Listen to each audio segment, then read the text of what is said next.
A city on the verge of greatness. A new type of city, based not on the man, but on the automobile. The car. The symbol of freedom and vitality.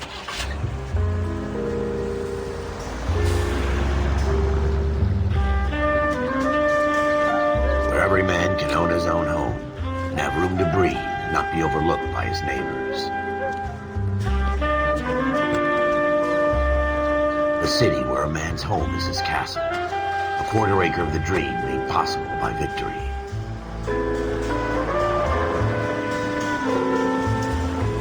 A city of opportunists.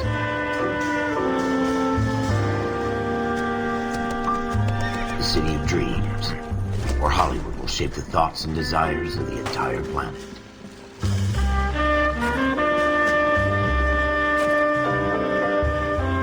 A city of pioneers.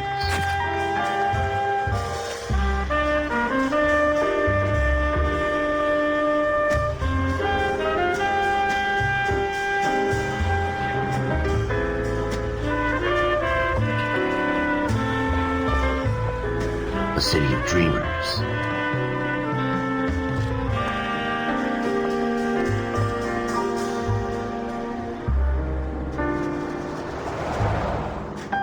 A city of undercurrents, where not everything is as it seems.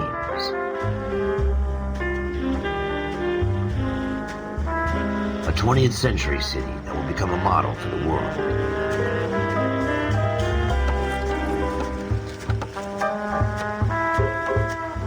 A city that has no boundaries, that will stretch as far as the eye can see.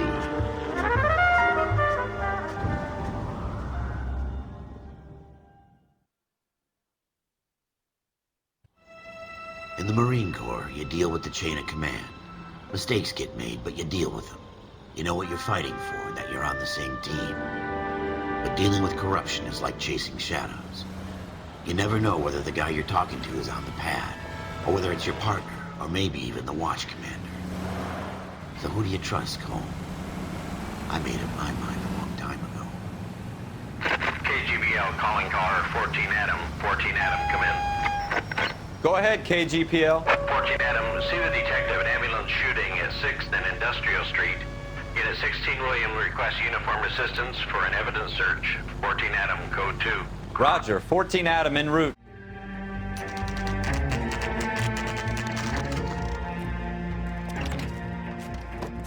Floyd Rose, homicide. You my backup? Yes, sir. Phelps and Dunn, Wilshire Division. We had a shooting took place down this alleyway. We have the Vic, Scooter Payton, a Negro male bagged up and on his way to Central Morgue. Witness says a tall white guy, our shooter, put 2 in the Vic's head and then threw his piece. I need you guys to try and recover the gat. You want us to look anywhere in particular? Give it your best shot, guys. The dead guy's a lowlife. I'm not expecting any miracles here. And if we recover the weapon? Bag it and return it to technical services. You hurry it up, Floyd. We I'm got outta places here. to be. Happy hunting. It's not my job to pick through other people's trash.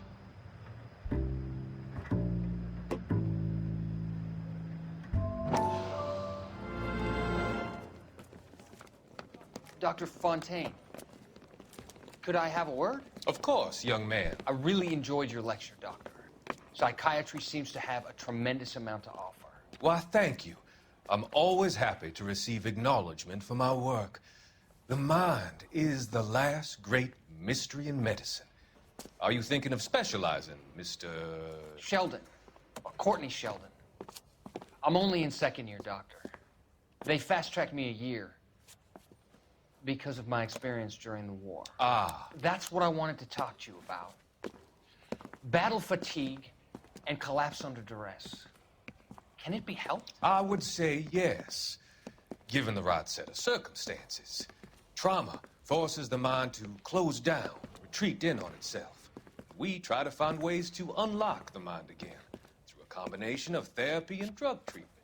Hypnosis and therapy are powerful tools in the right hands, Sheldon. I've been to visit some of the guys at the VA hospital. A good friend of mine, he's so far away. It's like he's wandering around. You went through a lot together. Yes, Doctor. Give me his details and I'll make a prognosis. I have a number of clinics in Los Angeles, Courtney Sheldon, and your penance, for your friend's help, is to come and work at one of them in your spare time, with what little spare time a medical student has. Is that a deal? Is it ever? I can't thank you enough. I'm not promising a cure, Courtney. I want you to remember that.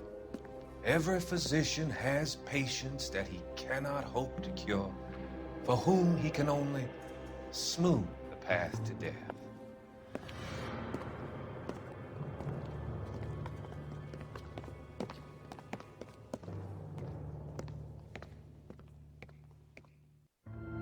Jesus. Cole, come take a look at this.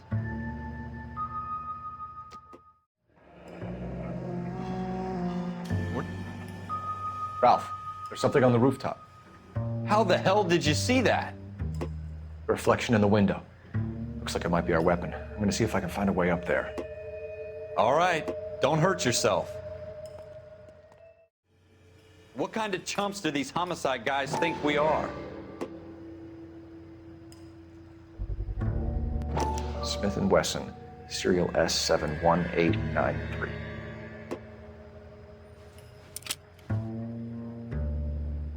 Two rounds fired.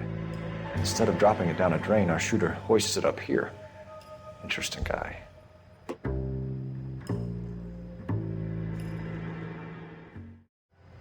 We have the gun, Cole. Let's take it back to Central. We could get a commendation. Could show some initiative, Ralph, and see if we can come up with an owner. That's a long shot, Cole. It's a pretty fancy gun. You know a local gun store? Sure. There's a place a couple of blocks from here.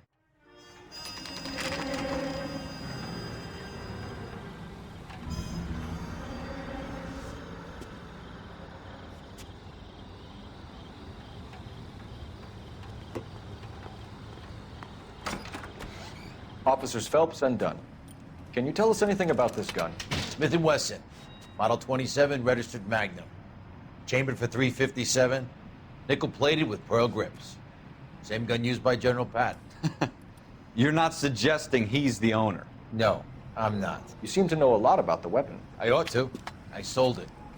You know, this piece will stop a rhino. These babies are only available special order. Here's my Smith & Wesson order book. You mind if I take a look? Be my guest. This is about something bad, right?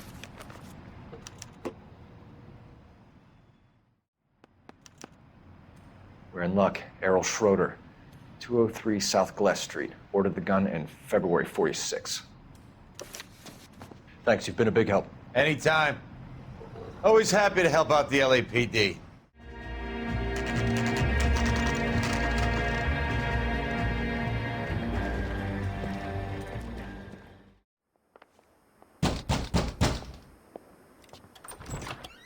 What do you guys want? I'm Officer Cole Phelps. This is Officer Dunn, Wilshire Division. You're the owner of a Smith & Wesson Model 27, nickel-plated with pearl grips? I might be. What of it? Then you'll be surprised to know that Scooter Payton was murdered tonight with your gun. You're out of your mind. Scooter? He works for me. I have that gun here in my drawer. What the fuck is going on here? You're under arrest, Schroeder. Cuff him, Ralph. No way. You're not taking me down for this.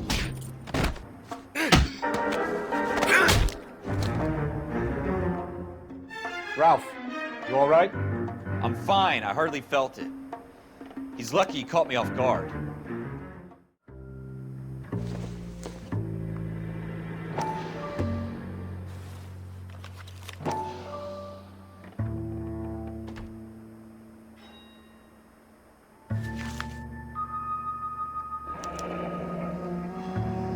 List of names and a series of numbers. Floyd Rose's name is in this book. Phelps, we can come out of this all bright and shiny with a commendation, or stick our schlongs in a hornet's nest. Call it in, partner, and leave the book where you found it. Officer Phelps, badge 1247, requesting.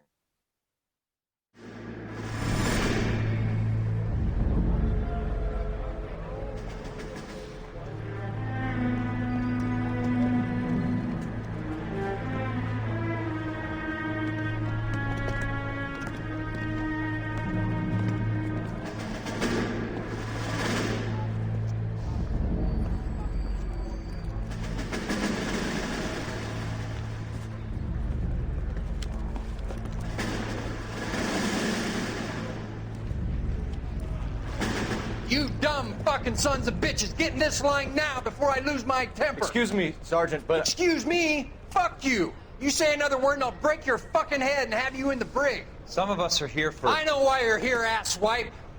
I'm having a bad day, Private. Some people don't seem to want to get on this bus. Didn't ask for your help. He didn't ask for your help. Can you believe this guy? Who are you two? Abbott and Costello? We're here for OCS, Sergeant. So it's the three fucking stooges and you're here for OCS. God help this fucking country and the USMC. The Japanese will do the world a favor and kill you quickly. All three of you are on report. What are your fucking names? Phelps. Kelso. Merrill. Any other gentlemen for OCS? OCS is at Elliott. You take the Camp Elliott bus over there. This bus is for MCRD. This bus is for men who want to fight.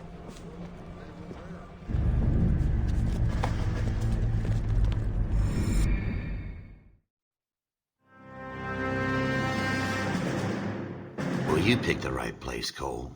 A city that needed an honest cop like a thirsty man needed water. You'd heard the stories, but you weren't interested. You were here to fight the good fight, solve cases, right wrongs. But the force is like politics. There's no sitting on the fence. You have to choose sides. A brown paper envelope or a Greyhound ticket to Palookaville.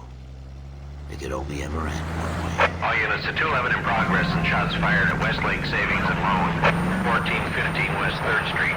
Unit to handle identify code 3. We'll take that. It's only a couple blocks from 14 here. Adam calling KGPL. We'll handle the 211. Roger that, 14 Adam. Be advised, suspects are armed and dangerous. Roger, KGPL. 14 Adam en route. Take it quick, you guys. The cops are here. We gotta move it.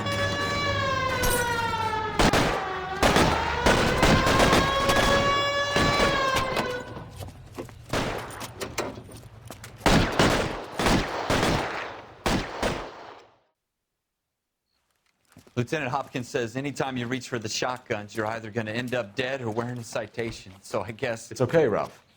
You did well in there. I'm glad you had my back. Man couldn't ask for a better partner.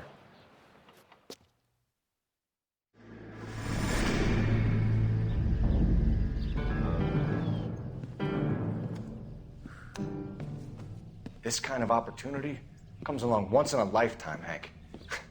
I have to grasp it. You have to survive it first, Cole. You're the veterans. The Japs love to shoot officers. If I can make a name for myself in this war, my future... Thinking of taking on a company of the Emperor's finest single-handed? You don't seem the Sergeant York type to me. When I need your opinion, Kelso, I'll ask for it. They talk about officers like you in boot camp, Cole. They call it the Custer syndrome. Guys who go around dreaming of fame and glory and getting all of their men killed in the process. Our duty is to lead, Kelso. And their duty is to die for your wonderful future?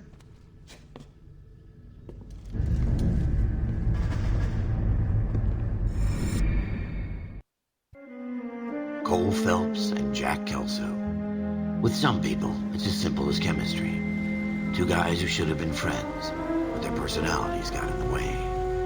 Phelps, a good guy, but wound way too tight.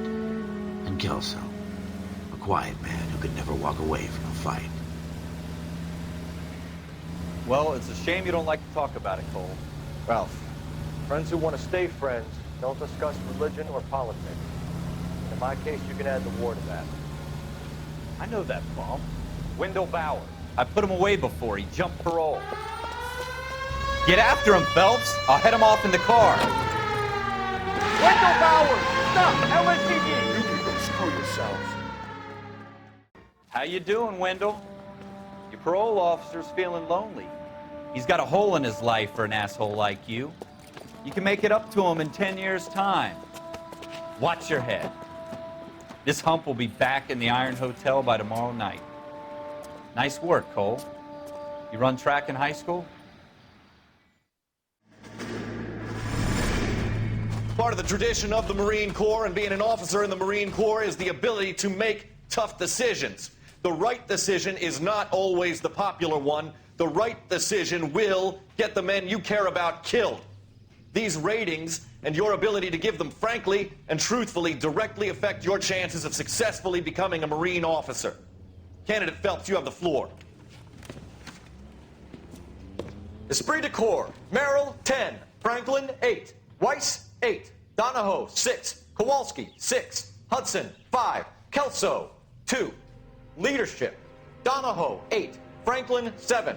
Merrill, 6. Kowalski, 6. Weiss, 5. Hudson, 5. Kelso, 1. Candidate Kelso! I'm sorry, Captain, but I joined the Marine Corps to fight the enemy, not get involved in this schoolboy chicken shit. Kelso, in my office, now!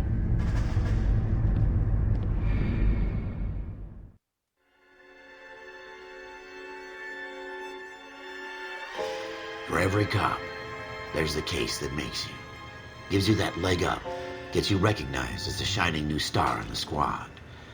The case that you solve that shows that you have the gumption, the gung-ho, the get up and go to make you stand out from your average rank-and-file patrolman. This could be the one, Cole.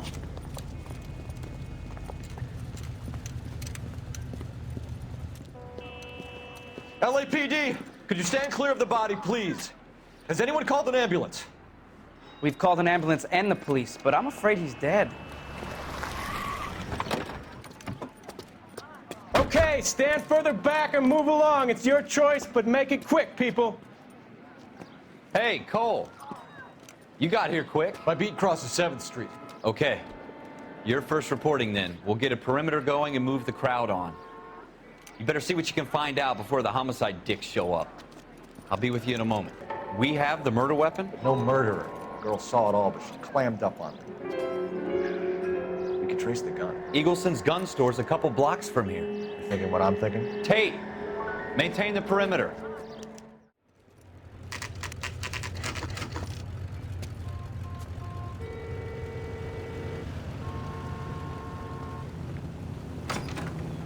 Officers, what can I do you for? Officers Phelps and Dunn, sir, Wilshire Division. We need you to trace a serial number. Sure. What's the make and model? FN Browning, model 1922. The serial number is 01138. You don't say. Well, I didn't sell it. Europeans love them, but it's pretty rare you find one over here. Although I did have one in here a couple of weeks back. Remember the owner? Yeah. Kalou. Edgar Kalou was his name. Thing looks like it'd never been fired, but he brought it in here for cleaning anyway. Then he bought a box of cartridges and he left. Do you know where we can find Mr. Kalou? Told me he was on his lunch break. Said he worked at Hartfield's jewelry store just up on Broadway. Thanks for your help.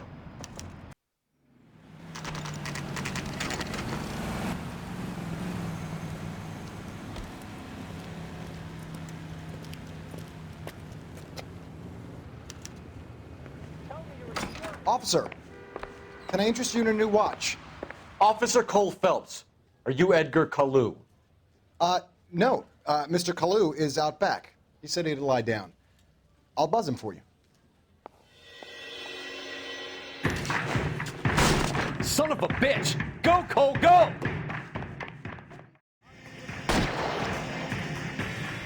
Stop or I will shoot! Edgar Kalou, you're under arrest for the murder of Everett Gage.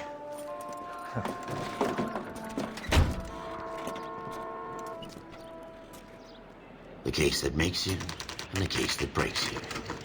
The one you never solve. The one that keeps you awake at night. The case that gnaws at your guts and ruins your marriage. The case that keeps you propping up a bar as you relive the what-ifs, the might-have-beens, the half-leads, and the half-truths. The case that other cops murmur about whenever you walk past. The case you never, ever discuss.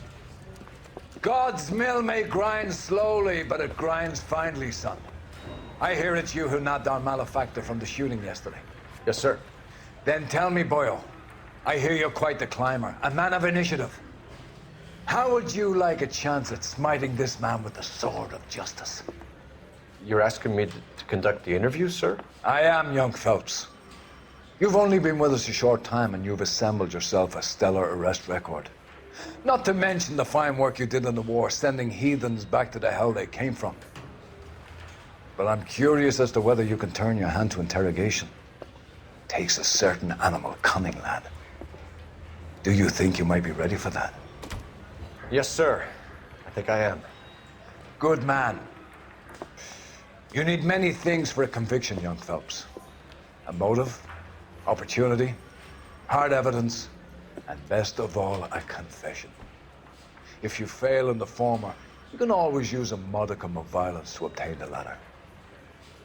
How are you feeling, lad? Fine, sir. Very good. The evidence is overwhelming. May the cat eat him and the cat be eaten by the devil. Bring me a confession, young Phelps.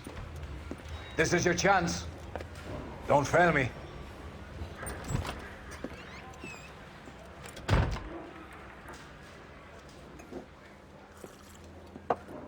Has my lawyer arrived yet? I want to see my lawyer.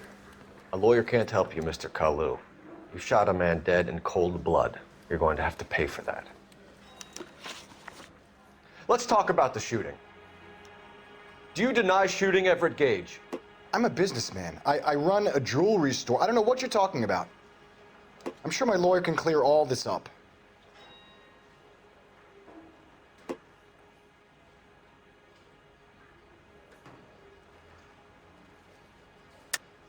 You deny owning a Browning pistol, serial number 01138. I owned a gun, yes, but it was stolen in a burglary a couple years ago. You can't prove I used my gun on Gage.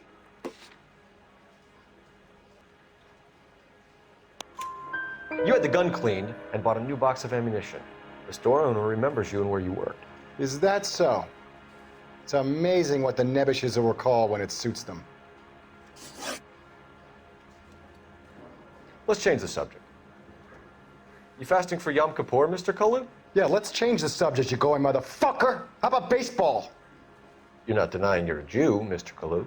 This is America. It's not Germany. It's not a crime. Some people don't like Jews, Mr. Kalou. Yeah, and I guess you're one of them. Gage hated Jews, didn't he, Mr. Kalou? I don't know what you're talking about.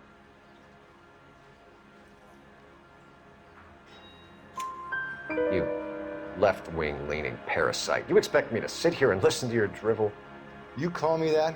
You sit there and you call me those names, you goddamn goy putt snatcher? You and that stup Gage! Why did you do it, Mr. Kalou? Gage.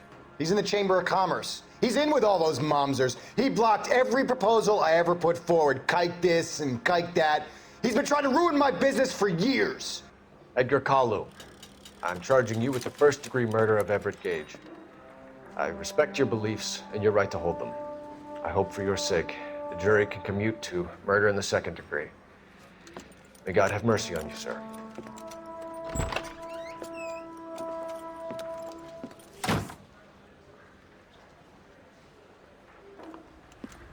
Masterfully done, Officer Phelps. It is just Officer Phelps, isn't it, lad? Yes, sir. Then let me have a word with the Chief of Police, young Phelps. The department needs heroes. A shining, honest face the public can admire. I applaud a man with your talent for unwavering justice. Back to your duties for now, boyo. But here's a piece of advice. Get yourself 2 suits, get them pressed. You'll be needing them.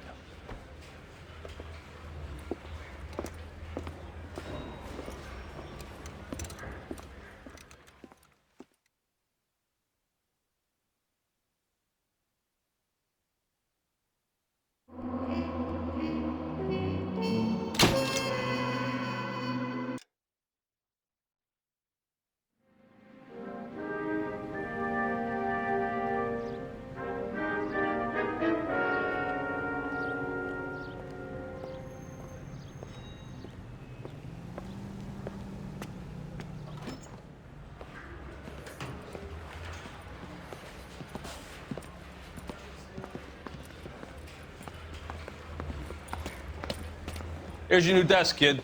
You're on traffic. The hot sheet is posted here, next to the map. What's his problem? That's Biggs. He's an institution. So this is what all the fuss is about. Why couldn't they build a freeway that goes past my place? They haven't even approved the money yet, kid. The bond issue won't be till December. It'll be years before any of this will happen. Here's your new partner, Stefan Burkowski. I've heard all about you, Phelps. You go easy on me and let me earn the odd citation, and maybe we'll get along fine. I'm here to learn, Detective. Oh, he's an intense one, isn't he, Mel? Who's intense? The newly minted detective here, Cole Phelps. Hi, Phelps. I'll be keeping an eye on you. I could spend a little time basking in reflected glory. Make a change from busting hookers and dope fiends. Who was that, Commander? Roy Earl, chief detective and advice. Do they all dress like movie stars? Well, Roy is a movie star. And the whole of the seedy side of L.A. is his audience. What is that supposed to mean? Stick with me, kid. You'll find out.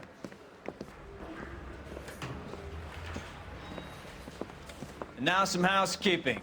Warm Central Division welcome for Detective Cole Phelps. Some of you guys may know Phelps. He's the cop who broke the jewelry store murder. Stand up and take a bow, Phelps. If it's all right with you, That's sir. an order, Phelps. Shh, quiet, everybody. Phelps is one of only 2 serving LAPD officers who received the Silver Star during the war. Really gave it to those lousy Japanese, eh, Phelps? I did my best, Captain. Why are you war heroes always so modest? I've partnered Phelps with everybody's favorite Pole, Stefan Bukowski. Hope you like work, kid. Bukowski sure as hell doesn't. Well, that's why we have partners, right? Okay, can it, guys. Stick with Bukowski. He's a good cop. He knows traffic inside and out. I'm gonna start you out with 1 case. You do okay, I'll give you a couple more. You screw up, you'll be rousting vagrants and running license plates. Now get down to the PE Freight Depot, 6th and Alameda. A patrolman called in a suspicious vehicle. Signs of foul play. See what you can find out. Come on, Phelps.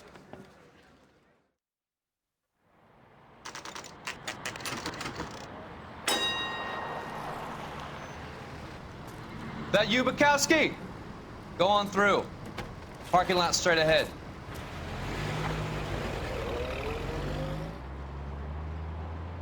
I need to get back to work, officer. The detectives are here now. You repeat to them what you told me.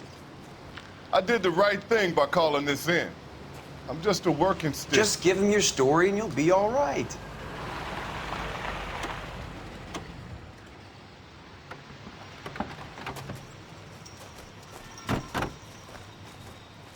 This is your first case, Phelps. It's okay to admit it if you're stumped. If you don't know what to do next, just come talk to me and we'll see what we can figure out. Thanks, Stefan. You're okay. I'm Officer Hart. Phelps, traffic. What have you got? Abandoned car, probably stolen. The solid citizen is Nate Wilkie. He called it in. What gives with the corner? There's blood all over the interior. Someone's copped a full Broderick, but no stiff as yet. We have an owner for the car? The car is registered to an Adrian Black, just north of Bunker Hill. All right, we'll take a look around. I'll keep Mr. Wilkie talking, but don't make him wait too long. He's the restless type. Sir, I'm Detective Phelps. Name's Nate Wilkie. You found the vehicle? Sure. Saw it just sitting there. Strange place to be parking your car. Figured I'd better take a look. And then I saw all the blood. So I called the police.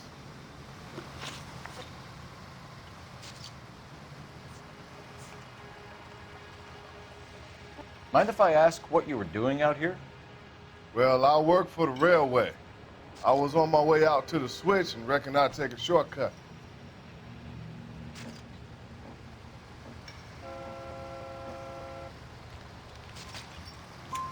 Did you see anybody else in the yard? Maybe somebody hanging around the car? Nope. I hadn't seen a soul all day till you boys turned up.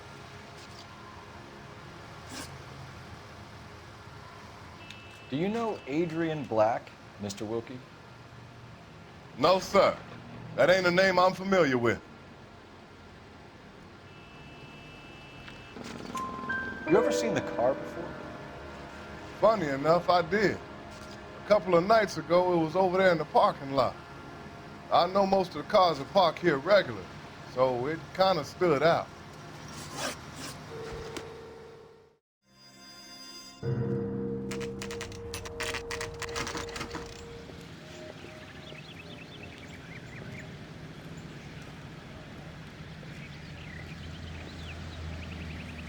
Let's go introduce ourselves. You talk to her, Phelps. I'm no good at this shoulder to cry on stuff.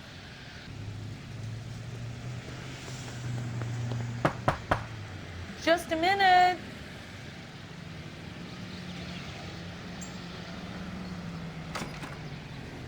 LAPD, Mrs. Black. May we come in? We have some bad news, and we'd rather discuss this in private. I'm Margaret Black. We can discuss this in the living room. Please come in. Your husband drives a blue Lincoln, Mrs. Black? That's correct. The car has been found abandoned, and I'm afraid there are signs of foul play. I knew something was wrong when he didn't come home. We believe your husband may be injured. We found a pipe on the scene with blood on it. Oh, no! My poor Adrian! Does the name Insta-Heat mean anything to you, ma'am? Yes, it does. We've just had a new water heater installed. Whereabouts, Mrs. Black? Just outside the kitchen window, at the side of the house. I'd like you to try and stay calm and remember everything that you can about last night. My partner and I are going to take a look around. When you're ready, we're going to have some more questions for you. Is that okay? Of course, officer. Anything to help secure my husband's safety.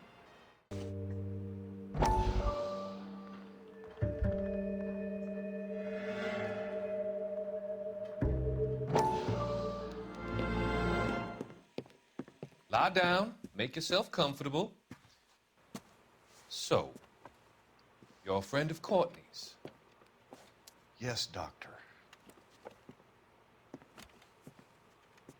He seems very concerned about you. I have these visions, these blinding visions. I can't get them out of my head.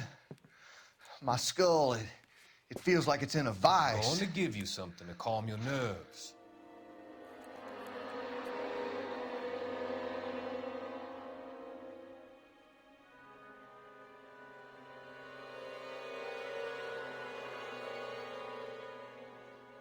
I want to take you on a journey back. I want you to remember the good things about your past, occasions that made you laugh, times that made you smile.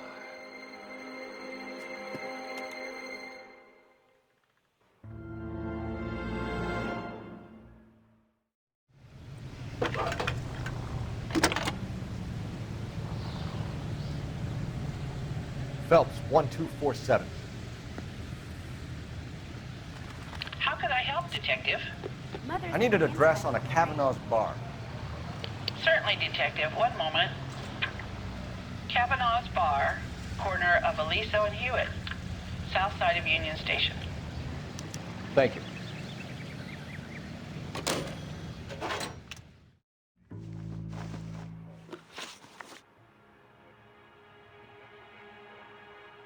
We found a receipt in the trunk of your husband's car for a live pig. This receipt was made out to an F. Morgan. A pig? Adrian runs a tool business. That would be Frank Morgan. God knows what he's up to. What makes you say that about Morgan, ma'am? He's the foreman at my husband's plant. A very shady character.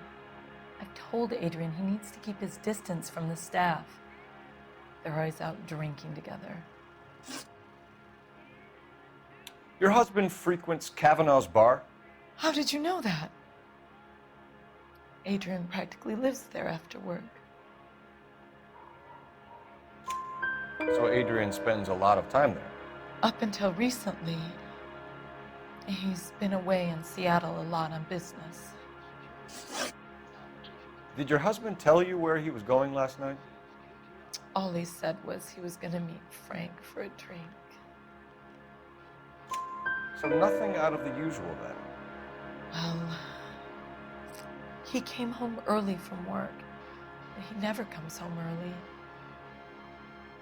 And he went out early, too. He normally never leaves for the bar till about 7. Was your husband wearing his glasses when he left here yesterday? Yes, he just bought a new pair. Go on. I kept telling him to throw those old ones away. He tried to repair them with tape. They looked terrible.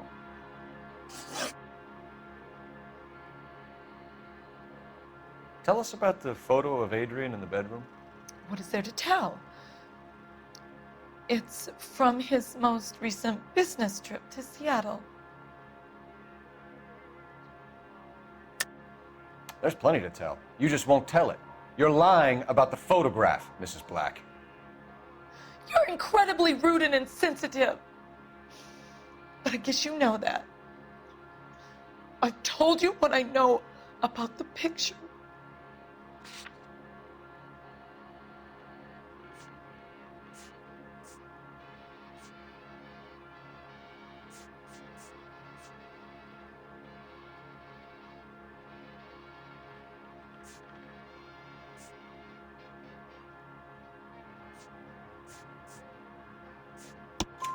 What about Nicole, Mrs. Black? Was your husband going to leave you for her? I've seen the photo frame.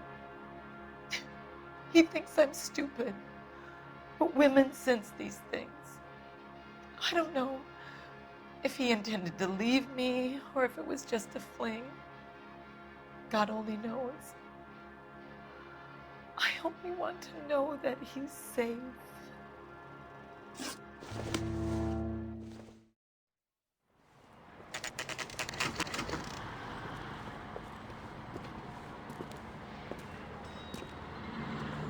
Hey, I know you.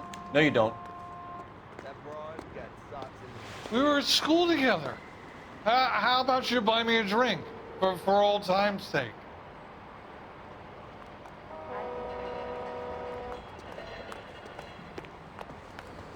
You looking for someone? You know Frank Morgan? Sure. Frank's your regular. He's a loner in the back. Frank Morgan? Who's asking? Cole Phelps, LAPD. I understand you're a friend of Adrian Black. Yeah, I know him. Are you aware that he's missing? No, I hadn't heard that. Tough break.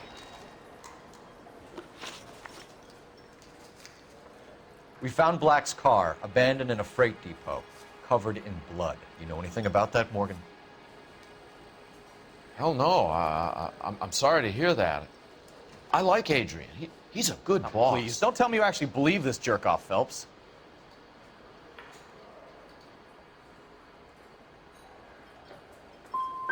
I think you were in on it, Morgan. You drove down there, and you let Black have it. Ooh, I'm a bad boy. That the best you got? When did you last see Adrian? Hell, I don't know. I had plenty to drink last night. Things are a little sketchy. You're lying, Morgan. What happened to Adrian? I have 10 guys who say I was here the whole night. You think you can prove I was there?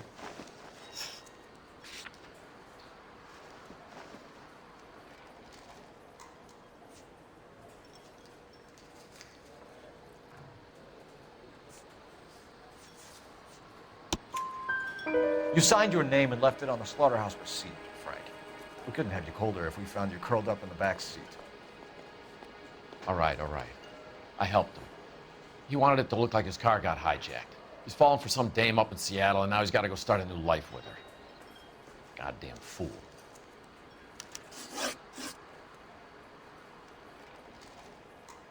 Where exactly is Black holed up? No idea. I think he took off for Seattle.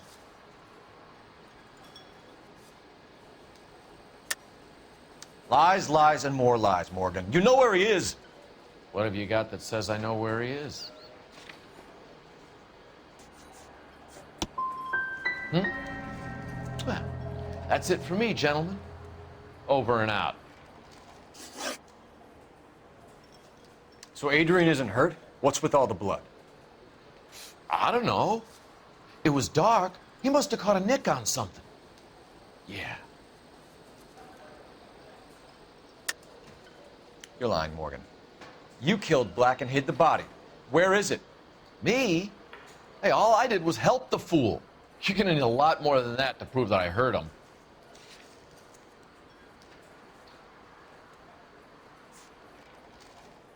Looks like I made a mistake.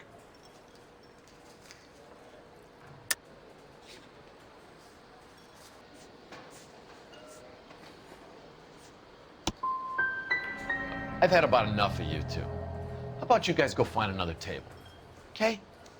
This doesn't add up, Morgan. Your excuses don't help. Let's see how you enjoy the LAPD taking an interest in your life. You want my opinion? We tell Morgan. I say he's lying, and whatever hole he's got Adrian stashed in, he's got to go back there sometime.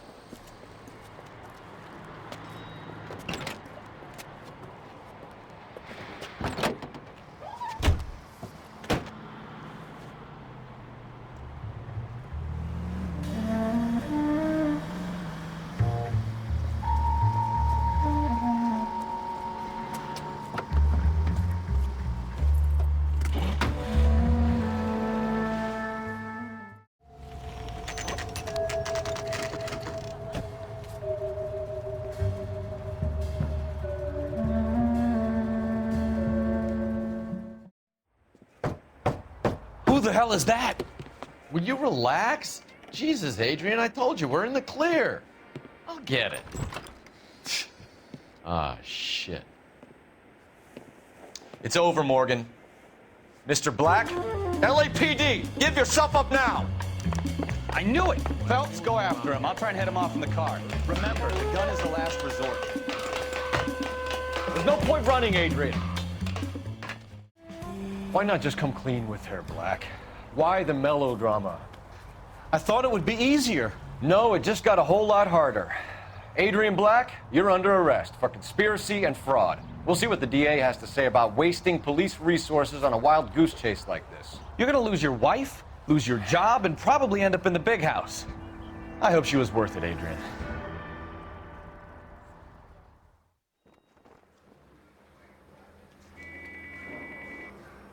That turned out to be quite some case, huh?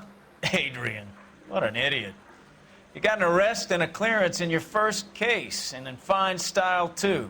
Well done, detective. Efficient investigation technique, good public presence. You keep that up and you learn from Bukowski here, you could go a long way in this department.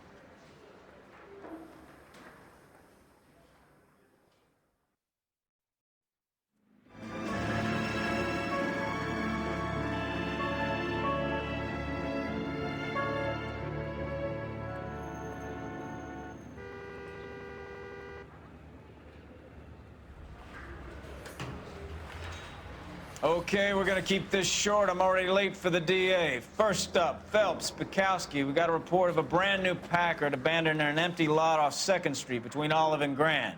PR is one Oswald Jacobs says the vehicle was dumped in his backyard. There's a patrolman on site. Get down there and see what you can turn up. Any questions? Good, get going. You hear about Adrian? Broad in Seattle threw him out. Wife says she's gonna take him back. Women generally show more compassion. What are you talking about? Adrian dumped on her. He was humping the secretary. Margaret should show some pride. Pride comes before a fall, Bukowski. I'm talking from experience.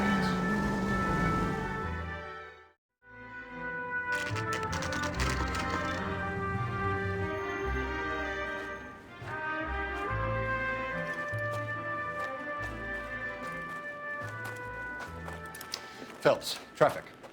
I'm Officer Houlihan. Car's down the alleyway, detectives.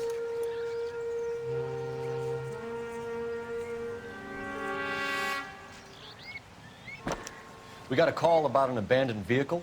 Yes, sir. The car has flags. Might be some kind of diplomatic vehicle.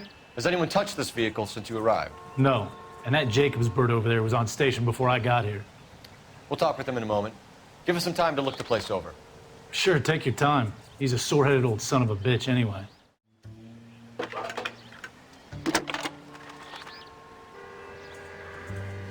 Phelps, badge 1247. How could I help, Detective? Could you run the name Dewey Brothers? Possibly a dealership or car mechanics workshop. One moment.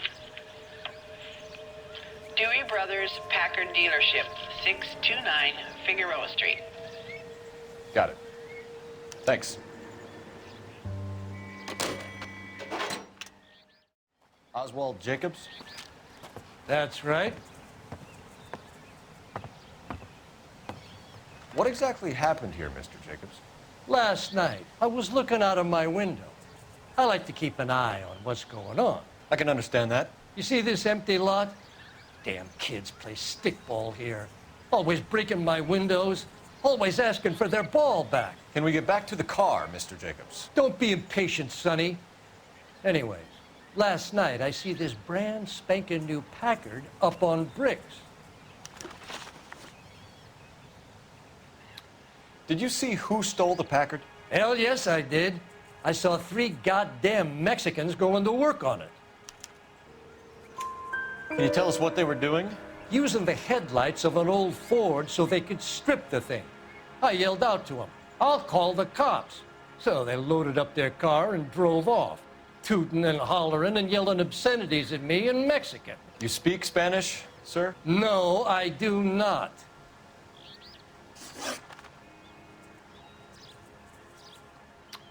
After the Mexicans left, you didn't go anywhere near the car? After I scared them off? No, I didn't go anywhere near that car.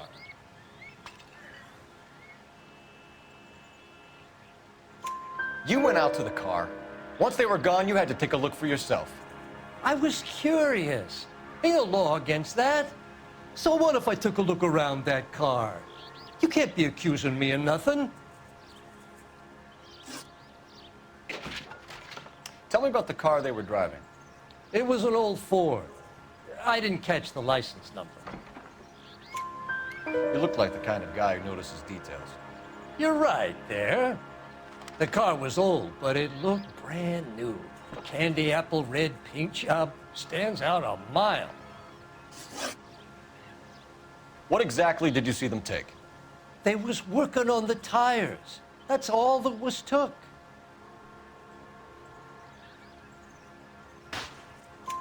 Right. So what did you take, Jacobs? Do you want my partner to pat you down? I found a notebook in the glove compartment. I was going to show you. It's on the chair on my porch. Thank you for your help, Mr. Jacobs. You can speak to Officer Thibault about signing a formal statement. When you get the car out of the way, maybe you could come back and do something about those kids. Well, how about we bring you an umpire's mask? This has got to be the 50th abandoned vehicle call we have caught this year. One more, and I'm going to go crazy. Not your favorite cases? You kidding me? This is barely even police work. Of all the bad guys in this city, we get lumped with the ones who can't even be bothered to keep what they steal.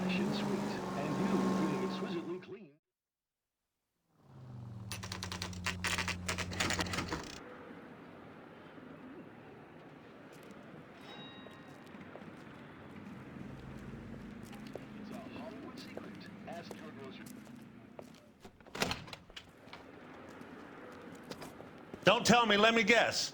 You were making your way past the lot, caught sight of the new model 4-door, and couldn't help yourself. You could see yourself in that car and just had to take a closer look. Well, I can't say as I blame you. LAPD, Mac. We'd like to speak with the owner. That's me, William Dewey, proprietor, at your service. We're investigating the theft of a Packard belonging to the Argentine embassy. Are you missing a combination wrench? I don't know, Detective, but I know how we can find out. Follow me. If you don't mind, we have a few questions. Where can we find Delgado? I don't know. He sure as hell isn't here. Address, Dewey, or my partner shoves her head in a car door. Okay, all right. Apartment 3, 103 Hill Street. And tell him from me, if he ever shows his face around here again, I'm gonna kick his butt from here to Kingdom Come. A wrench from this dealership was used to strip the wheels from a Packard last night, Mr. Dewey. A couple of Hispanics were seen taking parts. We've had a spate of thefts ourselves. Comes with the location. Thieving bastards to steal anything the minute your back is turned.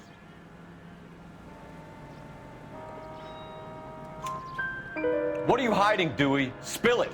You don't want the LAPD getting too interested in this place. So I hire a few illegals. It's cheaper than hiring returning GIs. They have less attitude. Downside is, they're a little light-fingered. Thank you for your help, Mr. Dewey. No problem. God damn that kid. I'm just an honest car salesman. Seems like you just don't know who you can trust these days. Going to movies, Dewey. You're missing your calling. You read this story in the Examiner about the Navy developing three-dimensional movies? What's a dimension? You know, like a graph. Vertical axis is Y and horizontal is X. Well, that's clear as mud. Third dimension would be Z. So things would be popping out of the screen. That's ridiculous. Scare people out of the theater. God's name would want that. I don't know. People scoffed at the idea of talkies in color. Look what we have now.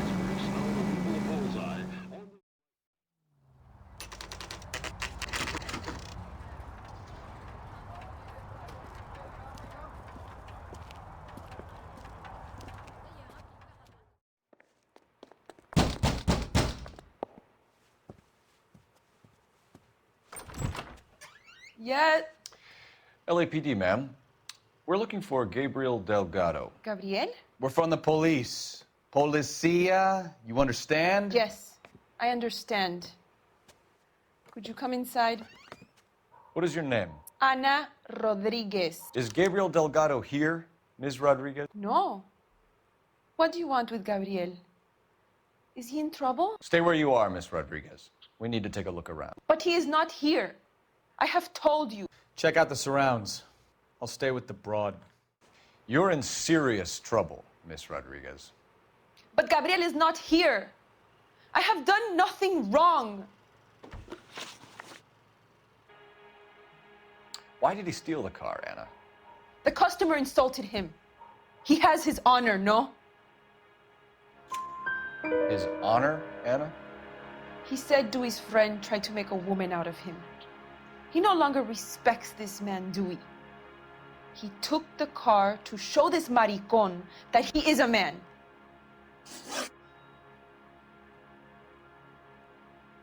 Tell us the truth, Anna. Has Gabriel been here? I haven't seen him for at least 3 nights. You keep lying to me, and I'll send you and your baby to jail. He lives here, but he hasn't come home. I swear it.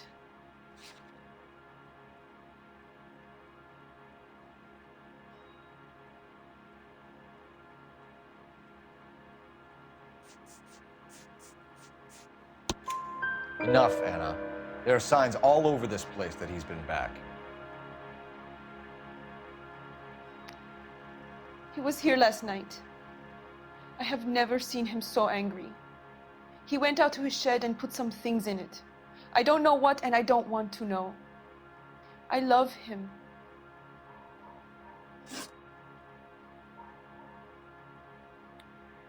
We found a license plate matching our stolen vehicle in the shed.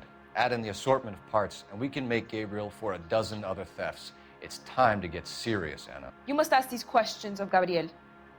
I know nothing of these car parts. Then tell us where he is. If your baby is born in prison, Anna, the corrections officers will take it from you. You will see your son or daughter through a metal grate for half an hour a week. The start line is on 1st and Santa Fe. There is a spillway under the bridge that leads to the river. Many policia have wrecked trying to follow him. We will put in a good word for you, Anna. As far as we're concerned, this sits with Gabriel. What kind of man leaves his pregnant girlfriend at home while he goes off to play cars? Pregnant girlfriends aren't always a barrel of laughs. Everyone needs to let off a little steam. Some guys wouldn't come back home at all. Are you talking from experience?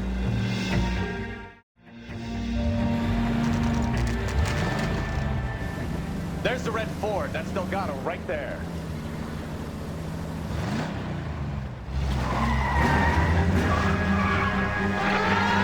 Quick! They're getting away!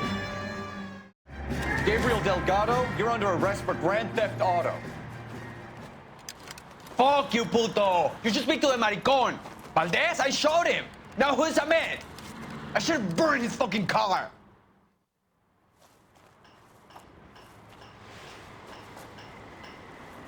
You got a foreign dignitary outed as a fruit and a kitty raper, a car dealer we're gonna let slide for the kickbacks, and a street punk car thief who sure as hell won't be taking liberties with other people's autos again anytime soon. That, Detective Phelps, is not a bad haul. You keep your chin low and your hands high, and you keep bringing me clearances just like that one. That's textbook policing, and we need more of it in this department.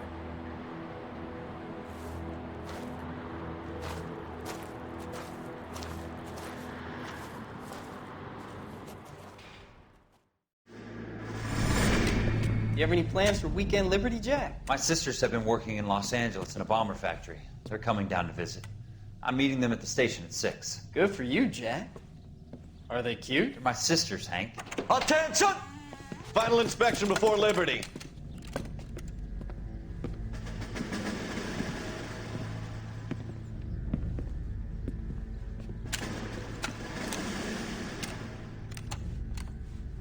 Good job, Kelso.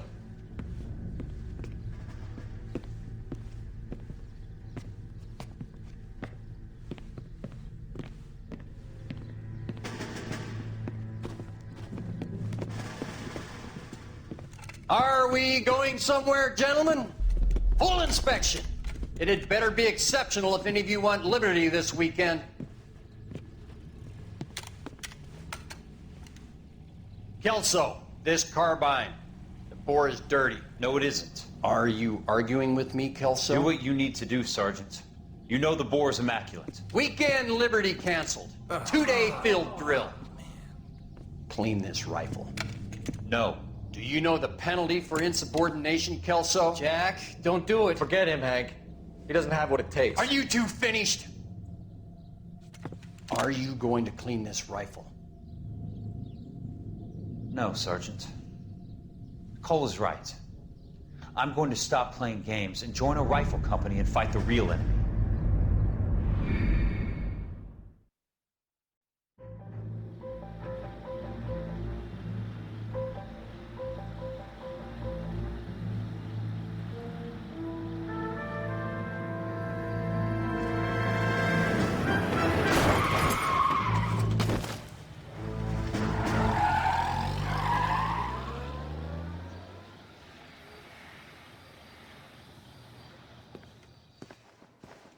All right, gentlemen, I just got this handed to me. A hit-and-run felony at Ray's Cafe, 208 North Los Angeles. Got a patrolman on site. The coroner's on his way. Get down there, see if you can find any witnesses who can put a make on the car.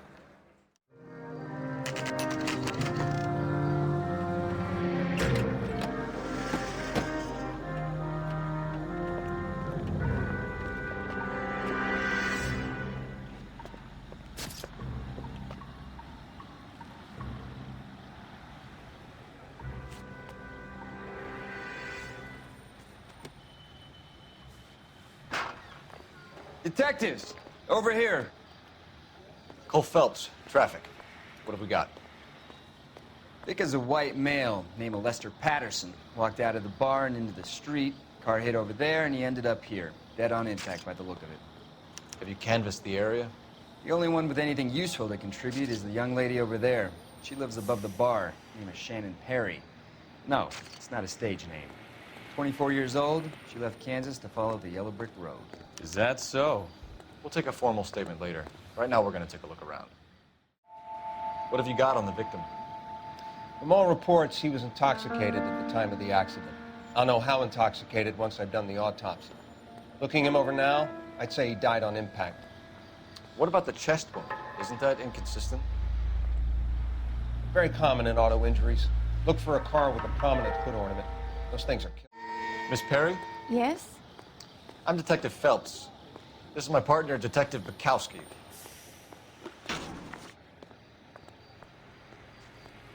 Can you tell us what happened? Well, I came to the window because I heard people arguing downstairs.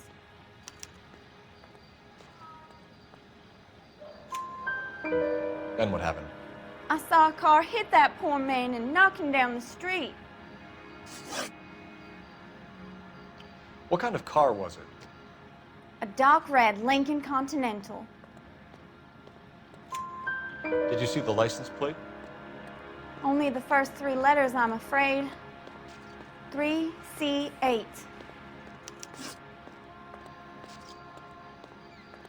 Tell me more about the argument you heard. Well, there were 2 voices. A man and a woman, that's all. Why are you holding out on us, Miss Perry? I'm sorry. I was hoping to tell my story to the newspapers. I'd like to get my picture in the paper. Trying to find work as an actress, and things look pretty difficult. Cough it up, sister. We don't have all night. People arguing? They were husband and wife. I could tell by what she was yelling. Intimate things. Very embarrassing for the man. Thank you, Miss Perry. Your information has been very helpful. You can go now. You really think so?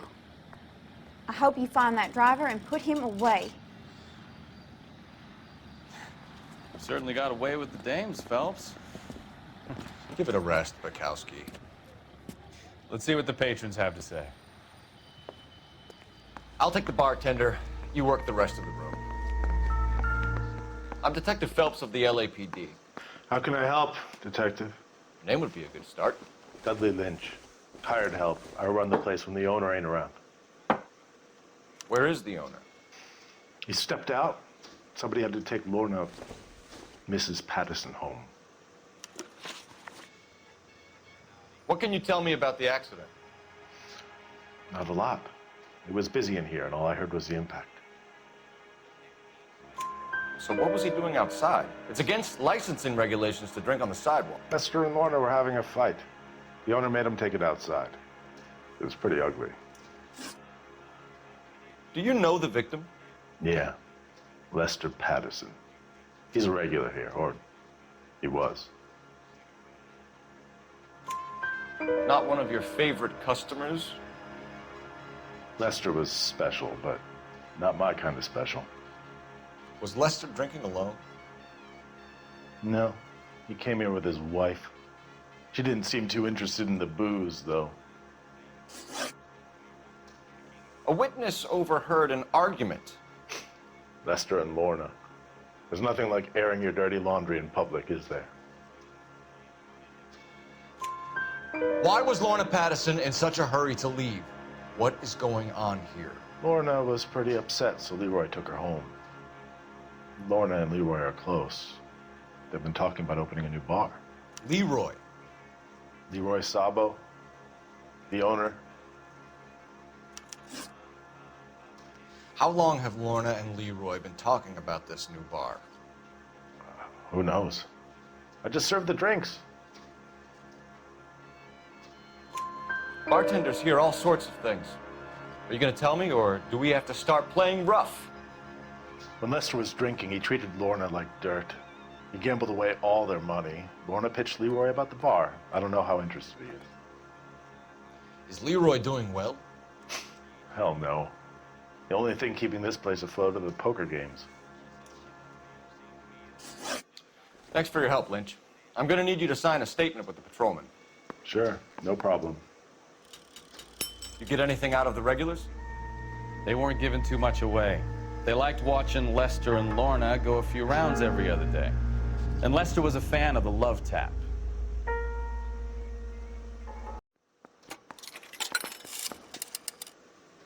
Operator, give me dispatch. Putting you through now. Phelps, badge 1247. How could I help, Detective? I need to run a partial license plate, 3 Charles 8. Cross-check possible Lincoln owners. Suspect vehicle is a red Lincoln Continental. Just a moment, Detective. Only one possible make on that license.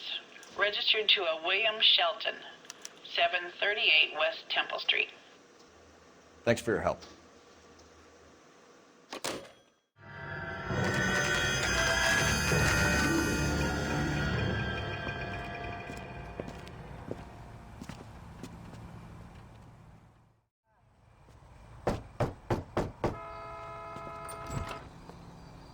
Yes? Hello? Mrs. Patterson. Is this about my husband? We're investigating the incident, ma'am. I see. Come in, won't you?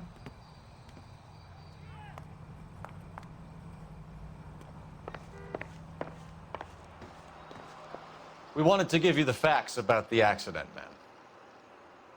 I appreciate that, but I think I know most of them already, Detective. He was hit by a car, now he's dead. What more is there to tell? Pardon me, but you don't appear to be too upset about it. Lester and I met on a furlough in '44. We got married that weekend. People don't understand it now, but that happened a lot back then. I see. So you probably did well to stick together this long. What's that supposed to mean, mister? I think it's about time you left. I have someone here, and Beg your pardon? You're gonna have to run that one by us again, sister. It's okay, Lorna. I'm Leroy Sabo. Well, well. Nice to see you're comforting the grieving widow, Mr. Sabo. All right, wise guy. Do you have any intelligent questions you would like me to answer? You can confirm Mrs. Patterson's story. Lester lost at cards. He was kind of hard to control when he lost his temper. He turned without looking and walked right out in front of the car. It wasn't good. What's your relationship with Mrs. Patterson, Mr. Sabo? We're friends. Good friends. You expect me to believe that? Look, I was filing for divorce. Mental cruelty. Lester could be a mean son of a bitch.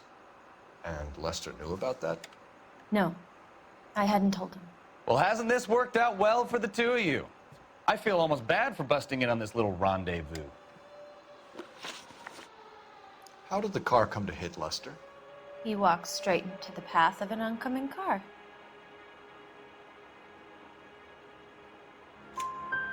You expect me to believe that, Lorna? It's all very convenient. Gambling for Lester was like the needle for a hophead. He was yelling at me. He was yelling at the whole world. I kind of felt sorry for the driver. Poor guy had no chance. You were arguing in the bar and on the sidewalk? We were always arguing. So what? Admit it, you were baiting him, pushing his buttons. We can easily get the full story from the regulars in the bar. All right. Lester was playing cards out back. He lost, of course, and wanted back in. He suggested I earn the money on my back to get a mistake. That was the proposition he was putting to his so-called buddies. So maybe I was a little angrier than usual. Let's just say I took exception to his idea. The bartender said that you and Leroy were planning to go into business together. Can you explain how you'll get the money to do that? I have a little money saved away. You're being economical with the truth, Lorna. You want to back that up, little man?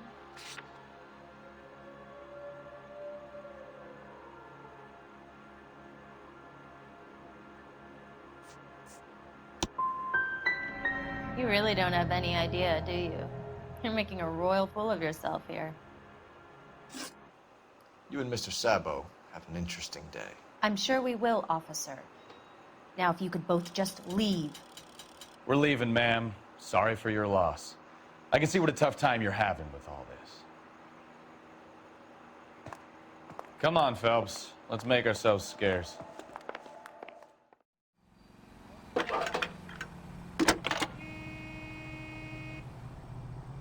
Cole Phelps, badge 1247. How could I help, Detective? Any messages?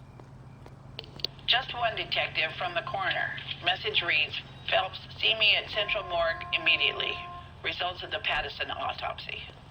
Thanks. That cop. Looks like a decent guy.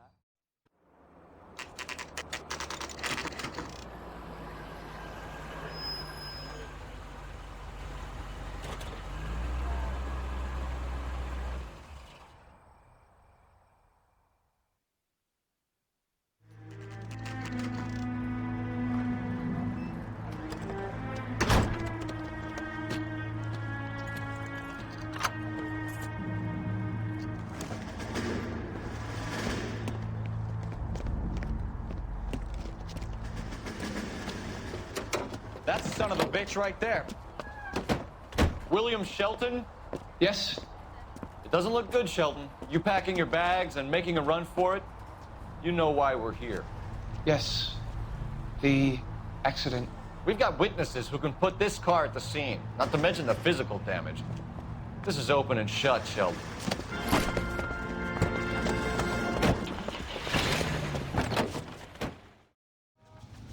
Give it up, LAPD!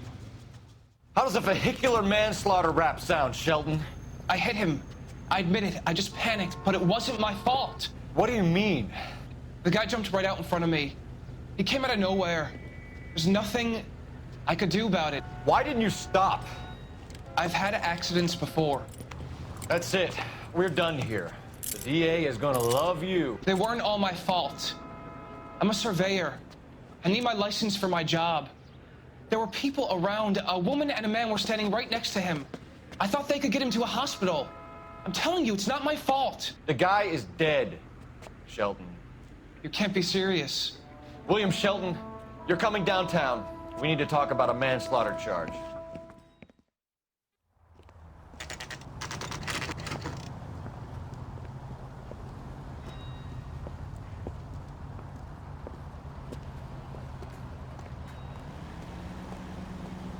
The main reason Santa's so jolly is because he knows where all the bad girls live. We can put the driver in front of a judge in less than a week. You'd be making a big mistake. Run that by me again? The victim was dead before the car hit him. 2 puncture wounds to the right side of the thorax. Second puncture reached his heart. You're kidding me. Been doing this job 23 years, son. No one's ever laughed at one of my jokes. He was stabbed to death? Long, sharp knife. Length of a bayonet. So the hit and run was a cover-up? I'd say he was stabbed twice at very close quarters. Both wounds thrusting upwards and then pushed in front of the car. Easy, Tiger. Clever, really. I almost missed it. But the trajectory of the wounds was all wrong if he was impaled by the hood ornament. Find the knife, detectives. Yes, sir.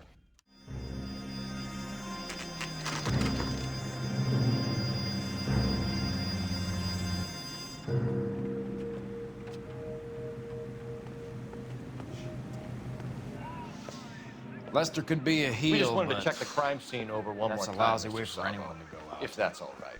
Can you be quick about it? Cops are bad for business. Really? We'll tiptoe, Sabo. You won't even notice us. All right, step by step, check every inch of ground.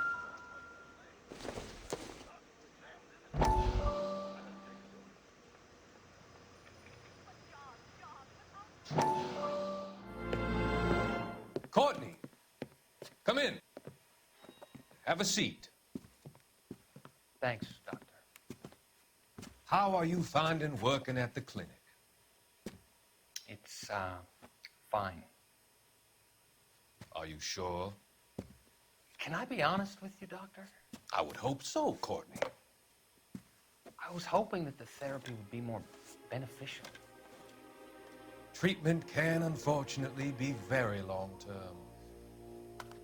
So many of the patients here are addicts, Doctor. Many of them have been for years, Courtney. In the past, these people were condemned to sanatoriums. If we can reveal the root of the problem, then we have a chance to help them. And until then, they stay sedated? Do I detect a hint of reproach, Courtney? I was expecting more, Doctor. I'm sorry. I don't mean to criticize. Part of being a physician, Courtney, is learning to be patient. How is it possible to keep so many of them on their medications, Doctor? Many of their addictions are illegal. Oh, many things in life are gray, Courtney. What may on the surface appear to be illegal is actually of benefit to society at large.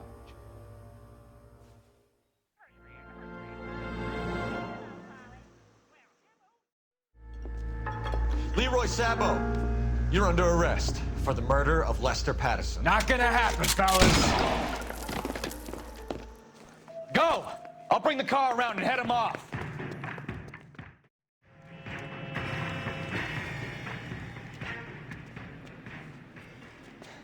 You look spooked, Phelps. I thought you'd been under fire before. It never gets any easier, Bukowski. Have patrol pick up Mrs. Patterson.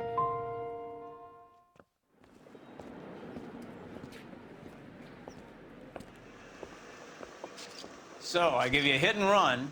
You bring me back fraud, conspiracy, and first-degree murder. This is how a good detective operates, Phelps.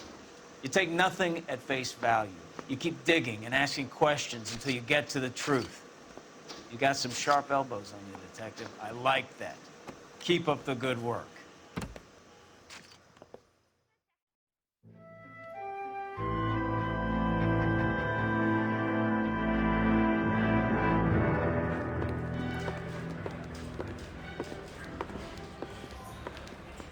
Phelps, Bukowski. B-Cop says he located a green Kaiser Fraser from the hot sheet. Address is 6 West 2nd Street. Get over there and see what you can find out. Go on. Sorry to inconvenience you. They're calling her the Dahlia now. Wonder what Veronica Lake makes of that one. What a case. You hear whether they're making any progress? But Captain Donnelly seems to think they have it all wrapped up. Brown and Green are sweating this Manley character. I heard it'll be in front of a grand jury by next week. Poor thing. Terrible enough being murdered like that without having her dead. Strewn all over the front pages.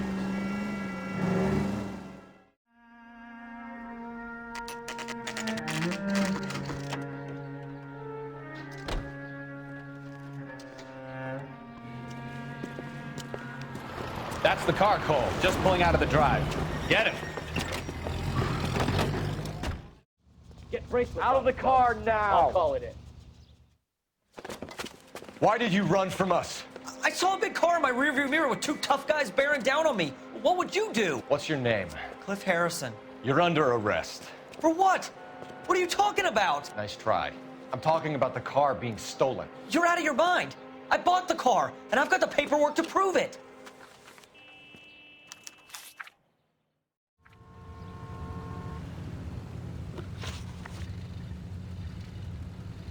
You purchased this car from Coombs Automotive Company? Yeah, that's right.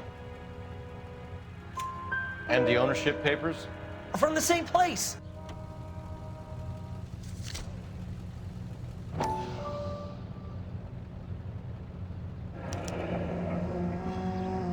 If this is a forgery, it's top-notch.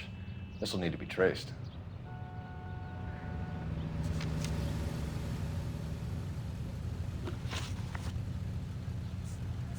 You have a criminal record, Mr. Harrison? No, nothing like that. You better give us something, Cliff, or we're gonna make this hard on you. I didn't steal the car. I ran because I've got some wacky backy in the glove compartment. How much, Cliff?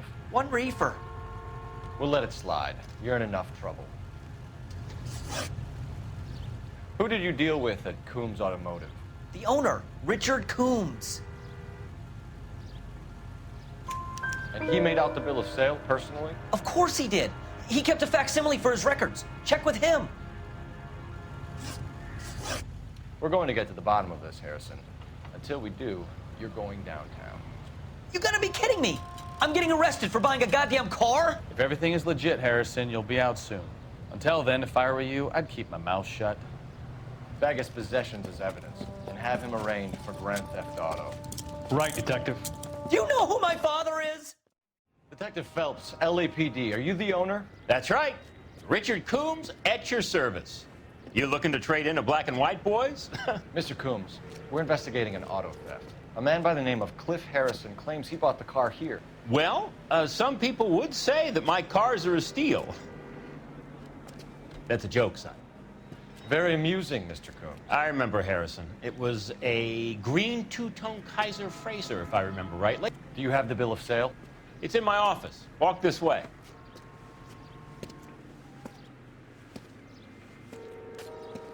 That's a joke too, son. Phelps, you mind if I shoot this guy? He's getting on my nerves.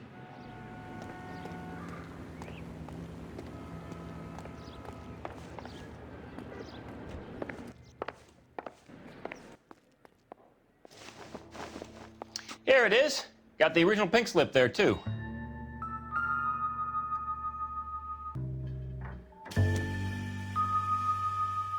We We have a couple of questions. All right, fellas, shoot.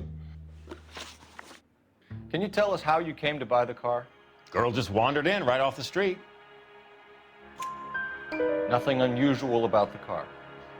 Not really my usual type of vehicle. The price was certainly right, though. Nice girl, but about as sharp as a bag of wet mice. Did you pay with check or cash? A check. She wanted it made out to cash, but I insisted. Man has to watch his cash flow. What name? I made it out to Gene Archer on the Bank of Arcadia. Can you describe this Gene Archer? Brunette, maybe 25, 26. Little on the plump side, but not bone ugly. What was your impression of her? Kind of harried and harassed, in a hurry to go somewhere, but no place to go. You get to know the type.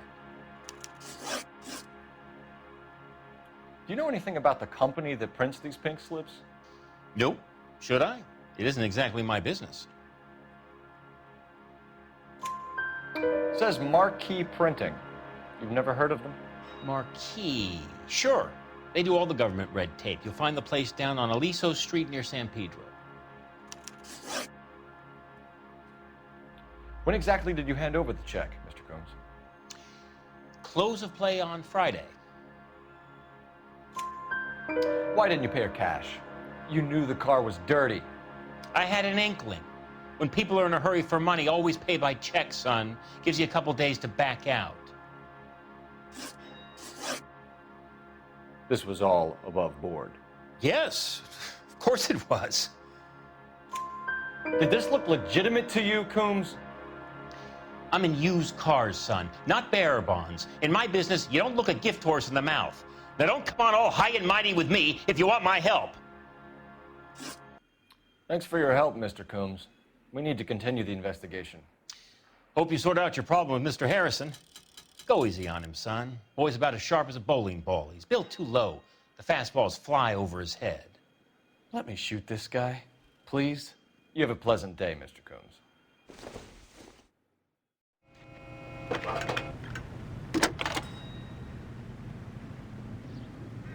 Phelps, badge 1247. How can I help, Detective? Requesting an APB on Gene Archer, age approximately 25, on suspicion of Grand Theft Auto. I'll relay the information. Messages for me, please. A James Velasco is being held at Central Station on suspicion of GTA. Possible link to the Harrison case. They're waiting on you to conduct the interview. Thanks, ma'am.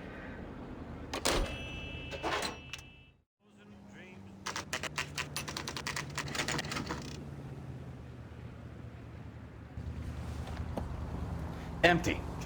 Should have known that Archer broad would have given us a false address.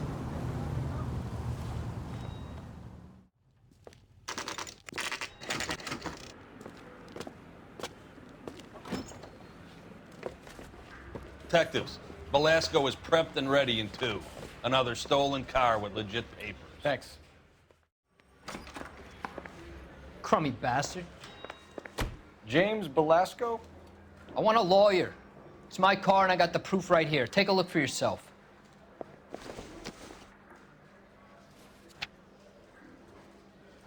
The paper is real enough, Velasco, but the car isn't yours.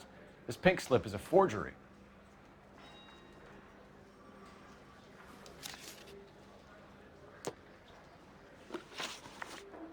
Where were you taking the car, James? Blow it off, greenhorn. You'll get nothing from me.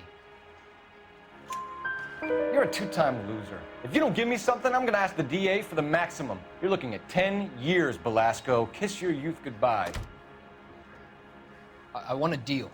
Keep talking and we'll see what sort of deal you're worth. My job is to drive the cars out of state. Nevada, Arizona, sometimes New Mexico. With the paperwork they provide, it's normally a breeze. Does the name Gene Archer mean anything to you? Nope. Never heard of her. You're a liar, James. Say that again. I'm telling the truth. I don't know the broad.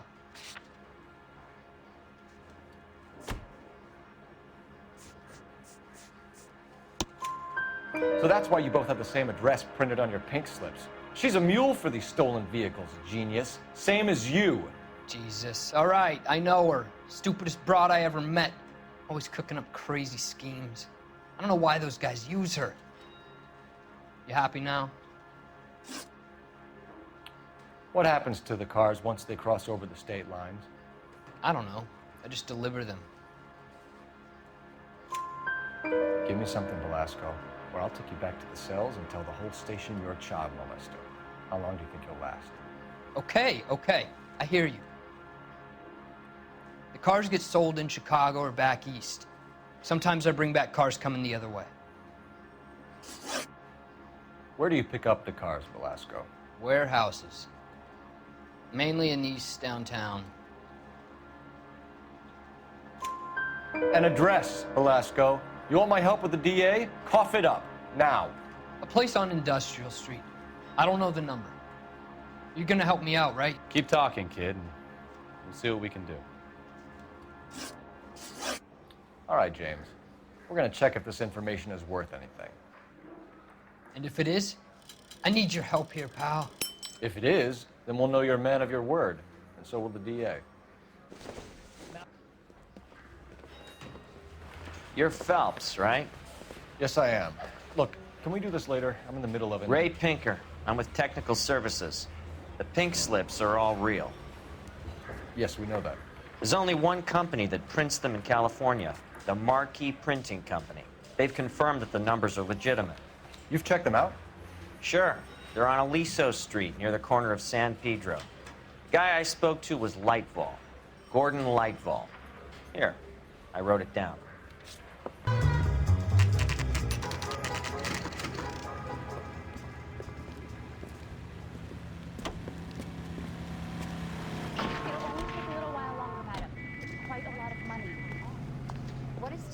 LAPD. We'll take it from here. God damn it. Everyone's against me. Look, just let me get my money and get out of here, okay? You look sweet. How about giving a girl a break? I could be very nice. I'm afraid I can't do that, Miss Archer. Stefan, call for black and white. Just my luck to get the only hair sure cop in the LAPD. The car you sold to Coombs was stolen, Miss Archer. There won't be any money. I handed over all the right paperwork when I sold it, Buster. Jean, you've blown open the whole operation because you were dumb enough to try to sell one of the cars. What do you think they're going to do to you? Give me something. I was just doing what they do. They paid me $50 to drive the car. I made $2 grand selling it. You made $0. And if they catch you, you're dead. Is that all your life's worth? Look, a girl needs things. I don't see you looking out for me. How long have you and Belasco been delivering cars? Who is James Belasco? You're lying. James Belasco. I don't remember mentioning his first name, Miss Archer. Oh, I think you did, didn't you? Well, I'm sure of it. Anyway, I don't know him.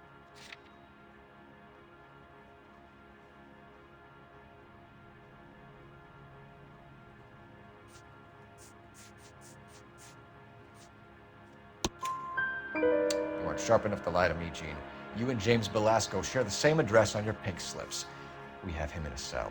Okay, so I know the creep. The pink slips are real. The home addresses are always vacant lots.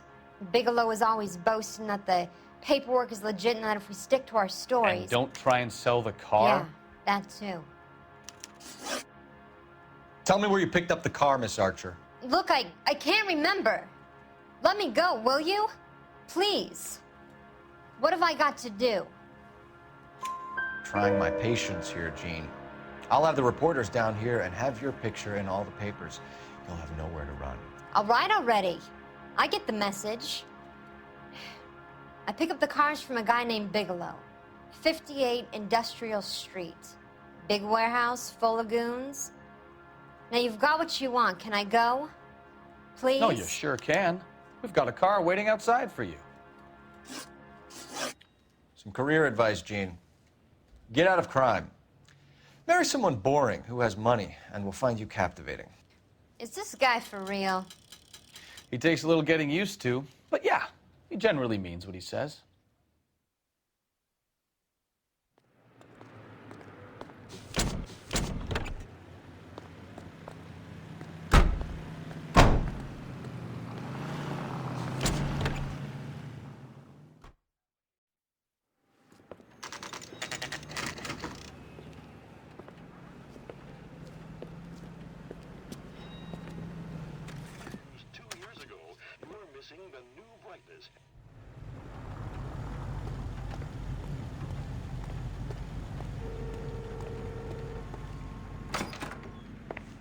And what can I do for you, gentlemen? I'm a traffic detective from Central Division. Who's in charge here? I am, Gordon Lightfall. What's this about? We understand that your company prints California vehicle titles. Yes, I have the government contract to print pink slips. I've done for some years. Have you had any goods or equipment stolen recently? We're running up against stolen cars with seemingly legitimate paperwork. Not recently. Have you ruled out forgery? There's no shortage of talented artists in this town. We'll keep it in mind. We have some questions for you, Mr. Lightfall. Mr. Lightfall, we're currently working 2 auto theft cases. Do you know anything about a car theft ring? Certainly not. Why would I get mixed up in a thing like that? We have suspects with legitimate pink slips that were printed here, Lightfall.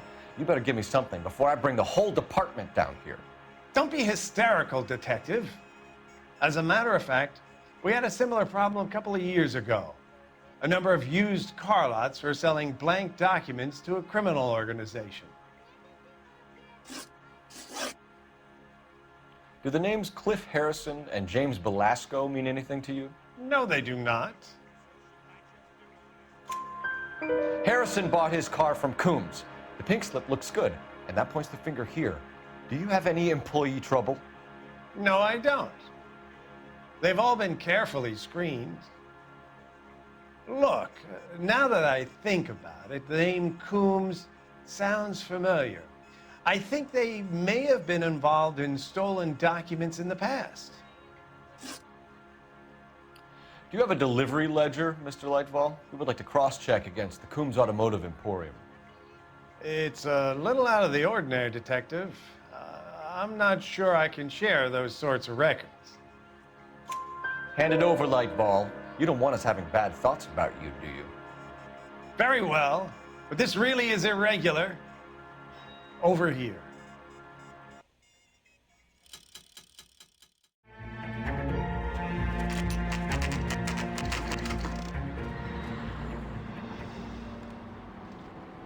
Call for a couple of black and whites.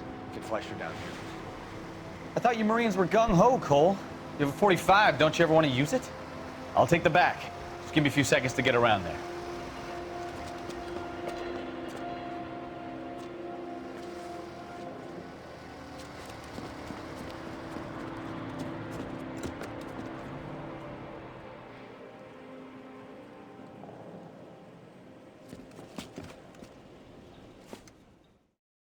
We've got a trail of pink slips and stolen cars that leads right to your door, Bigelow. You're in this up to your neck, but I don't think you're the man in charge. Make it easier on yourself. Give him up. I do work on cars for customers. You charge in here shooting up the place like it's the Ballad of Bulge. I can't give you anything. We know about marquee printing. You can make this easier on yourself by giving us your man on the inside. I sometimes repair cars and put them back on the road. I need a pink slip to resell them. There's no problem there. There are at least 4 dead men in this warehouse. A couple more. Punks won't make for that much extra paperwork. We'd be doing the legal system a favor. Okay, tough guy. I get the message. Lightfall, the guy who runs Marquee. He's the big shot. He likes to spend big at the track. He owes people. Lightfall, the guy with no luck at the track. Tell me about him. It's one of the guys lying over there. You're right. He has no luck. That's the best lie you can come up with, Bigelow? Hey, would I lie to you, detective? I'm not exactly in a good position here now, am I?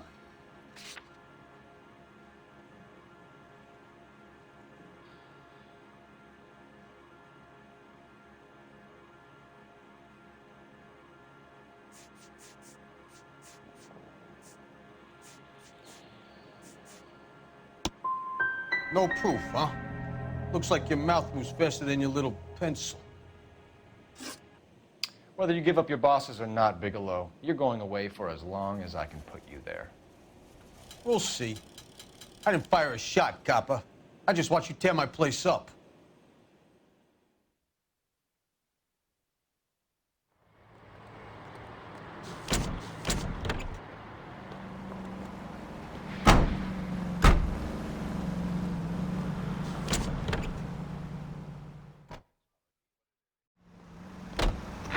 What a mess. Gonna take some cleaning up, that's for sure. I wish it hadn't gone that way. Well, they shouldn't bring guns to work with them. We didn't have a lot of choice. You have to admire the barefaced cheek of someone who tries to blow your brains out one minute and pleads innocence the next. Yeah, especially when he's surrounded by evidence. You know, guys like Bigelow spend so much time convincing themselves that they're not doing anything wrong that they actually start to believe their own bullshit. They get sloppy. Bigelow, Lightball, all of them. If they hadn't, who knows how long they could have kept this racket going. Complacency or greed. It's always one of the two that brings them down.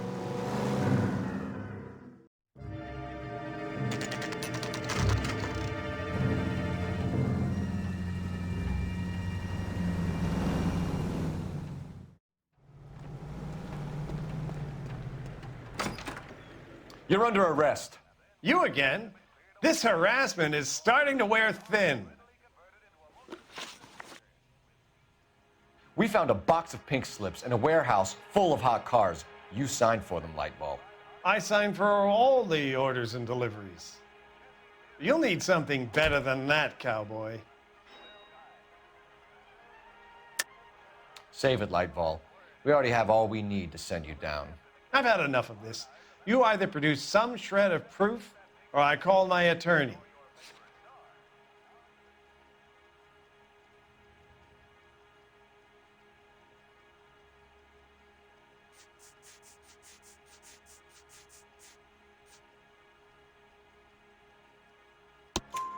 You're in the hole with the organization.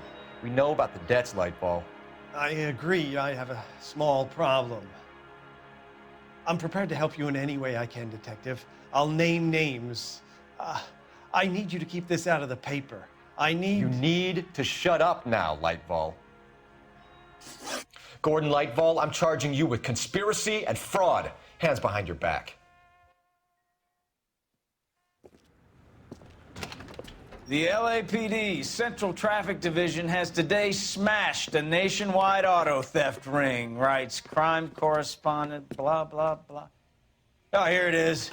Traffic squad detectives confronted a large group of armed thugs. After an exchange of gunfire, more than a dozen dead criminals were removed from the scene. The LAPD sustained no casualties. Damn fine work, Phelps. Now get out there and nail some more bad guys, will you? I want to finish reading this.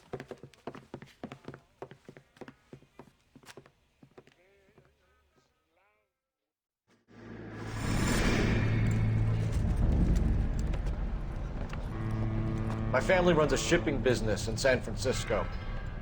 We used to have 2 ships a week to Tokyo. We've been in shipping for 2 generations, Hank. I've never been on a voyage anywhere. I feel like Odysseus in the beginning of his journey. The Odyssey took 10 years, Cole. This is the American century. America can rule the world after we win this war. We need to stay alive, Cole. These men are counting on us. Have you heard what the veterans are saying to each other? No. Golden Gate and 48. That's 4 more hard years of fighting.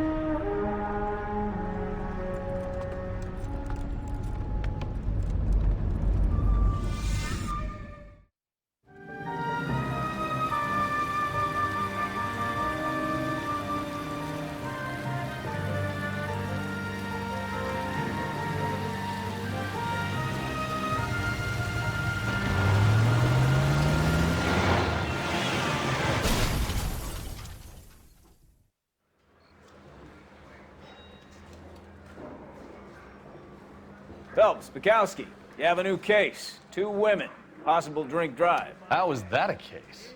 The broad says she was doped and that somebody tried to kill her. Where did this take place? That's the bit you're gonna love. Right across the street. What? A Chevy Styline took a nosedive off the escarpment, fetched up underneath a Cola King billboard.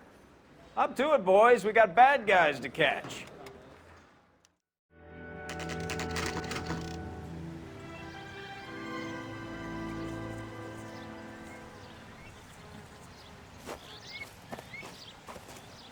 Her face looks familiar.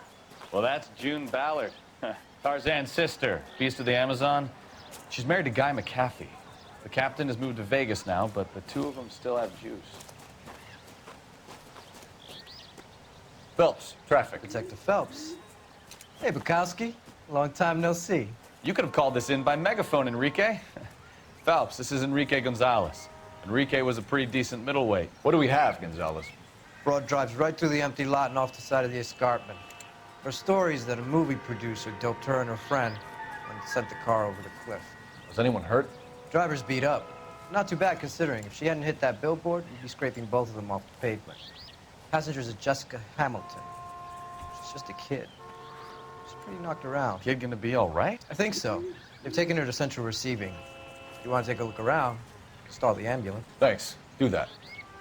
One more thing. Watch out for the driver. She cuts rough. Mrs. McAfee, we would like to ask you a few questions, if that's okay. I prefer to use my maiden name, June Ballard. You might be familiar with some of my work. Can you tell us what happened here? You're kind of cute for a cop. Maybe a bit on the serious side. What about me, June? I'm a big fan of Beast You? of... I don't like. Keep out of this. We understand that you're still suffering from the effects of the accident, Mrs. McAfee. The officer says that you claimed that you were drugged. Who did this to you? That rat slipped us a Mickey Finn. It's no wonder I feel so dopey. I can't remember. It's a serious offense to withhold information from the police during a criminal investigation, madam. I told you to call me June. You're making me feel like an old lady. And don't bother your handsome head about this. My husband will settle the score with Mark Bishop. You mentioned a Mark Bishop. You think he might have had something to do with this? He is a movie producer. As for his involvement, you just leave it to me and my husband to worry about. I want to know what happened between you two that made him want to commit a double murder. Bishop offered me a part in his picture. Then he withdrew it. Fact is, we had a deal. I pressed him on it, and this is where I end up. Drunk driver? Maybe not. How so? Well, a head I found without a body piqued my interest. See what you think. Alas, poor Yorick, I knew him, Horatio. Is it real? No. I think it's supposed to be a replica of an Indian shrunken head. It's some kind of curio or movie prop. See the casting marks?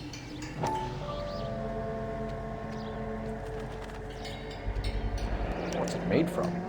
Plaster of Paris would be my first guess, then painted. So we can rule out the murder angle? No, you can rule that in. That thing was wedging the accelerator to the floor. Whoever did it wanted these women dead.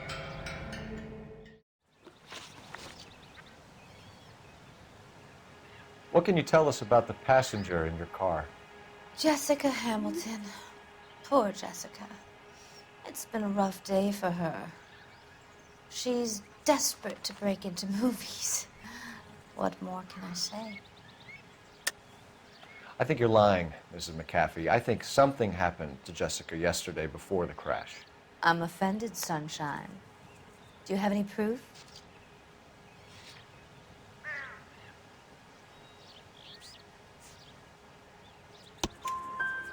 Miss Hamilton's underwear were physically torn from her body.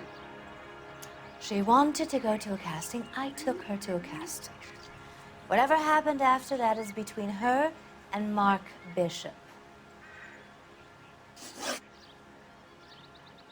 We found a shrunken head that was used to tamper with your car. You see, I normally don't drive off cliffs. The last thing I remember is getting behind the wheel. It's obviously some kind of movie prop. You must know where it came from. In case you hadn't noticed, I am the talent. And the talent doesn't deal with props or sets or any of that kind of stuff. Why don't you ask Mark Bishop which prop house he uses? Mrs. McAfee, I think it would be in everyone's best interest if you accompanied Patrolman Gonzalez back to the receiving hospital. I'm going to be okay. These guys can take me home after. My lawyer and I have talked to the news hounds. Mrs. McAfee, you are still under the influence of narcotics, and you're likely to go into shock once the drugs wear off. And I thought you were a heel. It's nice of you to be concerned.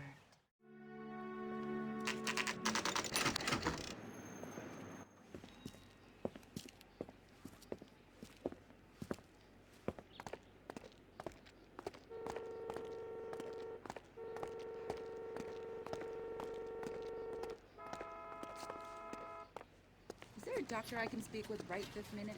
Hello, Detective Phelps, here to interview a Jessica Hamilton. Jessica Hamilton. Oh, yes. She's in the room, right behind you, Detective. Hello, Doctor. I'm Detective Phelps. You're attending to the young lady from the auto accident? Yes. She's conscious now, but I doubt she'll remember much. She's still feeling some of the after effects. Jessica was drugged? She certainly was. Chloral hydrate would be my guess, and there's clear evidence of abuse. She's still a minor, Detective. Someone planned a double murder to cover up a statutory rape? Swap 7 years for life and gets Guy McAfee on their case? Doesn't make much sense to me. I guess it depends on what they had to lose. Is there an executive wing here for the more valued clients? Sure. Hello, Jessica. My name is Cole Phelps. I'm a policeman. I'd like to talk to you about your accident, if that's okay. Are you going to sign him out? Okay. Yep. Can you tell me what you remember about the crash? It's all kind of fuzzy. I remember waking up here. Nothing happened yesterday. Tell the truth, Jessica. Why the big cover-up? I'm not lying to you. Do you feel any better today, sir? I'm sorry, no. We found your underwear in your handbag, Jessica. You need to tell us what happened. The doctor told me what happened. I didn't want that. I just wanted to be a star, to be in movies. I told Junie what happened, and she told me to toughen up. That was the price of stardom. Did she now, cold-hearted bitch? It's not Junie's fault. It's not my first time. I had a boyfriend back home, but my father found out about him. Even if you consented, Jessica, you're still underage. We need to get in touch with your parents, Jessica, to tell them what has happened. Oh, you don't need to worry them. They sent me along to stay with Aunt June. They trust her to take care of me. Is there a doctor I can speak with right this minute? You're lying, Jessica. How are we going to make this right if you lie to us? Please, Detective, why would I lie to you? How much is this gonna set me back? Because you're a runaway, Jessica, and you don't have your parents' permission to be here. Now, do you want to tell me what really happened? I went with Junie to this strange place. It's difficult to remember. Someone gave me a drink to calm my nerves, and then I felt faint. I think I must have passed out. When can I get out of here? How did you meet Mr. Bishop? Well, Junie is a big movie star. You probably know that. She's doing a new movie. What's the story with Bishop and Mrs. McAfee? Why does he want the two of you dead? That can't be true. Mr. Bishop seemed very happy today. I mean, yesterday. And that's why he wedged a shrunken head against the accelerator pedal and punted the two of you over an escarpment?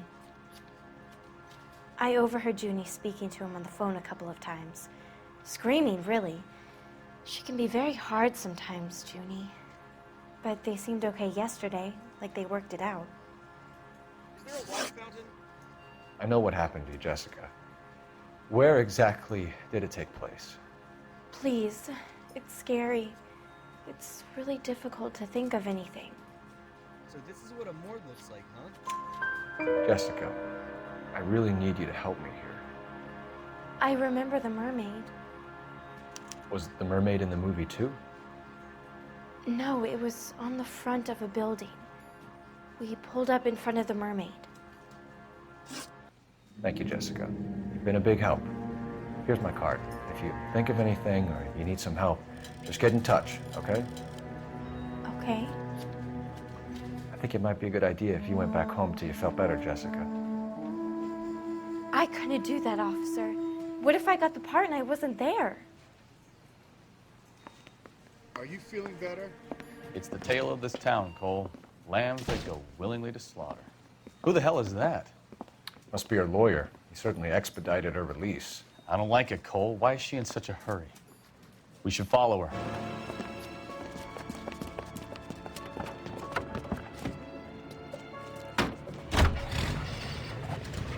There she goes. Come on.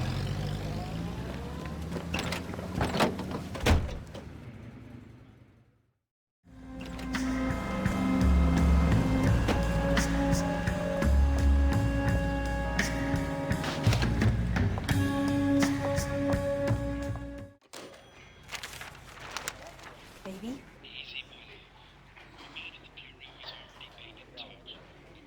No! I don't want him taught a lesson. You know what I want. Well, then make someone else do it! You still know people out here, don't you? Then make some calls!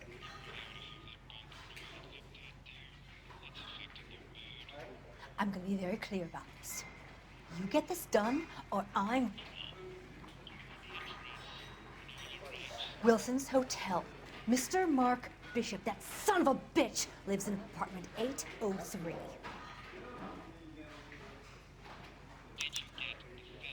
Sure, I got the film.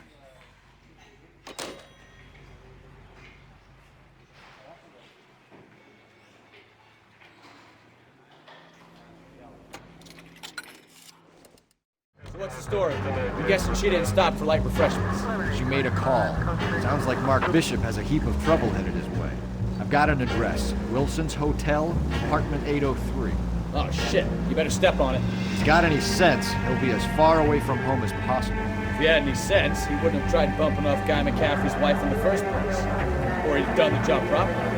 McCaffrey will break a fella's legs just for looking at his dog. What did you make of the kid? You believe her story? I think she was doped out of her tiny mind and given the casting couch. That fucking bitch Ballard sold her out. So if Ballard was doing someone a favor, why did they try to kill her? All units in the vicinity in car 11K, 11 King, a 415 in progress at apartment 803, Wilson's Apartment Hotel, 1220 West 7th Street, Westlake Park. 11K code 3, all other units code 2. KGPL cleared. Roger, KGPL. 11K en route. All units in the vicinity in car 11K, 11 King, a 415 in progress at apartment 803, Wilson's Apartment Hotel, 1220 West 7th Street, Westlake Park. 11K code 3, all other units code 2. KGPL cleared.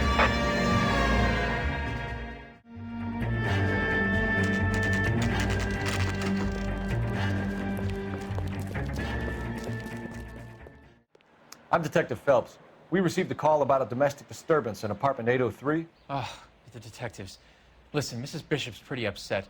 Take the elevator and then left down the corridor. It's the last door on the right.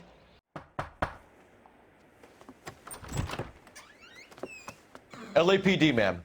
Are you in danger? I'm all right now. You just missed them.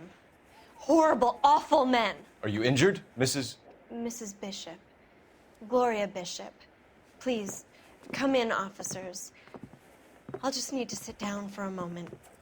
Forgive me. That's perfectly normal, ma'am. Just look at this mess! We'll take a quick search of the premises, ma'am. You take a moment to gather your thoughts. I will. Thank you, officer.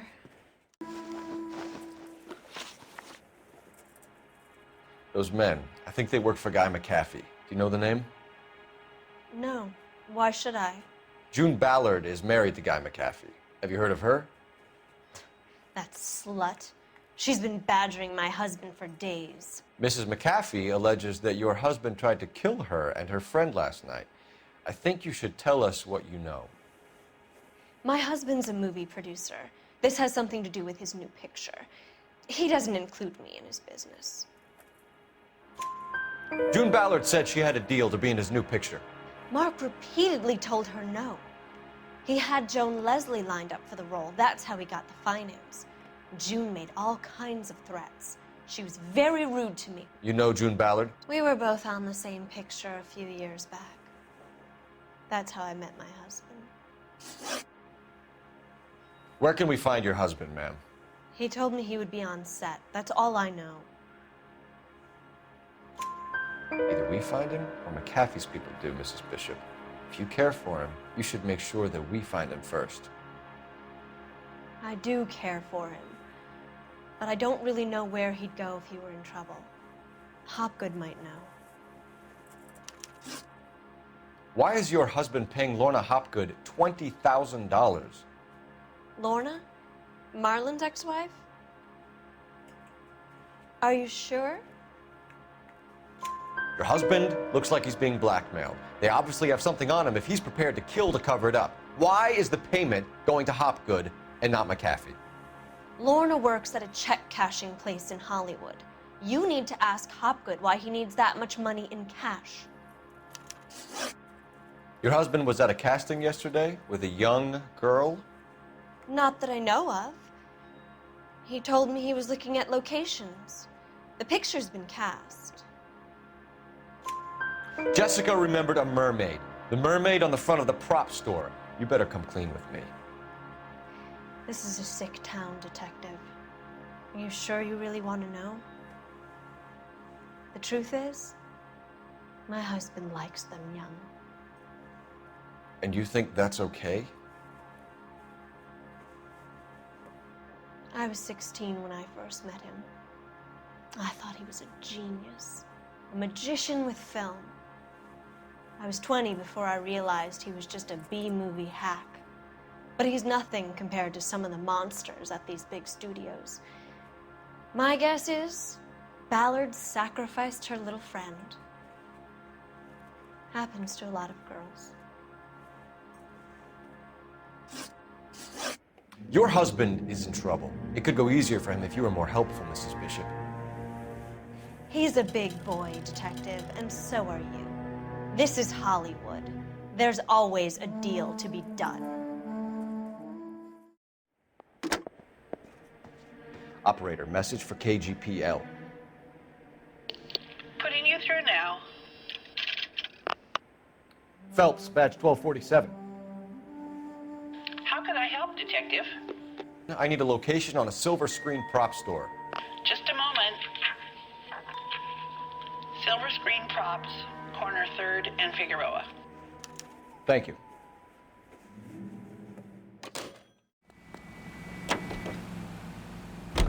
Mrs. Bishop knows more than she's letting on. She doesn't seem to realize how much trouble her husband is in. The LAPD are the least of their worries right now. You'd think she'd have gotten the hint after those hatchet men redecorated her apartment. Maybe she's just loyal. Or she's in on it. She didn't seem like your average giddy broad with nothing between the ears. Or she might just be trying to buy enough time for Bishop to put a couple of oceans between him and McAfee. Lay that pistol down, babe.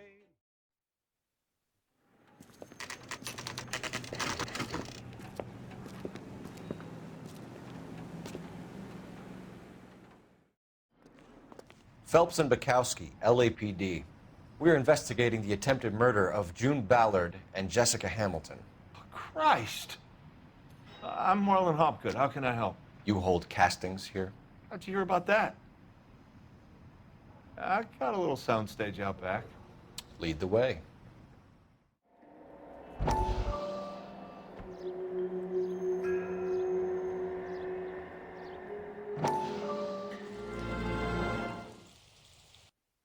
Listen, I have to call you back. I got some business here. Sit down, Courtney. This is Mickey. Mickey, this is Courtney Sheldon. What would you like to drink? Scotch. Straight up. I hear you're back at school learning to be a doctor, kid. Yes. That's right, Mr. Cohen. So you want to be a doctor and a dope peddler. Interesting combination, huh? Do we have a problem, Mr. Cohen? We might have, yeah. Selling your dope to my boy Lenny looked like a good move, but Lenny has been supplying wholesale, so to speak. The Bindle boys in this town aren't used to the juice without a little of the middleman taking his cut. Lenny promised that wouldn't happen, Mr. Cohen. And Lenny works for you. What can I say about Lenny? Let me think. Oh yeah, he's a putz. And he's lazy, and he's greedy, but he's my wife's brother. How can you make a cake with those ingredients, huh? So how is that my problem, Mr. Cohen? Well, kid, the only way we're going to be able to make this work is to do some repackaging. We need to get the dope out of those dinky little cardboard boxes and... Surrettes. Yeah, Surrettes. Right. We can put it into a big vat so we can water it down a little bit.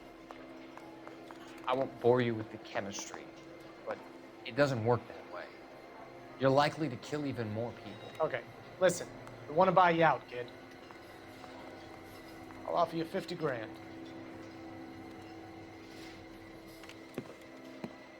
Hey, hey!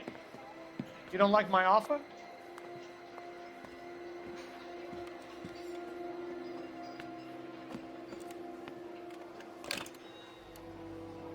The Sheldon kid?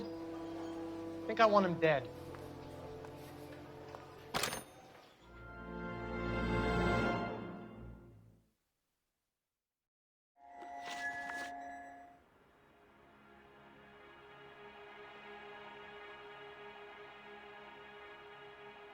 You ever do any work for Mark Bishop? Mainly do work for the studios. RKO, Republic, Warner Brothers. So yeah, when Bishop is doing work for a studio, yes. When did you last see him? Now I'm doing work for his next picture. Still pre-production though. Haven't seen him around here in a while.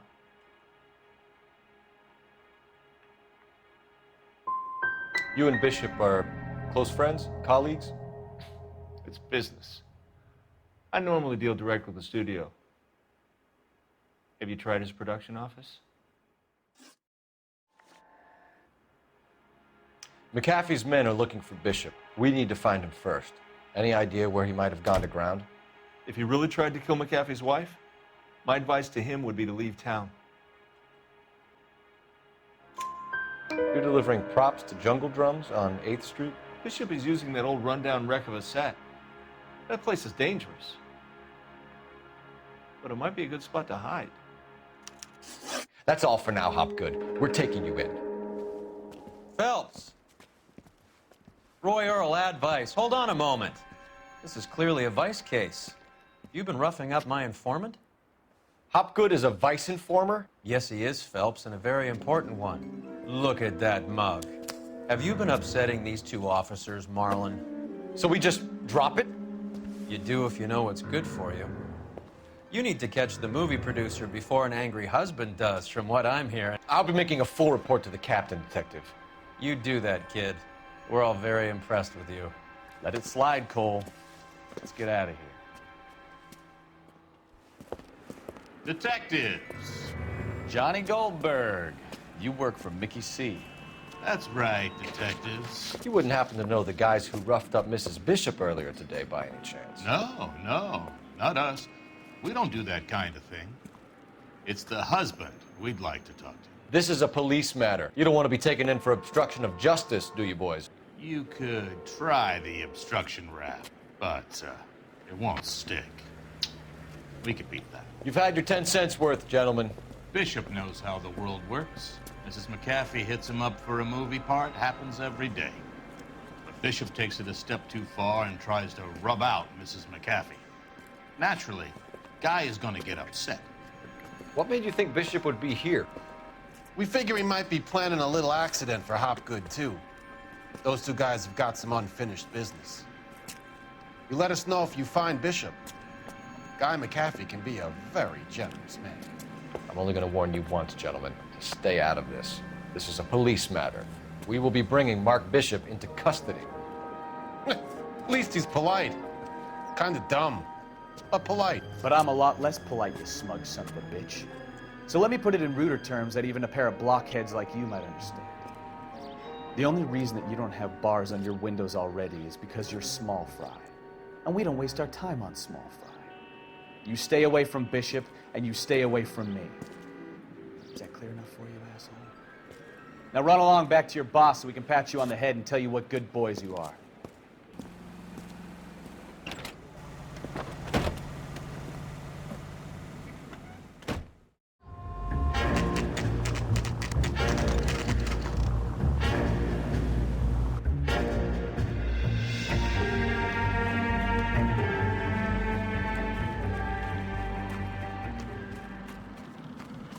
There's the slippery bastard now.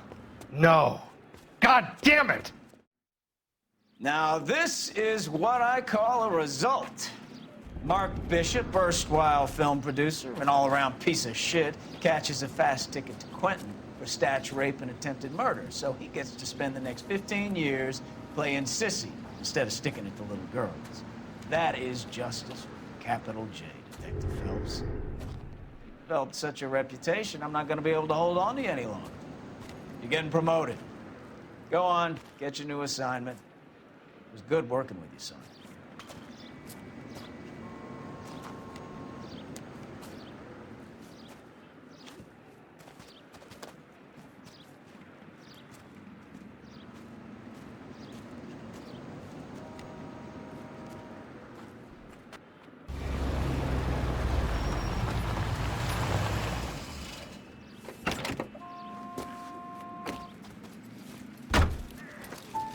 Phelps, Bukowski, This your work?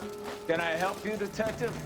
Sorry, Cap. Didn't see you there. Yeah, I'll bet you didn't. This is a traffic case. You need something? I'm here to buy a drink for the 2 LAPD traffic cops who broke the back of Guy McAfee's private army. You don't have a problem with that, do you, Captain? Go right ahead. Get in. I'm buying.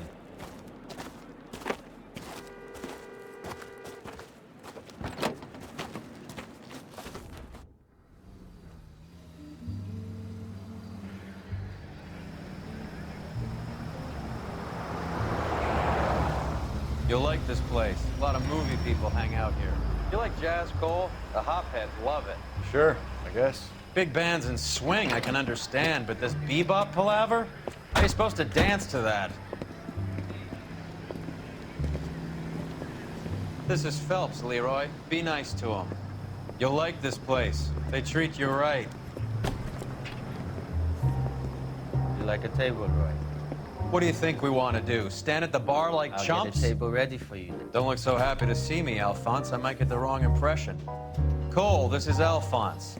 He's a French Negro from Africa. Can you beat that? The Congo. A pleasure to meet you, Alphonse. Is Elsa singing tonight? Yes, she is. She has the next set.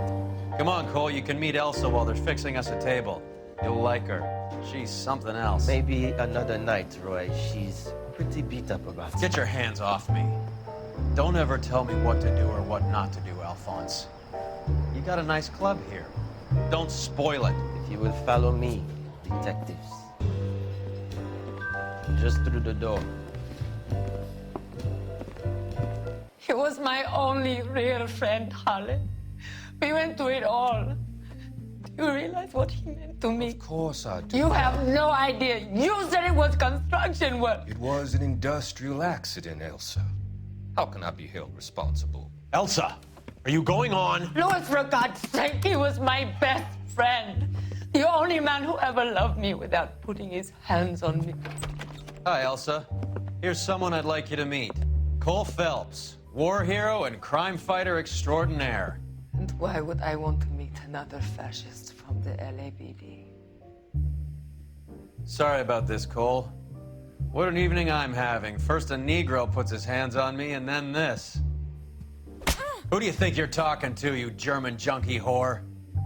Don't you ever forget your place with me again. Do you hear me? Evening, Doc. How's business? Sanguine. Louis, help me here. I'm gonna have to give her something before her performance. Blow it off, Cole. These artsy-fartsy types always get a little flighty. Meet Dr. Harlan Fontaine, doctor to the stars. Mr. Fix-It to the mental wreckage of Hollywood.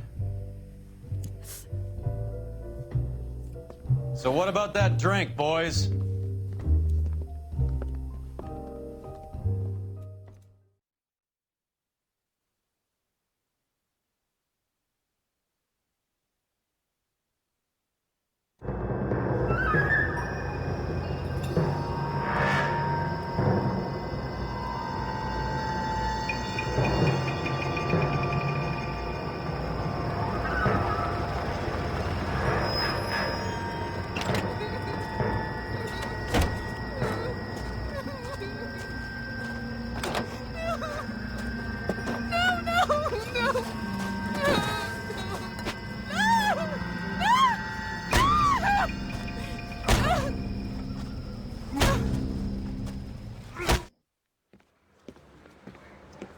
All right, gentlemen, take your seats. Let's get this over before lunch. Floyd Rose of the Homicide Squad has decided to take early retirement. We will all miss Floyd and the steely edge he brought to his police work. The department has arranged a wee drink at the Galway Arms to quench the mighty thirst a man gets from 25 years of police work.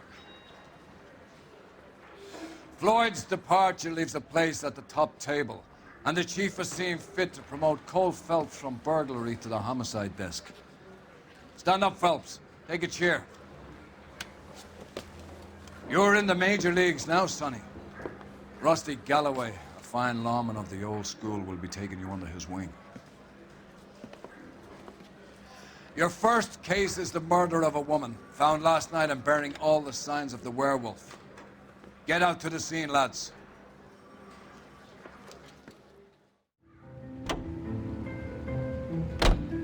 What happened to Rose? Parker wants the chief's job. Word is it's either going to be him or Thad Green. So they're both clearing the decks. So where does that leave you, Galloway?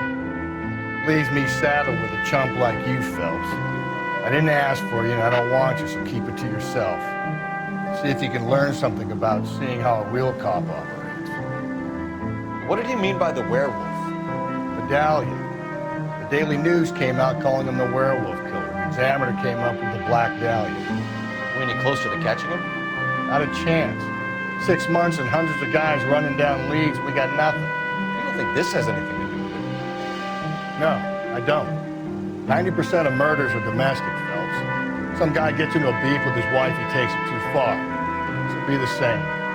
But cutting someone in half and leaving them off the sidewalk, that's a one-off. Why so many women this year? Because of the war. You should know that.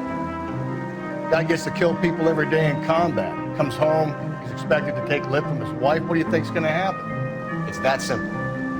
Like I said, most of the time it is.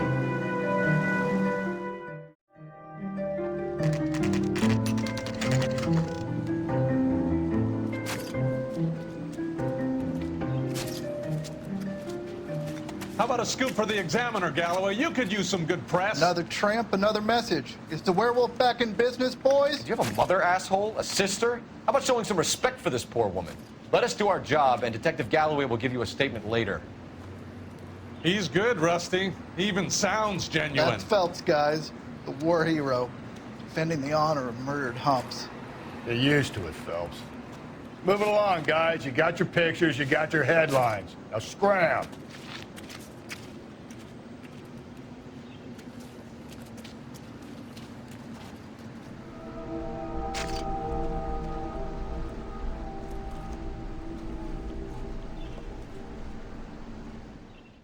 Patrolman, this your beat? Yes, sir. Well, part of it. Kids park here, they use it like a lover's lane. It's a working neighborhood. Some trouble, but nothing like this. It's known locally as the Moors. You were first on the scene? Yes, Detective. No one's disturbed the body? No, sir. We cleared out them vulture reporters so Pinker and the coroner could work. They're waiting to talk to you. Go house to house and see what you come up. What does the writing on the victim mean? BD, Black Dahlia, Tex. Your guess is as good as mine.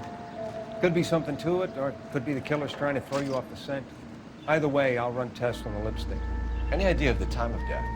From the temperature, I'd say after midnight. I'll confirm with you later. The werewolf? For my money, a copycat. We can't rule it out. We need to work the evidence. You'd love that, wouldn't you? A big head to hang on your wall. The caller of the decade. We've been working evidence on the BD case for 6 months and got nicks. There's a difference, Rusty. Oh, yeah? I just started working it today. Okay, Hotshot. What's more likely? The werewolf comes back around, leaving us a corpse? He clearly has a thing for power. Power over women. Why not power over the police department as well? Let me finish, Phelps. A guy opens his mouth again after 6 months of stewing. For some opportunist who's been reading about the BD figures, he'll rip off the MO and get himself a freebie. That's not totally fantastical. You know, the Examiner and the Daily News might be good at coming up with monikers, but they're terrible for police work. There's a reason we didn't get the son of a bitch after the short murder. It was them, locusts.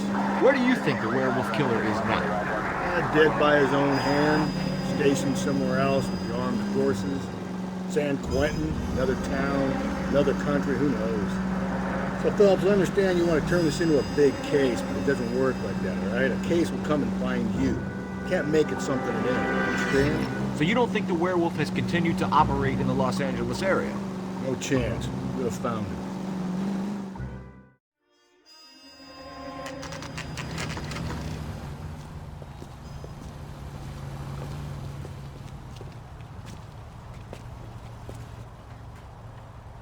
You want a tip? Refill my coffee next time. Gentlemen, what can I get you? Phelps and Galloway, LAPD. Were you working here last night? Yes. How can I help, officer? You can start with your name. Garrett Mason. You're the regular bartender on nights? I'm a temporary barman. I work for an agency. I fill in at bars across town. Do you remember a woman who came in here last night? 5'7", about 110 pounds, blonde hair, about 40 years of age. You mean Celine Henry? Yes. Do you know anything about her? I don't. But the owner, Mr. McCall, serves her most nights. Would you like to speak to him? I would. He sits at the back of the club. Wears a hibiscus. You can't miss it. Is there anything else? Fire away, Phelps. I'll stay here. I'm a little parched. Pour me 3 fingers of rye. Drove me up. Detective Phelps, LAPD. We're investigating the murder of Celine Henry. Do you know her?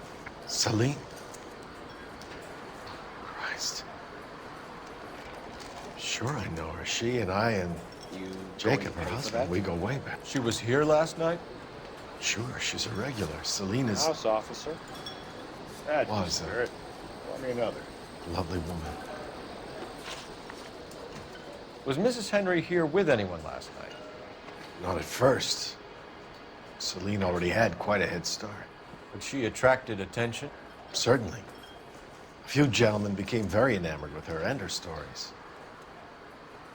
One guy in particular. You know him? No. He's been in a couple of times. Did they leave together? Yes. At around 11.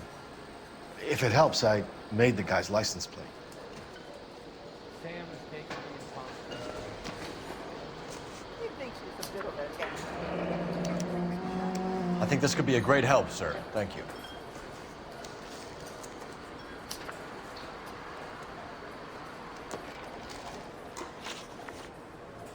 Mrs. Henry appeared to be missing a ring, torn from her finger, but not her wedding finger.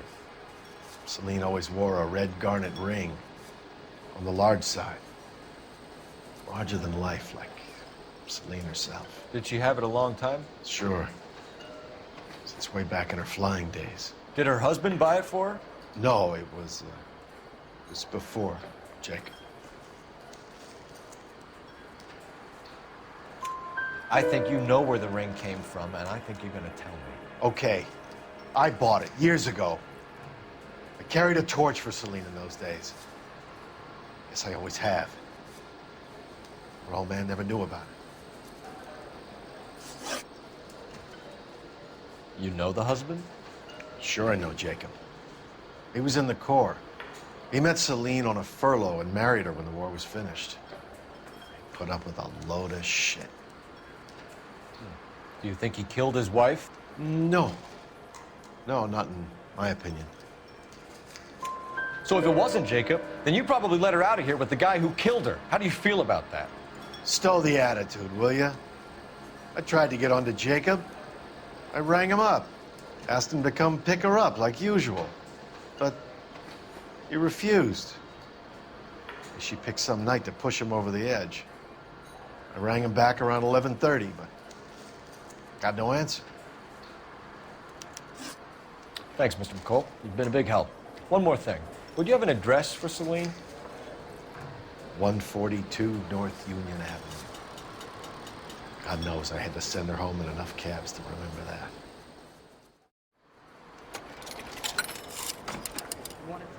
Operator, give me dispatch. Putting you through now. Phelps, badge 1247. How can I help, Detective? I need a registered owner on a license plate, 2boy8899. Yes, Detective. I'll need to contact the DMV. Shall I relay the details via KGPL? Please. Thanks, ma'am. The most welcome. You find the booze helps you get through a working day? Sharpens my investigatory instincts, Phelps. A smart lawyer might use that to throw out anything you collect. A smart man might know it's unwise to stand between the patient and his medicine. As long as you're not falling over, Rusty, I'll let it slide. That's mighty kind of you, Phelps. You know, you picked the wrong job if a healthy thirst offends you, Cole. We owe it to this city to do the best we can in this position. As homicide detectives, that responsibility is all the more serious. Always the politician. It's not political, it's practical. Maybe the men combing Hollywood Boulevard after the Elizabeth Short murder were more interested in sniffing out booze than the clues that would have led to her killer. Yeah, well, if only you'd been there, choir boy. Betty Short would be alive, the Japs would have spared Pearl Harbor, our ancestors wouldn't have tasted the forbidden fruit. Minor syntactical error, Detective Galloway. I never claimed to be able to prevent crimes. I only suggested a proficiency in solving them. Guess that's the drink slowing you down. Oh my God, brother, oh brother. Worse than I could ever have imagined.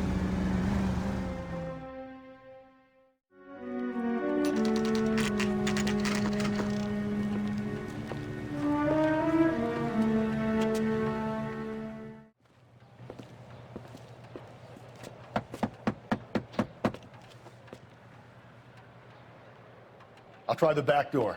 Wait here a second.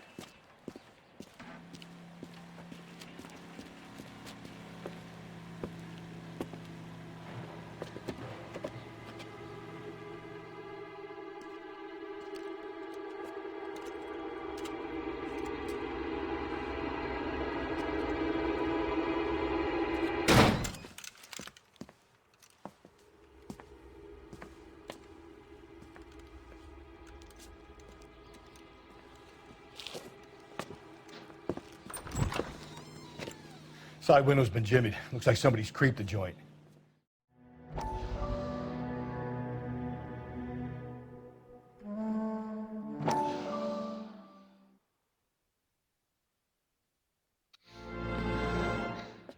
You said I had to go back, Doctor. The fires are cathartic. They allow you to confront your past. You said the house would be empty. Are you taking the medication I have prescribed? You said the house would be empty. I heard them screaming. The circumstances were unfortunate. My colleagues had made all the necessary You arrangements. said the house would be empty. You're killing me. The deaths were unfortunate, but you have dealt with death before. I want you to come to the clinic and we can deal You said the house would be empty. How can I find peace?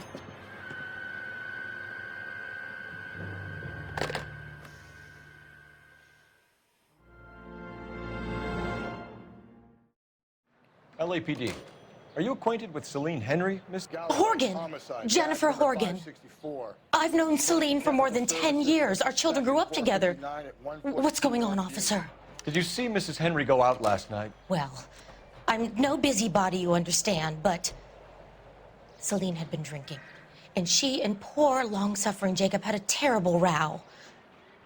I think Jacob may have given her a black eye. He stormed out and she went back inside. Did he come back? No. Celine was listening to music and shouting until she left around 10 p.m. She was very drunk to have been driving. But she is not the sort of person you can stop from doing something when her dander is up. What is this about, officer? Is Celine all right? I'm afraid Mrs. Henry has been murdered, ma'am. Murdered? Oh, my God.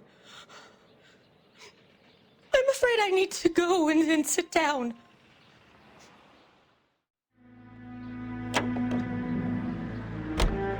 Jacob Henry had a violent argument with his wife last night. He's looking more and more likely. For my money, the broad keeps the house looking like that, she's probably deserted. Skipper says bring him in. Keep the hats on her back for a bit. Fine by me. So it ain't the werewolf killer after all.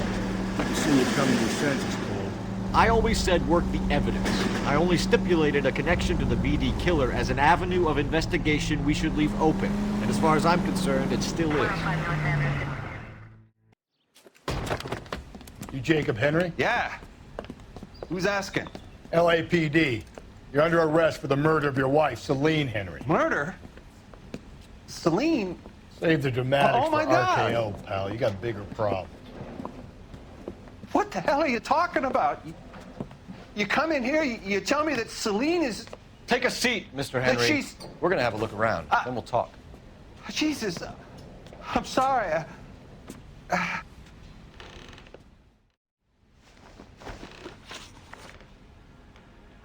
So who could have killed Celine? Where did she go last night, Jacob? A bar, I suppose. Look, I don't know. You know where she went, Jacob. You're lying. Why would I help you if you keep lying to me? Look, I'm telling you, I don't know.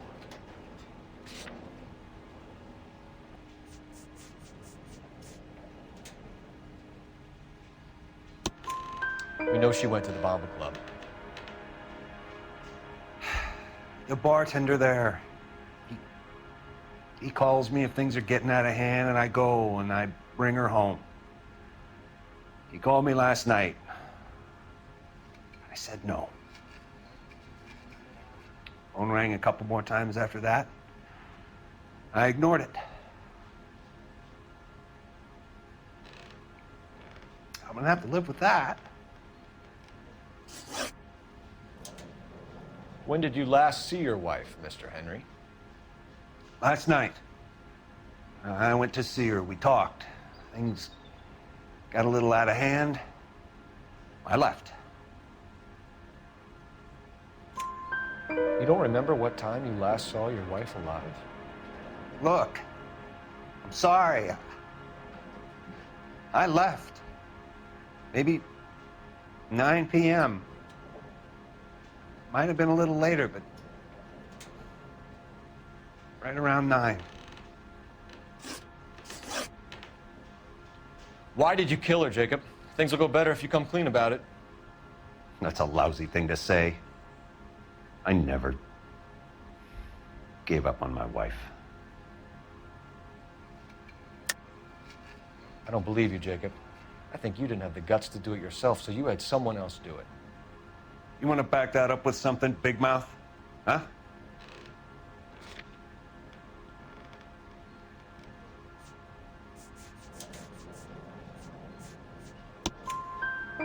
The note by the phone suggests you meant her harm.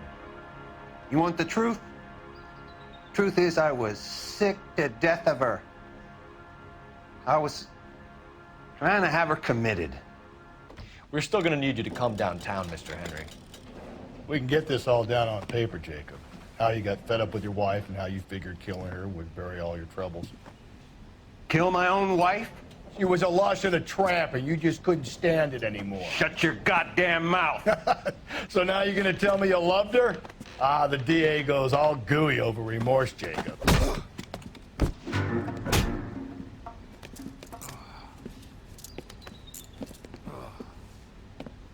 Call it in and get a squad car dispatched. And check for messages. I'll keep old Slugger here company.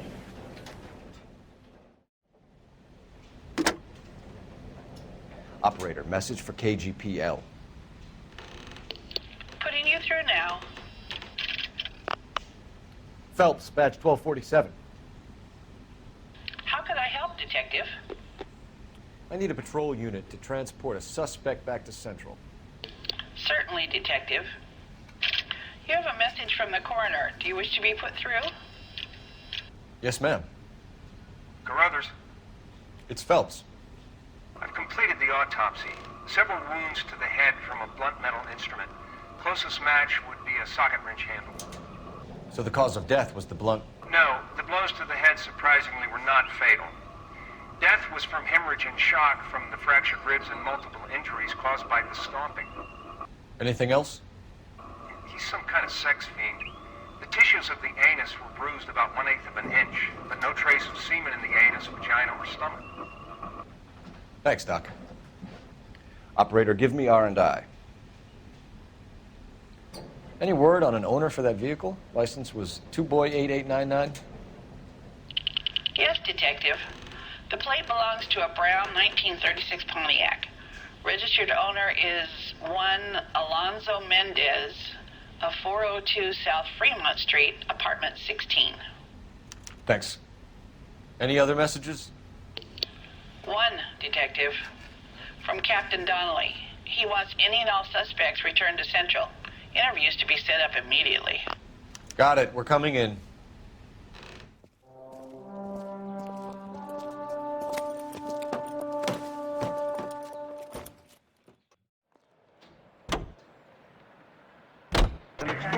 Brother said she took a real pounding. Maybe if he had been a little firmer in the beginning, he wouldn't be in this situation now. I imagine that Neanderthal routine is a big hit with the ladies, Galloway. Women love me, Phelps. I have no complexity. They know exactly what they're going to get. Several thousand feet over the steep sides of the lake.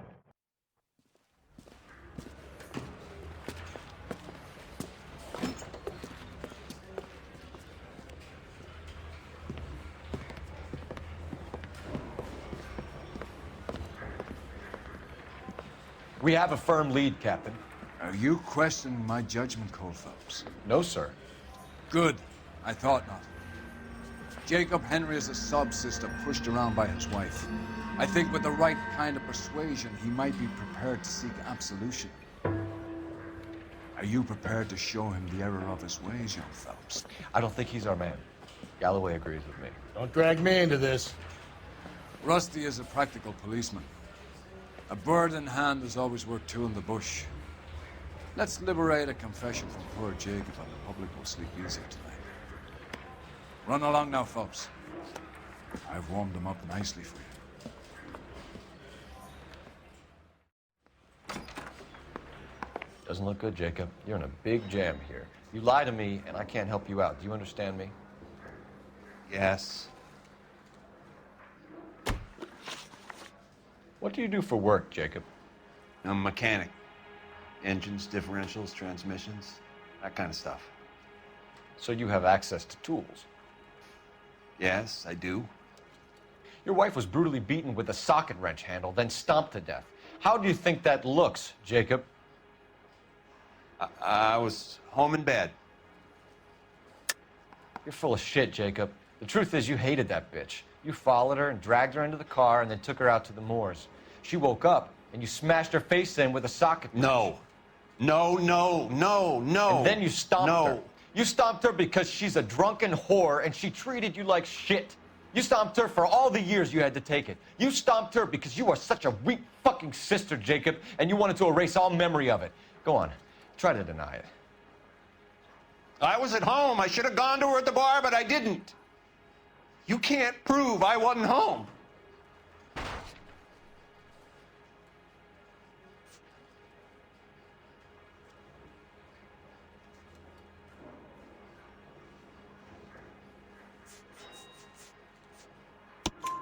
I can. The bar owner, McCall, gave you up. He called your house right at the time that someone was smashing Celine's skull in and got no answer. If we find that socket wrench, you're gonna fry. Get it off your chest. Tell me you killed her. I killed her, all right. I killed her dreams. She was an aviator, famous in her day, flying around up there like a bird. But she never wanted to come back down. You know, my pop was a sod farmer, dirt poor. I joined the Corps, trained to be a mechanic. I did better than my father did. I worked hard for it. It's all you can ask of a man. But Celine, she never wanted to come down from the clouds. She wanted everything I couldn't give her. All I had was security. That was never going to be enough.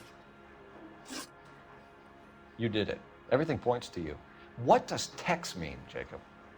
I don't know what you're talking about. I need a reason to believe you, Jacob. You want a confession?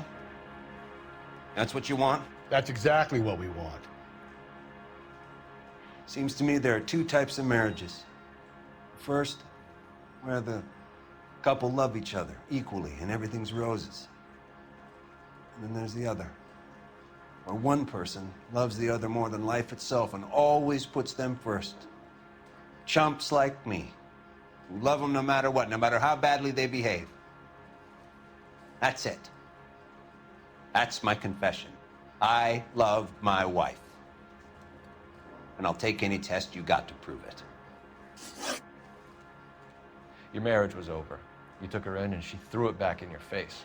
You didn't go over there to hurt her. It just got out of hand. It's not how it was. You're lying, Jacob. It was falling apart and things got violent. I'm not lying. I'm telling you how it was.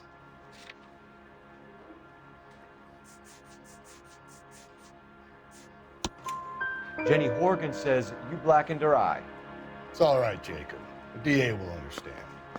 In your shoes, I would have done exactly the same thing. I hit her, all right? I'm not proud of it, but she was coming at me with a frying pan. What would you do? I took it for years, but sometimes a man can only take so much. Why did you break into your wife's house, Jacob? Why steal the ring? What? What are you talking about? I've got a key. Why would I need to break in? You took the ring because you found out who gave it to her. What are you talking about?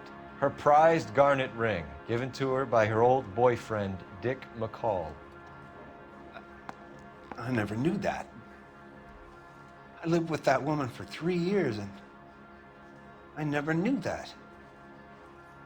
Well, in that case, I think you should be talking to Dick McCall. We'll do the detective work, lunkhead. Just answer the questions. I'll see what I can do for you, Jacob. But I'm not promising. It still looks bad for you. Phelps, you failed me, son. We have another lead, Captain. This guy Mendez could be our man. I hope so, Phelps. I really hope so. I'm deeply disturbed by your style of police work.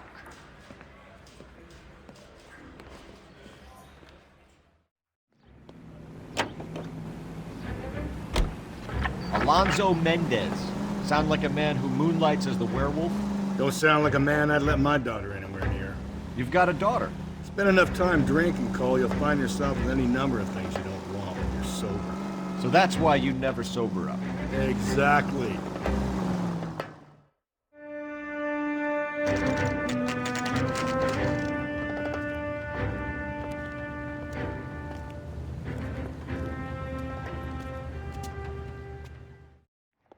Don't bother knocking, just kick the door in. Take a look around and see what you can find. We have the murder weapon. You better get Pinker down here. Why keep it? Why not throw it away? Think these clowns are geniuses? Thank your stars you caught a break, and Captain Donald would begin to like you. Hey! What gives? LAPD, you're under arrest. Show me your hands!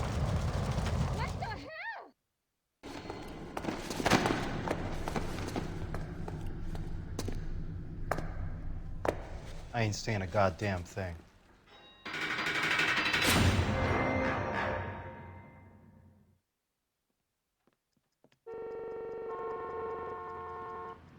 You did a grand job, lads. Phelps, That's quite a way to acquit yourself in your first outing as a homicide investigator. It seems the city has a new and vengeful guardian. Considering the evidence against your suspect and the thoroughness with which a report was compiled, I foresee a safe passage through the courts, and the DA agrees with me.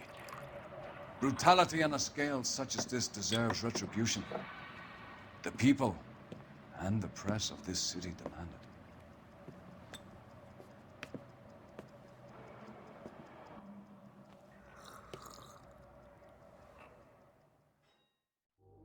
Something to soothe this pain, to cool the lava you pump through my veins, 'cause I'm burning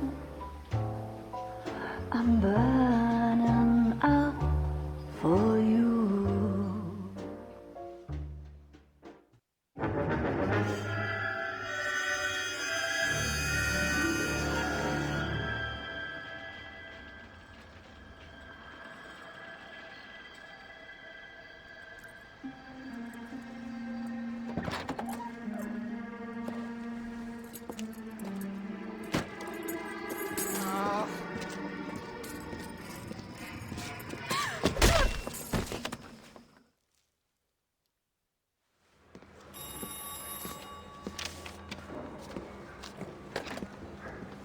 Galloway.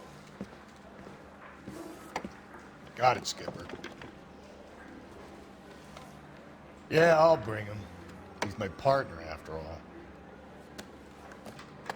What have we got? New case. White female dumped in plain sight in the grass at the end of Hill Street. Hats are all over it. Captain's trying to fend them off. That sounds awfully similar. The first rule of police work is make no assumptions until you've seen the evidence. Skipper wants you to have your newspaper face on, college boy. Did a decent job on the Henry case, Phelps.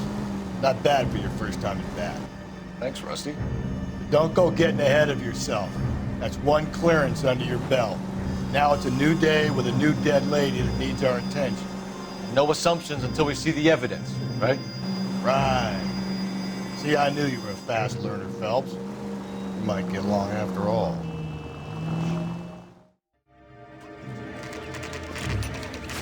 Now, boys, you know as much as I do. I'll be holding a press conference once the autopsy's been completed. I have two of my finest investigators on the case, fresh from bringing down the sword of justice on the crazed sex... Captain, aren't there similarities between this murder and the murder of Celine Henry? And of Elizabeth Short, for that So you don't matter. believe there's a crazed sex killer at large preying on women? Boys, be sensible. We have the greatest police force in all the world with the greatest scientific investigators at our disposal. How can any killer continue to beat that? Be advised. We keep the gas chamber at San Quentin primed for the sons of Cain who continue to believe they can take a life in the city of angels. Yeah, right. Any new leads in the Dahlia case? Run along, boys, and let these officers get to work. We have God's work to do here, and it can't be delayed. What do we have, Captain? Another woman sacrificed. Speak to Carruthers. I want daily reports, gentlemen. You find her, Gonzalez? Not me. A family out for a stroll. I was first reporting. Can you show me the body? It's under the pepper tree, this way. Similar MO. To what? The Dahlia? I don't think so. Celine Henry. That's a closed case. This is probably another sad sack who lost his temper with a broad who wouldn't put out. Are you a suspect, Rusty? Watch your mouth, Phelps. All I'm saying is we got enough to do without reopening closed cases. Talk me through it, Mal. Severely battered, on display. Footprints would indicate that she has been stomped. Size of the footprints would seem to indicate a smallish men's shoe. What size shoe did Mendez wear? You finished? No, I'm not. At a glance, I would say strangulation was the cause of death. I'll need to do further tests for semen. Angry boyfriend. If they were married, they'd be at home. Not humping out here in Lover's Lane. There still might be some play in the boyfriend angle. I thought we were on our way to lock up the husband. If he doesn't work out, that is. Deirdre Muller has suffered enough. More than enough. You shouldn't make disparaging comments about her without even the slightest inkling of what she was like. She was a woman, wasn't she? Around about my third divorce, I realized women might not be the pure angels you imagine. You're married, ain't you, Phelps? Don't make any insinuations about my wife. Hey, she's a woman. She's the mother of my children. You're a father, Cole? Don't tell me your eye don't bend. This conversation is over.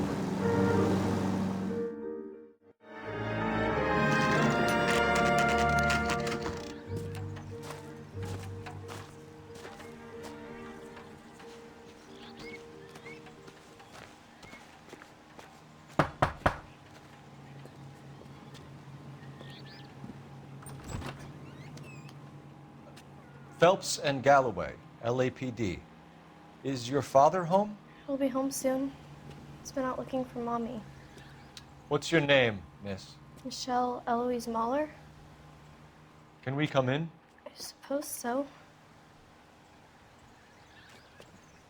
Thank you. Could you have a seat for me, Michelle?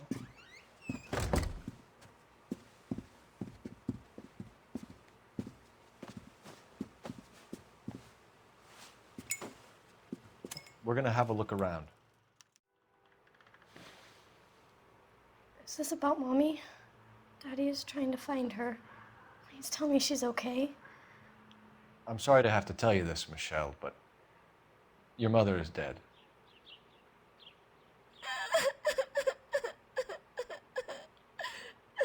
Do you think you could answer a few questions for us?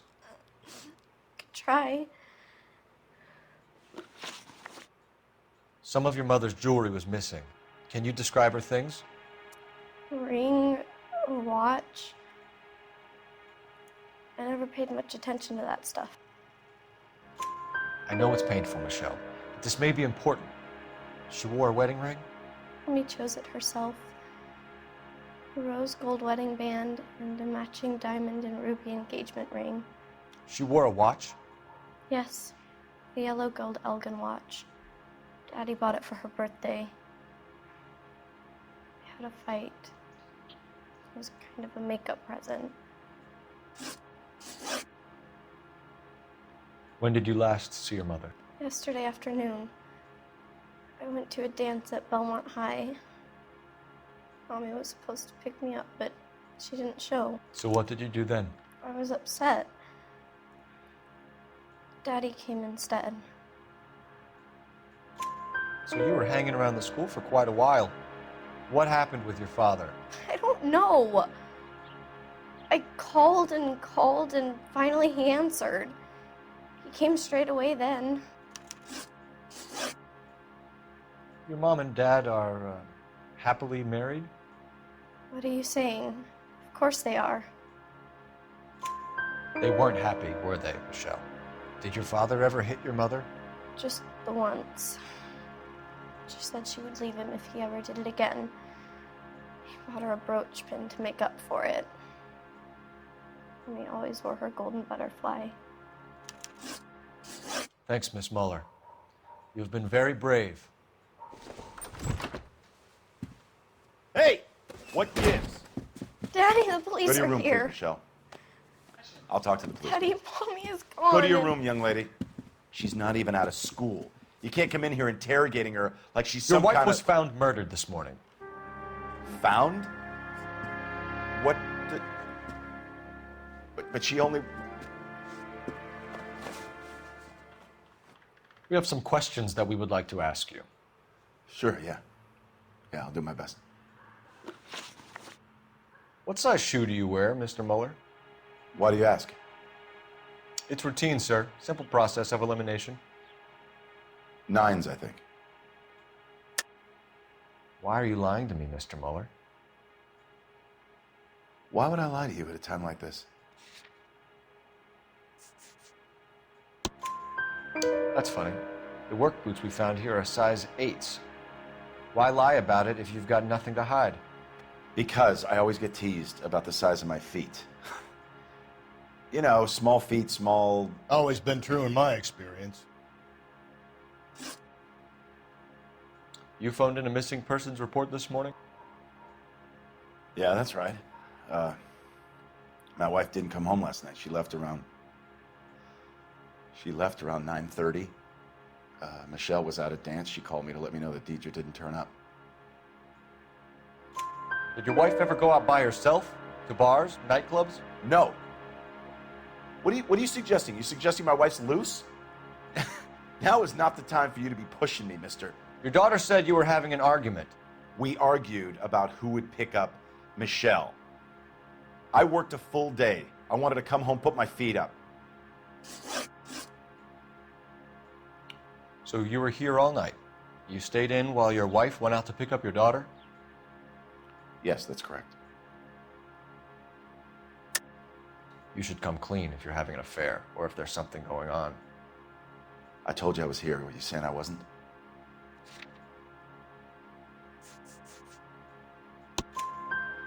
So why did you take so long to answer the phone when your daughter called? Okay, I went out for a while. I was driving around. It's my way of relaxing.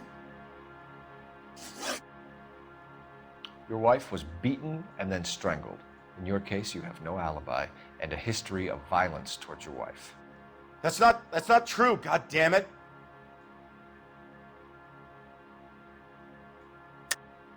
It is true, Hugo. You're a violent man. You try to keep a lid on it at home, but sometimes you lost control. Your daughter and your wife were scared of you. You don't know anything about me.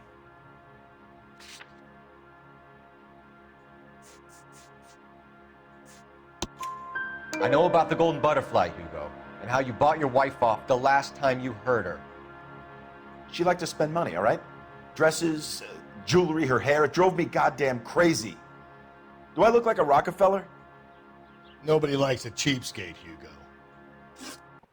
Getting hostile with us is a very bad idea, Hugo. I'm no murderer. Make some arrangements for your daughter, and then present yourself to Central Station for questioning. You gotta be kidding me, Phelps. Put the cuffs on him.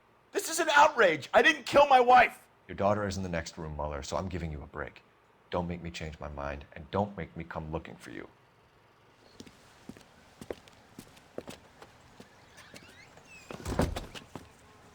We should go back in there and bust his ass. 1, we need to break his alibi, check phone records, canvass the neighbors. 2, we have motive of domestic violence, which probably goes for half the men in LA. 3, we have no evidence tying him to the crime scene. Hello, detective. Yes, ma'am. I heard the terrible news over the radio. And you can help us with our inquiries? Yes, sir. They had a row last night. I heard Mrs. Muller screaming. Did you see Mrs. Muller come home late last night at all? No, not at all. I did see Mr. Muller put something in the incinerator earlier this morning, though. I told you he was our guy. Now let's get this bum downtown and into a cell. Look, there he is now.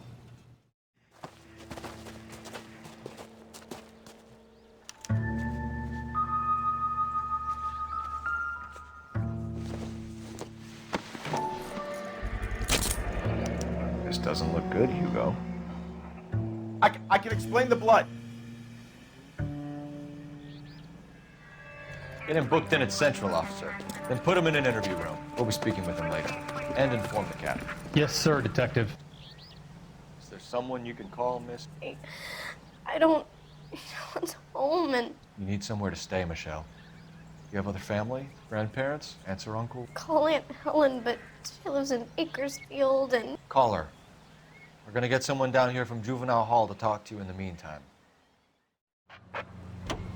Got it, KGPL. I'm surprised, you know. I didn't make the husband for it. Always make the husband. 9 times out of 10, it's the closest person to the Vic who does the deed. God knows I've wanted to kill some wives in my day. Lex parsimoniae. What? The law of parsimony. Occam's razor. The simplest explanation is most likely the correct one. You know, you could have said that without getting all liturgical on me. I'll try to dumb things down from now on. Appreciate it.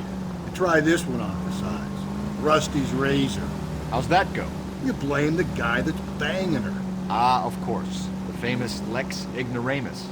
Closes cases, Cole. Puts a lot of people away, that one.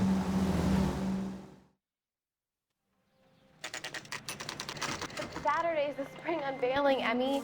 It's the first season since fabric rationing's over. We have to go. I told you I can't Saturday. I'm busy. Busy where? You're going on another drive with Davy Gardner, aren't you? So what if I am? Car 11K, car 11K, come in. 11K, go ahead. 11K, see the janitor. A green 1946 coupe registered to a Mrs. Hugo Moeller has been found in the parking lot adjoining the Belmont High School and playing field. 11K, code 2. What's your name? Who's asking? We can do this the easy way or the hard way. Name's Eli Rooney. You've been in trouble with the law before, Eli? Some. What are you doing around here? I like to keep an eye on the children. Strictly paternal, is it, Eli? Don't sass me, boy. A woman was abducted here last night, Eli, and murdered. And I would love to make you for that, you low-key motherfucker. Well, I wouldn't know nothing about that. A woman, you say? I like 'em a little younger than that. Turn out your pockets, Eli. Now, why would I do that? Because I'm about to break your fucking skull, Eli.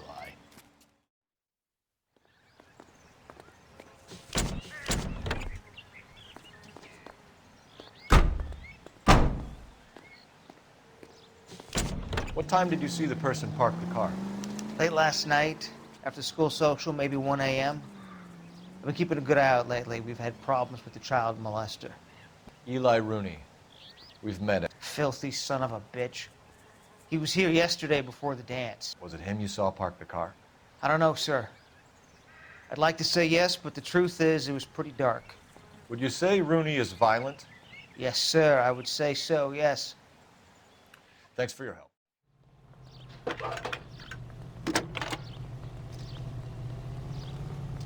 Cole Phelps, badge 1247.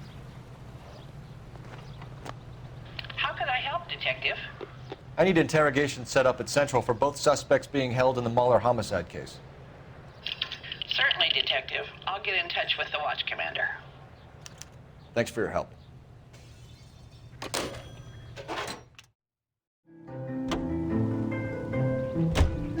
I say we make Rooney for this. I think we should lay it on him. He was near the car, he had her jewelry, the DA will love him for it. Even if he didn't do it? Who cares whether he did it? You have kids, Phelps? He needs to be taken permanently out of harm's way. And we let Mueller slide? For a while. He gets a free pass for now.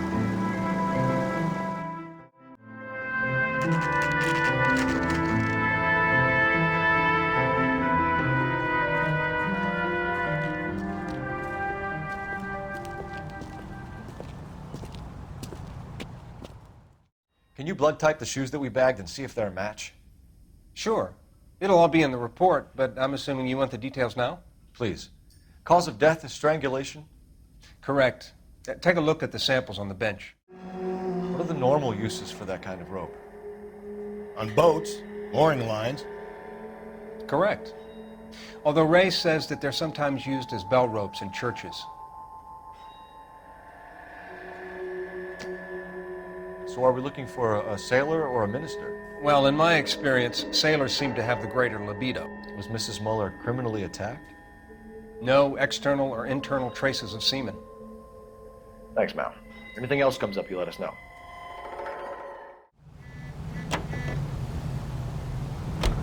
Not exactly the happiest of places, the coroner's office. Carruthers is a good man, professional, diligent. If you're working with a pro, it's easy to overlook the grim realities of a place like that. Funny job, that, the coroner's. How so? You don't want them enjoying their work too much. The wrong kind of man can get awfully lonely rattling around a joint full of corpses. Rusty, that's like something out of the pulps. Been reading the same ones as me? I thought you were usually too drunk to get through a magazine. You know, if I close one eye and squint, you can just about make out the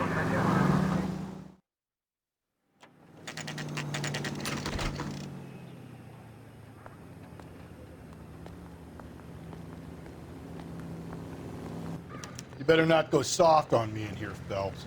We'll work the evidence, Rusty. Let him do the rest. I want to stop him with one round. Here's where we stand, Hugo. Your next-door neighbor heard screaming coming from your house. You were burning your blood-stained shoes. You have no one who can confirm your whereabouts last night. Your daughter says you're a violent man. We have everything we need to send you to death row, and all you have to say for yourself is, I didn't do it. I swear I didn't kill her. Give me that lie test. I can prove it. Why did you burn your shoes, Hugo? Because I knew you'd never believe me. Believe what? It's rabbit's blood. A guy at work brought him in and I helped him skin them. Do you know anything about ropes, Hugo? As much as the next man. I was a scout. I learned some more in the Army. You learned to strangle with the rope in the Army? With rope, with my bare hands, but mainly with wire. I learned a lot of things in the Army, but I still didn't kill my wife. For argument's sake, what type of rope would you use? If I had to, I would use a triple braid. Less flex, easier to control. Your wife was beaten with a tire iron, Hugo. An appropriate choice of tool for a mechanic. I know nothing about any tire iron. You're lying, Hugo. You're gonna have to come clean on this. You got no proof.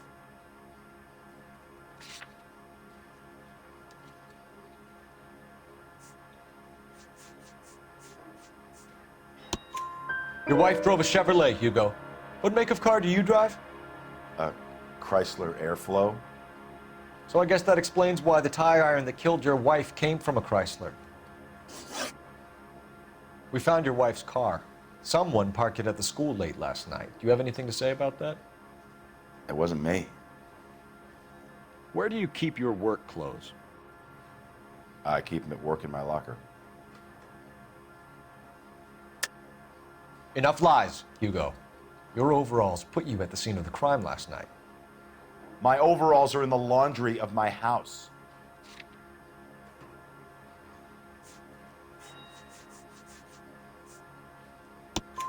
Green overalls, bloodstained, with the initials HM found in the trunk of your wife's car. They can't be mine. Why, Hugo? Because if they were yours, they'd be in the incinerator too?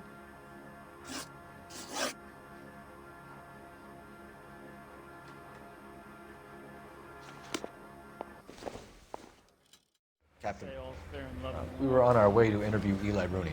Yes, Phelps, I know. This particular fiend is an old acquaintance. I have tried to reaffirm his belief in a wrathful and terrible God.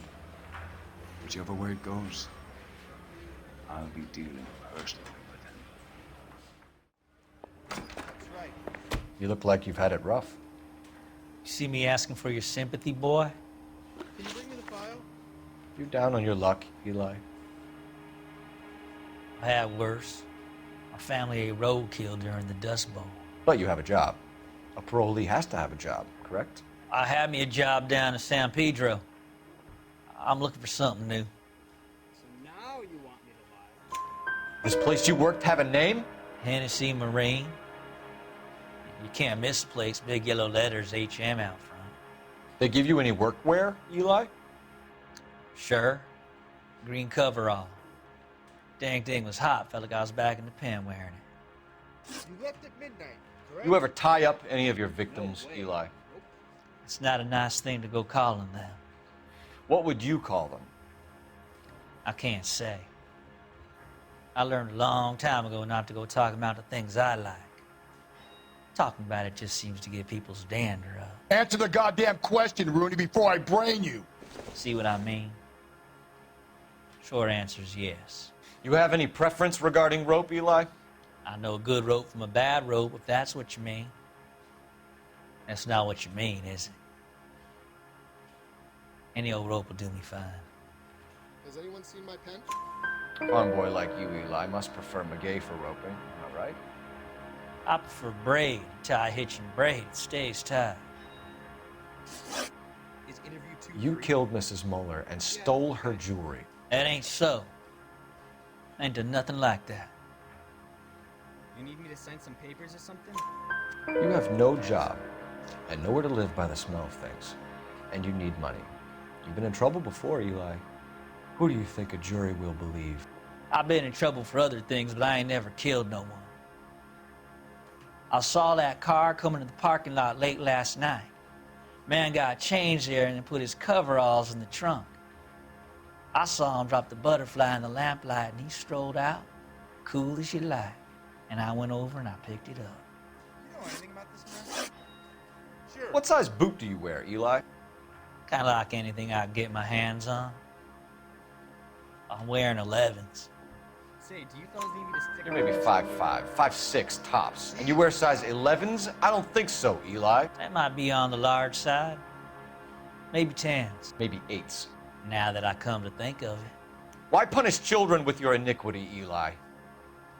You think I was never punished? You must know what you're doing is evil. Well, son, nobody's perfect. Do you identify the man in this picture? Eli Rooney, I'm charging you with the first-degree murder of Deirdre Muller. You want to put me back in the stir that badly, boy? You go ahead and try. I'll beat that rap. I ain't a killer.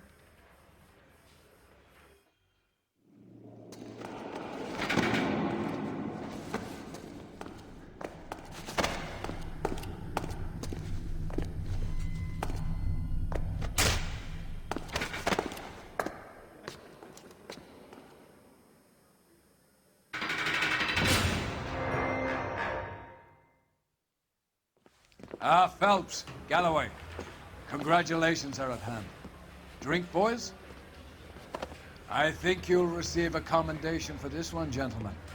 In the meantime, I'll speak to the DA about expediting the passage of the case. We need swift and merciless justice for poor Deirdre.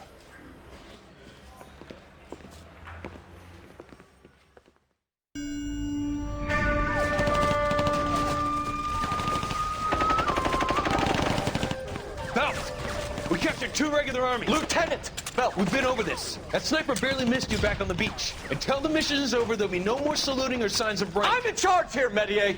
Do you wish to interrogate the prisoners? No, they're beat. Why they look so sullen. They're wondering why we haven't killed them yet. There is no greater shame than being taken prisoner. Get this, Golden Boy actually seems to know what he's doing.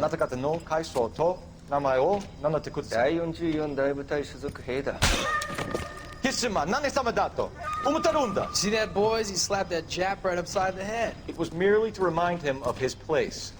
His shame was the tone of voice that he used with a superior. I respect the Japanese, Corporal. Respect, we're here to kill the sons of bitches. Do you know why we're fighting the Japanese, Private? With respect, sir, these bastards attacked Pearl Harbor. And why did they attack Pearl, Private? Because they hate the US of A and our way of life. They attacked the US because we cut off their oil. What would we do if another country denied us the gas to run our cars?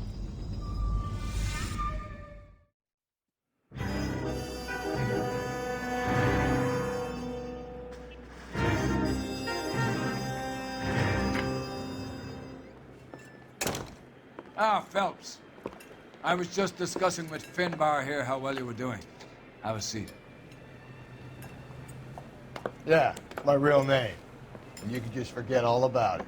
You boys have a new case. A poor Hispanic woman murdered near City Hall and left lying naked in an alleyway. Another naked woman, sir? Yes. We seem to have had quite a run of them since the Dahlia fiend first struck. Phelps is politely trying to hint that he thinks the Mendez case is hokey. Well, young Phelps, you win some and you lose some in police work. You're happy with the Muller case, sir? Over the moon, boys! The DA couldn't be more pleased with the evidence, the witness, and the lack of an alibi. Now, get out there and catch me another sinner.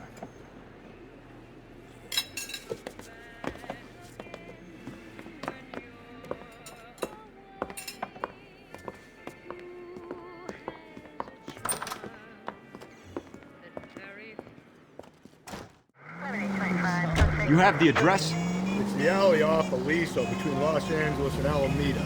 You're kidding. The next one will be opposite Central Station. Count yourself lucky, Phelps. Most guys would kill to land a case so close to their desk. Yeah. It means they can pop in to hit the office supply of hooch whenever they need it. You know, that ain't a bad idea. That is not a bad idea at all, folks.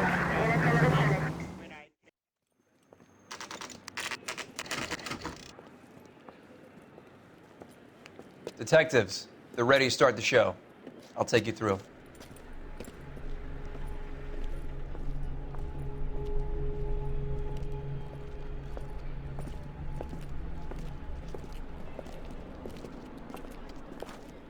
Oh, for Christ's sake. Brothers, Pinker? Cause of death is pretty apparent. We thought we'd best wait for you. When you're ready. The evidence in the Mueller case was solid. I'm not convinced about Mendez. The best way to get away with murder is to pin it on somebody else. I'll bet a month's salary this is a copycat. Strangled, battered, Yeah. We know the M.O. So does every jerk who kills his wife and girlfriend looking for a way out. I've spoken to Brown. He still believes the Dahlia perp has medical experience. 4 women, all murdered, all put on display, all with messages. Mueller had no message. Look, Phelps, this is getting us nowhere. Anything for us to go on, Mal? Head injuries from contact with road, bruising from a small man's shoe, further blunt force trauma to the occipital region at the base of the skull. Could have been fatal, but clear signs of strangulation would seem to rule it out. Lipstick appears to be a similar color to the other cases. I'll see if I can nail down a brand. It was Mrs. Maldonado, right? That's affirmative. Right, so then there's a husband we should be looking for. Get him, we've closed the case. Rusty's razor, of course. I don't want to question your tried and tested techniques, Detective Galloway, but doesn't the DA require sound casework before he'll close the book? And if he's got a confession, and, you know, there's ways of getting it. I'm sure.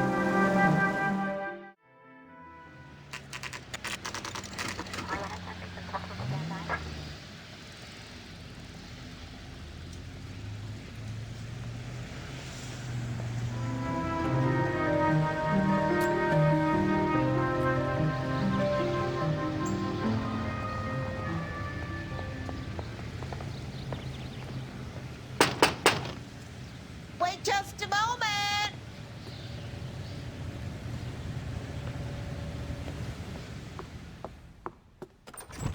I'm sorry. Can I help you? LAPD, ma'am. Detective Phelps and Galloway. Does Mrs. Maldonado live here? Yes, she does. I'm Mrs. Barbara LaPente, the owner of this boarding house. Is there a problem? I'm afraid so, ma'am. Do you mind if we come in? Is there somewhere we can discuss this? Of course. Follow me through to the parlor. Mrs. Maldonado was found dead this morning. Dead? Oh, no. She can't be. I'm afraid she was murdered, ma'am. We need to take a look at her things. I can't believe it. A person seems so alive, and then they're gone. Antonia's room is upstairs, last door on the left. Thank you. We'll be back shortly. Excuse us a moment, ma'am. We have some questions, ma'am, if you're up to it. Yes, Detective. I'll do my best. Do you have any idea who might have wanted to hurt Mrs. Maldonado? That rat of her husband, Angel. She was serving him divorce papers. If I killed every wife to serve me papers, I'd be a mass murderer. Are you being flippant, young man? No, ma'am. What can you tell us about Angel Maldonado? She married him when she was 17. He was cruel to her, very cruel. She was a good girl, little on the religious side, but a good girl. What time did Antonia go out yesterday? She left around 9. Do you know where she went? No, I have no idea. She was a good girl, but she didn't confide in me. A nosy old hag like you knows everything about the people who live under her roof. Where did she go? I think she went to a bar. She's been drinking quite a lot lately. This bar have a name? El Dorado Bar. It's a Latino place on North Los Angeles Street. That's only a couple of blocks from where we found the body. You've had a break-in? No! That can't be true. You're being economical with the truth, Mrs. Lepenti. What do you have to hide? I have no idea what you are talking about.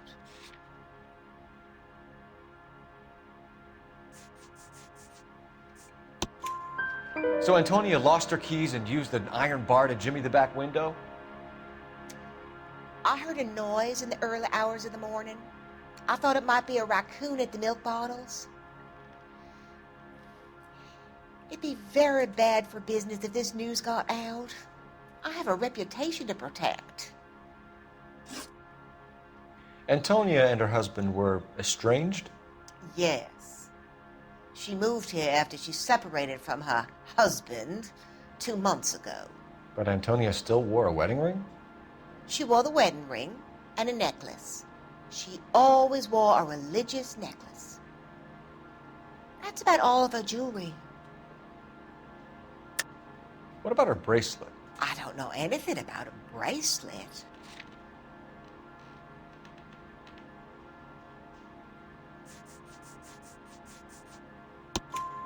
In her wedding photo, she's displaying a charm bracelet. That thing? She never wore it. He gave it to her. She always kept it in that wooden jewelry box. Thanks, ma'am. You've been very helpful. Pay a call to that husband of hers. Lock him up and throw away the key. A nosy old hag? Ah! And I thought I was coming on strong with the ex-wife's line. Sometimes you have to be firm to get the information you need. God damn it, ain't that the truth? And Americans recognize during hot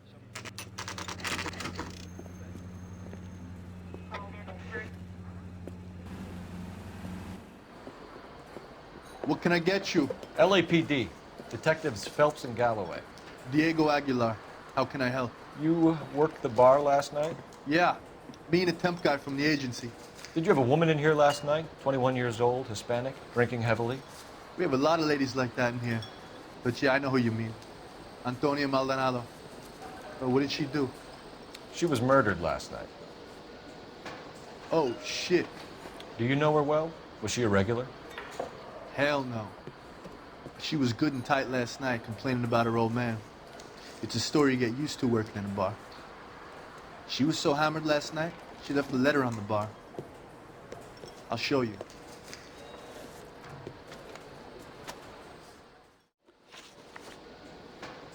Can you remember what jewelry she was wearing? She had a necklace.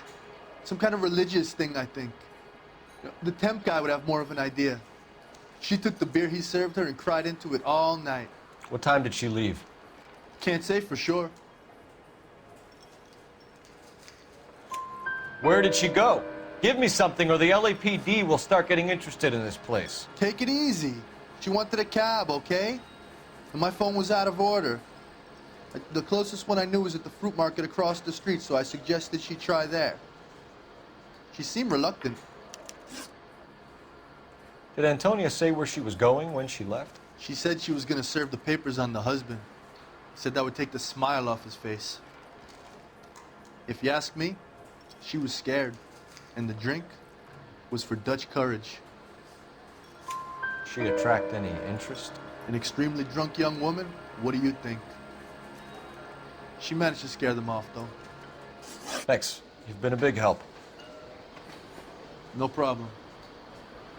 Hey, get the guy, will you?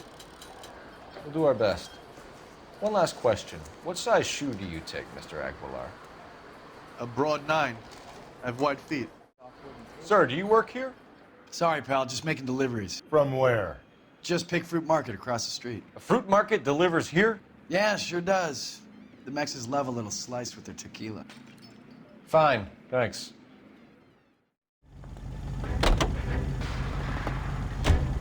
How about we drop in on the husband instead? See if your gut is right. I'll take a bar over a husband every day of the week.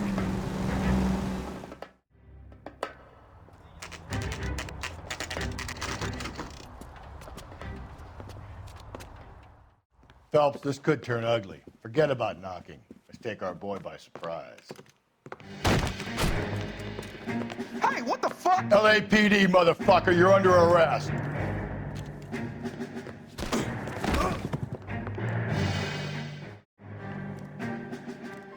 Damn. They got some decent shots in there. Cuff these sons of bitches, Phelps. LAPD, you two are under arrest. Call for some backup, Finbar.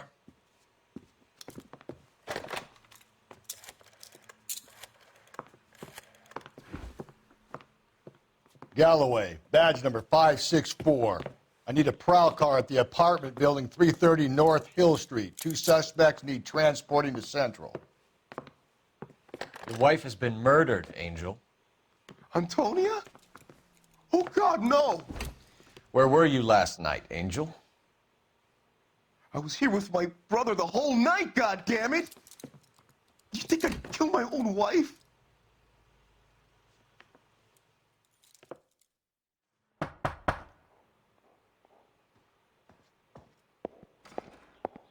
What do you want?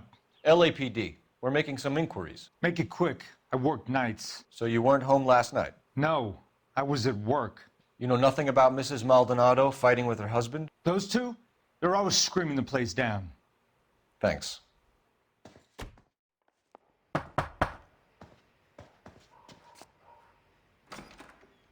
Hello? LAPD, ma'am. Did you hear a disturbance last night? Yes. Yes, I did. Mrs. Maldonado lit out of here, and her husband ran out after her. You saw this, Miss? Aranda. I had the door open a crack. Did you see Mr. Maldonado come back inside after he ran out? No. I didn't. Thanks. We'll be in touch. Operator, give me R&I. Putting you through now. Phelps, badge 1247. How could I help, Detective? Messages for me, please. Message from Captain Donnelly, Detective. Your presence is requested urgently at Central Station. A new letter from the Dahlia killer has been found. Thanks.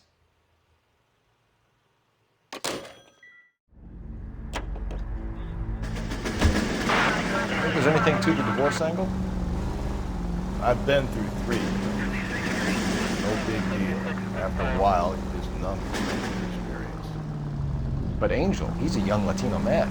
It would hurt his sense of who he is. He'd see himself as a failure. A woman taking control over his life?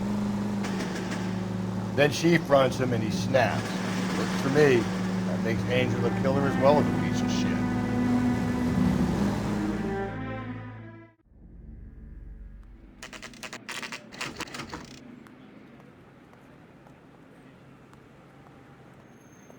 The captain is waiting for you downstairs with Pinker. Boys, come on in. Phelps, have you met Finis Brown? Pleased to meet you, sir. This information is confidential and doesn't leave this room. The new letter was left in the back seat of a cab. The driver thinks it was put through the window and not left by a customer.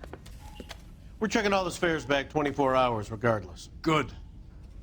Like the previous letters, it's been assembled from headlines and typed from the Times and Examiner, then glued to an envelope. What is the other note? This one? That's also new. A poem, hand-typed. Do you mind if I take a look? Go ahead. We've been over both documents pretty carefully. They've been wiped with gasoline, so there's no chance of prints. That's why we called you in. Do you think it's original? Not unless he's a genius. You like this nutjob's poem? No, I like Shelley. It was written at least 100 years ago. Shelley? Sure, I knew that. You see, Finis? I told you this lad was a bright boy. Sure, but what has it got to do with the case? Prometheus Unbound. Prometheus was a titan, a superhuman character who defied the gods to bring fire to humanity. The Dahlia guy believes he's Superman. Your guess is as good as mine. One thing for sure is that he's educated. What about the link to the Henry case? He could have got the wording from the papers. As you said, he is fiendishly clever and takes pleasure in taunting us. What's happening with the Maldonado case? We have the husband in custody. We haven't interviewed him yet. Well, upstairs then, lads, and see if we can break him. Improved your attitude, Angel? What do you want me to say? I was with Antonia the night she died, but she left the apartment, and that was the last time I saw her. So your wife paid you a visit last night. What time was that? Late, around midnight, maybe? She didn't stay long. You're lying, Angel. You went after her. I think you killed her. You're out of your mind. My brother will tell you I was at home.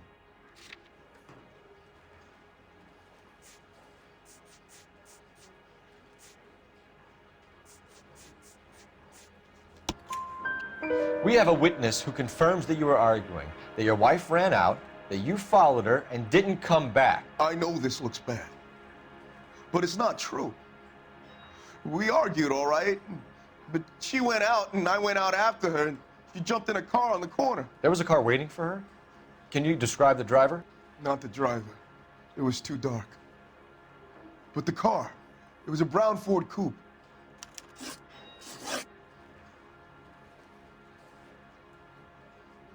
You and your wife weren't getting along. She was divorcing you. Is that why you killed her? We fought, yeah, but we weren't getting a divorce. I don't believe you, Angel. She'd been granted a decree nisi. She pushed you too far and you lashed out. I told you, I wouldn't accept a divorce.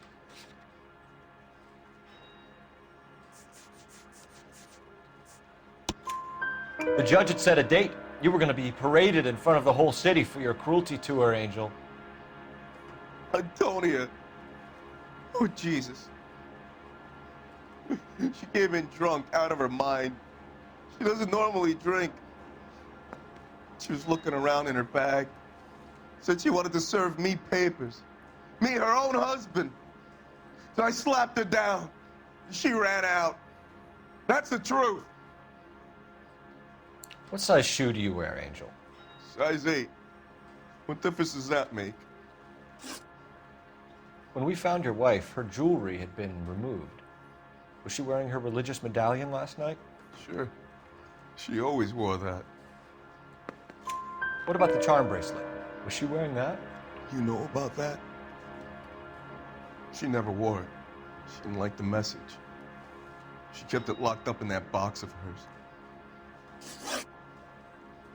Your wife has been brutally murdered. So how do you explain your shirt being covered in blood? You found that? I cut myself shaving. Angel, I'm not going to waste any more time on this. Give me something or I'm going to have you charged. My brother, Ippolito, he said some bad things about Antonia last night. So I had to sock him one. We got into it. Keep talking. She said she came from the El Dorado bar. And? It's not one of my places. We used to buy fruit at the market down the street.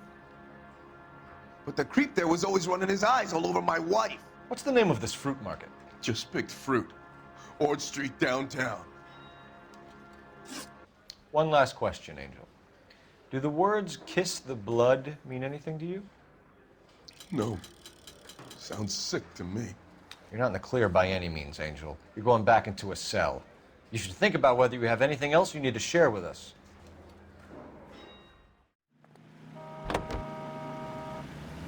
Another letter?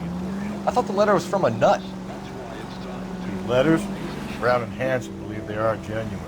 From him. Now we sent another. You know, I really hate this fuck. This Black Dahlia guy. You seen the body? Fucking cased his nozzle way through the guts. Hollywood. Every prom queen from every fucking hick town in America turns up here. Where do they end up? Gutted on the fucking side of you. And by taking rise in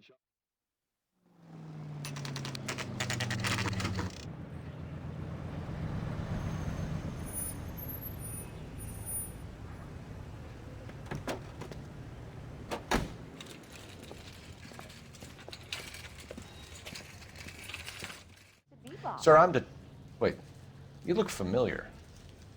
Hey, from the bar, right? What brings you here? LAPD, Detective Phelps and Galloway. Clem Feeney. What can I do for you? Did you happen to see a young woman last night? 21 years old, Hispanic? Sure, she came by last night. Why do you ask? She was wearing a necklace? I didn't notice. You weren't paying attention, Feeney? Hey, you're getting the wrong idea. Exactly how much fruit do you sell here after midnight, Clem? Look, not much. I sell the odd bottle on the side to the after-hours crowd. Well, I don't want any trouble. I'm just trying to make a buck. The young lady arrived around midnight? Yeah, something like that. Used the phone for a cab and then left. You already knew Mrs. Maldonado, didn't you, Clem? Sure, I met her before. She seemed like a nice lady. Her husband went apeshit one day when he caught me talking to her. She hadn't been back until last night. Where did she go from here? She wanted a cab, but I couldn't get her one. I was about to offer to drive her, but a car pulled up and she got into that. Can you describe the car? Brown Ford Coupe, I think. She seemed to know the guy. Do you mind if we look around? Why would you want to do that? Because we say so. I guess you can. Hey, don't you have to get a court order or something? I have rights. Clem? Shh.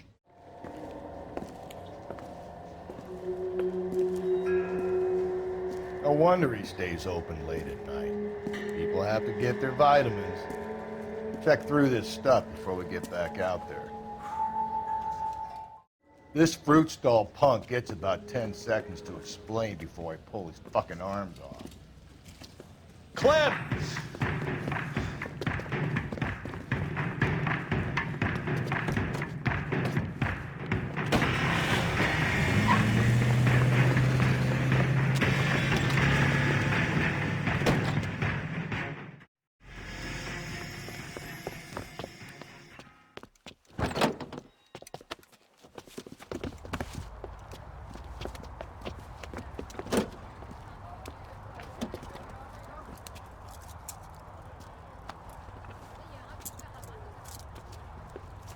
You're a sick man, Clem.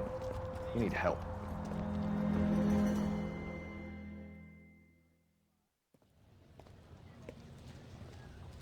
Outstanding job on this case, gentlemen. The poor woman can now rest in peace. I'll pay the fiend a personal visit myself and remind him that crime in this city does not go unpunished.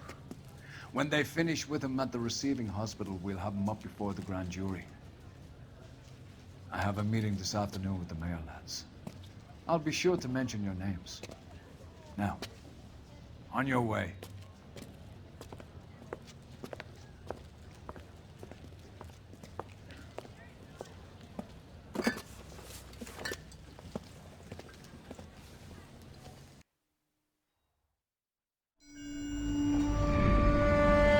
Sarge, why are the guys giving it to the doggies? They're riding in trucks, numbskull, while you're marching. They look pretty badly beat up. Yeah, they do it then. Scuttlebutt says it's pretty hard going down south. Yeah, we'll find out soon enough. Recon always leads. How can we fail, Skip, with the Shadow leading the show? Who the fuck is the Shadow? Lieutenant Phelps, the Shadow of Death. What the fuck are you talking about? He's a quiet fucker, Sarge.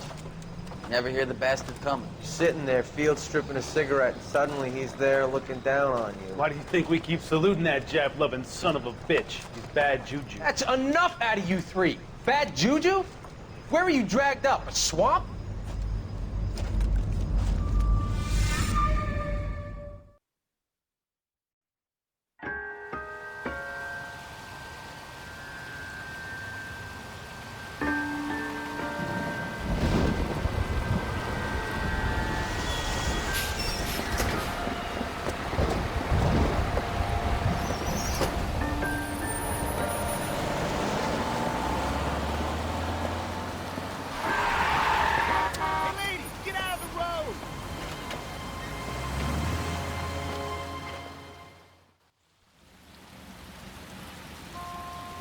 Good morning, gentlemen, and what a grand morning it is, too.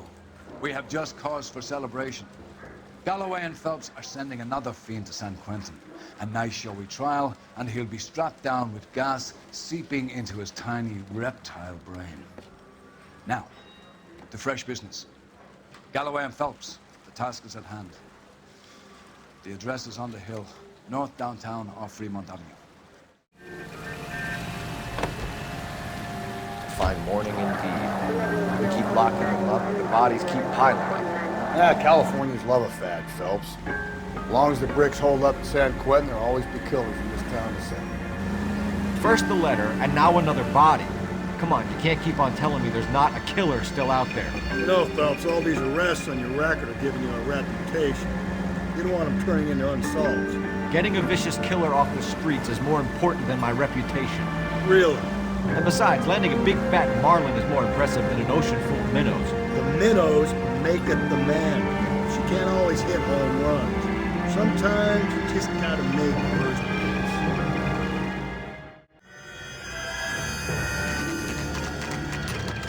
Detectives? Phelps and Galloway, homicide. Scene secure. The rest of the patrolmen are going door to door, canvassing for witnesses. Thanks. Keep me informed. Will do, Detective. This looks awfully familiar. I think that's the impression the boys from the Examiner took with them as well. There's nothing original under the sun. Why should murder be any different? What do we have so far? Not much trace evidence to speak of. Storm blew in around 10 last night, and the rain washed most of it away. And the body? Looks like she was tipped out of an automobile from the tire tracks and superficial injuries. Strangled with a length of rope. And for my money, it's triple braid again. Time of death? From her temperature, maybe 2 a.m., but it was cold last night. Usual head injuries. Blunt force trauma. Knock him over the head, then strangle and mutilate. No message with this one. At least she was left clothed. I doubt very much he was concerned with her dignity. The green silk dress is very distinctive. Any sign of her other shoe? No. And no handbag or other personal effects.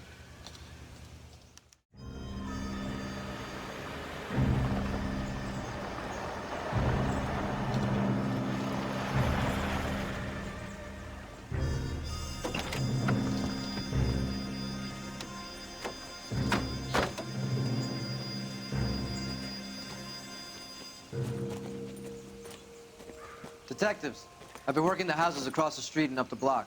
This lady thinks she has something for us.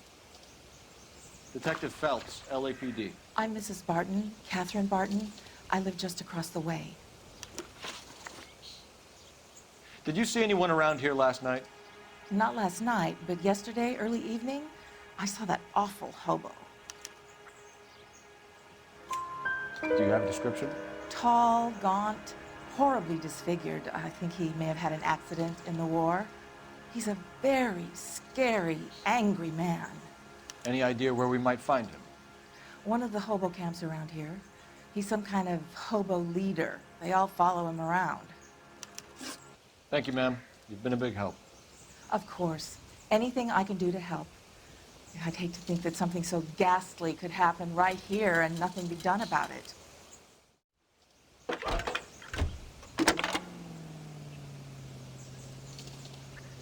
Phelps, badge 1247. How could I help, Detective? I need an address on Superior Laundry Services. Just a moment. Superior Laundry Services, 1260 West 1st Street. Can you track down reports of hobo camps in the vicinity of Signal Hill? Just a moment, Detective. There's a large camp under the bridge on Grand between Temple and Sunset. Thanks, ma'am.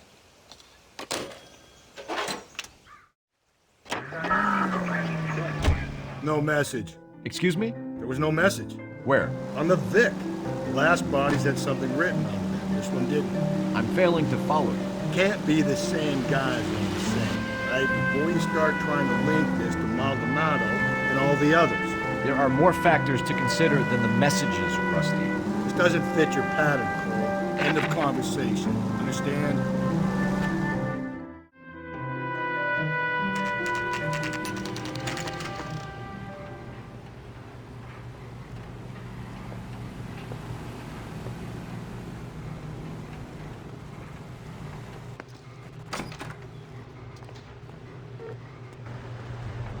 At least the rain stopped. We can change back into those white bucks now.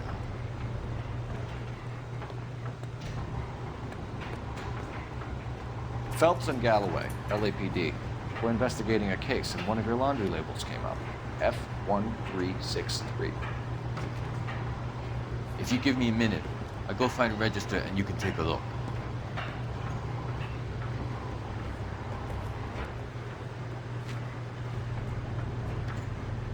You take a look for yourself. I've got clothes that need pressing. You wrote the number down on that dress, is it there? I've got a feeling we're about to meet another wife killer. You've always got that feeling, Rusty. Yeah, and it's usually correct. Please, please, for once, can you not let your assumptions color your detective work? Just you wait. Nordic types show a particular disposition for this stuff.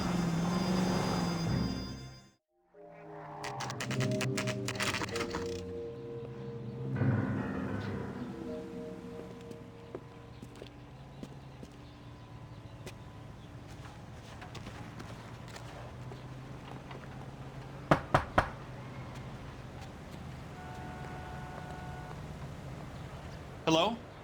Yes? Detectives Phelps and Galloway. Is your wife home, sir? My wife went out last night and she hasn't come home.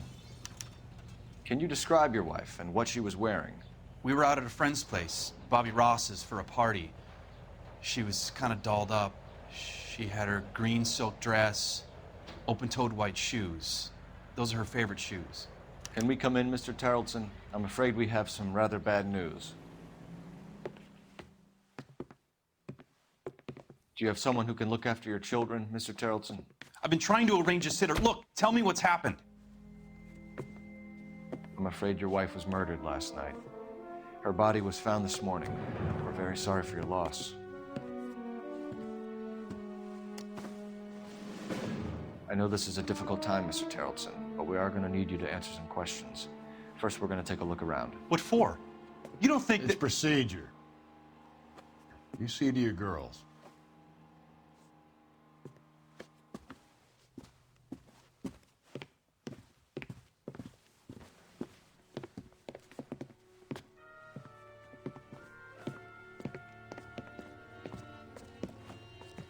Stay here till Daddy's finished talking to these men. Where's Mommy? Everything's gonna be all right, sweetheart.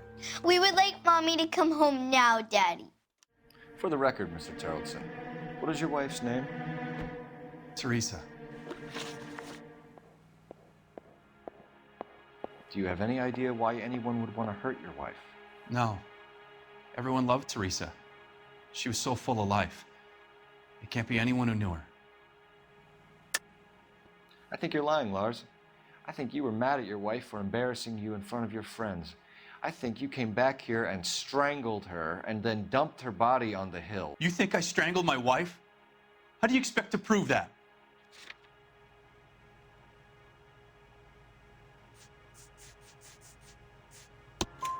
Your wife was strangled with triple braid rope.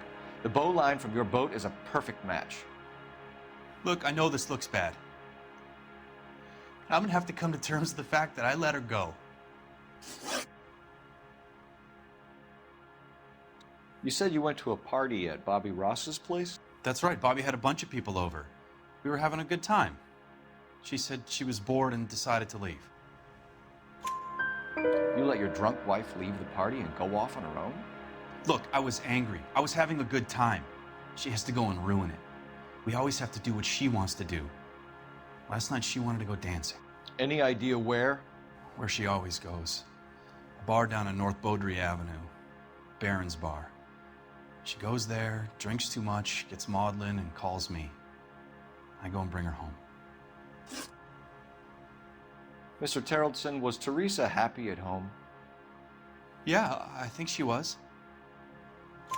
Spill it, Tarleton. We like the look of you for this, so you'd better give us something. We're at the party.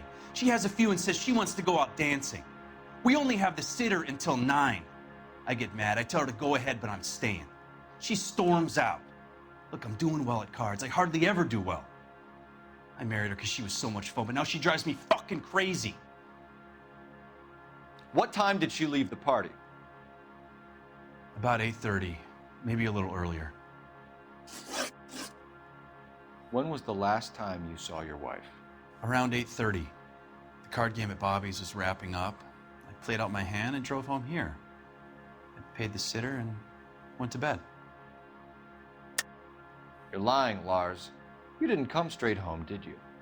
And how do you figure that?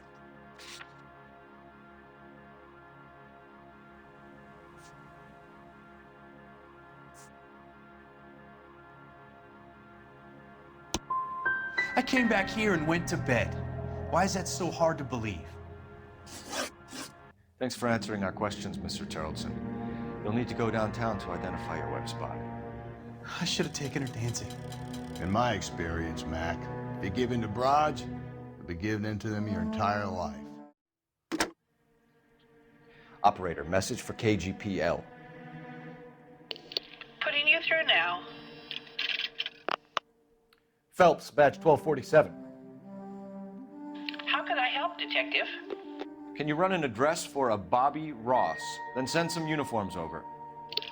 Would you like him picked up? No. Suspect says he was with Ross last night. We need to confirm the alibi. I'll get a prowl car dispatched. Thanks for your help.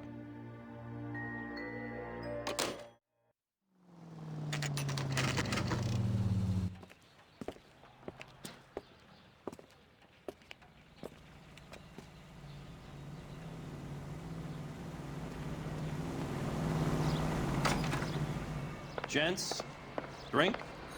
Phelps and Galloway, LAPD. I'm Benny Clough. This about Teresa Terrellson? Yes, it is. I heard about it on the radio. They're saying it was that Black Dahlia freak again? God damn it. Yeah, I rang that husband of hers. The babysitter said he was out. If you don't mind, we have a few questions. What time did Teresa leave? Around 10:30, I think. On foot? In a car? By bus? How was it? She called for a cab. Did you get the number? Sure I did.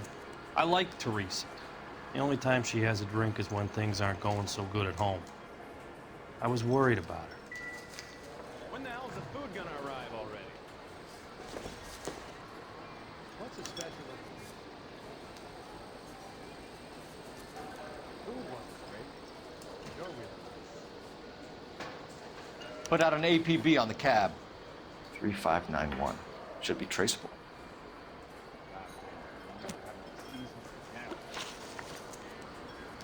Who was she with? We've had reports about a tall, gaunt-looking hobo. He wasn't here last night? I get plenty of bums in here, but nothing to fit that description. The likelihood is that whoever she left here with killed her. Give it up, Benny. All right, 2 creeps were all over her, promising to take her dancing. You get a good look at these guys? Sure. I got a good look. One of them was a sailor in uniform. His cap said, USS Indiana. And the other man? The other guy is Richard Bates. He's sitting in the back right now. Red polo shirt. Any idea where she was headed? Nope. I didn't get that. The husband said she wanted to go dancing. And she always wants to dance when she's been drinking. She was trying to talk some guys into taking her to one of the dance halls. Thank you for your help, Mr. Clough. We'll take it from here. Hey, no problem. This is Bates. That's him. LAPD, don't make me chase you, shitbird. Okay, Bates. You're gonna answer some questions. I have a choice in this. Last night, you went drinking with a lady in the bar. Now she's dead, and your face is all messed up. I'm in the clear on that. She preferred a sailor. You could lay it off on him. Are we finished? Do you want my partner to sap you? Tell us what we want to know. She was okay. Drunk. Pissed off at her old man, wanting to go dancing. I thought I'd ply her with a few drinks and get my end away. Looks like your Salty had the same idea. So what happened when you left the bar? Sailor boy laid one on me. A cheap shot. After that, I don't know. You've done time, haven't you, Richard? Is that why you ran? I'm on parole. On what offense? Sexual assault. Look, I was lying there on the sidewalk. He flags a cab and jumps in with the broad. We're taking you in, Bates. How come? Just for a chat. Nice private chat. I'll explain my theory of once a degenerate, always a degenerate. Take him to Central. He's a material witness in a murder case. Find him a cozy cell. Richard here knows the drill.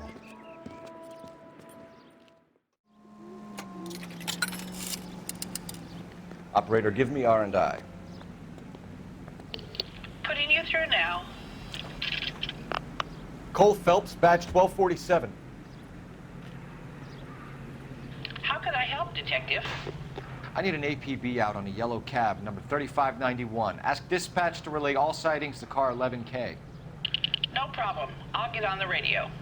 Were there any incident reports filed in the vicinity of Barron's Bar on North Beaudry Avenue? We're tracking a sailor who was involved in a fight outside the bar. I can check the reports, Detective. I have a message for you from Captain Donnelly. Message reads, James Jessup, U.S. Navy able seaman, has information relevant to your case. Jessup is currently being detained at Central Station. Could be our man. Thanks for your help.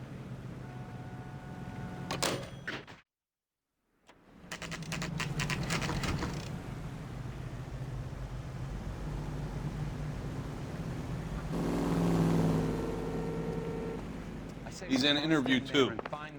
Thanks. What do you make of him? Sailor on furlough who looks like he's in trouble and knows it. I used to be Detectives Phelps and Galloway. I'm not so sure. We know why you're here, Jessup, so it would be best if you answered our questions truthfully. I don't want any trouble. That's why I'm here. I heard on the radio about this lady getting killed. I got leave from my CO to come down straight away. So why did you kill her? I didn't kill anyone. Look, you need to believe me. Let's start at the beginning. You went to Barron's Bar.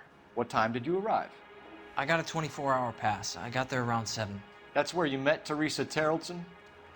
Sure. We had a couple of drinks. So you tried to make a woman who was incredibly drunk? Look, I'm not proud of myself, but I never hurt her. You took her dancing? That's right. Caught a cab to the Crystal Ballroom. You had a fist fight with Richard Bates over Mrs. Terrellson. You met the guy? He's a creep. You should take a look at him for this. He's pointing the finger directly at you, Jessup. I only had one night before I was back in the tub. He had all the time in the world to look for some action. I belted him. I'd do it again. She was better off with me. Sure. You're a shining example of chivalry, Jessup. We're holding you till we can clear this with the driver. Yeah, my CO said as much. Can you put the guy in 2 in a cell and inform the commander? Sure, Detective. Got a message for you. Sighting of your disfigured hobo on Grand between Temple and Sunset. And it looks like the Beau has a record, too. He's wanted in connection with 2 female assaults. Thanks. I think we ought to investigate the hobo lead. If you think we ought to. 3 suspects in the can and 1 on the hook. And still no hard evidence on any of them. KGPL to car 11K. 11K, come in. 11K, go ahead. Patrolman reporting that Bobby Ross's car game is breaking up at midnight. 11K, roger that. Plenty of time to get downtown. It's possible. Have them bring him in. KGPL, we have Lars Terrellson picked up. 11K, roger.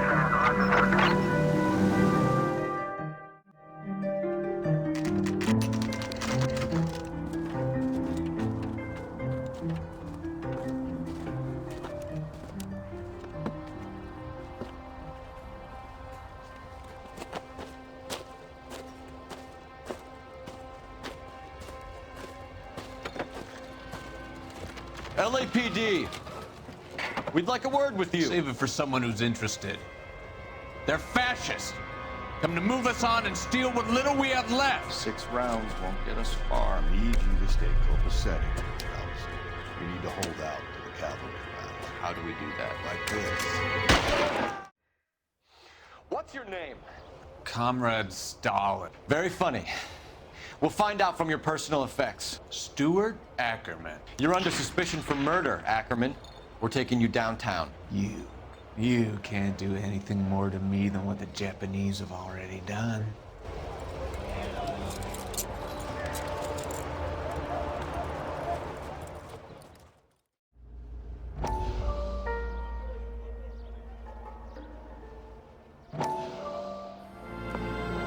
Still working, Jack.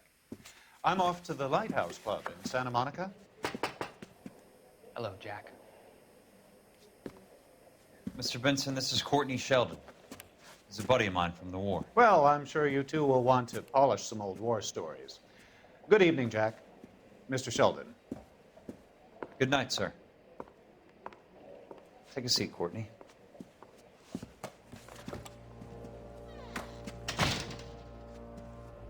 We need your help, Jack. I told you I would have nothing to do with that. I'm fine too, Jack. Medical school's going well. I got a part-time job. Do dope peddlers need part-time jobs? We made a mistake and we're in trouble, Jack. A local gangster, Mickey Cohen, is putting on the squeeze. So hand it over, walk away. What's stopping you? We had a deal with them that they would dole it out slowly. They said they would supply abortion clinics and doctors, but they've been moving it on to addicts, and they can't cope with the purity. So your problem is with gangsters being dishonest. My problem is that people are dying, and that if this gets back to us, we'll all end up in jail. So how am I supposed to help, Courtney? This isn't the war. I can't just wave a magic wand and clean up your mess.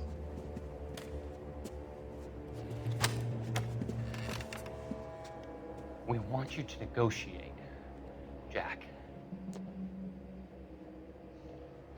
The only thing these guys understand is force, Sheldon. They got to the top back east by proving to be more vicious than the English, the Irish, and the Dutch. They make their own laws. That's the nature of a secret society. God's sake, Courtney, you want to be a doctor. How can you fight with that? We are better trained, Jack.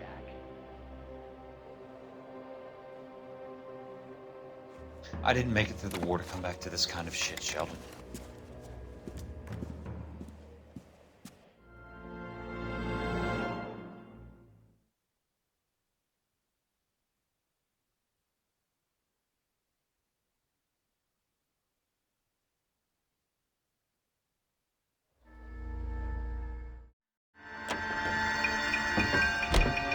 The husband has an alibi, but no real motive other than neglect. Jessup's alibi checks out. Bates is a recidivist. He'll be pulling the same stick until we put him away for good. Ackerman has history, opportunity, hard evidence. What motive? We have the evidence. We know she was here. All we need is a confession, and we can charge the bum with murder.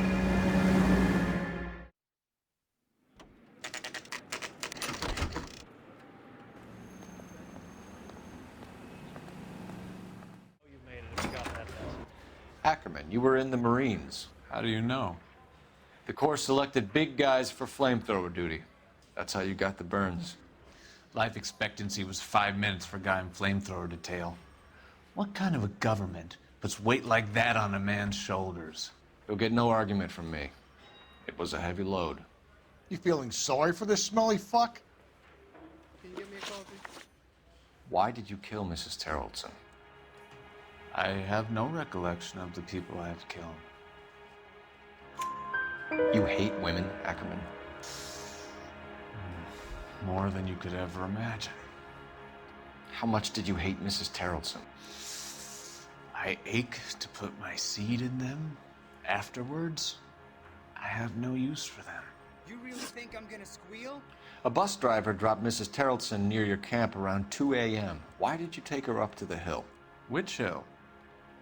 I have many places. I go where I please. You are clearly insane, Ackerman. The state of California does not execute mental patients.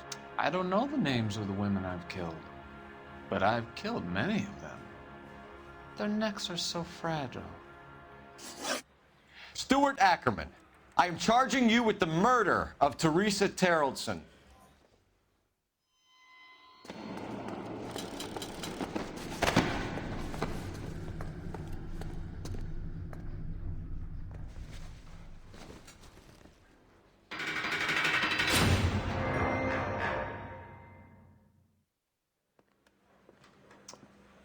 A man down on his luck I can abide.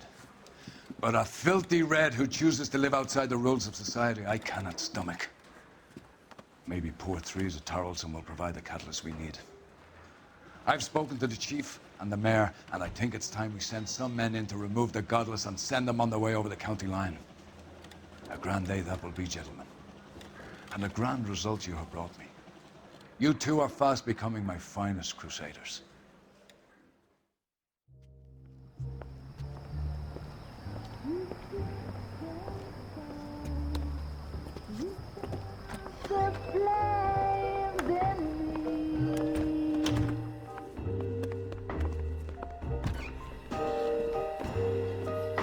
And now my heart's a blazing ruin. You say that you were only fooling. Don't walk away. Don't do me wrong. Don't leave me singing this torched song when I'm burning.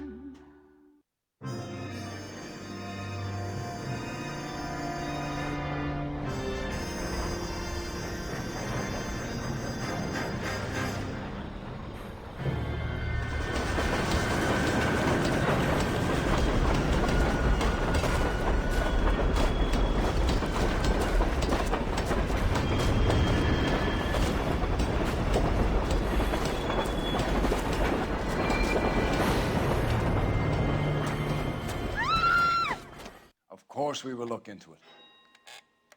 Yes, I'm aware that it's an election year. Keep a hold of your hat, Counselor. Now is not the time to lose your nerve. It would appear that someone has hocked a rose gold wedding ring and matching engagement ring. Sound familiar? Deirdre Muller. Press the pawnbroker and see what you can find out. The address is 348 South Main Street. The Muller case goes before the grand jury next week, and the DA does not want any egg on his face. Then get out to the railroad depot on Santa Fe Avenue. We have another poor unfortunate found this morning beside a railroad line. 40-year-old white woman. Right, Skipper.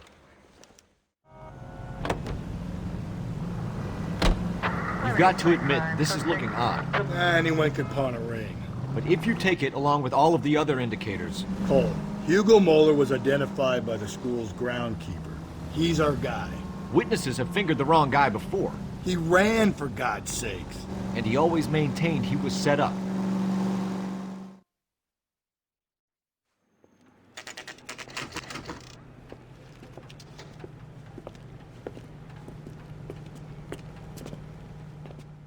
Detectives Phelps and Galloway, LAPD. You have a rose gold wedding and engagement ring? David Bremner. Am I gonna get something for this pledge? Gave that bum money, now you guys are gonna leave me short. How much did you give him?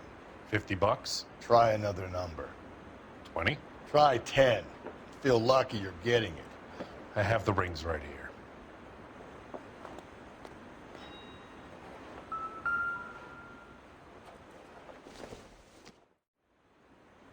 What have you got on the guy who brought these in? Goes by the name of Percy B. Shelley. Gave an address. 15 Poland Street, London, Tulare County. Can you give us a description of the man who pawned these rings? Not sure. Medium height, medium build. Dark hair, I think. Sorry. He just had one of those forgettable faces. We'll be in touch, Mr. Bremner. We have a problem. We could have the local troopers check out the Tulare County address. The address is bogus. Herb is having fun with us. The guy who's been sending the Dahlia letters is also the guy who pawned these rings. How do you figure that one? Percy Bysshe Shelley wrote the poem that came with the Dahlia letter. The Dahlia letters are genuine. The man who killed Elizabeth Short may have also killed Deirdre Muller. And how do we prove that, Phelps? Skipper ain't gonna like this one bit.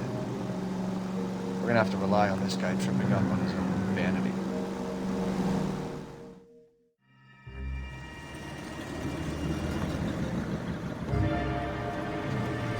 You boys ready? Follow me. We should keep this development with the rings under our hat until we speak with the captain. We're all on the same team, Rusty. Chain of command, Phelps. The skipper will decide who needs to know. You got it? I get it, Rusty.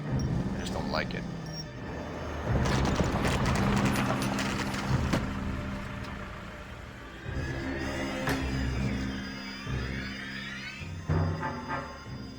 Hard, isn't it? Yeah.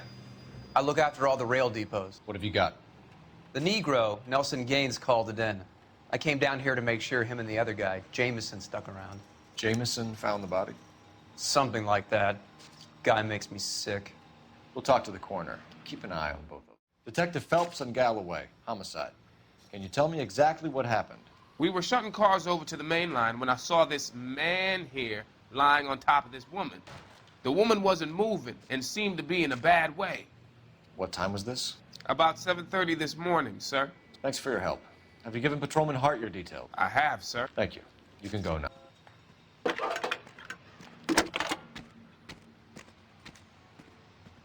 Phelps, badge 1247. How could I help, Detective? I need an address on Levine's Liquor. Closest store to the Santa Fe Avenue rail yard, if possible. Just a moment, Detective. Closest store would be the one at 939 South Hope Street. Thanks. Detective Phelps, LAPD homicide. John Ferdinand Jameson. We need you to answer some questions, John. If you don't mind, I prefer Ferdinand. Don't push your luck, knucklehead. What were you doing to the body, Ferdinand? Are you sure you won't be upset? Try me, Ferdinand. I was kissing her. It's not against the law. Shut up. There's no Take law your against beating it. like a man. Turn out your pockets, Ferdinand.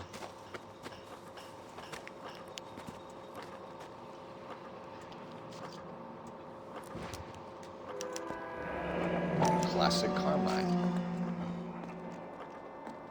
Is this yours, Ferdinand? No. I found it near her purse. I thought she could use some lipstick. Rusty, stop. Don't hit him. You went through her purse? It wasn't like she needed it. I took a look. Did you take any money? Wasn't any to take. I found her lipstick and her matchbook over on the mat. Not much else. You found the body? Yes, I did. I work here. I was coming off shift and headed home. Why didn't you report the body, Jameson? Do you know how this is going to look to a jury? A jury? What gives? I could tell that she was dead. I came through here about midnight last night. She wasn't here then. Let me belt him again. You're under arrest, Jameson. We'll see how this plays out. Until then, you can think a little on how you'd like to be treated if you were found dead. I'm telling you, it's not illegal. Me and some friends of mine... Clyde, you get this sack of shit into a cell. I'll deal with him later. Sure, Rusty. You read that those goddamn Chinese want to sell the relief food that we're sending them? Yeah. Yeah, I read about that. Those people are starving. They can't do that. They want to sell the food to fund the civil war against the communists. Really? Guess that's okay then. Armies can't fight without food. You spend all your money on weapons, but you still have to have the will to fight. Fortunately, the Reds will win in China. Watch your mouth.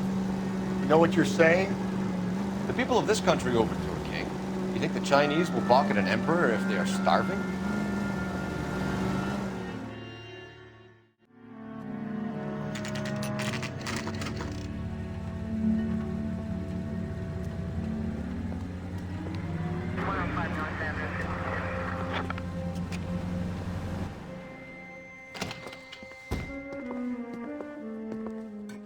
What can I do for you? LAPD, Phelps and Galloway. We're making inquiries into the murder of Evelyn Summers. Evelyn? She's dead? You knew Evelyn Summers, Mr. Robbins. Yes, I knew Evelyn. I was a good friend of her ex-husband. She kept some of her stuff here. Can you show us, please? Sure. Come this way.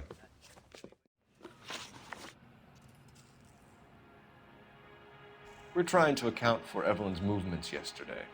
She came by in the morning. A social visit? To pick up some of her things? She had a couple of bucks and bought a quart of rye. Any idea where the money came from? She didn't mention it, but she did say the booze was a present for a boy. She said they had been fighting and she had to make it up to him. Were you and Evelyn close, Mr. Robbins?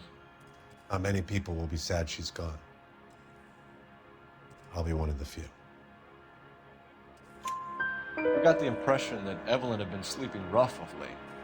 It became difficult for me to have her staying here. Her mother was trying to get her back on the straight and narrow. She's old now.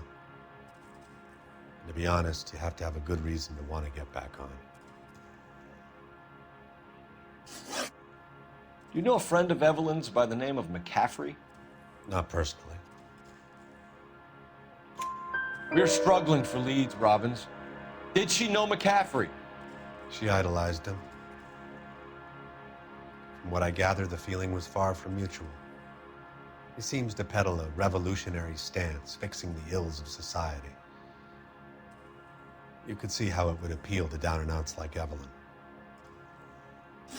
Thanks for your help, Mr. Robbins. No problem. Hey, I'd like to make arrangements for the funeral. You think I could get in touch with Evelyn's mother? Put in a call to the watch commander at Central Station, Mr. Robbins. He'll be trying to reach the next of kin. Thanks. Get the guy, huh? Evelyn never hurt anybody.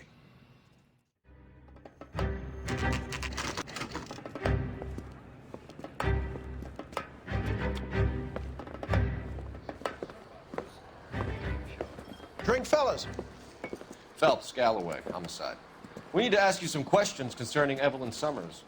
I'm Walter Mensch. Evelyn Summers, what is it now? You knew Evelyn? As well as I wanted to know Evelyn. She's a pain in the ass, always coming in here, cadging drinks, never had any money. She was in just a couple of nights ago. Did she ever tell you where she was staying? I don't know. I think she was living rough. She had that kind of stunk about her. Who did she drink with? A bunch of these guys. Ask around. What's your name? Grosvenor McCaffrey. Mind if I ask you some questions, Mr. McCaffrey? I'm just a starving writer, Detective. What do you want to ask about? Evelyn Summers, and why she was found beaten and strangled in the rail depot on Santa Fe. Okay. I see your point. How well did you know her? I can't say that I knew her. It was more like I was aware of her. Do you have a criminal record, Mr. McCaffrey? Nothing serious. I've had a few skirmishes. Do you want to save me some time, or do you want me to look up your file? Industrial disputes, strikes, workers' rights, that kind of thing. A regular fifth columnist. Nice to meet you, comrade. You say you barely knew Evelyn? Yes, that is correct. You're lying, McCaffrey. You look down your nose at Evelyn, but you knew her, and you have some idea of what happened. I hope you're holding aces. I'm telling you again, I barely knew the woman.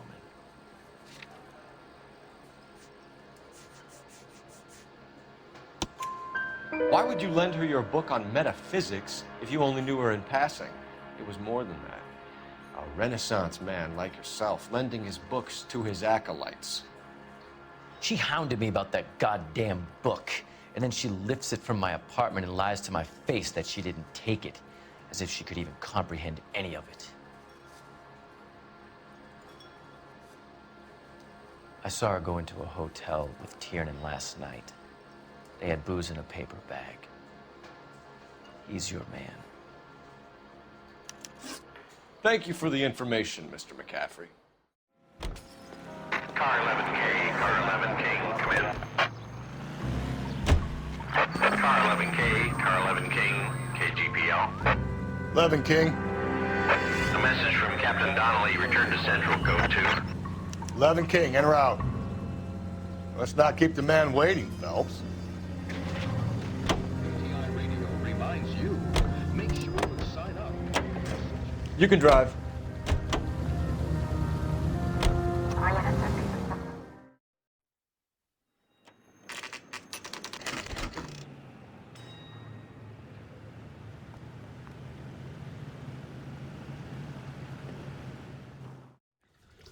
What's this about, Captain?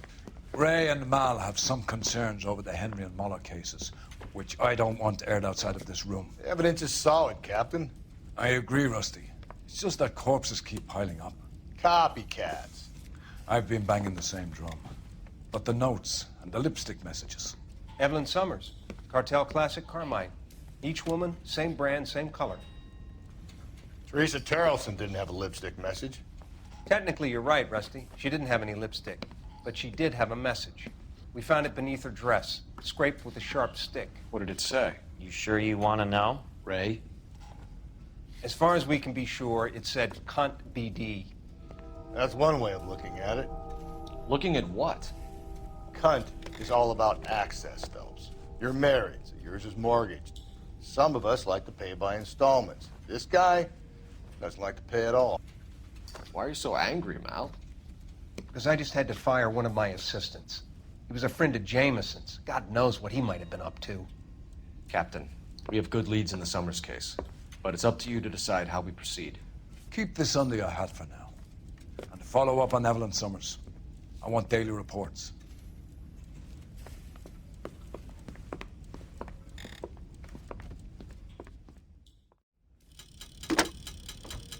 Operator, give me R&I.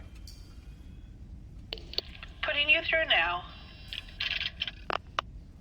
Phelps, 1247.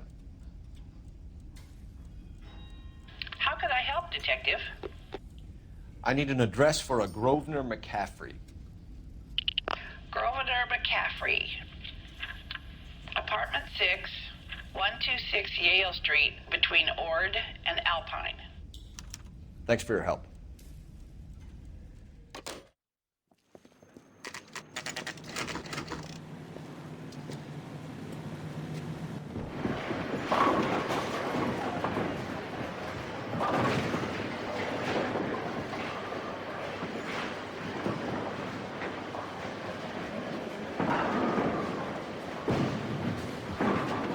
Hello, Rusty.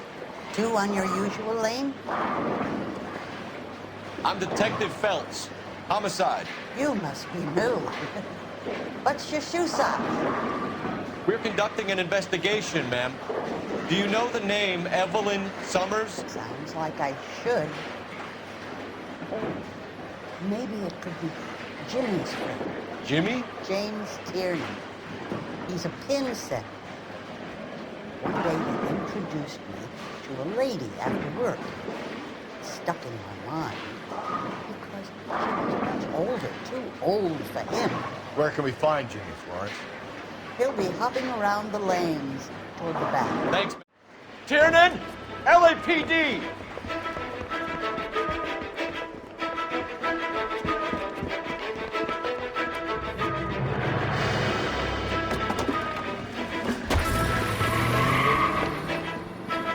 There!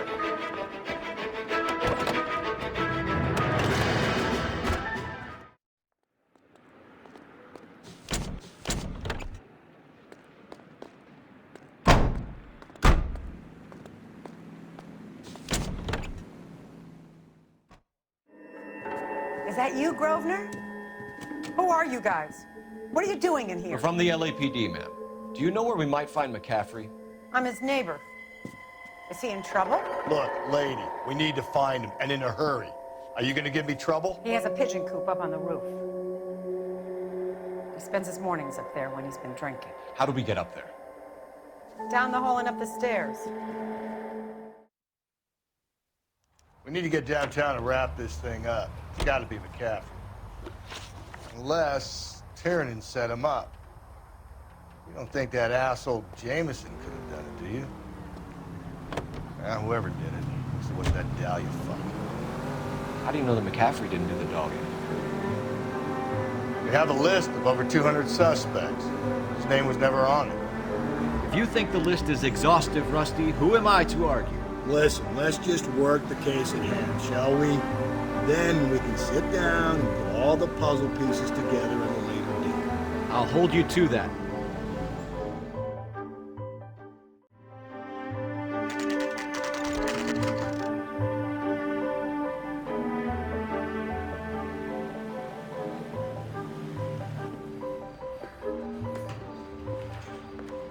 You sure you can make it stick with one of these suspects, gentlemen? It's either McCaffrey or Tiernan, sir. I think Jameson is an aberration. All right. I'll deal with that degraded lunatic myself. He's got some fearful retribution coming. Tiernan isn't one, McCaffrey isn't two. I want the confession from one of them. Don't fail me, young Phelps. Why did you run, Tiernan? I was the last one to see Evelyn that night. I knew you would think it was me. Can you describe your relationship with Evelyn? I barely knew Evelyn. Keep lying to me and I'll have you charged and in front of a grand jury before your feet touch the ground. How can you possibly prove Evelyn and I were more than friends? You really think I'm gonna squeal? That's correct. McCaffrey gave you up, Tiernan. He says he saw you go into your hotel with Evelyn. I met Evelyn at the public library. We would read for a while and then go for a drink. Last night, we went back to my hotel room and had some more to drink. I must have passed out. I woke up and she was gone. What time was this? Around midnight, maybe later. And there's no one who can confirm this? No, there isn't. I knew you wouldn't believe me. Is there a coffee machine? Aristotle's Metaphysics, the book that belonged to McCaffrey. McCaffrey saw her looking at it once and laughed in her face. And you're saying Evelyn stole it? She wanted something of his. Do I need to fill this out? We either hang this on you or McCaffrey. You better give us something. Well, McCaffrey's been in trouble with the law before. I mean, he always makes out it was some kind of labor dispute, but, you know, I'm not so sure. How long is this gonna take? You and Evelyn were drinking together last night, and she had no other place to stay. I don't know what happened last night. I don't remember. You're lying, Tiernan. You'd been fighting with her. You fought, and... I'm not lying! She got up and left! That was it! Is there a phone I can use? No, sorry. You trying to shake me down? She left, but she came back. She bought you a quart of whiskey to make it up to you. She told the liquor store owner. You're in deep trouble, buddy. She said she loved me. She wanted to care for me. But she would never stop talking about McCaffrey. McCaffrey was a writer, McCaffrey was a hero, McCaffrey cared for the little guy. Did you kill her, Tiernan? I might as well have. I kicked her out. She had nowhere to go. Can I see my cousin? Do you own a car, Tiernan? No, I don't. Have access to a lug wrench? Well, we use a lot of them to clear jams in the pin setting machines. So now you want me to... Coroner's report says that Evelyn was killed with a wrench. I think you did it and then planted the evidence at McCaffrey's apartment for us to find. We went to his apartment. McCaffrey was up on the roof. Evelyn stole the book. McCaffrey went crazy when he found out. He said he would put her out of her misery. He can be very cruel.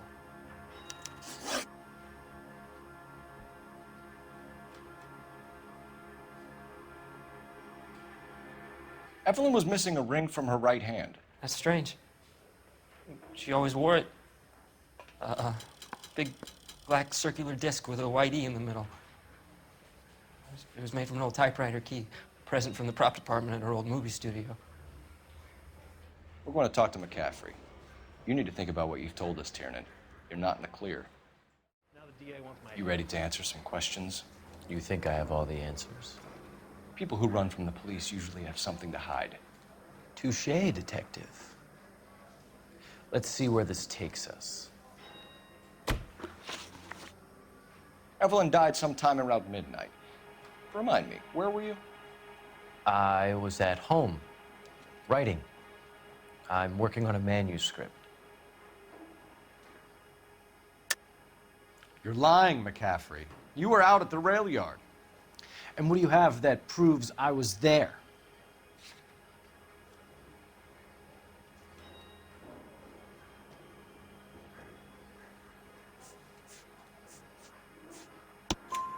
How about half of Augusta Summers' last correspondence with her daughter? What are you talking about? After you were done beating Evelyn, you searched her and found her mother's letter. That old lady's anguish amused you. I know nothing about a letter or Evelyn's goddamn mother. So what was it doing on your writing desk? I don't know, but if I didn't put it there, somebody else did. Try exercising your powers of deduction on that. We found the lug wrench that Evelyn was battered with in your apartment, and the note from her mother, and your blood-stained clothing. We have you cold, McCaffrey. You think if I could be bothered to murder Evelyn Summers, I would be stupid enough to leave the evidence in my apartment? I don't believe you, Grosvenor. The evidence says that you killed her. You can prove that I wanted to kill Evelyn?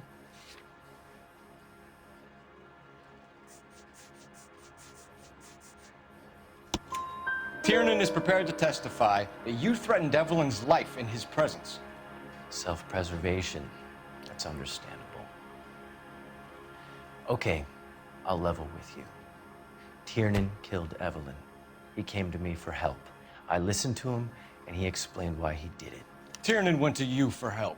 You expect me to buy that? That's how it went down. I told him he made a terrible mistake, but he would be throwing his life away if he went to the cops. I took his things and told him I would dispose of them. But you didn't. Speak to Tiernan. He'll give it up.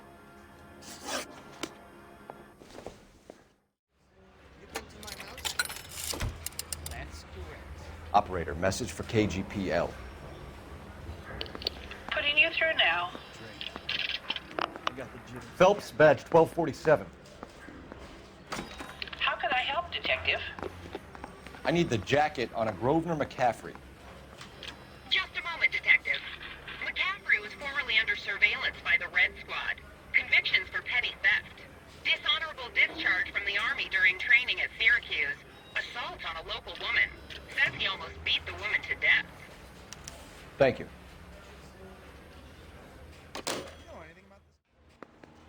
You spoken to McCaffrey?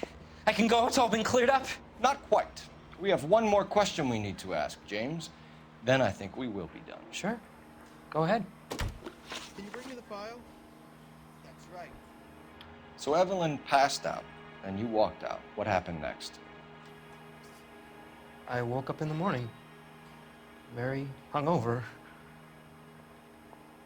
I thought Evelyn would have come back. You left at midnight, correct? I know you're lying, James. You went out looking for her. Tell me what really happened. I don't know what you're talking about. How can you say I wasn't in that hotel room? You need me to sign some papers or something? You wound up at McCaffrey's. You were still incredibly drunk. You passed out on his floor. It's time to tell me what really happened. McCaffrey woke me up the next morning, and he showed me the lug wrench and the letter and the box, and he said I came in with him last night.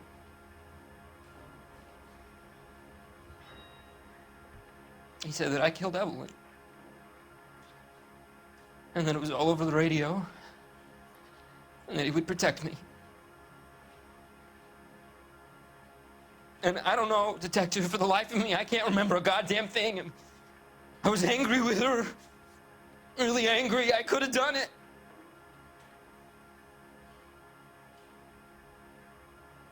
It wasn't me.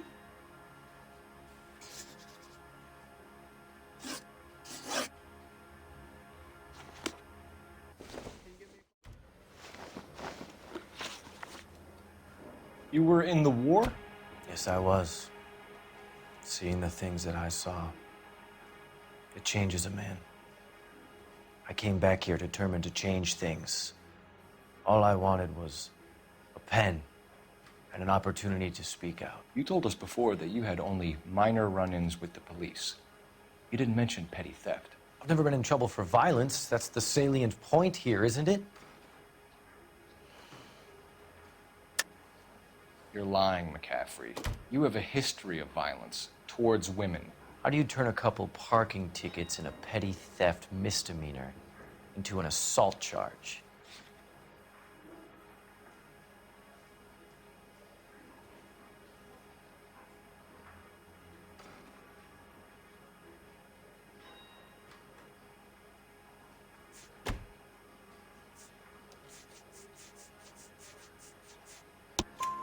We know all about you and your dishonorable discharge, beating some poor woman near to death in Syracuse. You've never been in combat, McCaffrey. Your whole life is a fraud. She was a goddamn peasant whore! She tried to steal from my wallet. I could have fought for this country. I could have... You beat her because she stole from you, because she tried to outsmart you. The ignorant audacity of the bitch. What is a man supposed to do? Sit there and take it?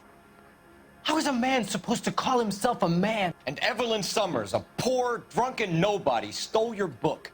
And she got what was coming to her!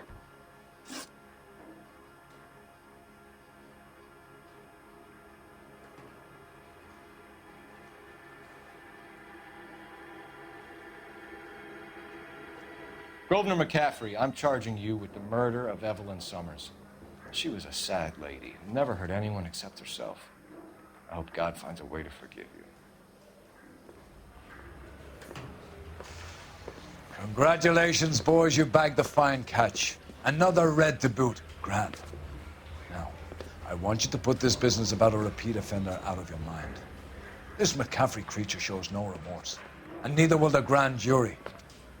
You would have to walk a long mile to find a better candidate for an unmarked plot in the prison graveyard.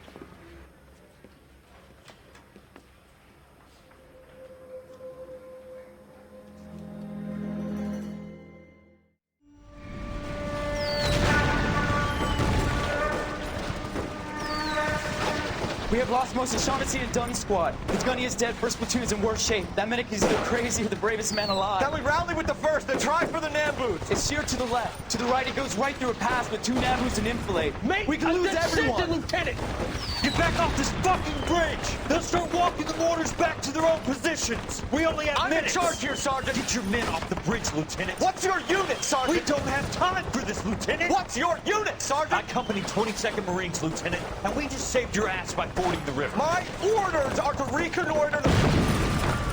I think that point is now moot. You have 10 men left. My orders are to save what's left. Move out!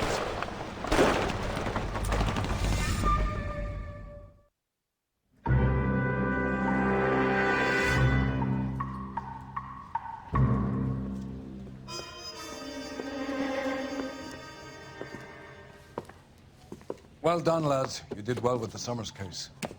But we have a problem. The examiner received a new letter today. Do you mind if I take a look, Ray? Go right ahead. They've both been rinsed in gasoline like the previous letters, so I can't lift a print. If the note is from the Dahlia maniac, he definitely also killed Teresa Terrellson. Mal and I agree. But where does that leave us? If this is the Dahlia killer, and he is responsible for the Terrellson murder, not to mention the Muller Hang case. on a moment, Skipper. Let me finish, Rusty. We have 5 birds in hand and none in the bush. The department will not survive a scandal if we have to let them all go without catching a fiend first. Your careers will be over for a start, gentlemen. Looking in wonder. Ah, fuck it. I knew this run was too good to be true. I hid myself within a fountain in the public square. You like that stuff? What is it supposed to mean? It's supposed to... Forget what it's supposed... What does he want it Where are you going with this, Cole? He's obviously taunting us. He believes he's far more intelligent than we are. Okay, it's some kind of story, right? A guy that God hates, chains him up. It's an allegory, Rusty. A what? Story with 2 meanings. A symbolic meaning. But that's what he wants us to think. Could he be using it literally? Within a fountain in a public square? Could it be that easy? Can somebody tell me what the fuck is going on? The fountain in Pershing Square. Come on, we have a clue. Captain, thanks, Ray. Be careful, Phelps. This is his game you're playing now. All those cases, Rusty. What have I been telling you all along? We gotta get this guy. I know. Enough women have died. Yeah, and it's our asses on the line too, Phelps. You heard what the captain said. The department is not gonna take responsibility for all those bad convictions. Success is a double-edged sword. Let's just get this sick pervert and have it done with.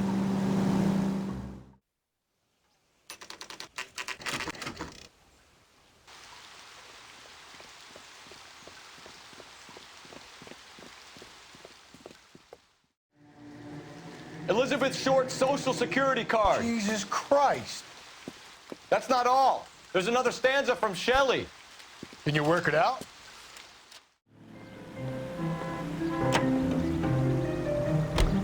Him. It's really him.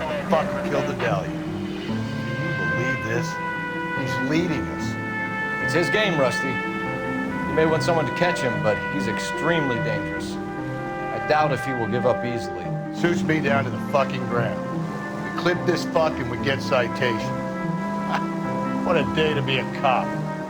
Kensel pushing Parker won't be able to shove me aside after this.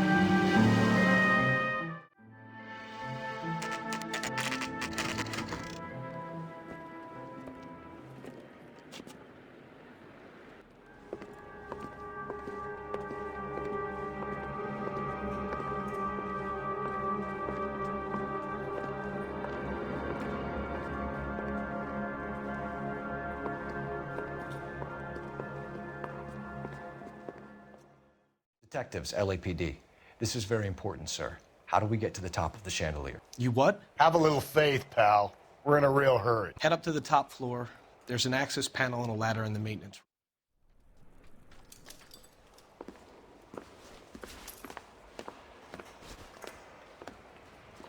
That was too close. Yeah, well, the higher you climb, the further you fall.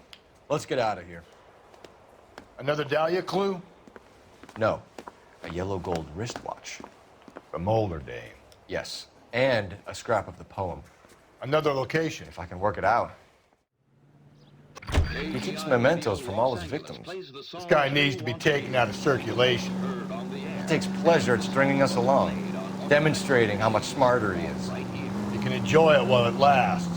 We got you now, genius. We're coming for you.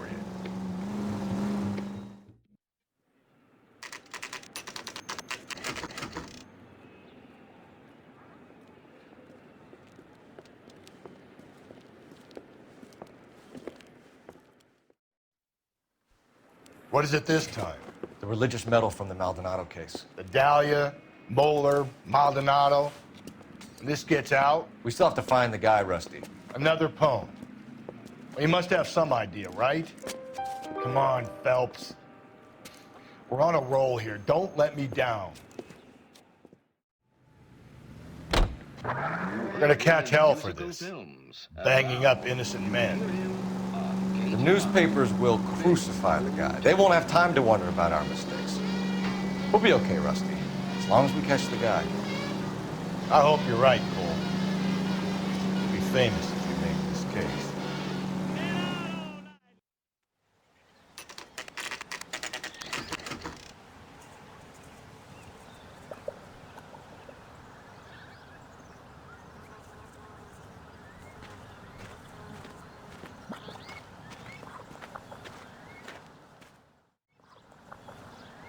These are my best shoes, Phelps. I'll leave you to it.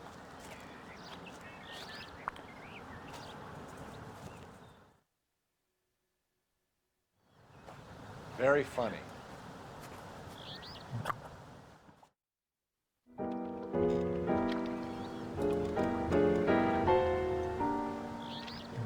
What is it? An open-toed white shoe and another stanza from the poem. Oh, I really thought that hobo bum did the Terrelson broad. Confessions from the insane aren't the most credible evidence, Rusty. Is this thing over? It's all part of his power over us, making us run around all over the city for the crumbs he's leaving us. So if we keep this up, we can find the guy?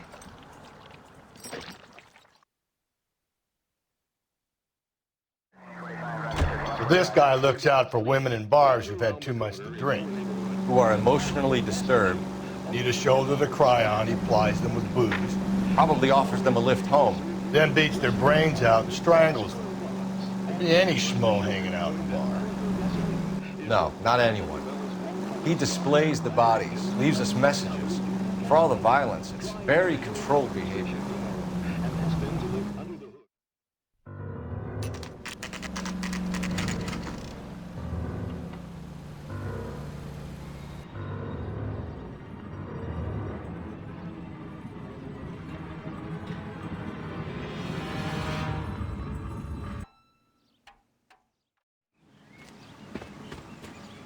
You ever been in here, Galloway? No. I have no intention of going in. I heard that thing's tricky. I want to wait here and have a quiet smoke. Think about hidden meetings.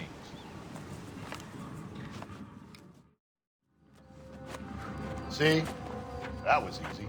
I found Celine Henry's ring. How far does this thing go? How did we not catch this nut job? He's leaving us this trail of evidence. Why? Vanity. He wants to see if there's anyone out there smart enough to catch him. He leaves us evidence, but every location is a trap. He's testing us, physically and mentally, to see whether we are worthy of him. The Titan guy. You have the stoush with God. Very good. You thinking about reading some Shelley? All that egghead stuff? I'm sticking to the funny papers and the form guide. You sleep better at night.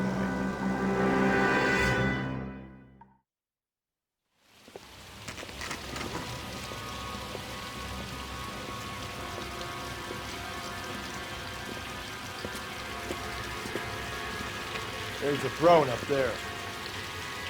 Now it's just a matter of getting to it.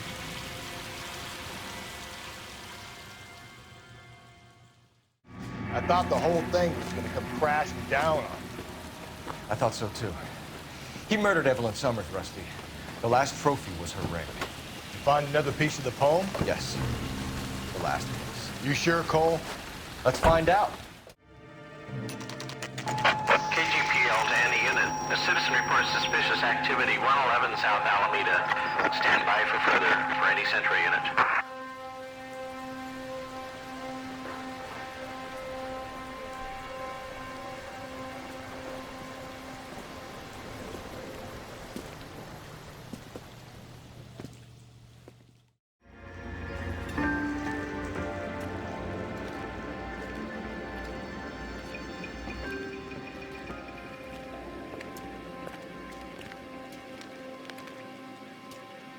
Reminds me of my days as an altar boy.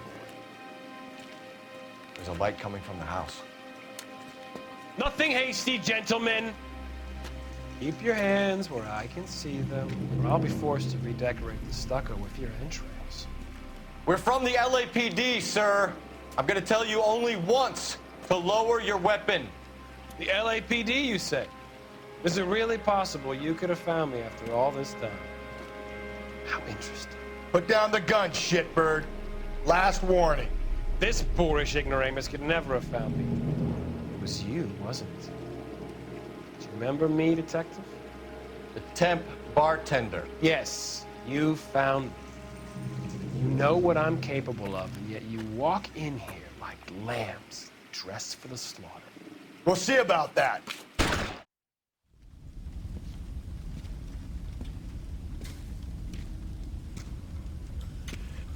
Where's the press, Cap?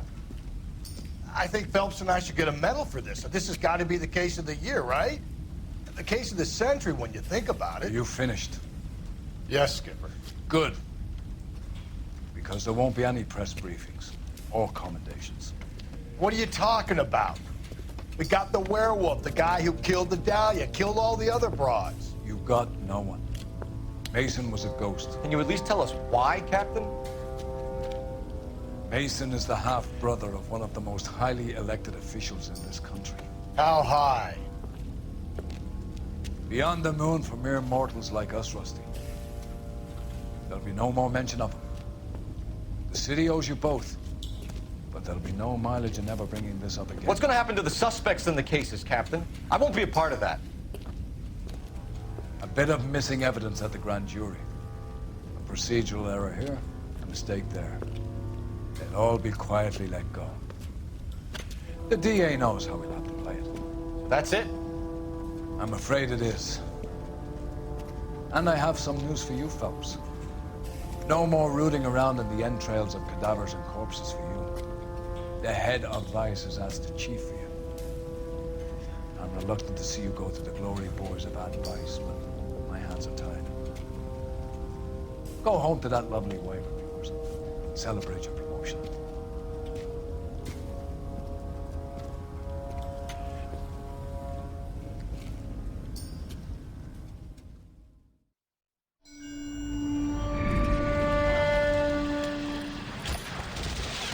Breathe out, kid. You'll go purple. I'm scared, Sarge. Everybody's scared, kid. Anyone who says he isn't is a damn liar. How many times have you been in combat, Sarge? I was with Raider Battalion on Peleliu my first time. Was it bad? It's always bad. Will this be bad? As bad as it gets, kid. But you stick by the Marine next to you, and he will stick by you. So, some of the guys, they aren't very friendly, Sarge. They've lost a lot of their friends in the last couple of days, kid. They think if they don't get to know you, that they won't have to grieve for you if you get killed. They're wrong. It doesn't work that way. Don't worry. No Marine in this company will let you down.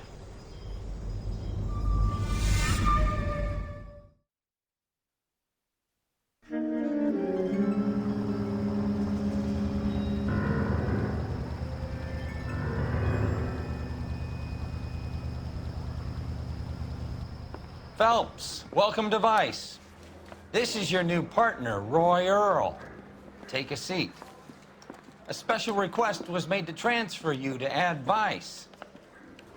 We need a man with your kind of starch on this desk, son. We have 2 dead Negroes found in an apartment this morning on Yucca Street. Number 6358, apartment 5. We got better things to be doing than wasting our time on 2 dead junkies. Did I ask your opinion, detective? 2 men dead on U.S. Army issue morphine. That makes it an Ad Vice case. Beat it! Yes, sir.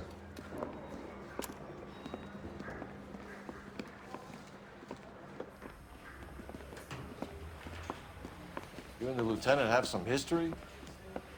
You could say that. We used to be partners. So, you're working with the big boys now, Cole? I guess so, Roy. I thought homicide was the primo assignment. That may be the case. I asked for you personally, Phelps. I had to pull a few strings to get you over to Advice. How does it feel? The lieutenant seems to think I'm doing okay. Okay? Don't get humble on me, Phelps. You're doing great. You're the department pinup boy. War hero and crime fighter. What a combination. I can assure you I'm no war hero, detective. Nice car, Roy. Is it department issue? No, this is my sled. You can't be seen slumming it in a Nash if you're in Vice, Cole. Meanwhile, we got needle freaks kissing it goodbye all over Central Avenue.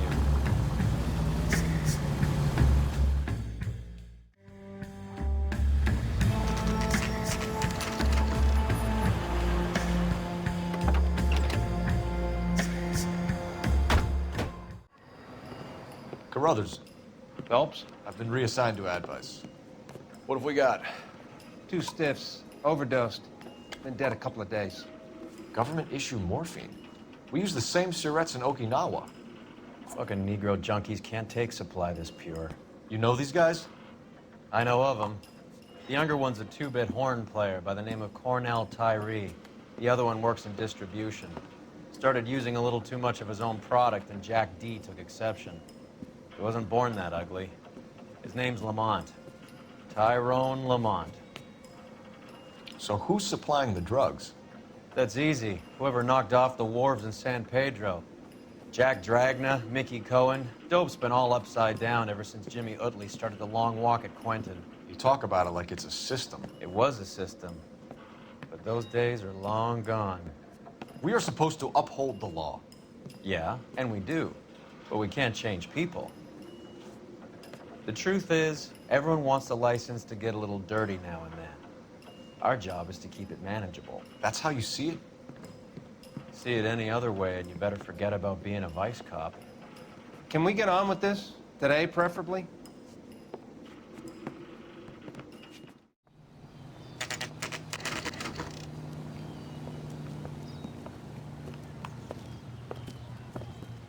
Help you? Detectives Phelps and Earl, LAPD. We're inquiring into the deaths. Hand over the popcorn, numbskull, before we kick the door in.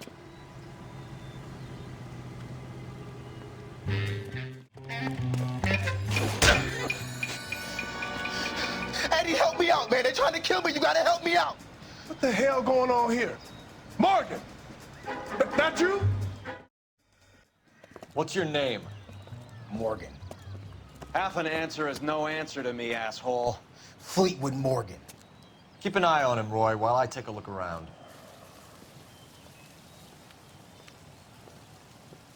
Keep very still, Fleetwood. Don't give me an excuse to shoot you. We're inquiring about the deaths of 2 men in an apartment across the street, Fleetwood. We want answers. Of course. I'll do my best, mister. You sold the drugs to Cornell Tyree and Tyrone Lamont.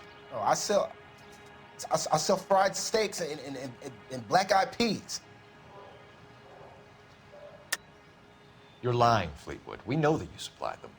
I don't know nothing about no drugs. All I do is my 10 hair flipping burgers. Can you prove any different?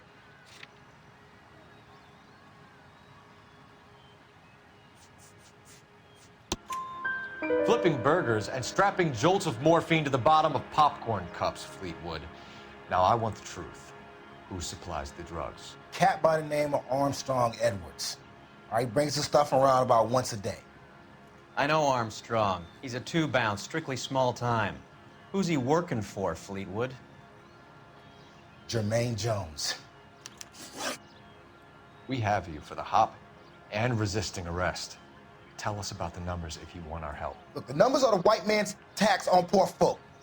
All right, now what else you want to know? We have an address on the slips. We're gonna go down there now and rat you out, Fleetwood.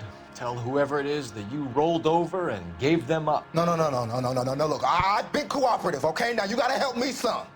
Fleetwood, I'm gonna speak personally to the judge on your behalf. A name, Fleetwood. Look, he's a real slick dude. Wears a hat and swings a cane. Goes by the name of Merlin. All right, I ain't got a last name. See you at the station, Fleetwood. But you're gonna help me, right? Of course, kid. You helped us out. We always like to repay a favor. Can you see that Fleetwood gets a nice cell, Wallace? One with a window and a nice fresh pillow.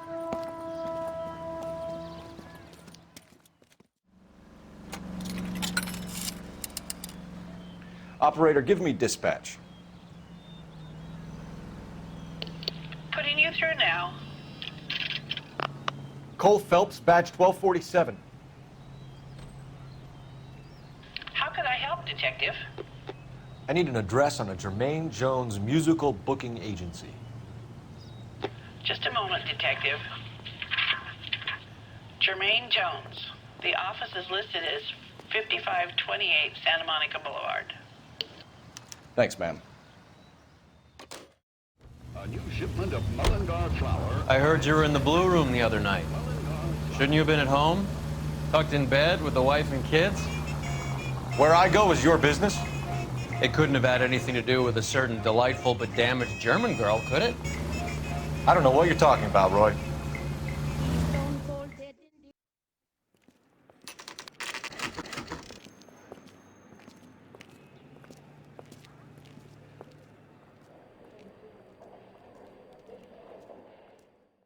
Jermaine Jones. Don't bother getting up. Your flunky Fleetwood Morgan just snitched you out. I wasn't planning to. Now, you think you could tell me who the hell you are? LAPD. We'd like to take a look around. The hell you will, motherfucker. You carrying a warrant? No, do we need one? Search the place, Cole.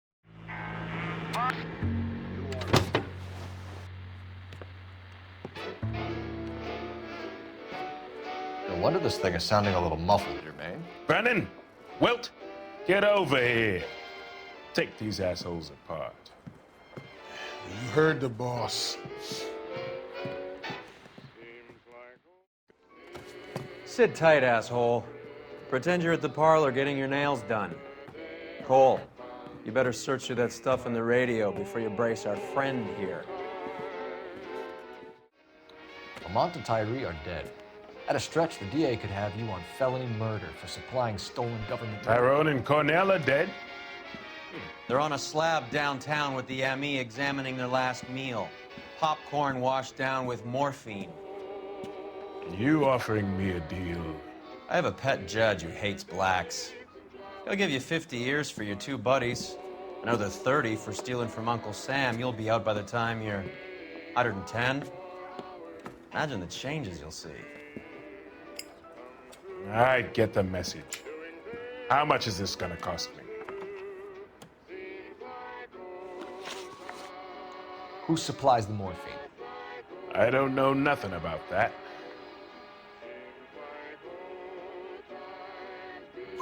So we make you for all of it. You're the fall guy from Mickey Cohen. In case you haven't noticed, I'm a colored man. You see any Jew boys running around here? I collect my cut. Lenny the Fink controls the action. Lenny who? Lenny Finkelstein, Mickey's dipshit brother-in-law. What is the link between the morphine and the numbers slips? There is no link. You're wasting your time here. You either rat out the next link in the chain, or you spend the rest of your life in jail. Are you gonna put that in writing, asshole? What's the score with Ramez removals? I brought a radio from there. That's all. So when we visit Ramez removals and tell them that we want a special bookcase or wardrobe to hide our dope in, they're gonna be copacetic? And when we tell them their good friend Jermaine sent us and said they could do a nice deal for the LAPD. I could use an act like you two. Those fucks Abbott and Costello are on the slide. Hollywood could use another couple of deeply unfunny white bread humps like you. Very good, Jermaine. You have character. Now cough it up. Ramez is a good friend of Lenny the Fink. You getting the picture? Take them all in. We have a deal, right? We're after the morphine. I'll speak to the DA on your behalf. You have my word.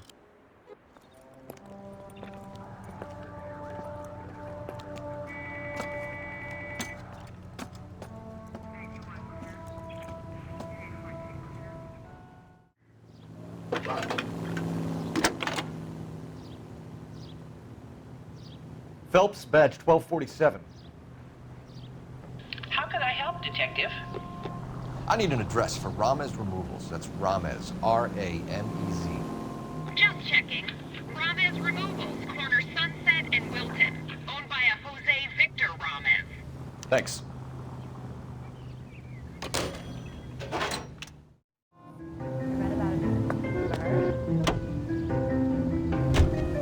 How is Hopgood doing, Roy? Who? Marlon Hopgood, your informer. He was my corroborating witness in the Bishop case. Oh, right. Marlon. You're not still sore about that, are you? You made the case without him. He was an accessory to the abuse of the girl. As long as Hollywood exists, it's going to be chewing up starry-eyed little girls. Marlon was small time. You caught the big fish. And look how much good it did your career.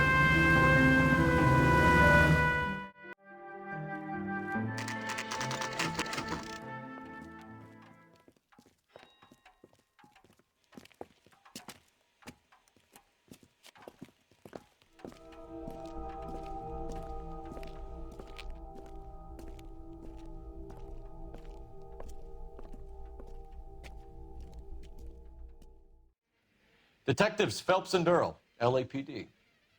The name's Merlin Odie. I run a strictly legitimate bookmaker's detective. So that's not an illegal wire service that your colleagues are running? And the number slips that I've been picking up all morning with this address on them have nothing to do with you? I pay my kick to the WAPs, and they pay their cut to the LAPD. You can't go shaking me down. You're a loudmouth motherfucker, aren't you? Anyone ever tell you that criminals are supposed to keep their mouths shut? Stay where you are while we look around. Oh, that's quite a win for a dime, Merlin. You better start talking. God damn it. Get after him, Phelps.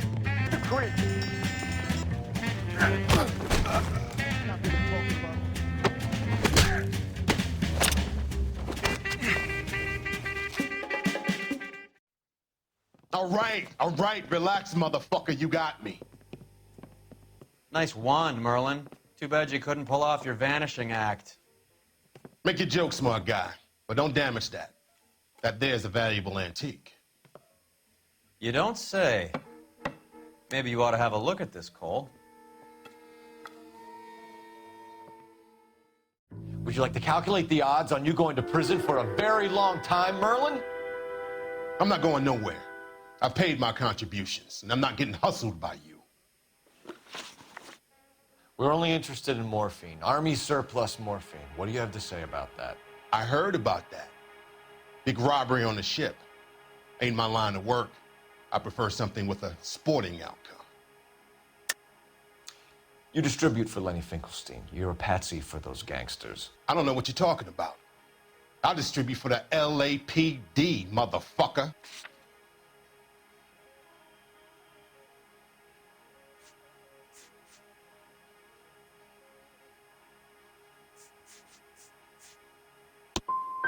If this is a shakedown, I wish you get on with it. I can call my man from the 77th Division and have this all cleared up.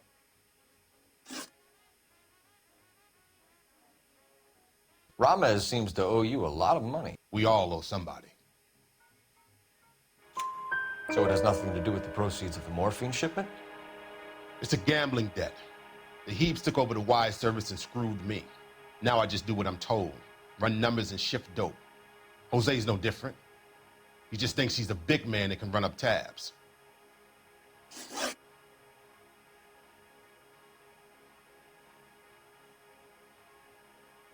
We want you to give evidence against Lenny Finkelstein. Start talking about what you know. I don't know jack shit about Lenny the Fink. And if I did, you'll be the last motherfucker on the planet I will talk to about it.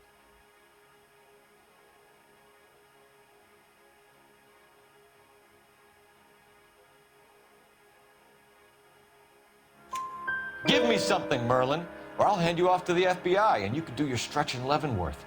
You have any friends in Kansas? All I know is I complain like hell about this stuff coming in these dinky little toothpaste tubes. I keep telling Jose this shit is too strong. They should cut it like every other motherfucker does. But he keeps telling me it's complicated. You're not the guy we want, Merlin, but we're taking you in. Maybe some time in a cell will help you remember something worthwhile. Fuck you, and fuck you. You'll never put a charge on me. Take this bum in. Take the long way around. And don't be gentle with him. You got that? Yes, sir.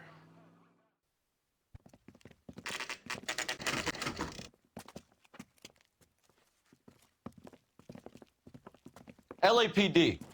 We're here to see Jose Ramez. What's it about? Routine inquiries, sir. Can you tell us where we can find him? You missed him. He was in the delivery truck, just went out. God damn it.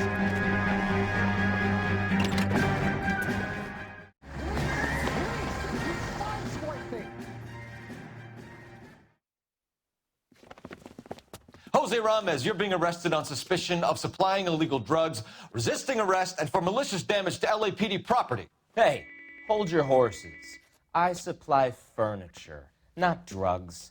And that thing back there, that was an accident. Some furniture came loose. That's all. Save it for the DA, Chico. Keep an eye on him. We're gonna take a look around inside.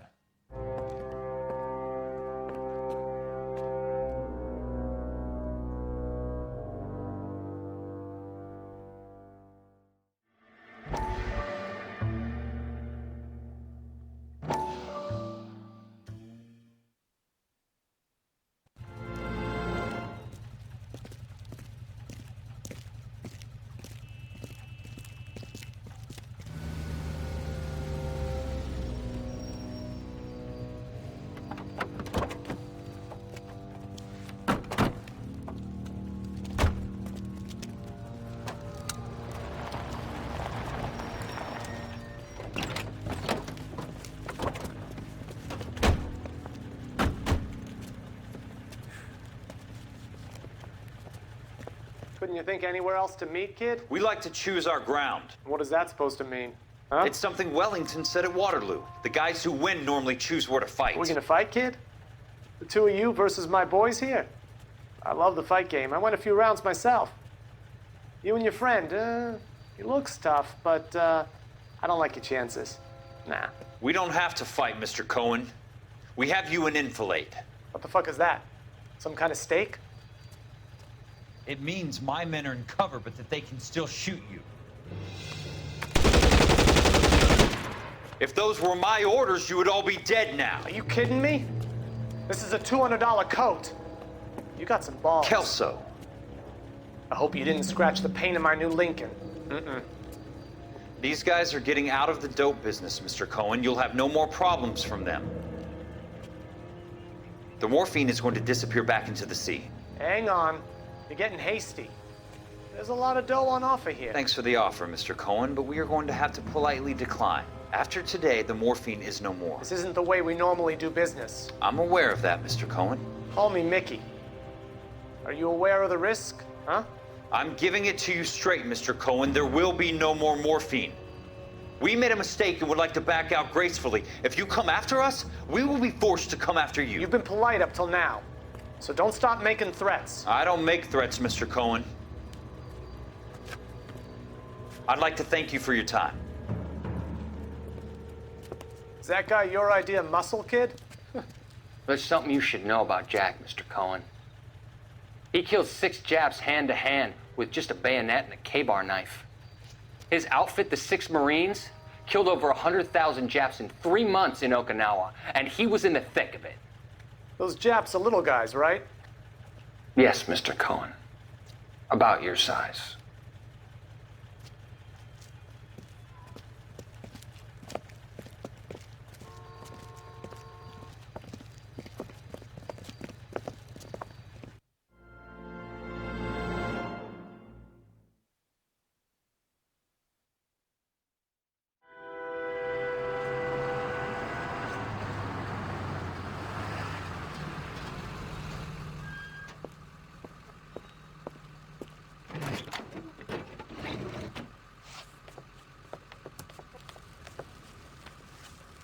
LAPD, leave it right there. Everyone out of the vehicle and put your hands up. There's something in the ice. He's making a run for it. Let him have it.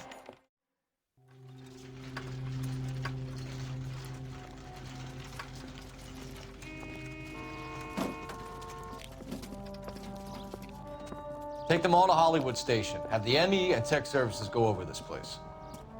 Where will you be? Hunting polar bear.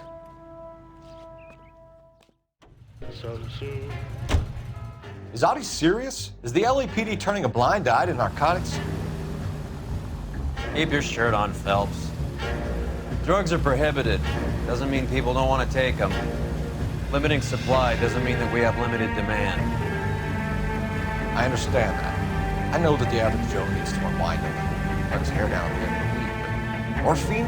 Heroin? It's important to demonize hop, Phelps. Looks good in the papers. But when all is said and done, it's just another chemical like booze.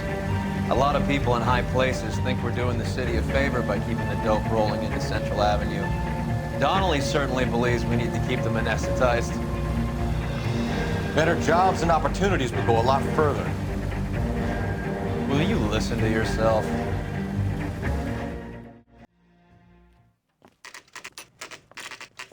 The factory is closed.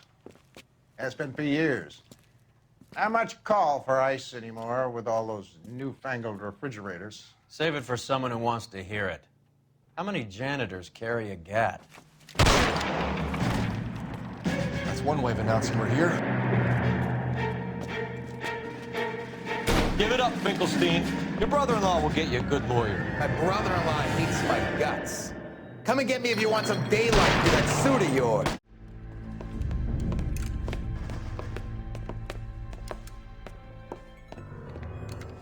They're all dead, Finkelstein. Leave the weapon and put your hands up now.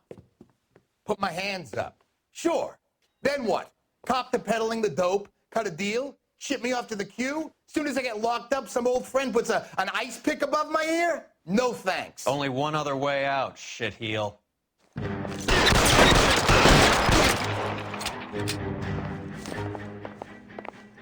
Let's have a look around, now that we've finally got some peace and quiet. I think I've had enough ice for one day, until the scotch I pour myself as soon as we get out of here.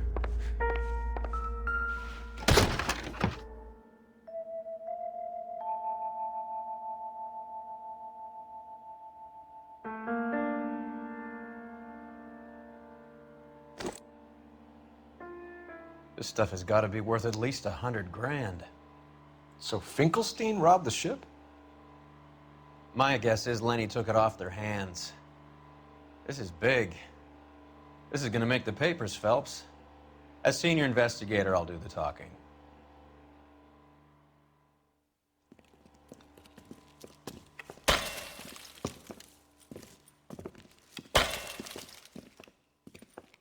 Well, well, who would have thought that Roy Earl's handpicked new partner would have turned out to be such a great case man? This is a good result, Phelps. As far as we can tell, Lenny the Fink was moving the morphine across the city and as far north as Frisco. This makes the feds very happy, and it makes Mickey Cohen look bad. I won't lie to you, kid. I like the headlines. I like them a lot. You keep this squad in the papers, and we'll get along just fine.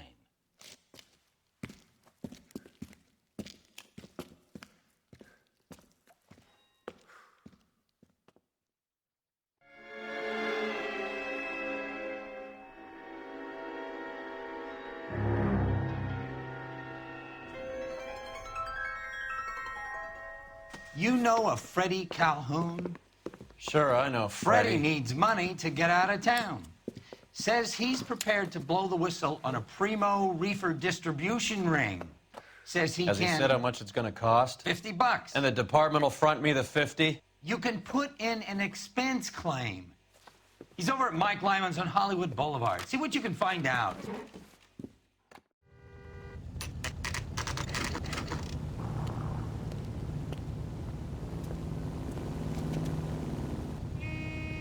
Hey, honey, what time do you get off waiting tables? There's a little sneak. Freddie, you're looking good. You're gonna help me, right? That's what I'm here for. You got the money? The 20? Sure, right here. 20? I said... You want the money or the alternative? Tell us about the reefer, Fred. Who's he? Another good Samaritan. Answer the question. Grass comes from Tijuana. They bring in 50 pounds a week. 50 pounds? Are you hallucinating, Freddie? It's stashed at a house at 1452 North Las Palmas. Names, Freddie. The guy at the house is a spick that goes by the name Juan Garcia Cruz. But be careful. He likes guns. Now, do I get my money? Do me a favor, Freddie. Spend the money on a bus ticket. You can't last forever on a snitch jacket.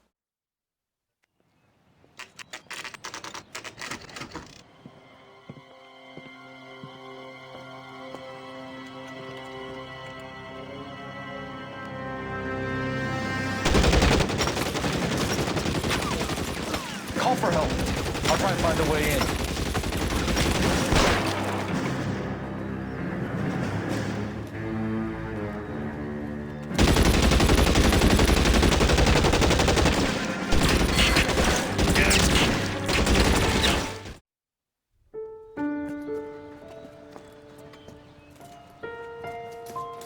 I'll ask you politely to move on. Next time I won't be so nice.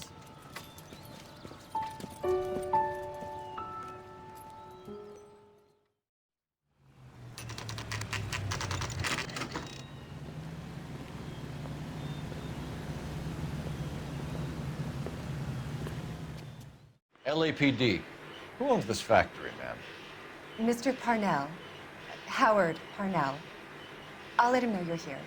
Please, take a seat. If you don't mind, we'll come with you. If you must.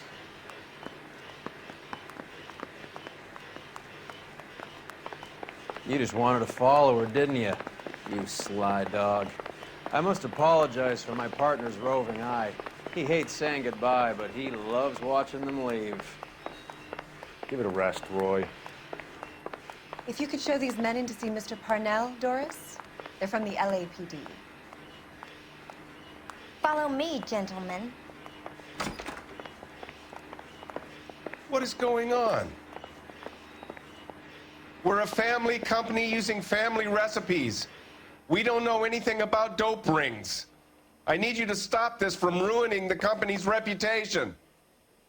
LAPD, sit tight, fatso. You could be in very serious trouble. There's no reason to be rude. Take a seat, gentlemen. I'm sure we can sort this all out. Maybe you can explain why we found $5 bags of marijuana in sealed Parnell soup cans. That's an outrageous allegation. How do you explain it, Chubby? We found at least 30 cans, all sealed up tight with your label on them. Can I get a list of your employees? Of course. We have nothing to hide. Doris, can you bring me in the current employee listing? Here it is, Mr. Parnell. On the desk, please.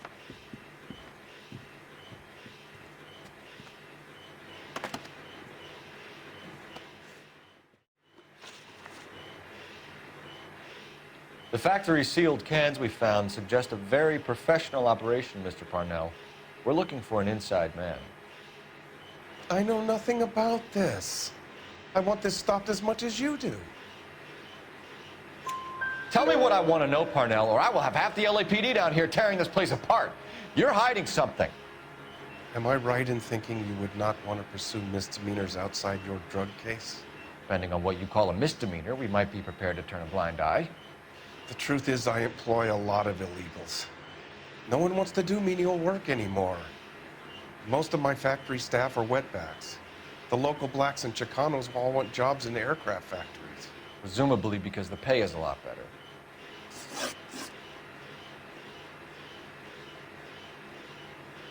How are your sales, Mr. Parnell? Just fine and dandy, son. We're entering a new era of prosperity. I hope you're both big soup eaters. Mr. Parnell, do you know what kind of trouble you're in?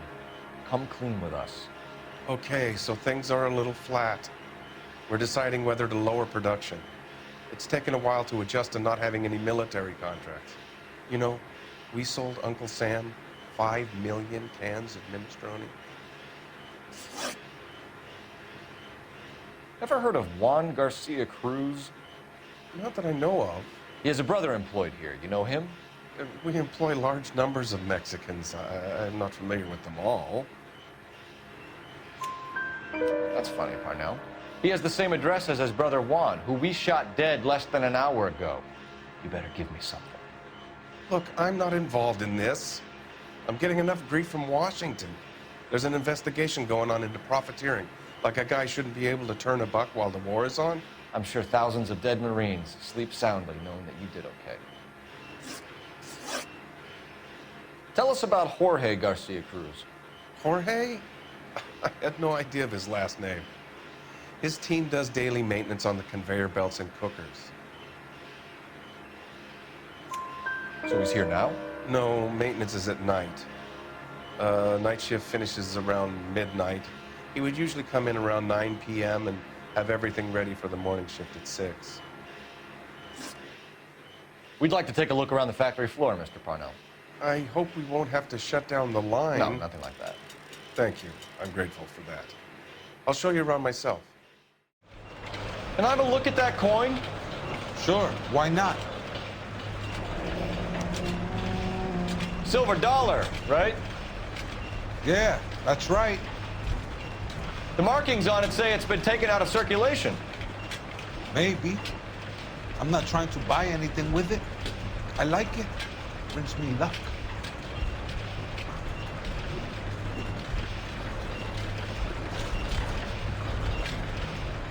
Do you have access to the canning area? I do. But I keep to my station. Loading and unloading. Don't care much for soup.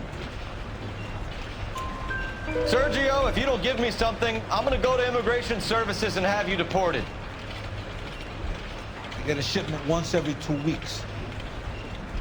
Ernesto does the driving. I don't know his full name.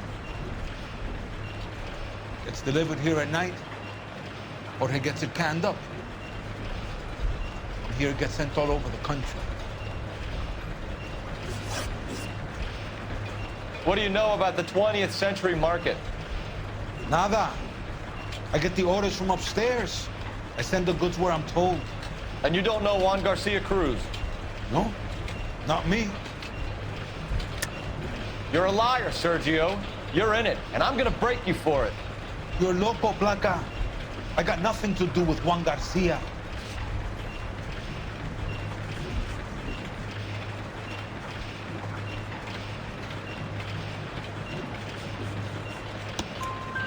We found a matching silver dollar on Juan Garcia. What are the odds of that, Sergio? Juan and Jorge are brothers. They're cousins. They work for some evil gabacho. The guy is an aberration. He gives out the silver dollars. Jorge gets me a list of deliveries every morning. 20th century is always on. You keep your mouth shut for today, and I don't take you in. Do we have a deal? Do I have a choice? Is that a serious question? That's it for now, Sergio. If we need to speak to you again, we'll put in a call to Mr. Parnell. If you have to, I guess. We will be in touch, Mr. Parnell. It is imperative that things appear as normal here.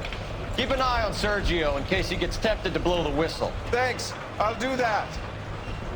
You're going to overlook my little immigration problem, aren't you? Cheer up, fatso. We're gonna let you go on squeezing these poor saps a little while longer. Well, until some commie union types infiltrate this place.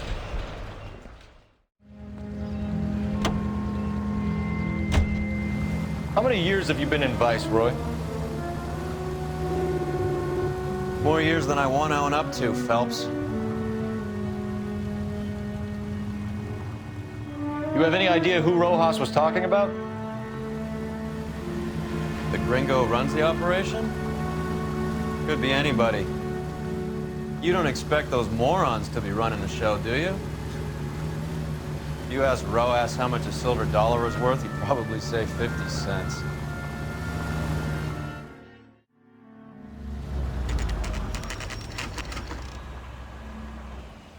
Sit tight. Let's take a look at what's going on.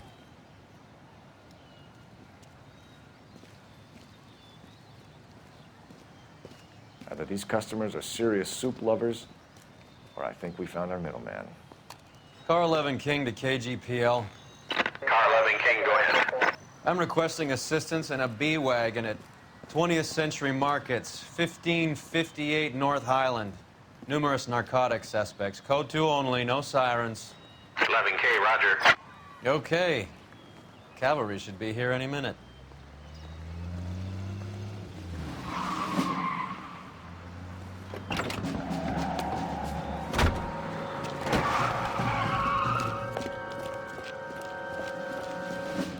LAPD, nobody move! I'll take my chances.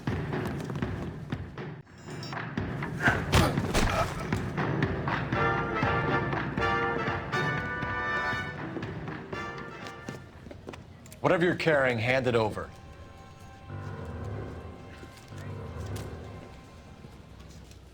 I'd say he's got about half a can left. I guess that makes me a pessimist. You can't take me in. Take you in?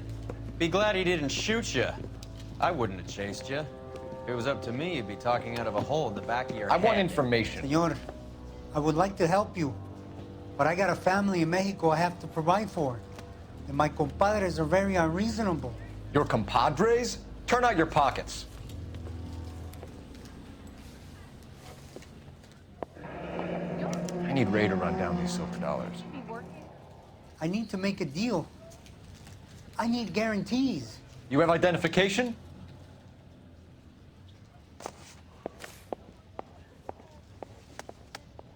Sanchez Erto, Mexican, Tijuana address.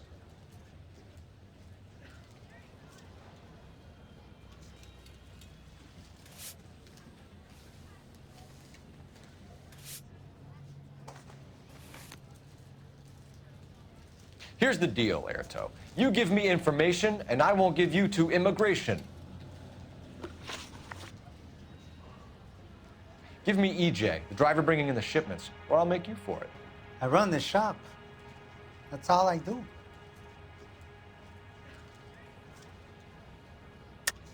Tell me the goddamn truth. You are in this with the others. I told you I know them. I told you my family's at risk. What makes me part of their gang? You have a silver dollar, Airto, just like Juan. I'm sure Ernesto and the rest have them as well. The silver dollars are his mark. Whose? Give me a name. None of us are allowed to see him. His creatures carry his orders to us.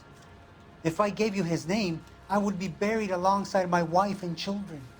If you don't give us something, you will rot in jail while your family starves on the street. Ernesto Juarez, tonight at 1 a.m. He's bringing the truck into the soup factory. Please help me, sir. Ernesto can be very cruel. Tell me about the soup cans. The soup is very popular, as you can see. It's real funny, wise guy. You want to try saying that again with no teeth? I get a delivery at 7:30 every other day from the factory. Jorge organizes everything. We know about Jorge and Juan. Juan is dead. Tell us how you know the Cruz boys. Ernesto put together this thing. He brought in Juan, Juan brought in Jorge. Continue. I was already here. Ernesto knows I'm illegal, so he threatened to report me if I didn't help. And the money is good. The gringos and the gringas, they love the reefer. And I didn't want to have to leave and start again in San Francisco. You're breaking my heart. You're under arrest, Airto. I'll speak to the DA and see if he will agree to not seize your assets or deport you. That's the best I can do.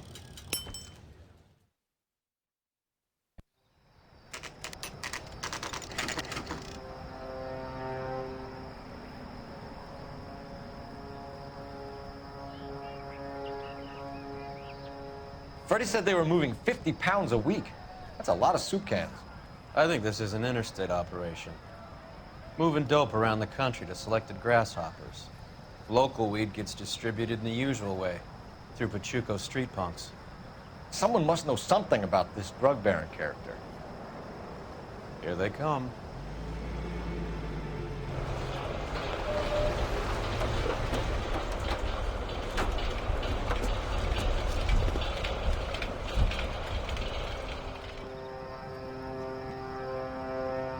Let them unload the goods first.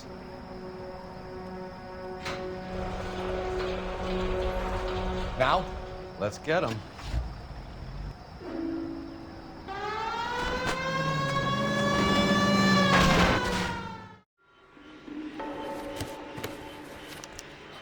At the very minimum, another 50 pounds.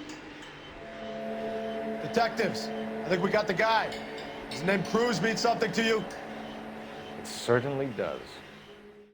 Phelps, Earl, looks like quite a bloodbath. What was this all about? Drugs and money. What else? Speaking of money, where did that roll go? I picked it up for safekeeping. The department owes me 50. Ray, I have another 2 coins for you. Great. I've got something to show you. It's all set up on the table over here. I hope that big wad of cash doesn't weigh you down. Get your priorities straight, Phelps. We're close to bringing in one of the biggest dope cases of the year, and you're worrying about unsubstantial evidence?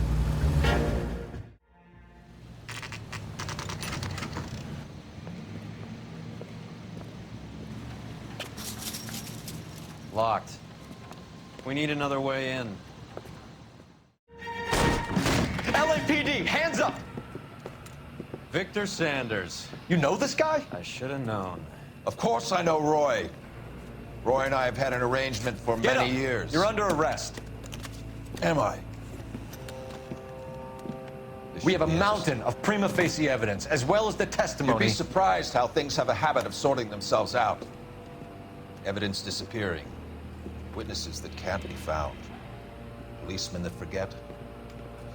The impossible becomes probable when you have a client list like mine. Shut your mouth! Turn around and put your hands behind your back.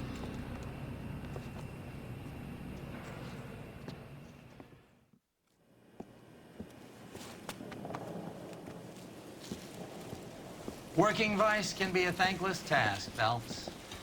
But on behalf of the brass and the moms and dads and the concerned citizens, I'd like to commend you and your partner for smashing this dope ring.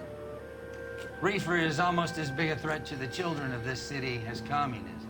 What about Sanders, Lieutenant? Leave Sanders to me, Phelps. The chief will be looking after that one personally. He will be brought to trial. Phelps, we are celebrating your success. Don't push your luck.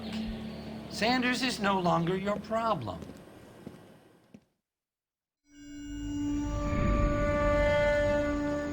Your platoon is what remains of recon. I'm folding you into the 22nd. You'll be going up that damned hill tonight. We're intelligence gathering, sir. I don't need intelligence, son. I need men who can hold rifles and kill Japs. Tonight, you're a rifle company. We've got cooks, mechanics, and stretcher bearers all going into the line. We aim to break them tonight, Lieutenant.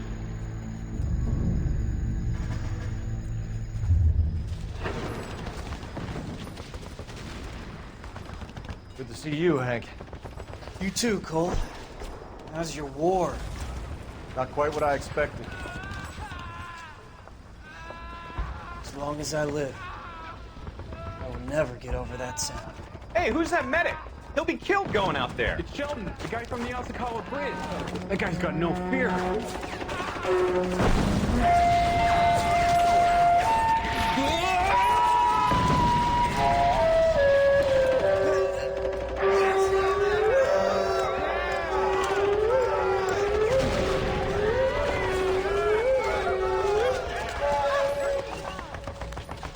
He didn't make it.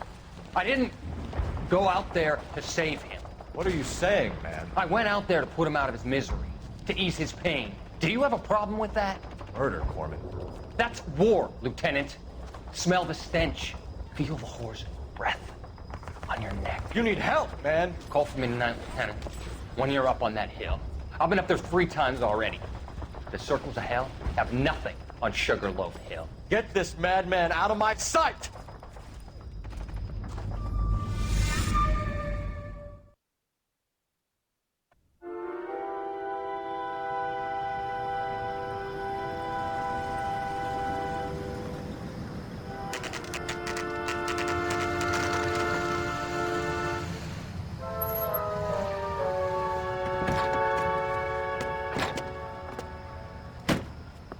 You like the fight game, Phelps?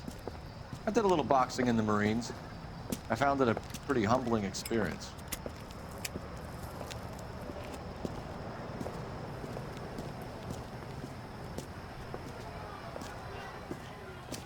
Fix you a sandwich, buddy? Corned beef and egg salad, 12 cents. Bologna and ham and cheese, 10. It's strictly a mug's game. You'll like this fight, though. A plucky limey's about to take a beating from an up-and-coming Negro. You sound pretty sure about the result. I ought to be. I got $50 on the black kid.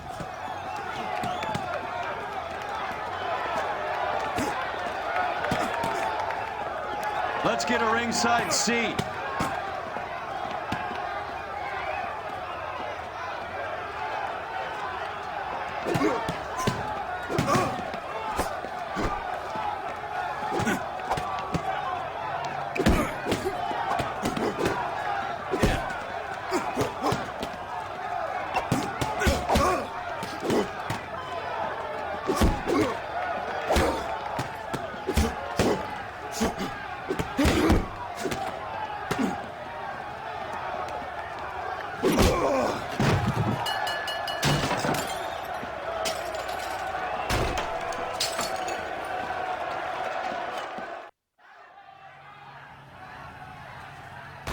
That son of a bitch Hammond made a run for his dressing room.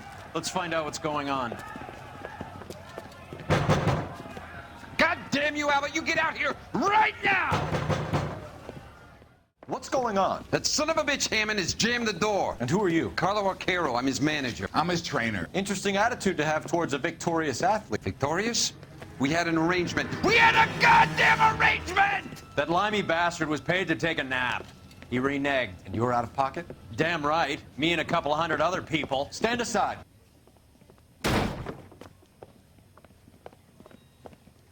He squeezed out the window. I'll put an APB out on him. Why would we do that? He won the fight fair and square. To prevent him from getting clipped. He was paid to flop. There was big money riding on this So are we fight. here because you lost money, or because we're investigating a prize-fighting racket? Very funny. Look around and see what you can find.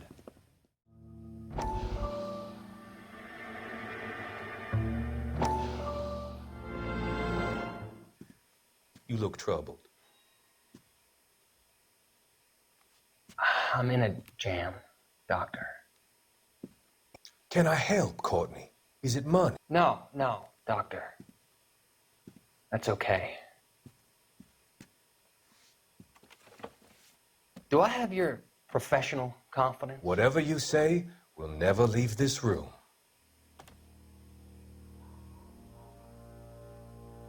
I talked some of the guys in my old unit into doing something, and it's gone wrong. I guess I did it for the wrong reasons, for short-term gain.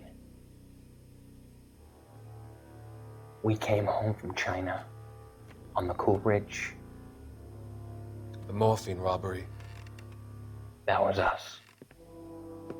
I thought I could get the guys a fair share. Some sort of benefit for the sacrifices that they made in the war. Those guys deserve it, Doctor. Oh, I'm sure they do, Courtney. But the deserving aren't always rewarded. Tell me about it, Doc. We shifted our stuff onto this mob-connected guy, and it's been turning up all over town. It wasn't meant to be like this. The presumption was rather naive, Courtney. I know that now, Doctor. But people are dying. Might I venture a few questions? Sure. Do your underworld contacts have all the morphine? No, they don't. We doled it out, hoping we could control it. Are they pressing you for further allocation? That's the polite way of putting it, Doctor. I may be able to help you, Courtney. Thanks, Doc. It helps just to talk about it. I mean, I have a solution that will help you financially and salve your conscience. I'm all ears, Doctor. I will transact to take all the narcotic off your hands. And you can rest assured that it will all be medically administered. I will use the funds that I no longer require for the purchase of medication and invest them in housing developments. Housing? The developments in question are housing projects for former servicemen. Your return will come from the sale of the properties, and your investment will benefit those that you care for most. Does this arrangement meet with your approval? You're a magician, Doctor.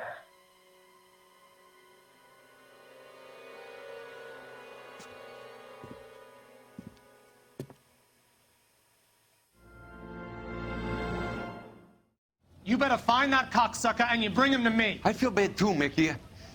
He guaranteed me he would take the flop. I guarantee that you will be fish food if you don't bring me... Roy, you out of pocket too? Mickey? Seems that way. Don't worry about it. My boys are out looking for him. Well, you'd better call them off. This is a police matter now. If anything happens to Hammond, I'll testify that you made threats against him. Who's the Greyhound? He's a frisky one, isn't he? Cole Phelps? Mickey Cohen. I know who he is, Roy. I, met his brother-in-law.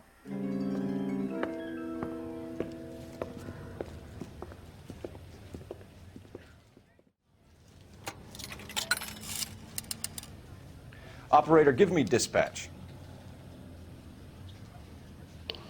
Putting you through now.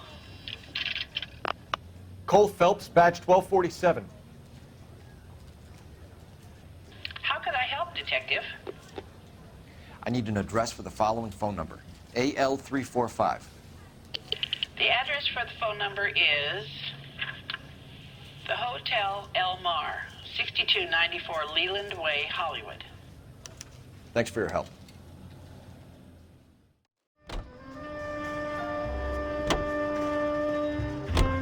You seem to have a pretty cozy relationship with Cohen and Stompanato.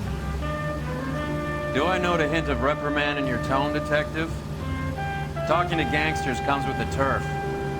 You should try out Mickey's place. He's got a haberdasher's up on Sunset. See if he can get you out of those old man's clothes that you slink around in. It's a front for his illegal activities. It is that, but he does carry some very sharp suits. If it's okay with you, I'll stick with Brooks Brothers.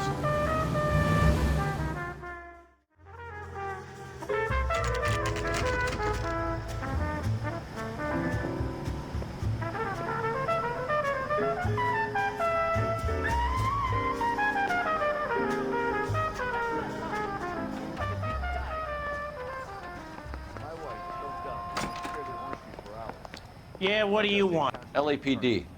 We're making inquiries into the whereabouts of an Albert Hammond. No one here by that name. You sure? Sure, I'm sure. This isn't the sort of place where people use their real names. Take a look at the register if you don't believe me. I know that face. That's the guy who busted all those Negro drug pushers last.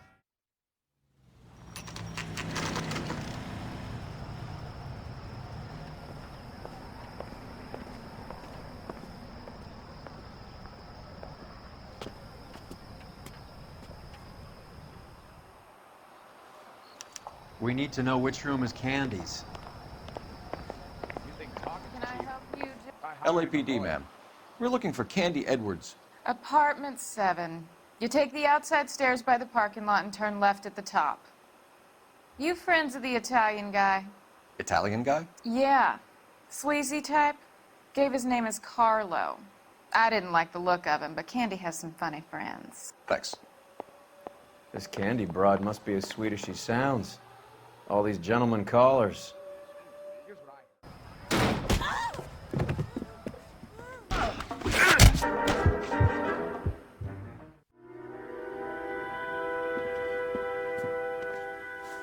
Take a seat, Miss Edwards. We have some questions for you to answer.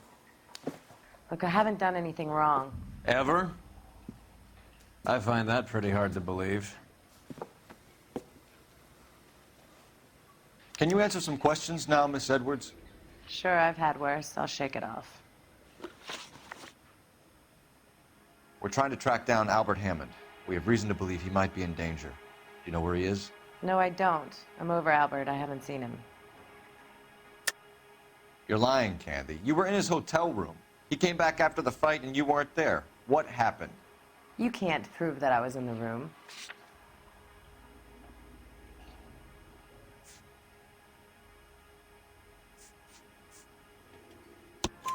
How do you think we found you, Candy? You wrote your name and address on a coupon. Look, Albert was supposed to take a fall. We were all supposed to make a little money out of it. But Albert got too goddamn stubborn. Said his pride was all he had left. So I told him, shove it. Let's see his pride keep him warm at night. So you walked out before the fight? Yes, I did. What's the problem? I didn't take anything. Do the names Harry, Mervyn, or Ray mean anything to you? Could be anybody. How the hell would I know? They're bookmakers, aren't they? Tell me the truth. How the hell would I know?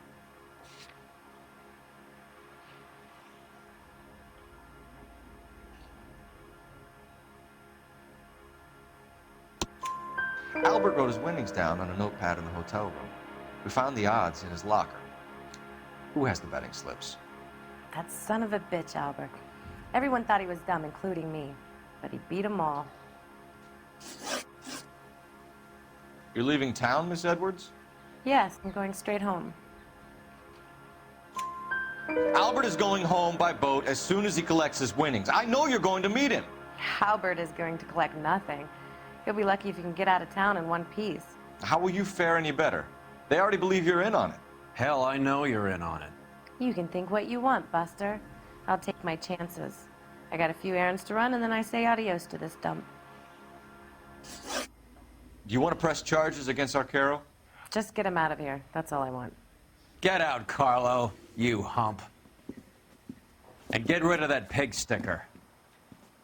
You ever pull that thing on me, I'll shoot you like a dog. That bitch knows where Hammond is. She knows where my money's gone. My money too, tough guy. I'll handle this. Good luck, Miss Edwards. I hope things work out for you. Thank you. It's very kind of you to say so. Bad people are looking to hurt Candy, and yet she's not heading straight for the train station? I smell a payoff. I say stake her out. See where she goes.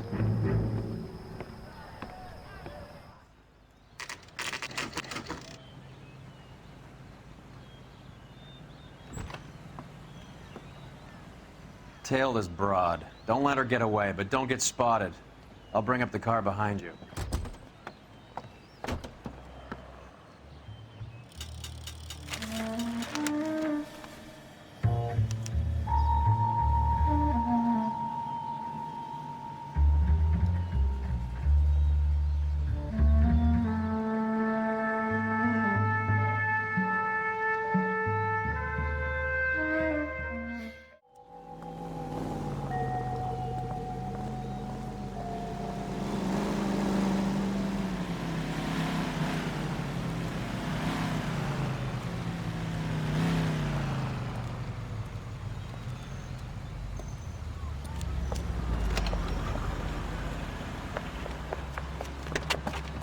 Bookmakers? Yes. Surprise, surprise. A blonde woman just came in here. She went out the back way. Said she was being watched. How much did she collect? $3,600. She cleaned me out. On the Hammond Kid Galahad fight? You got it. I'm not complaining. We all made a lot of money on that one. Huge plunge on Galahad, and then Hammond knocks the bum out. So she collected the money and went out through the back door? Nope. She made a phone call over there, wrote something on a notepad, and then left.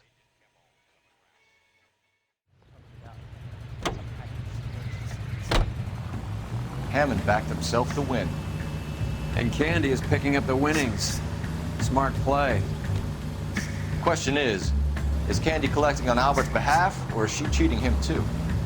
Car 11K, 11 King. Further to your request, Bumco Fraud has 3 known bookmakers operating out of storefronts in the Hollywood area.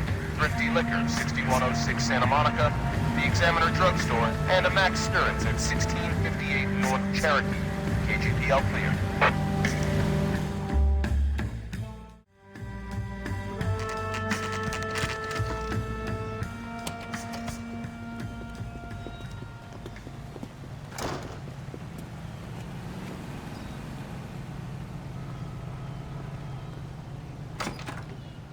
Detectives Phelps and Earl, LAPD. Relax, Cole. You just have a blonde in here, Mervyn? Sure did. I'm just about to close up. She took me to the cleaners. 4,000 clams and change. How long ago did she leave? Maybe 5 minutes. Called a cab. Asked for a number. I told her there was a card over there by the phone. Operator, message for KGPL. Putting you through now. Can you connect me to the Yellow Cab Company, Hollywood 2187, please? This is Detective Phelps, LAPD. You dispatched a cab to 1487 Ivar Avenue, Hollywood. Yes, sir. Sent one round from the pool. Do you have the number of that cab? Number 179. Thanks. We're done playing around. Get Mervyn to give us an address on Ray's place. You have any idea who Ray is? Sugar Ray? Not now, Mervyn. Cole doesn't have much of a sense of humor at the best of times. Ray runs a shop up on North Cherokee Avenue, just south of Hollywood Boulevard. This broad's planning on cleaning out every bookmaker in town. Hammond needed to make sure he was getting a bigger payday than if he'd taken the flop. Never trust the limeys, especially where a fight's concerned. A mistake we can't seem to stop making.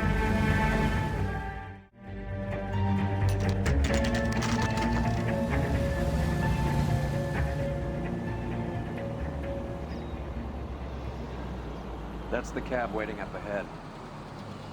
She's not in the car. Don't get too close. She must be inside.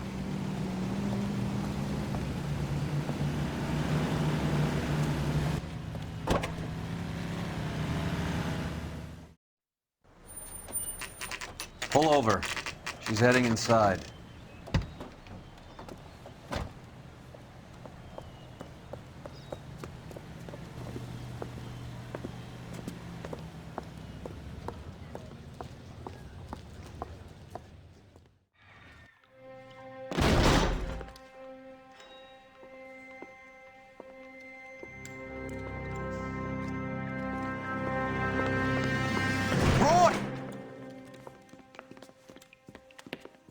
Call an ambulance. Hammond got away.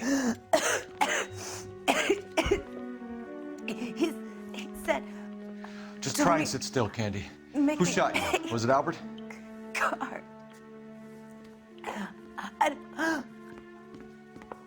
They're on the way. I have a patrolman searching the depot. The chief's putting together a manhunt for Hammond. He got the money, right? Looks like it. A tough bird, our limey friend. Using his girlfriend as the bag woman and then getting greedy over the split. He won't make it out of town. That's how you see it? I told you that cocksucker was a crook.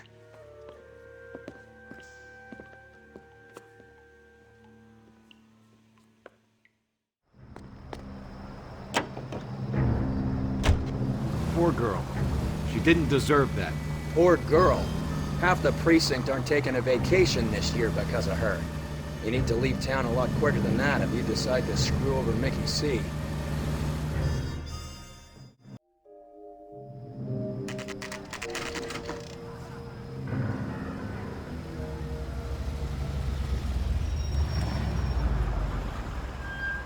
This seems like a long shot.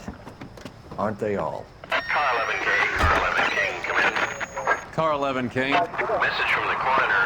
The cause of death was a knife wound. Repeat, a knife wound. Revolver appears to have belonged to the victim. Son of a KGB all clear. bitch. He stabbed her. I thought you said real men use their fists, not guns. That guinea cocksucker. You think he got the money too? Come on, Roy. We're bringing this whole tragedy to its conclusion.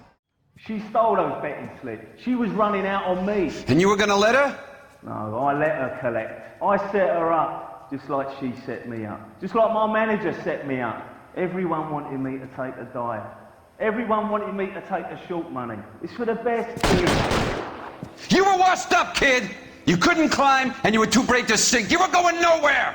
Maybe, but I had heart. I was a Royal Marine, Carlo. If I lost a fight, it wasn't for lack of trying, and it wasn't for lack of courage. I didn't have much, but I had that. I did it for you, and that's how you repay me! You did it for yourself, so did little boy. You did it to make a quick buck, and Candy did it to make her dream come true. Blah, blah, blah. I've got the money, all I need to do is get rid of you. It's gonna be a shame, kid, but that's business.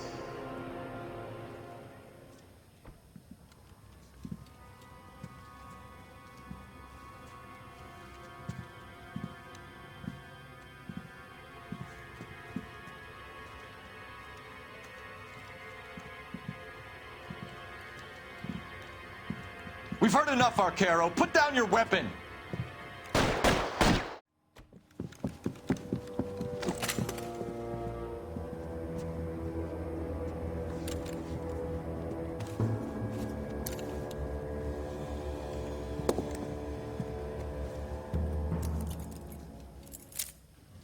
It's time to come out now, Hammond. Put the gun down, Roy. That son of a bitch owes me a lot of money. Catch. Escania sails from New York, Hammond. Be on the next train and don't ever come back. Why? Because I was a Marine and I once lacked courage. Everyone deserves a second chance. Now beat it.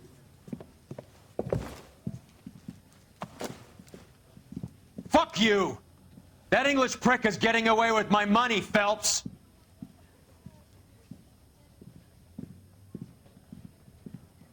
Donnelly and the homicide squad send their best, Phelps. They're more than pleased that you wrapped up the Edwards killing. They're a little mystified about the motive. You have any ideas on that? Crime of passion, sir. Looks like some sort of love triangle between the manager, the fighter, and his girlfriend. No sign of the scrapper? No, sir. Looks like he left town after the fight. Okay. It's homicide's problem now. Good work, gentlemen.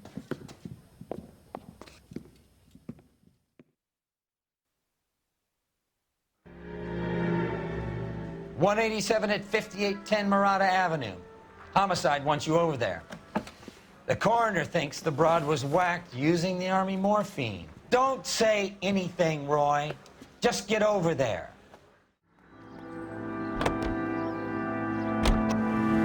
Seem distracted. We recovered the morphine. Some of it might be unaccounted for, so what? That's life. We did our job. Closing one case opens another. Do you have any idea what is really going on while we're wasting our time following this stuff? Are you going to tell me? The deals being done right now will change the face of LA forever, and we're wasting our time on some hump. Someone's little girl. Visit the morgue at the end of the month when the John and Jane Does are cremated. Their percentages. The odds for and against lightning striking.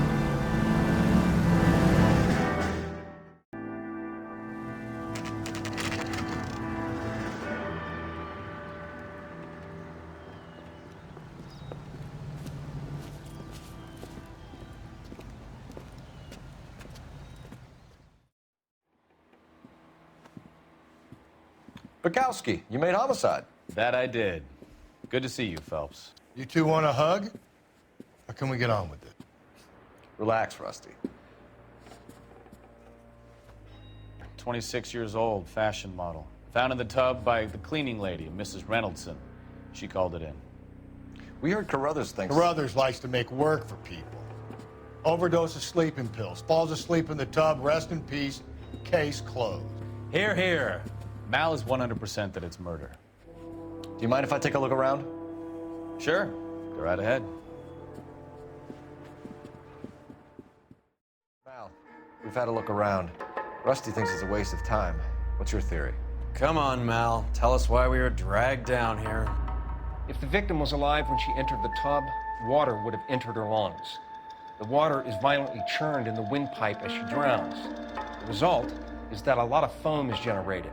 This foam is found at the mouth and nostrils in almost all cases of real drowning. Notice anything about our Vic? May I take a look? Be my guest. The eyes are a classic sign of morphine, and the bruises tell their own story. I think one man held her down and another held her arm and injected her. They put her in the bath to try to cover it as a drowning. And spread a trail of barbiturates. Take a look around outside on your way out and see if you can find the syrettes. It would make my theory. And morphine would have been very quick, and there wouldn't have been much of a struggle. Okay, so find two guys who recently bought syrettes and weren't junkies, and you might be onto something. I'm Detective Phelps. I'm here to try and help Julia. Do you mind answering some questions? Virginia Reynoldson, I'm just so shocked. I feel like there's something I should be doing, someone I should call. We can make those calls, ma'am. Who needs to be notified? That's just it. I don't know. Miss Julie doesn't have any family in town. Someone has to set her affairs in order. Mr. Henderson, maybe? Who else is there? I don't know. If you give the details to the other detectives, ma'am, they can try and get in contact. Was Miss Randall depressed about something? Upset? No more than normal. What are you hiding here, Mrs. Reynoldson?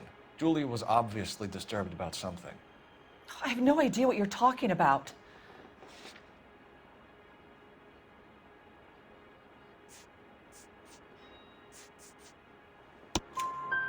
She was taking barbiturates. She couldn't sleep. You must have seen them in her room. You've seen the pillbox, the things she hid in there. I don't know how she supported herself. Always new clothes and jewelry. She lived like a movie star. A princess. Does modeling really pay that well? Did Miss Randall have many friends visit? I'm not sure. I only come around twice a week. Why are you lying to me, Mrs. Reynoldson? Julia had men stay here. I will not speak ill of the dead. You can't prove that.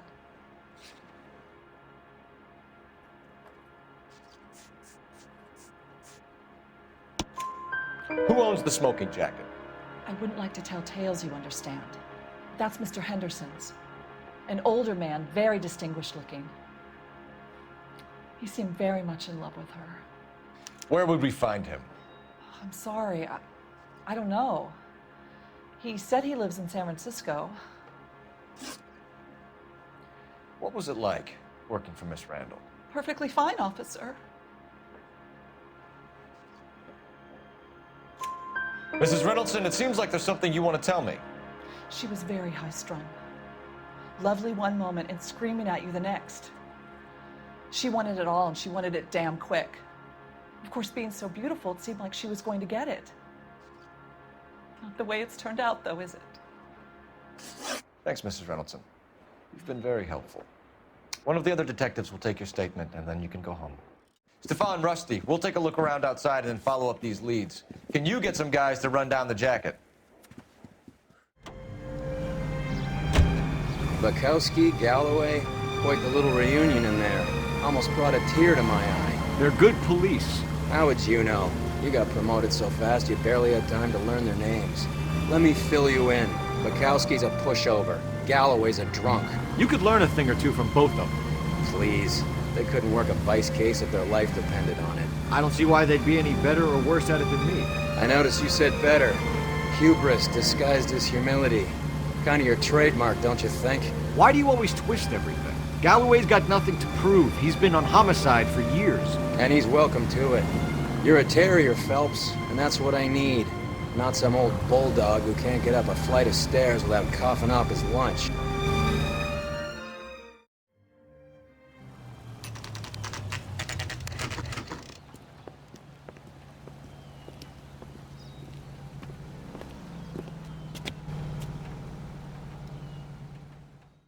LAPD, we'd like to see Dr. Stoneman. Dr. Stoneman is with a patient. Would you like to wait? No, we wouldn't. Tell him we want to see him now. There's no need to be rude. Save it, sister. Dr. Stoneman, I have some gentlemen from the LAPD here to see you. Send them in, please. I'll see this patient again after they've left.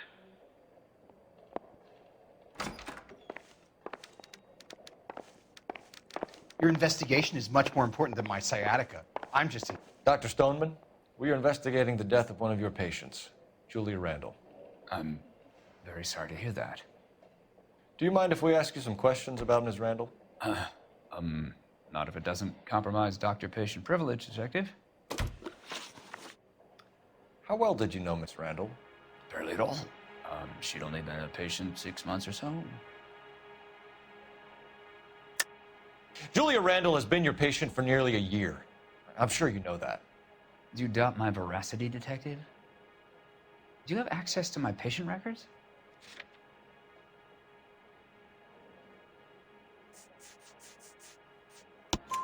Your prescriptions contradict you, Doctor. Miss Randall was in the fashion business, as you probably know. She was jumped up on Benzedrine by day and knocked down by sleeping pills at night. I told her to slow up, but no. Life was too short for her. And you supplied the prescription for the Benzedrine? It's not illegal, Detective. A lot of young women in her line of work use it for weight loss.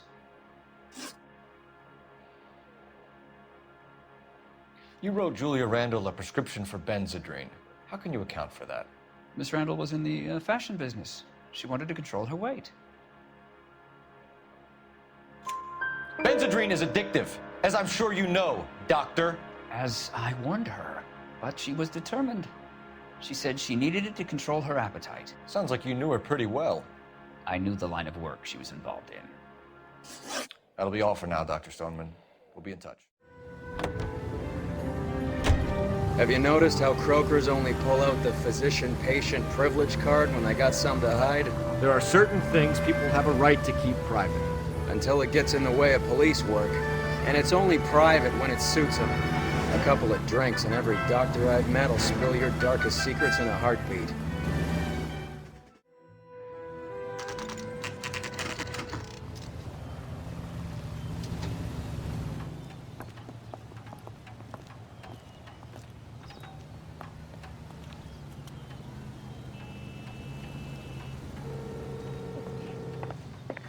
Well, hello. What can I help you with today? LAPD, ma'am. I hope I haven't done anything wrong. No, ma'am. We're making some inquiries about Julia Randall. Does she work here? No, I had to let her go. Is she in some sort of trouble? She was found dead this morning.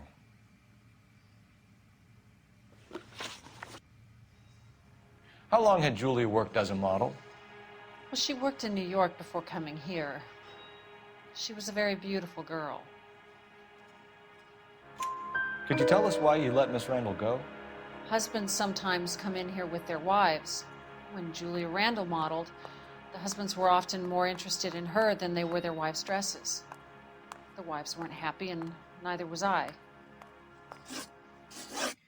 Did she have any close friends here? Actually, yes. Heather Swanson. Would you like to speak with her? I'd like that very much. Please don't inform her about Miss Randall's death. Very well, officer. Heather, these gentlemen are from the LAPD. I'm Detective Phelps. This is Detective Earl. I understand that you worked with Julia Randall, Miss Swanson? Yes. Julia helped me get my job here.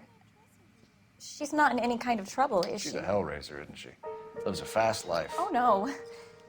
Maybe Mrs. Stanley would call her that, but I wouldn't. She's full of life, wonderful company. That's a lovely engagement ring. Do you like it? Henry gave it to I'm me. very interested in engagement rings. Do you mind if I take a closer look?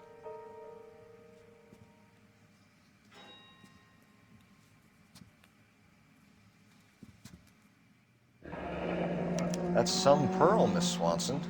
Would have cost Henry a fortune. He must really love you.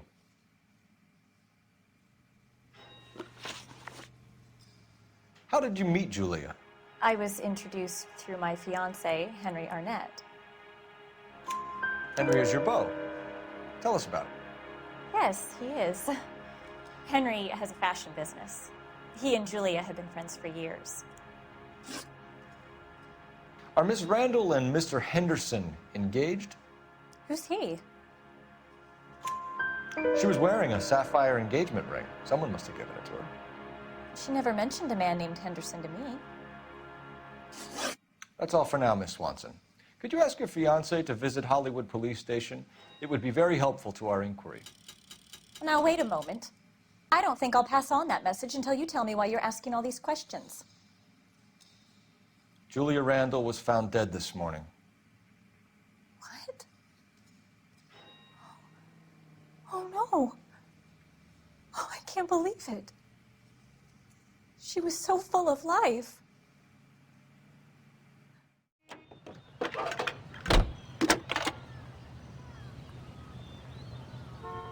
Phelps, 1247.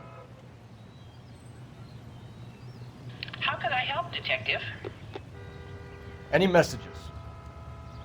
Yes, Detective. The coroner's been asking to speak to you. I can connect the call if you like. Please, thank you. Al? Cole, can you get over here? I just finished the autopsy. Sure thing, Mal. We'll be right over.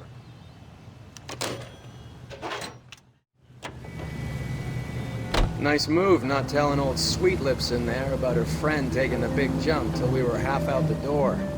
Very slick. I figured we'd get more out of her that way. You're learning, Phelps. We'll make a vice cop out of you yet.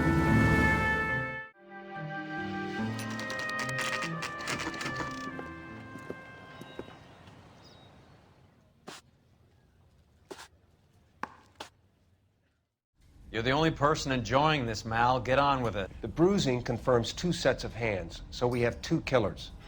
Death was caused by heart failure due to an overdose of morphine. Have you dragged us down here to gloat? We already heard your theory. We agree that she was murdered. Yes, of course. I have something else to show you. All right, Mal, what gives? The dead guy's name is Jimmy LeBlanc, career burglar. He came in this morning. Someone stove his head in with a lump of 2x4. So what? Good riddance. I found 2 cigarettes in his jacket pocket. Wow. Hang on a minute, Roy. We're listening now. No sign of morphine use and no metabolized morphine in his blood. Scratch marks on his face. Which could be from getting his head remodeled. Time of death, Mal. Maybe an hour or 2 after the Randall girl. So you're saying Laughing Boy here could be one of our killers? That's a hell of a long shot. Thanks, Mal. We'll check it out. I found something else. Carruthers. Yeah, he's here.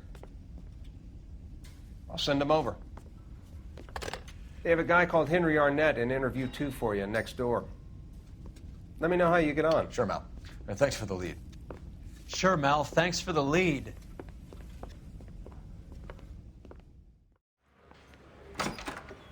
Mr. Arnett, I'm Detective Phelps. This is Detective Earl. Thanks for coming in. Call me Henry. It's the least I could do. Terrible news about Julia. Do I need to fill this out? How well did you know Julia Randall? Vaguely. I'm in the clothing business, and Julia occasionally modeled for me. He's asking whether you banged her in a chuck-on-the-shoulder fraternity kind of way. I'm engaged to be married. It wouldn't be polite. Answer the question. This will remain private? Heather won't have to know? Yes. We had relations. Can you bring me the file? That's correct. Miss Randall's landlady said she was seeing an older man. Could have been. I wasn't privy to all the details of Julia's private life. Is this a picture of your car? Henry, I don't like when people lie to me.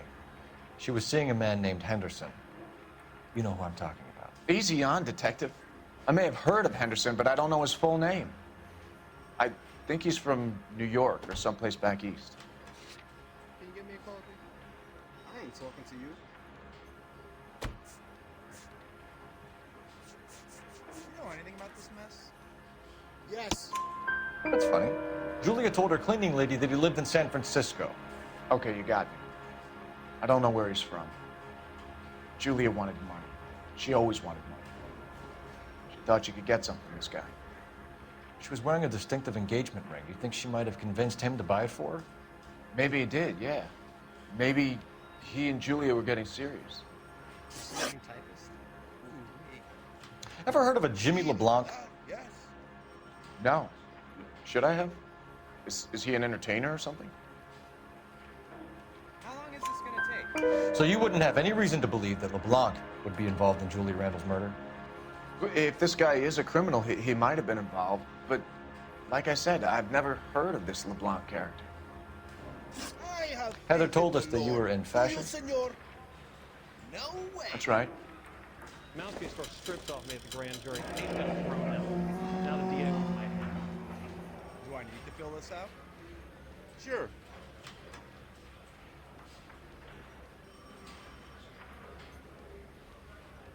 Some kind of traveling salesman? Once I got out of the Corps, I used my... You were in the Marines? Sure. I'm proud of it. Fighting 6th. You were in the 6th Marines? Yes. I was a captain. Which company? Various companies. We had a lot of casualties. Which engagements? Okinawa. A couple of other places.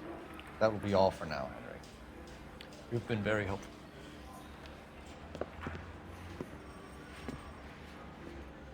That son of a bitch was never in the Marines. Why'd you let him off the hook? Because we're giving him a couple of minutes before we start tailing him. Arnett is an amateur. We need to find out who killed the girl. Can you pass this on to Bukowski? Have him check the place out and go through his records. Sure, I'll pass it on. Thanks. Can you also have R&I run the records on a Jimmy LeBlanc and find out who was his last arresting officer? Have them get in touch via KGPL when they have some information.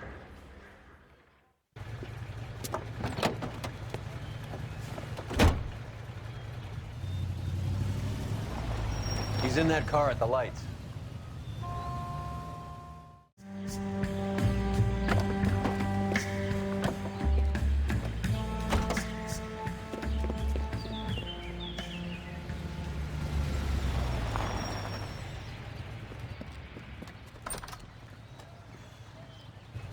He needs money and fast.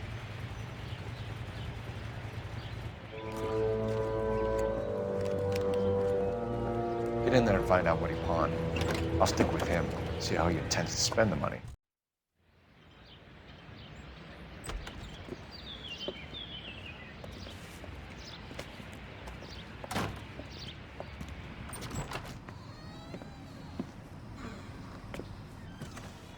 That's right, Mexico City. One-way ticket, please. please. Next available seat. That would be 1 day from now. Is that okay? It's going to have to be.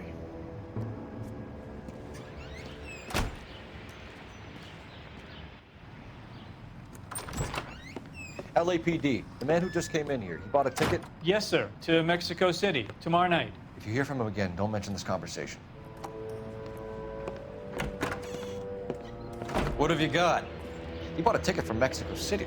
Tomorrow night. That's good. But this is better.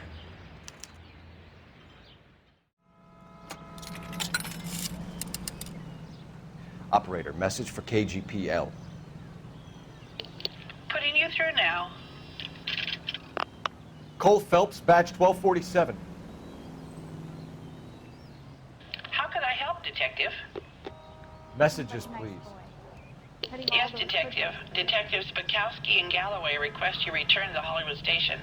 They have information in the Julia Randall case. Any luck with the arrest record check on Jimmy LeBlanc? Yes, Detective. Jimmy LeBlanc's last arresting officer was Patrolman Fred Wallace. He's posted the Hollywood 9th Beat Sunset Boulevard between Gordon and Wilcox. Thank you.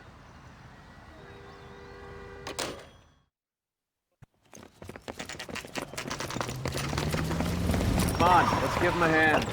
Right behind you, Wallace, Detective Phelps.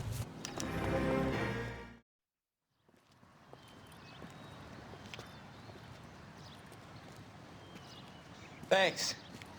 Outstanding warrant, armed robbery. Knocked over a drugstore back there, and it looks like he brought his whole posse with him. Bad luck for them. They're all yours now. We need some information. Ever heard of a burglar goes by the name of Jimmy LeBlanc? Sure. We nabbed Jimmy on a burglary beef a couple of years back. They cut through a music shop and into a jewelry store. He got 4 years. I miss his partner, though. His partner? Big guy.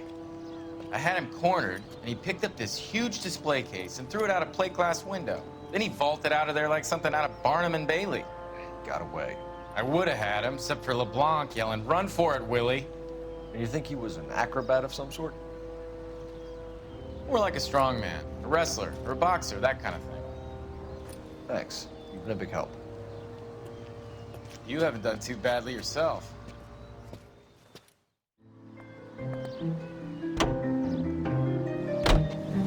You're suggesting LeBlanc is still working with Willie? A strong man held down Randall while someone administered Worth. Someone with muscle opened up LeBlanc's skull. Could be.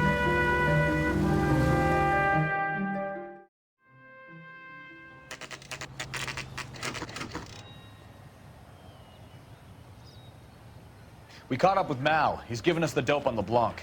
He worked burglaries with a big guy. Goes by the name of Willie. He might be our killer. Can you work boxing gyms, the Y, promoters, that kind of stuff? Since when have you started giving orders, Phelps? And where's the burglary angle? There was no sign of a... That's where our net comes in. Next stop, we speak to Lacey about a list of recent burglaries.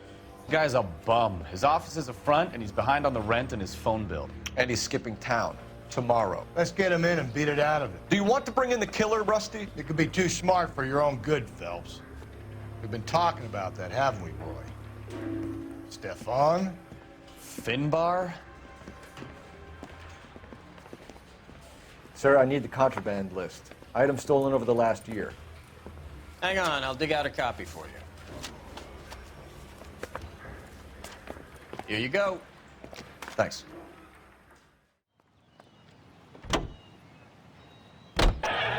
So you and Rusty have been having discussions. Anything you would like to tell me, partner?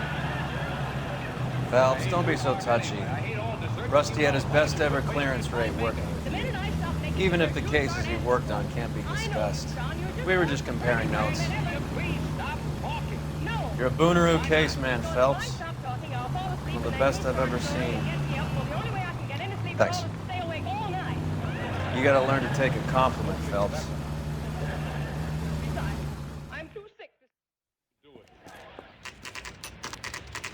Nice house.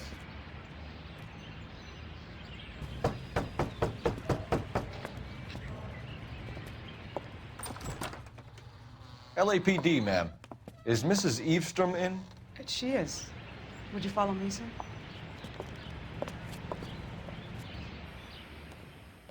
I am Mrs. Eastrom. How may I help you? We appear to have recovered some stolen goods that belong to you, ma'am. Yes, of course. That terrible burglary. Would you like something to drink? No, thank you, ma'am. We have some questions, if you don't mind. Why would I mind, young man, if you are returning 43 pieces of my property? Okay, before we get down to that, I'll have a scotch. Thanks, straight up. Maria, can you get the detective a drink, please?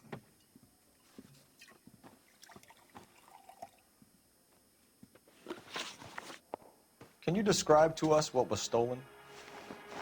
It would be easier to describe what wasn't stolen, Detective. A priceless tiara that has been in the family for 50 years.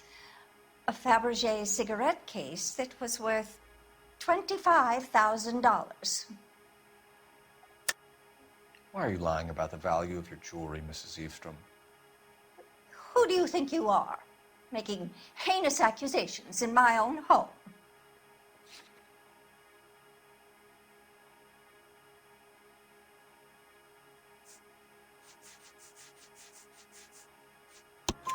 We recovered the cigarette case from a pawnbroker. No one knows the real value of an item better than those guys. I inflated its value for the insurance claim. There. Are you satisfied? My daughter's boyfriend was quite taken with the case. I think he was even more disappointed than I was when it was stolen.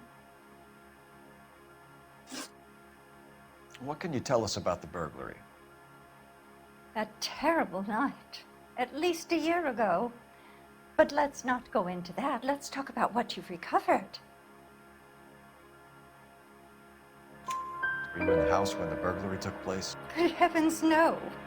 I was at a social function held by a Dr. Harold Stoneman and his lovely wife. I returned home and all of my things were missing. That's about it for now, Mrs. Eastrom. The department will get in touch and let you know how you can recover your valuables. You've only mentioned a few of the items that have been stolen, Detective. What else has been recovered? You see, Phelps? That's why you get the drinks in early. Hello, Mother. Hello, detectives. What is going on? We'd like to ask exactly the same question. You have met my daughter? This morning at work. Oh, mother and father divorced. I took my father's name. The detectives recovered some of the things that were stolen, darling. Well, what did you find?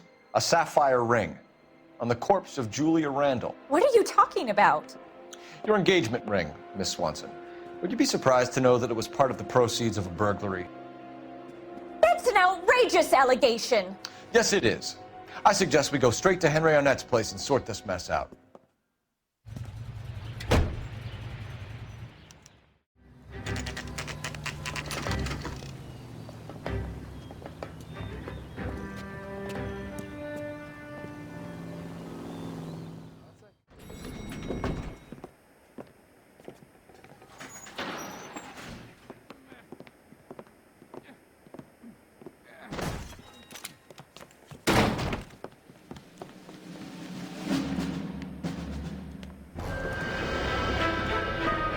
Stop! LAPD! Don't kill him, Cole. This guy's our case.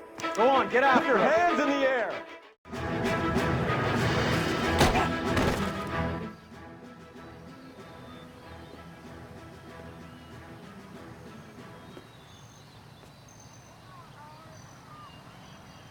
Looks like he got you good, Phelps. Yeah, he really packs a wallop. How did I get back here? Under your own steam, miraculously. He came in through the window, said hello, and then keeled over. How was Arnett? He's coming round, too. He's all hopped up. Good time to get some answers. You missing something, Henry?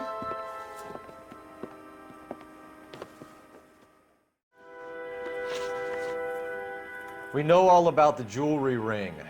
You and Randall and LeBlanc and Willie doing the legwork. I'm in the fashion business. You're lying, Henry. How can you prove that I'm involved, Detective?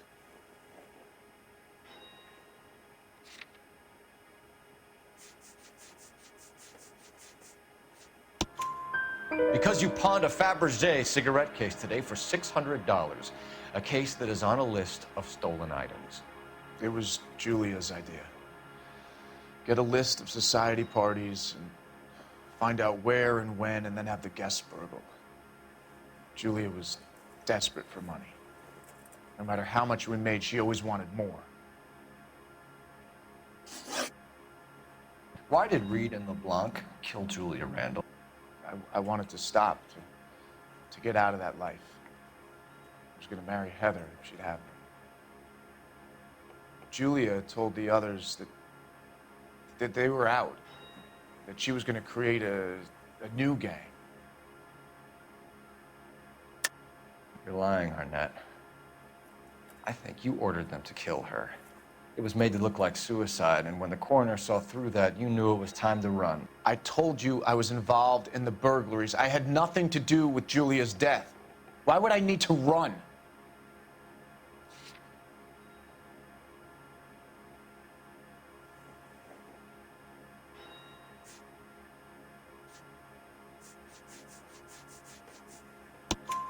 Have you told Miss Swanson that you're leaving for Mexico City tomorrow night? That it's a one-way ticket? Henry? Tell me it isn't true. I had no choice. I wanted to marry Heather. I told Julia I wanted out, and she laughed in my face. I had to pay Willie and Jimmy a fortune to do her, and now I'm completely broke. What you are, Buster, is under arrest. Who is Henderson, and what is his involvement? Tell them what you know, Henry. I'll stand by you if you'll only tell the truth. There is no Henderson. Tell me about your first burglary, and don't lie. I can't remember. I don't keep a list of these things.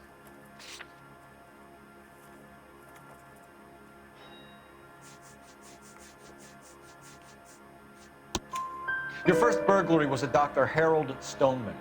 You want to explain how he is involved, or shall I? Henderson is Stoneman.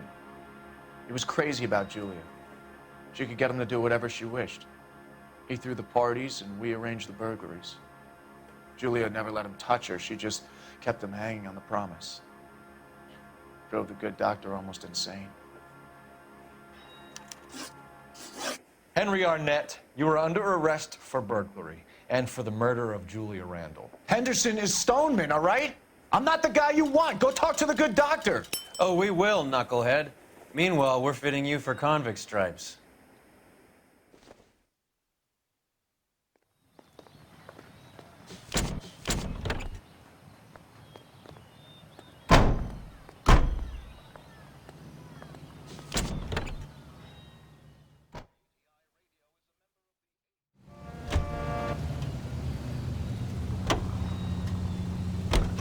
I guess the wedding's off.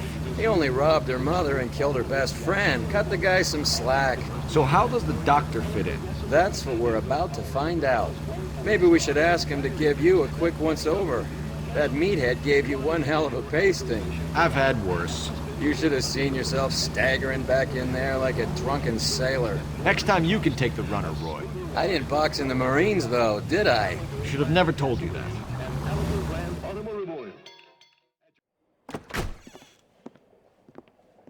Hang on a moment, sister. Tell him it's Henry Arnett, and tell him it's urgent. I can't do that. Tell him, or I'll charge you with obstruction of justice. Doctor, I'm afraid Mr. Arnett is here to see you, and he says it's urgent. Send him in. I told you never to come. Tell us the truth, Doctor.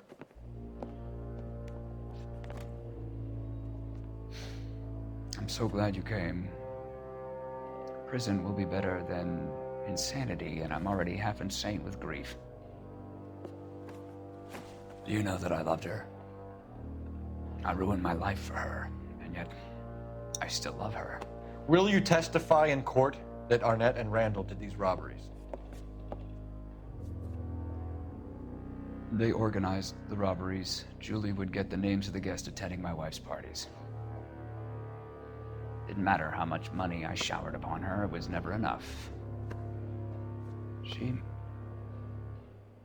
never really cared for me. Doctor, I'm afraid you're under arrest.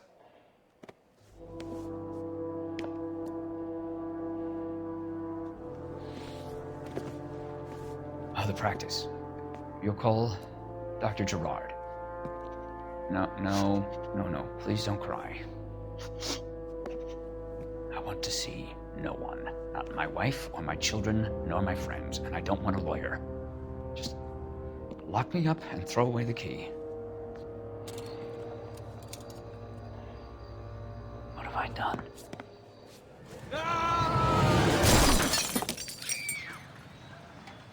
Didn't see that coming. God.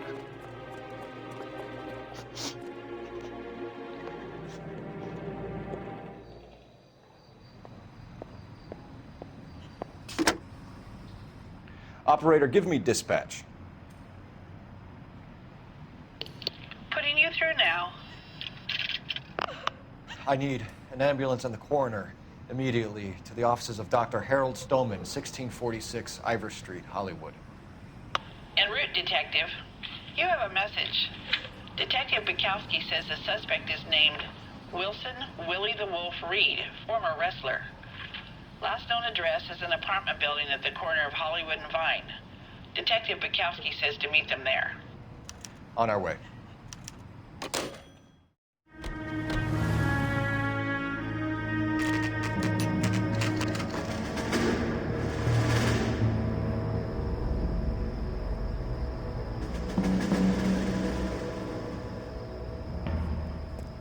He's around here somewhere. A big guy. Neighbors say he always wears basketball shoes and a cream jacket.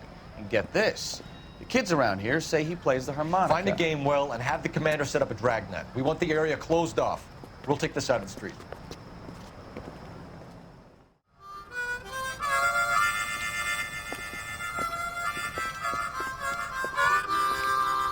Wilson Reed, LAPD, give yourself up.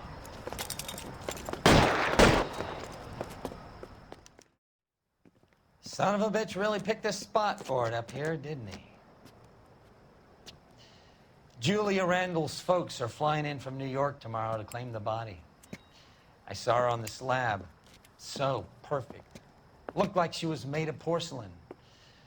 She really made an impression on me. Julia had that impact on a lot of men. Christ, it's cold. You guys did good work here today. Roy, I think you should buy your brother officers a drink. Do you now? That's very generous of you, Lieutenant.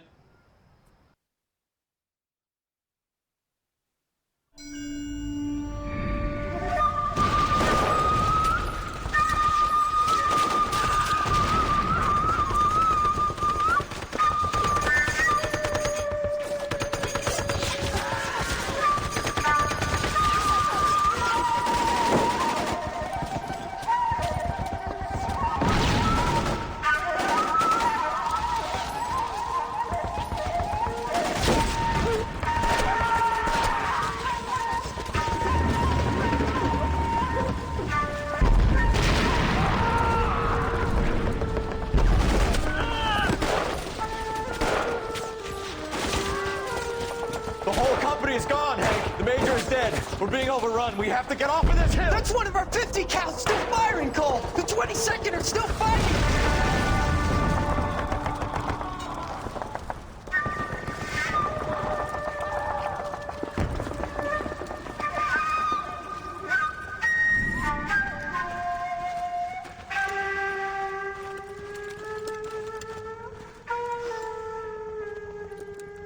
It's over, Cole.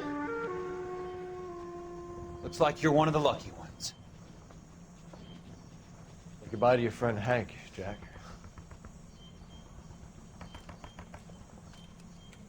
He was your friend too, Cole. Is this how you're going to leave him? Are you wounded? Not a scratch, Kelso. Well, get up and get out of that fucking hole! Find a stretcher while you're at it so we can get him out of here. Who's the senior officer here? I guess that's you, Cole. You were up here all night? Yes, sir. And your command? Gone, sir. Sorry to hear that, son. God damn it, we have beaten these bastards back. It's the beginning of the end. and it was one here. You're a goddamn hero, son. What's your name?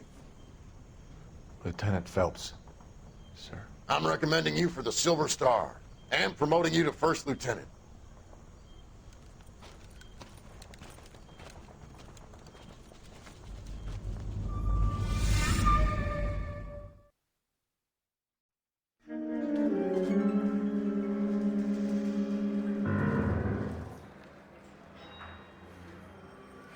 Earl Phelps, a shooting at the 111 Club, 6232 Hollywood Boulevard.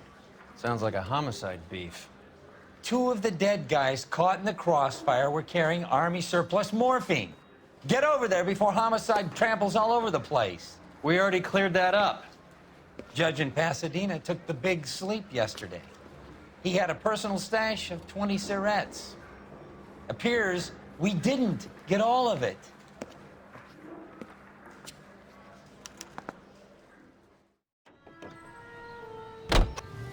Parker and Green are going toe-to-toe for the top job. There's a change in the wind. About time. This wind will be like a tornado, Phelps. Parker's got a puritanical streak. You never know we'll get swept up in a thing like that.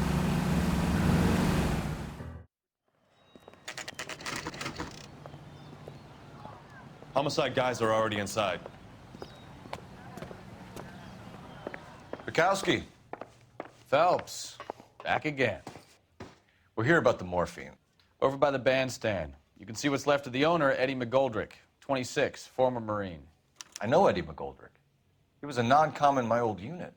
I'm sorry to hear that, Cole. Waitress said he recently came into some money and bought the club. Who are the other Vics? 2 musicians, Biddleston and Bowe. And get this, they used to be in a 4-piece, but the trombone player and the drummer OD'd. Don't tell me. Lamont and Tyree? We've met the rest of the band. Now they're a no-piece. Do you mind if we take a look around? Be my guest. You might want a word with the hostess, too. I'll keep her company until you're ready. Ma'am, I'm Detective Phelps, Administrative Vice Squad. Welcome to the 111 Club, Detective. Feels like I've had half the LAPD in here today already. Any idea who did the shooting? No idea. It was my day off. If I had been here, honey, I'd be full of holes just like the others. You want to level with me, miss, before we start taking an interest in you? This place has been on the slide for years. Eddie turns up, buys the club, then we start getting visits from tough guys. Next thing you know, we have the St. Valentine's Day massacre. Are you getting the picture?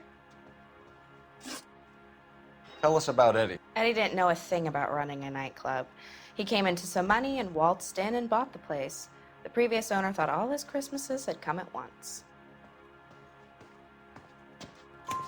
Where do you think he got the money? My guess was that he was selling the sort of quality product that you don't need to advertise.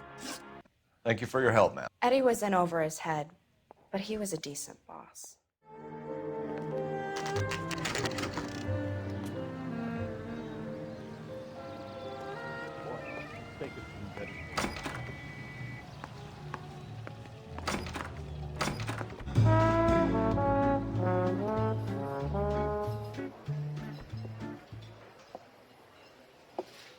Take a break, boys. We would like them to stay, Miss Lichtman. We're making inquiries into the recent deaths of 4 musicians. Since when have the police cared about dead black men? Good point. We don't. What we care about is 2 tons of Army surplus morphine showing up on the street.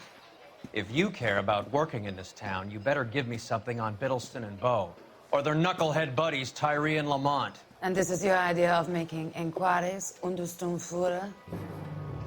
I've told you 1,000 times about speaking that German gibberish at me, Elsa. Roy! How about you get a drink while I see to this?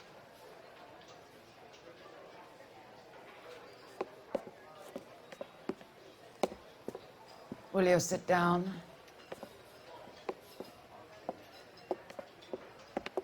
Why antagonize him, Elsa? You know what he's capable of. Ask your questions, head officer. We have work to do. People are dying of overdoses. If you know anything about it, you need to tell me. I can't help you. A lot of cats are into the thing. There's nothing special about your boys. You can do this the easy way with me, or I can call my partner back over. I can assure you he's a lot less sensitive. You think your threats frighten me? Black man don't supply nothing. You think there's a black man in this town holding on to 2 tons of morphine? He'd be dead in a minute. White man supplies, black man buys. My partner mentioned a couple of names. You recognize them? I have no idea what you're talking about. The only way you're going to get rid of me is to give me an answer. I knew Cornell. We worked together a few years ago. He loved the music, but the music didn't love him. What does that mean? It means that he just wasn't that good. He was a sad, lonely cat. Boys, take 5 minutes, please. I need to have a private word with the officer. Why do you ask people to risk talking about a subject that could have them jailed? Drugs are against the law, Elsa. And you're so full of courage, you have never felt ashamed. This is getting us nowhere. Do you think you'll win your war against narcotics? It's not my war. It's against the law. My job is to prosecute the laws of this city. Do you think you can stop people from needing drugs, detective? I'm asking the questions here. Then why do you come to me with your stupid questions? You know who controls the drugs in this city. It's not enough to just survive, Elsa. You have to try and make the world a better place. Brave words. Very noble. But words are just words, Cole Phelps. She's right. We need to pay a visit to the mixer. Cohen? Do you know where to find him? This time of day? You'll find him holding court at the Macambo. He can wait. There's something I need to be sure of. Give me till tomorrow morning. Don't do anything I wouldn't do, partner.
LAPD, we're looking for Mayor Cohen. I believe he has lunch here. There's not going to be any trouble, is there? Which table?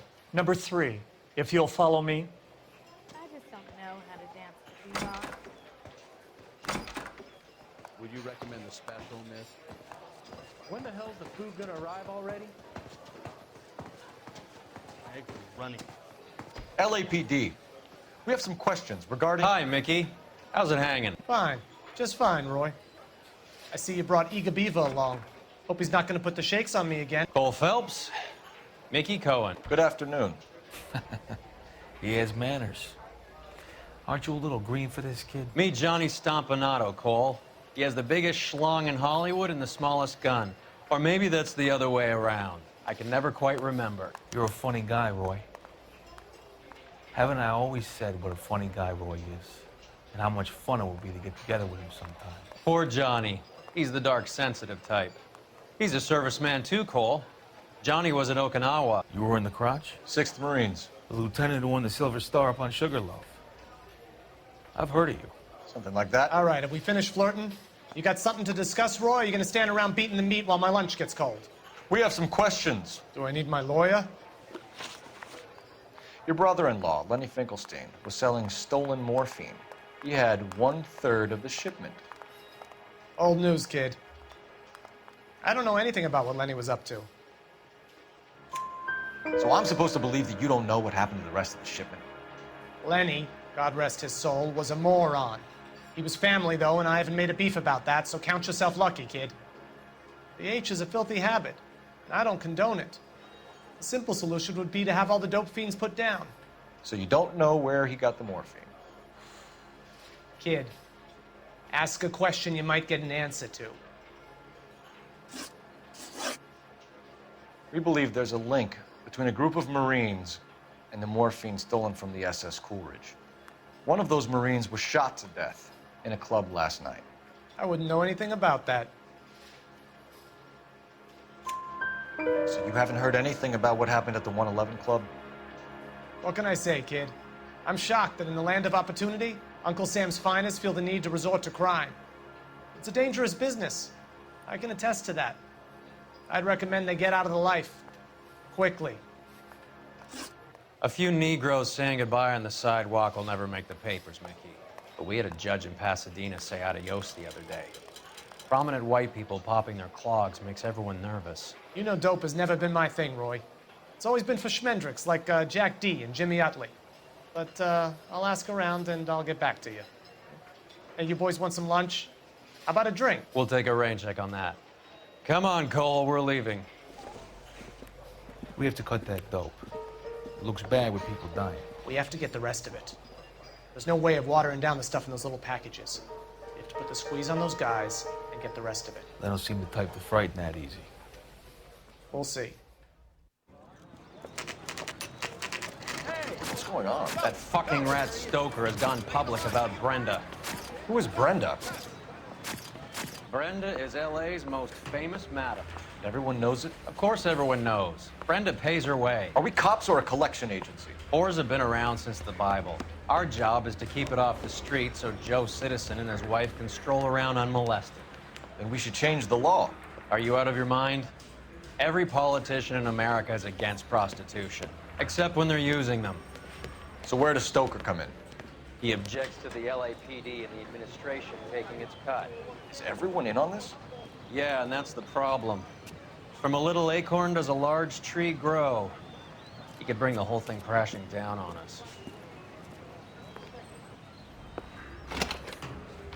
Aren't you supposed to be working, Sir, do you know which robbery detectives are working the Army surplus theft from the Coolidge? Caldwell and McManus? I saw Caldwell in the squad room not long ago if you want to speak to him. Thank you, sir. We'll do that. You've been working the docks robbery on the SS Coolidge? Yeah, that's right. So how do you see it?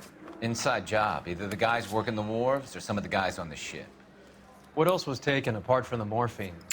Case of BARs, case of Thompsons, crate of Valor smokes. Homicide just recovered 3 BARs and a mountain of cigarettes at a shooting at the 111 Club. No kidding. I better get over there. Do you have a copy of the manifest? Yeah. Here it is. Some of these guys are from my old unit. They must have finally shipped home. Kelso, Sheldon. McGoldrick. McGoldrick was on the boat? Sure, we checked him out. McGoldrick bought the 111 Club, Harry. His brains are all over the bar. Looks like whoever stole the dope is getting muscled. By whom? Dragner or Cohen. They control the hop. Detectives, KGPL's going crazy. Shots fired at 1384 North Bronson. Some guy with an automatic spraying a Hollywood bus. They want every car. Go! All units, officers need help at 1384 North Bronson. 1384 North Bronson, shots fired. Any units to handle identified. Go 3.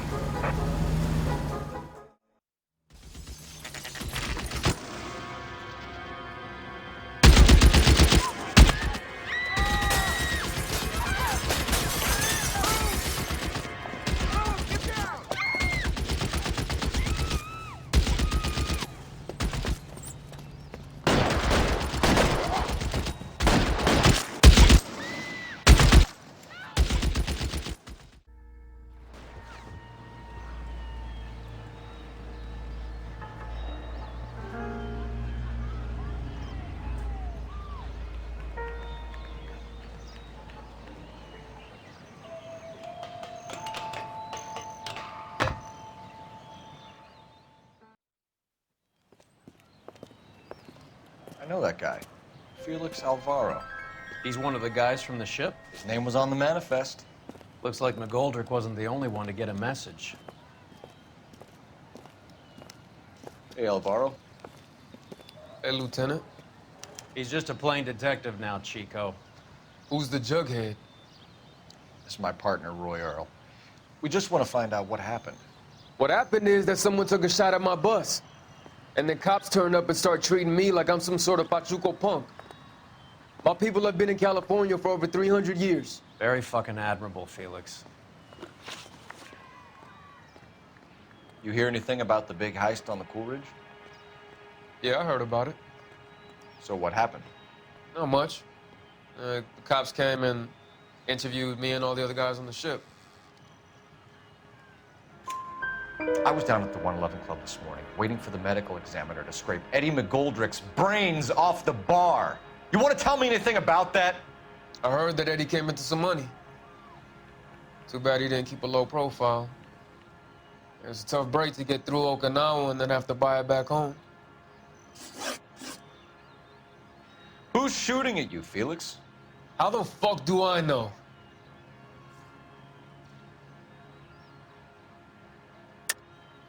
The dead guy on the roof works for Mickey Cohen.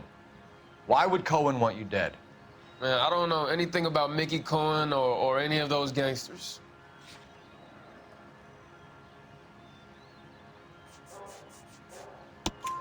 Your name was in the sniper's notebook. Level with me, Felix. Cohen thinks because we were on the boat, we have the morphine. Courtney's meeting those guys to sort it out. Courtney Sheldon? Yeah. You remember Sheldon, don't you, Cole? We'll be in touch, Felix. You heard that Jack is in L.A.? I saw his name on the manifest. He's been here a couple of months. I'm sure glad to see you got over your wound, Lieutenant. I mean, Detective.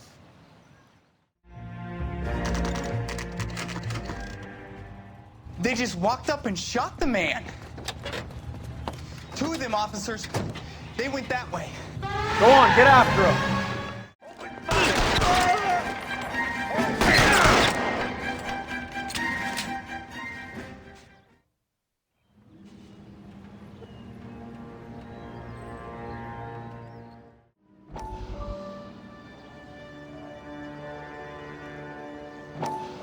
We have to look at damage limitation. We can't allow that strumpet Brent Allen to bring down the whole administration.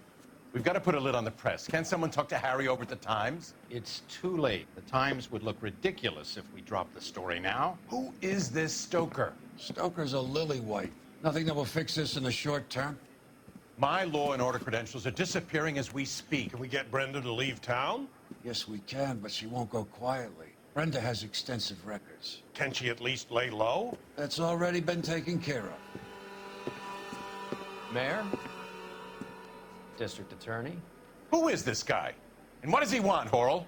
Name's Roy Earl, detective, administrative vice. Aren't you one of the clowns that got us into this mess? Oh, I think that the orders regarding Brenda come down, not up, Mayor. I have a human interest story. It involves a certain LAPD cop, a hero from the war, who has let his beautiful wife and kids down, who has betrayed America for a German junkie whore, who has abandoned his pledge to the LAPD and his commitment to the public we all served. Could be all over the papers by tomorrow, and you would be off the hook. So what do you want in return, Roy? Fingering a fellow officer.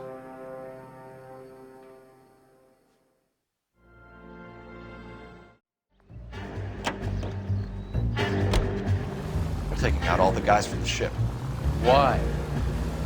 How does that get them the dope? They obviously don't know who has the morphine. They're waiting for someone to crack it.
Polar Bear Ice Company. Really did it. Wonder whether it was worth it. Most people never get the chance to be rich. Wouldn't you risk it? This isn't looking good. I feel like the fat kid at the back of a race. You sure it's Cohen making the hits? All fingers point his way. Your buddies are in way over their heads. Being a Marine doesn't mean shit out here.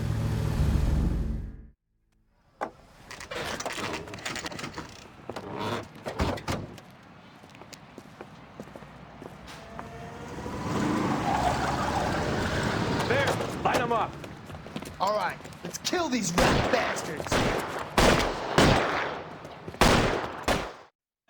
I'm gonna put out an APB on every one of the sons of bitches on that KGPL to car 11K. Car 11 King, come in. Car 11 King.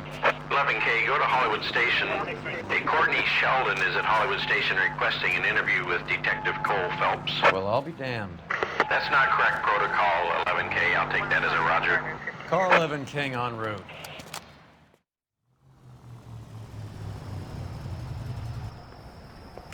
Roy, in my office, if you please. I'm working a major case. I'm not close, Cap. It's gonna have to wait. Let Phelps do the interrogation.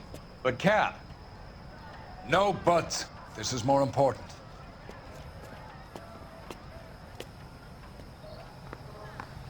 Did your parents ever ask you to run away from home?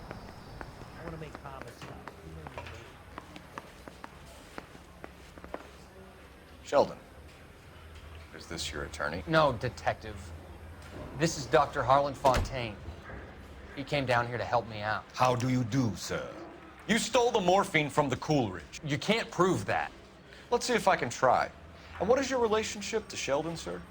Tutor, mentor. Mr. Sheldon is a medical student of mine. He has a very bright future. Oh, that's nice to know. Too bad all of your war buddies won't get to see your graduation. I'm no hood. I would have asked Beckett or Majewski or Driscoll about their involvement, but that's difficult, considering they're all dead. That leaves you, Sheldon. You can't blame their deaths on me, Phelps. Are there nabbers who are not You're lying, in this Courtney. city anymore? The other guys aren't smart enough to attempt something like this. You either give it up, or I go after Jack for it. And how do you prove that, Cole? Is there a phone I can use? I ain't talking to you.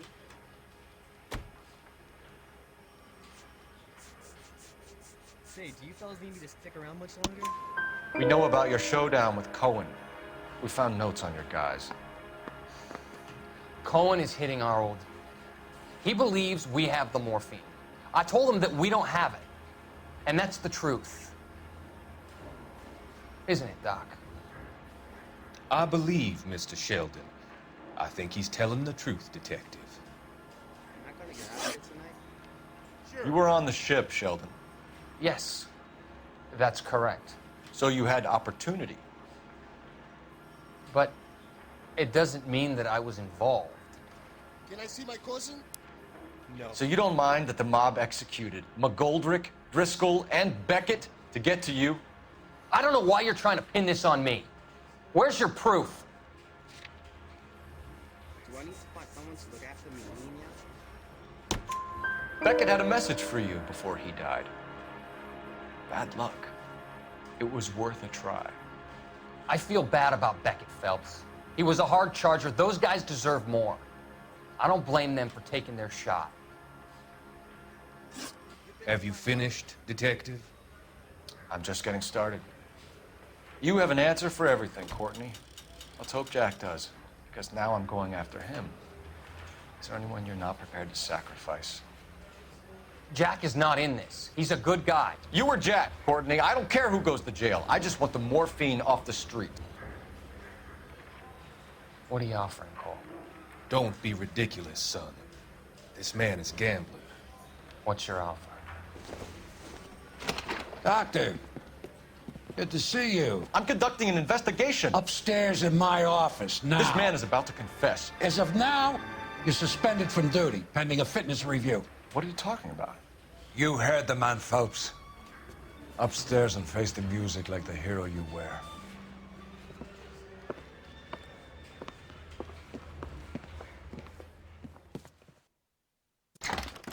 You certainly had us fooled, Detective. Phelps, you're one of my favorite sons. You've broken this old man's heart. Sir, what is going on? You're suspended, Phelps. Hand over your badge and gun. Don't keep him waiting. What is going on here? Your wife's attorney has pictures of you and the German. Compromising pictures. She's pressing charges. You'll be formally charged with adultery. A criminal cannot serve as an LAPD officer, as I'm sure you're aware. I don't understand. How could you do it, lad? Your wife, your children, consorting with the enemy and a dope fiend at that. You're lucky the war is over. You'd be taken out and shot. The department doesn't need this kind of publicity, Phelps. Hand over the gun, keep your head down until your board hearing. I forbid you to make any comments to the press. What the hell were you thinking?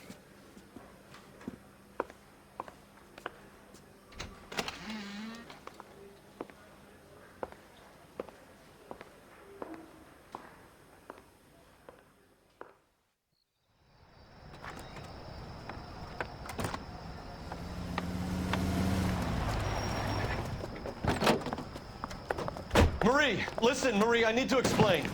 Please leave. You're upsetting the girls. Let me see them, Marie. They're my daughters. Go to her, Cole. You have done enough damage here. Do you want me to call the police? For God's sake, Marie, can't we at least talk? What is there to talk about? Do you love her? Do you? What were you thinking? What about our children? Can you imagine what this has been like for them? Go away, Cole. My father has hired an attorney, and you will be hearing from him. I'd like to explain, Marie. I'd like to tell you what I've been going through. What you've been going through. I have had reporters camped out on the front lawn all morning. I can't stand it, Cole.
Okay, everyone, keep it down.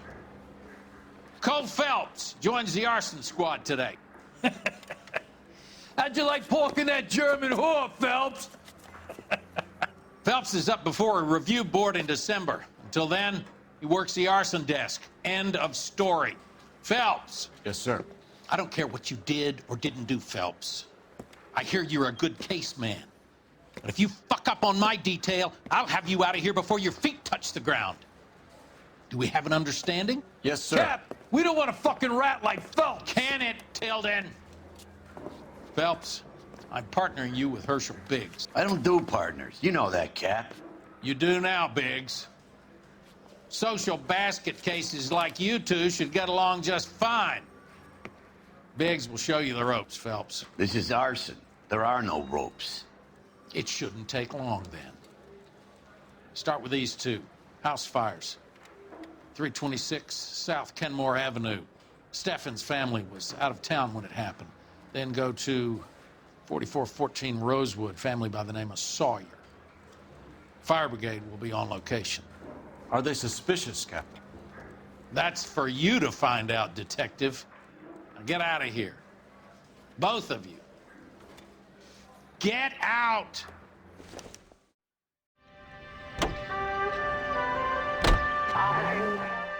How long have you been working arson? We gonna do the small talk thing now? Talk baseball, exchange addresses? I don't think so. Feeling down, hotshot? Need a buddy? I'll look somewhere else.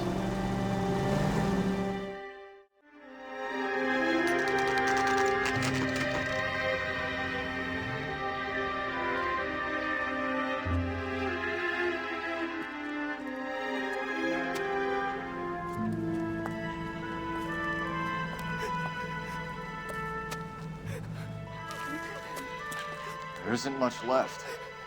There never is if the job's done properly. You think it was deliberate? Nah, that's real pain in your face. They would have moved out the things they care about if this was insurance. There's no mileage in this. Hello, Mike. Hey, Hirsch.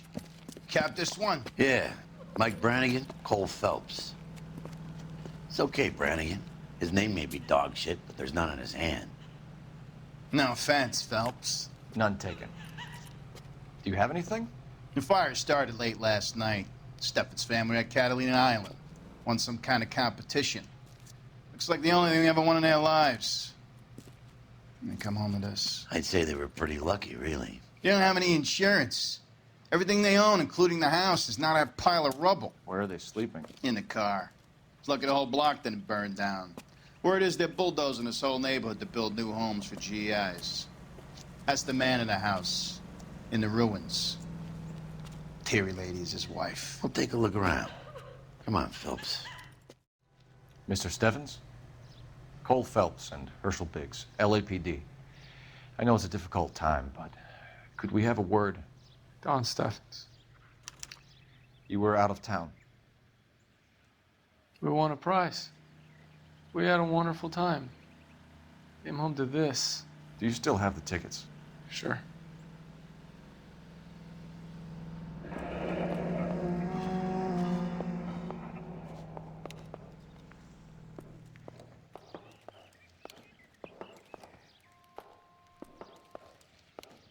It's a formality, but we'll need to speak to the issuing agent.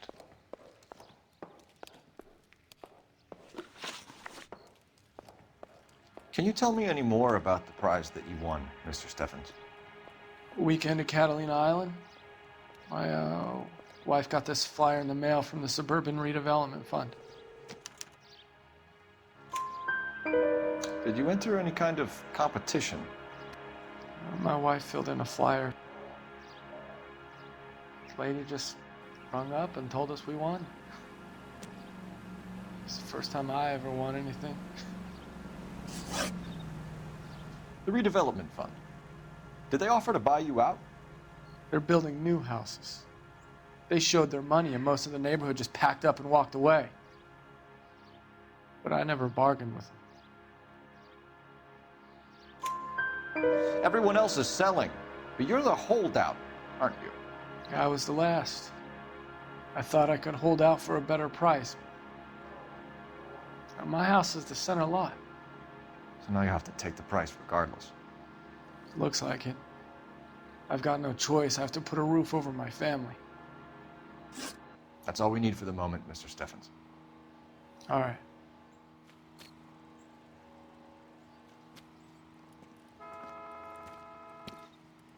What's with him? You've seen the papers. I guess he's thinking about his own family. I'd say he's searching for some kind of atonement right now. Goddamn wet. Cole Phelps, badge 1247. How can I help, Detective? I need information on the Suburban Redevelopment Fund. Yes, Detective. Just checking.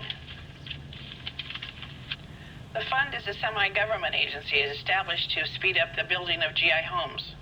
It has private investors as well as a government endowment. Huh. Do you have an address for them? There is one listed here, corner of Beverly and Mariposa.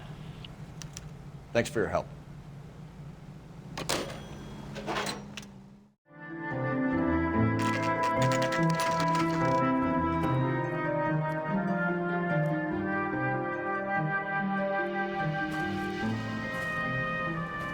Hi, Albert. We've got this case. Hey, Biggs. You have a partner? What gives? This is Cole Phelps. You may have read about him. Oh, now I get it. Hello, Phelps. Welcome to the netherworld of arson. Family of 4 found dead in their beds. Heater exploded. Hey, another one? Looks that way. Insta-Heat Model 70. Before you get excited, we get a couple of water heaters a month go back. Take a look around the yard and see what you can find.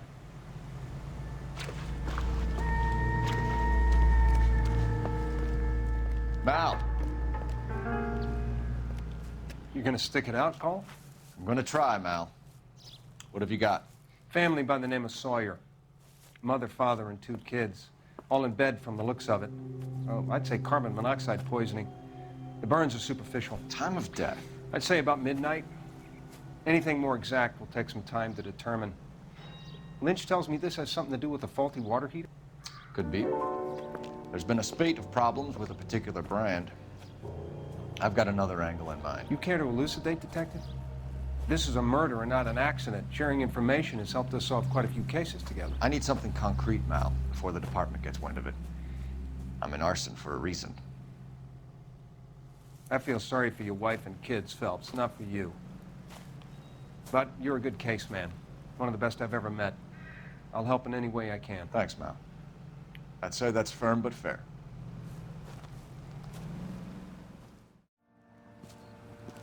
Regulator valve.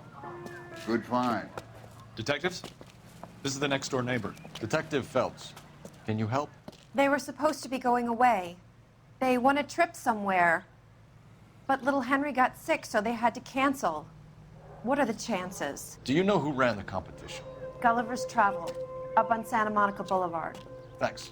You've been a big help. Phelps, the guy across the street. I've seen him before. He likes fire.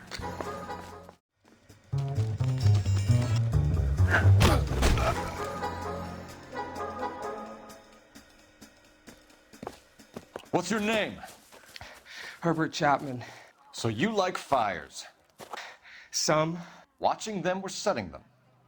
I don't want any trouble. Turn out your pockets.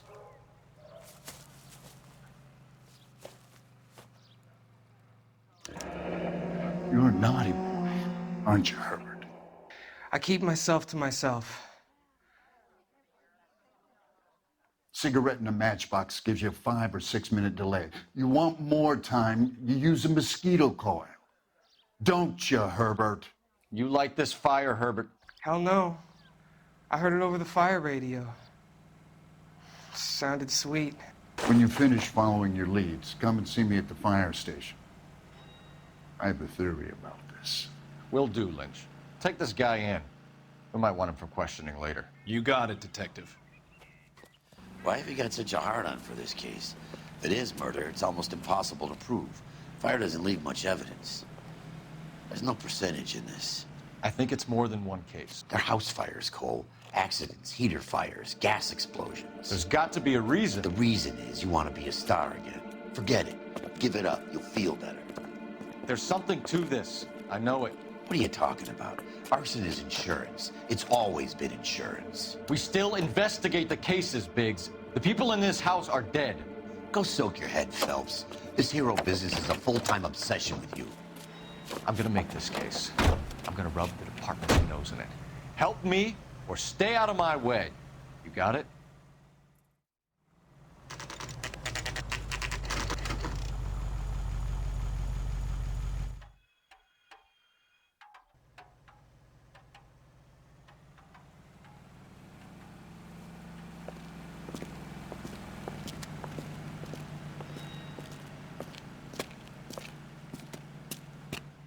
Detectives Phelps and Biggs, LAPD. John Cunningham. Can I help you, gentlemen? We have reason to believe that the Sawyer family of 4414 Rosewood Avenue recently won a competition run by your company. Yes, I remember them. They called up to cancel at the last minute. One of the kids was sick. Very unfortunate. Do you mind if I take a look at that?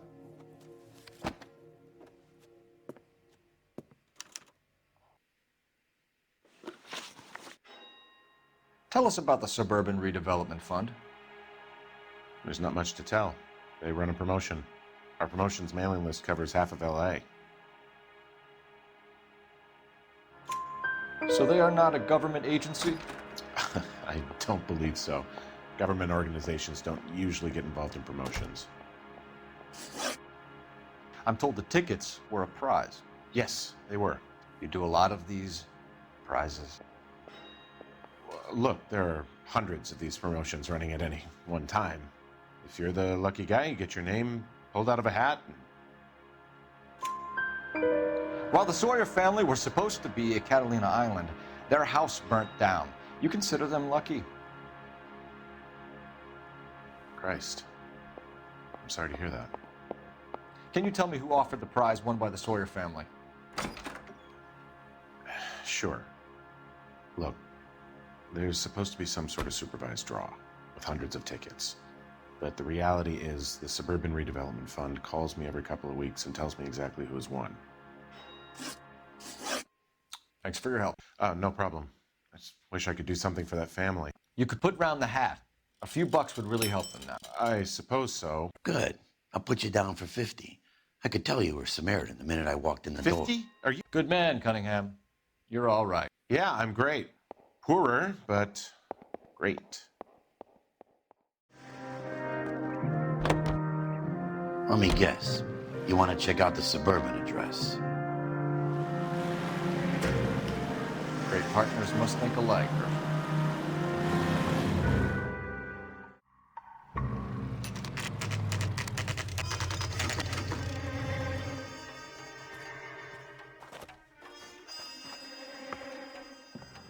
This is supposed to be the registered offices of the Suburban Redevelopment Fund. This is an Elysian housing development, Mac. So Elysian is an investor in the redevelopment fund. Looks that way. Are we done here, Mac?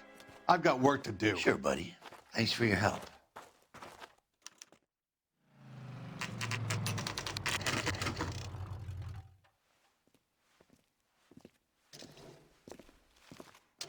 We came as soon as we could. I think his name is Phelps. He brought in the case for that Lynch. lady killed near City Hall. Biggs, you two investigating the house fire on Kenmore Avenue as well? Yep. Why? I had a look around the place while I was out there. Do you believe the fire? I deal in facts, Phelps. Evidence of an explosion. No obvious sign of accelerants. Wiring looks intact. Come and take a look at this. This the heater from the Sawyer fire, Al? Yes, it is.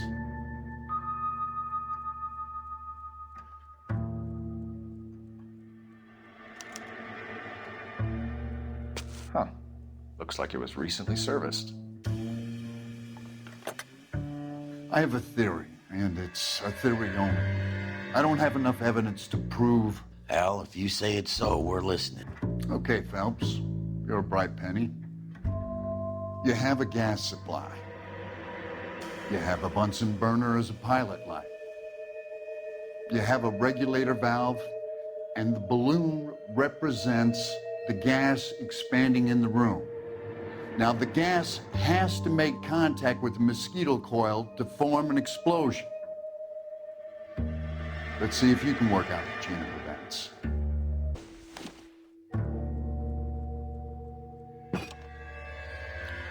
Okay, I'll light your pilot and turn the gas on. You pull the lever on the left to turn on the gas.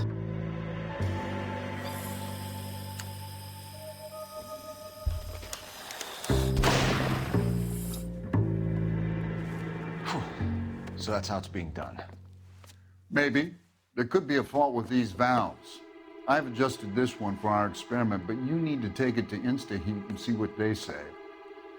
Their headquarters is on North Harvard Boulevard, number 262. Thanks, Albert. You're welcome, Biggs. See you at the next show.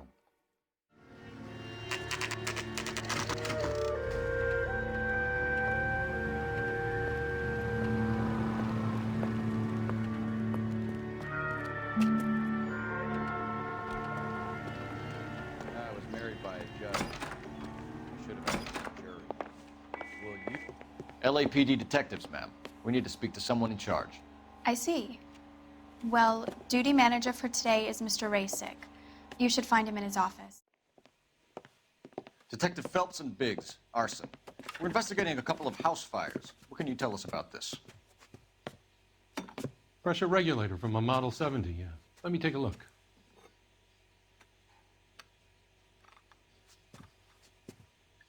We have a problem. This has been tampered with. What? You see this diaphragm? It forms a seal across the saddle here.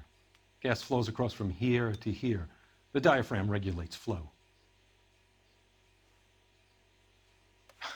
It's been reversed. It's a subtle change, but it means the gas never closes off properly. So you're telling me that this is not a manufacturing fault or service repair? I don't think there's anything inherently wrong with the design. You're telling me that you've never had any problems with this heater? Look, we've changed the design since the Model 70. These things are still being installed? It's the demand. None of us could keep up with the amount of housing going up. At the budget end, we're still using some of the old stock. We are installing 100 heaters a week. They're not all faulty. They're not all safe either. Are these diaphragms prone to failure? They tend to go after a while. The rubber lasts quite a few years and then it perishes. So the guys' names that I've been seeing doing the repairs on the heaters, they're fully licensed and accredited. Sure, of course they are. I think you're lying, Rasick.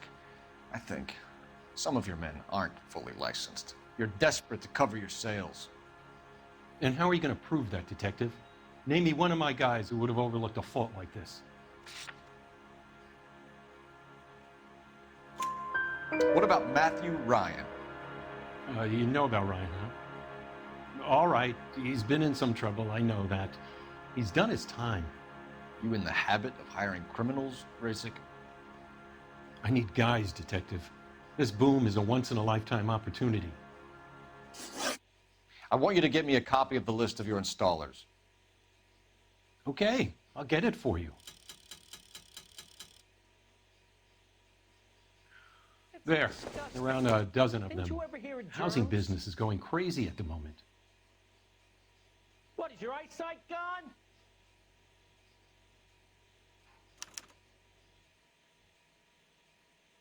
This is a long shot. We are not going to roust that whole list. I want to run it by R&I, cross-reference for arsonists. See if any of these guys have any previous. Sir, I need to use your phone. Go right ahead. Will you look at this clown?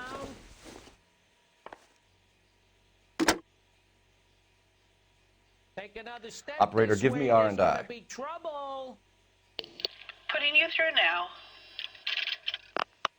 Phelps, badge 1247. How could I help, Detective? I need to know if any of the following names have a previous criminal history. Okay, Detective, run the names.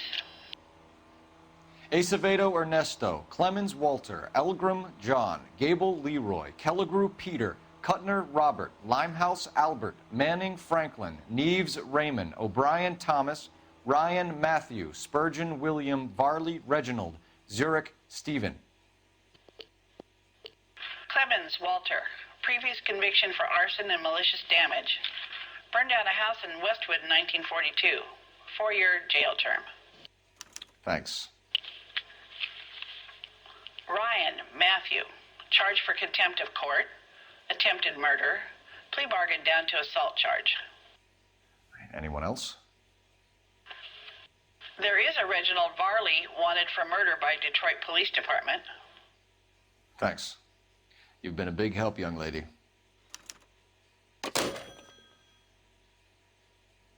Your employment roster is quite the... Do you have an address for Clemens? He's working on an apartment building on Catalina and 3rd. What about Ryan? Currently working at a housing development on Normandy and 1st Street. Varley, where is he? Beverly and Mariposa, currently working on a new housing development. Hey, Varley's a good guy. You can't harass all my people. These guys have lockers. Yes, they do, but my men have a right to some privacy. Don't you need a warrant or something? Show him and keep quiet.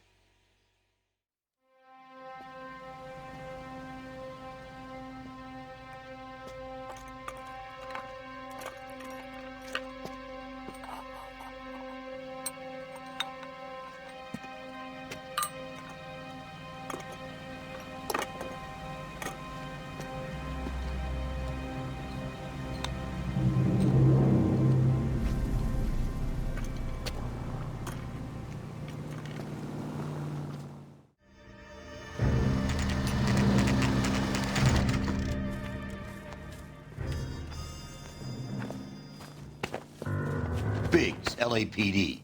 We want some answers, and we want them quick. Okay, okay. What's this all about? Just tell me what you want.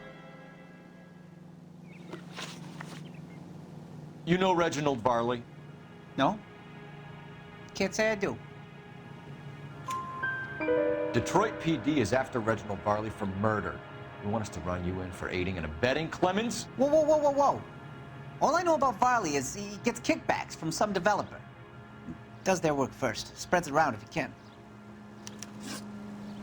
You were licensed and worked for InstaHeat? I contract for them. So what? InstaHeat hires arsonists, does it? I've worked as a fitter all my life. Put everything I had into that house. And my fucking mudshark of a wife gets awarded it in settlement. She's blowing spics 2 at a time while I'm at work. And she gets the house. Yeah, I burnt it all right.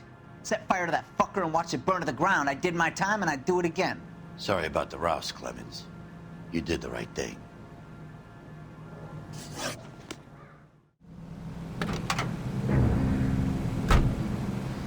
Varley's on the run. He might be packing heat.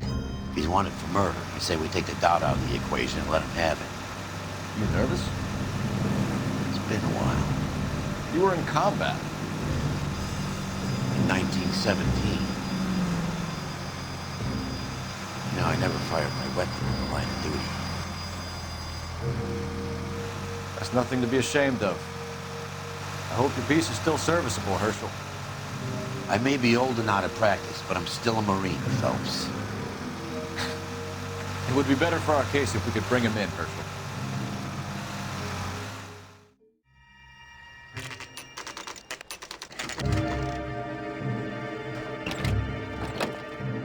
LAPD, Varley!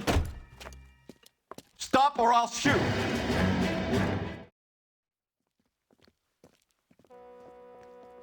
Why did you run from us, Varley? I'm gonna take a wild guess that you're the same Reginald Varley the Detroit police have an outstanding warrant on. How am I doing so far? I need a lawyer before I talk to any of you. Reginald Varley, you're under arrest for committing a series of arsons. You're also under arrest for murder. Detroit PD will be putting in a request for your extradition. Until then, you're a guest of the city. Arson?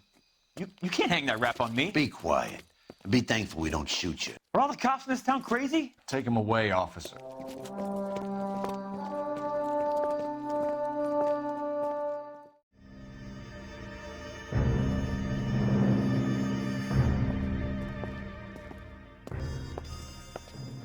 Are you Matthew Ryan? Who's asking? Detective Phelps and Biggs, arson squad. Arson? You heard the man. Let's just put this stuff in the car and I'll be right with you. Hold it, Ryan. I said... Son of a bitch. Show me your hands. Why did you run, Ryan? I was scared. You got a reason to be scared, Ryan? Matthew Ryan, I'm arresting you on suspicion of committing a series of arsons.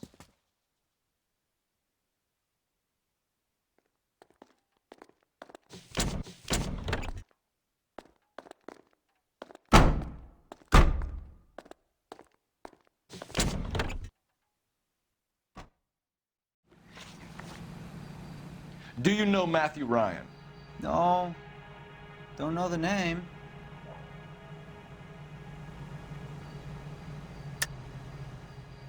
You and Ryan are fifth columnists. And how do you figure that, wise guy? What proof do you have? Been following me to meetings?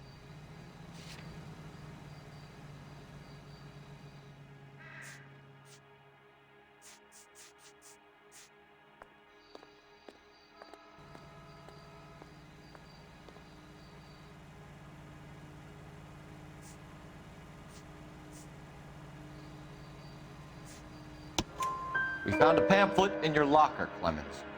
We can add your name to the register. HUAC might want to interview you. That shit was from Ryan. He's always pushing that shit on people.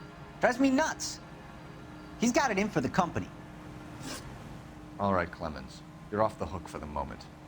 Can I get back to work now? Let's get out of here, Phelps. He ain't our guy.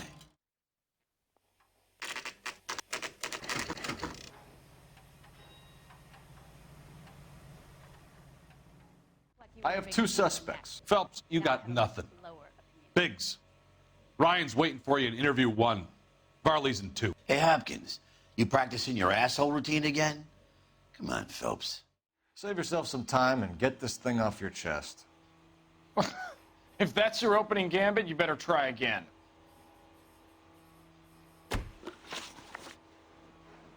So you want to change the world, Ryan? Yes, I do. So does every reasonable person. And you're doing your part? Yes, I am. Does that include sabotaging water heaters to destroy a company? I have no idea what you're talking about. This is industrial sabotage, Ryan. It's all part of your campaign. You're delusional, detective. What campaign?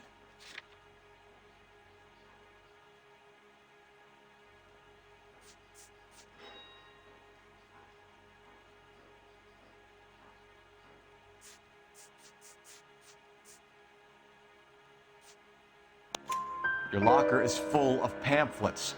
Clemens told us how you were always foisting them on people. Sure. I spread the pamphlets. A guy has to do something. Insta-heat heaters break down every day. They're still peddling the same lousy design that they lifted from Hephaestus. Insta-heat bought out Hephaestus? Them, Vulcan, Pyro, and a bunch of other companies. And you still work for them? A guy has to work. And the directors of the company. How do you feel about them these days? You work it out. You know how to reverse a diaphragm in the regulator valve of a Model 70 heater? No, I don't. If you know enough to do your job, you know enough to do that repair. You're lying, Ryan. And how do you think you can prove that?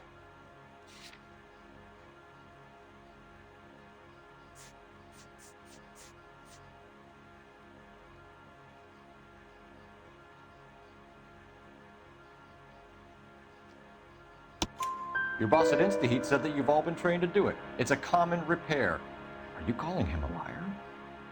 Okay, so I know how it's done. But what would be the point? You'd just end up with a gas leak and then a small fire when you turn the pilot back on. And if you didn't reset the pilot and the gas spread, what was the cause of the fire in your own home, Ryan? I won't tell you. What can you tell me about the Suburban Redevelopment Fund? Nothing. I think Suburban is a front for your anarchist buddies. They're arranging for people to be out of town while you burn their houses down. Suburban? What's that got to do with me? That's Farley's bilk. He's the one with the cozy agreement with those fascists. You have a history of violence. I have no such thing. You're lying, Ryan. And how exactly are you going to prove that?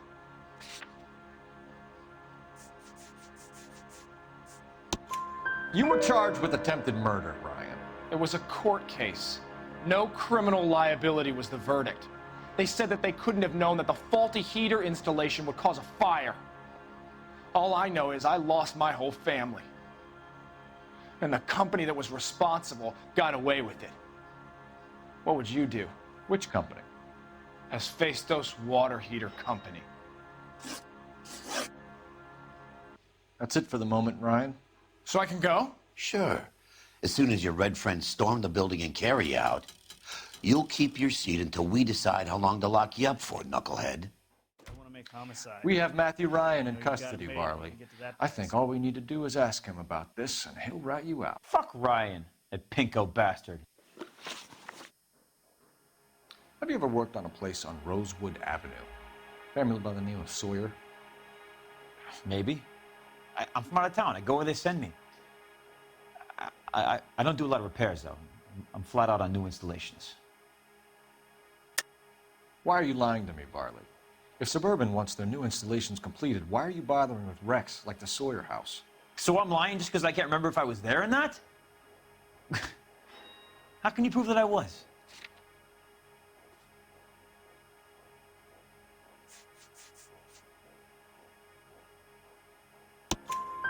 Your name is on the inside door of their water heater. Okay. You got me there. Suburban, yeah, they wanted that guy out. Sawyer kept complaining about not being able to get his heater service, so they threw in a free service as a sweetener. I think he played him, though, because he still wouldn't sell. Word is, you're in the pocket of some property developer? Never. I got principles. How did Suburban put the squeeze on you? Did they find out about your record? There's no way you can link me to Suburban. You're wasting your time.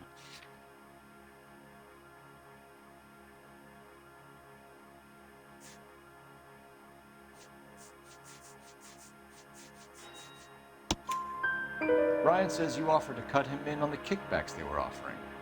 He'll testify in court.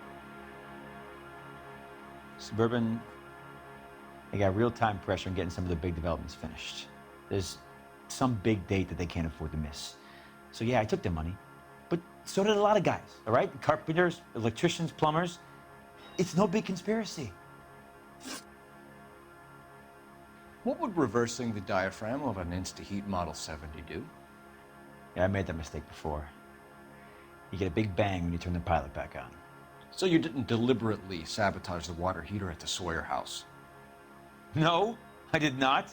You out of your mind? I don't believe you, Varley. I think Suburban wants homeowners who don't want to sell out of the way. I think you're out of your mind. Where is the evidence that I have done anything to contribute to this fire, huh?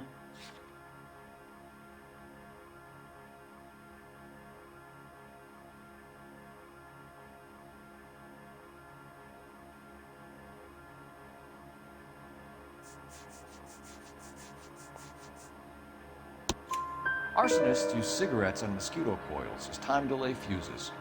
We found an open box of mosquito coils in your locker. Whoa, hang on!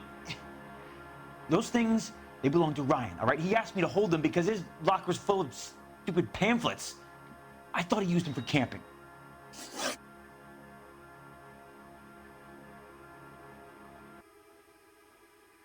We're done for now. So what happens? You're either going back to Detroit to face a murder rap, or you're staying here to answer for these arsons. Grown men playing at being boys. Matthew Ryan, I'm charging you with committing a series of arsons and for the murders of Hank Sawyer, Edwina Sawyer, Henry Sawyer, and Jessica Sawyer. You're putting an innocent man away here. You hear me? I didn't set any fires. I didn't kill that family.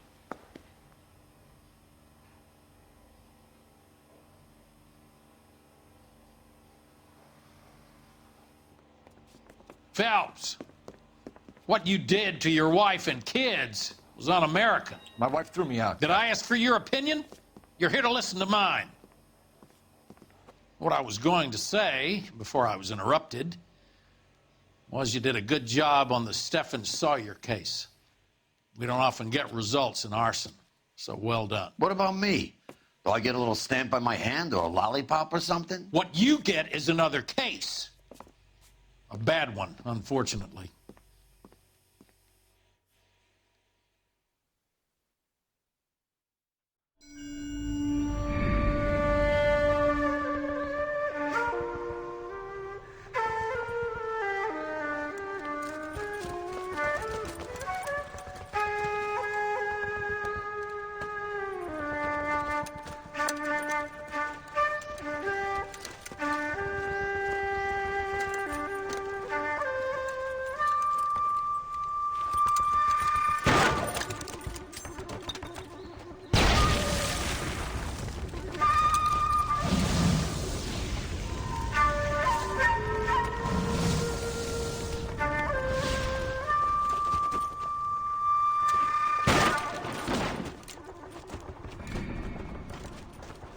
You're 2 blocks behind first and second. We have more buildings to clear. You know our orders, There's Sergeant. barely a building left standing or not on fire in your zone, Cole. Is your sector full of Japs? Questioning my command. The captain doesn't want anyone falling behind. Tell the captain we will join him when the job is done. Just give us the word, Sarge. We'll take care of him. He should be sectioned. That Jap lover's a fucking liability. We're here to kill Japs, not our own people. Star-crossed son of a bitch. No one wants to serve under him. He's bad fucking luck. Can it? We've a job to do here. If I can live with it, you can too.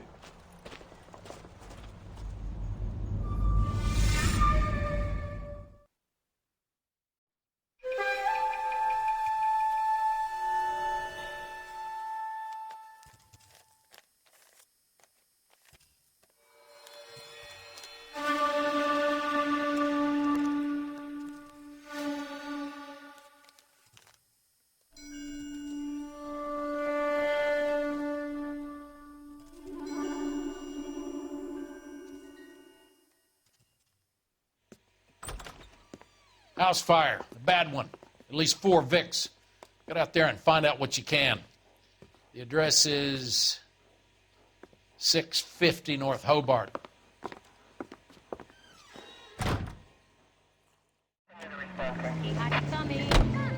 You hear about Rancho Escondido? Are we having a conversation, Biggs? Okay, fuck it. Forget I'm teasing you, Herschel. Tell me about it. The new housing development's a couple of weeks from completion. Burned to the ground last night. GIs are ready to move in this weekend. The developer's gonna have some very angry customers.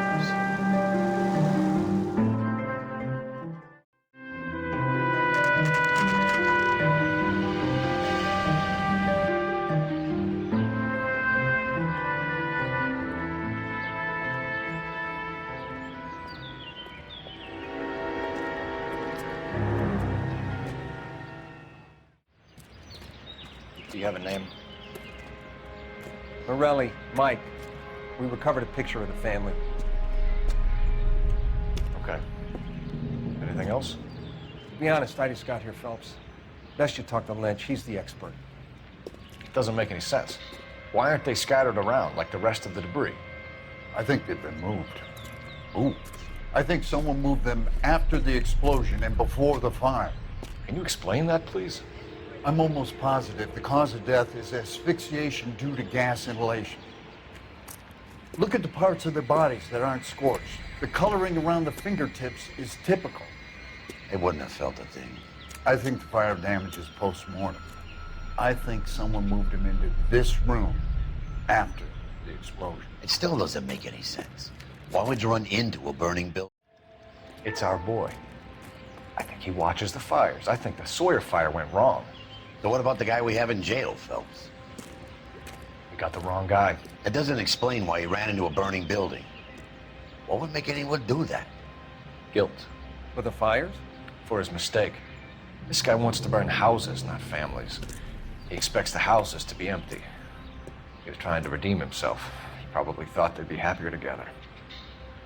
You are one very disturbed individual, Phelps. I know you had it rough lately, but you should start to compartmentalize your thoughts. He could be right. Can you come up with an alternative explanation? I'm sure it's the same guy. Are you telling me that some son of a bitch murdered these people, the whole family, and arranged them here like Cupid dolls? Might fit, Cole, but I don't think we could ever prove it. There's very little evidence. Evidence?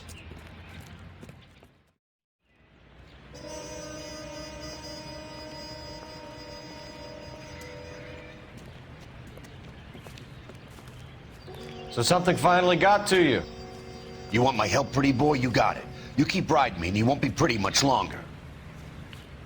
We can get this guy, Herschel. You think you've seen everything, Phelps? I was with the 2nd Marines at Bella Wood. The things that went on in that farmhouse. My own guys on fire, screaming for a way out. You're not gonna get this guy. There's gonna be no photos and no citations. We're gonna kill this miserable fuck. End of story. You getting this? You remember the list from the travel agent? Sure. The Morellis were winners too. Their name was on that list. Christ. We should take a look around, work the neighbors, see what they know. I'll go across the street. Okay, I'll try this side. I haven't done this for years.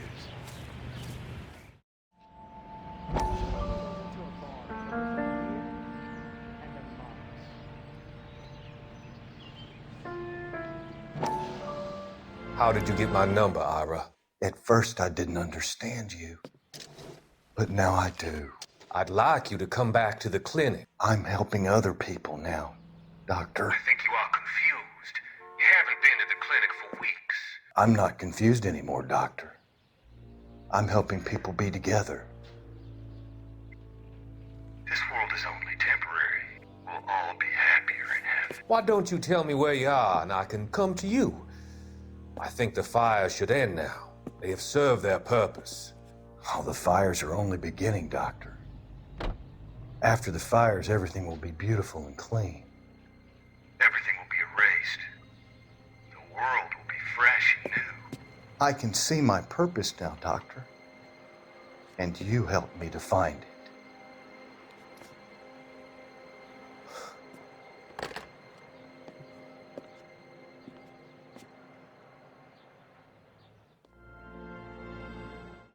LAPD, can you tell me anything about the fire next door? Terrible luck. Imagine after having won that weekend away.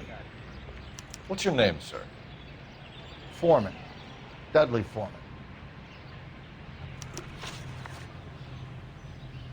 Did you see or hear anything that might have... Look, we were asleep when we heard the explosion. You didn't like Morelli, did you? Some neighbors you get along with, some you don't.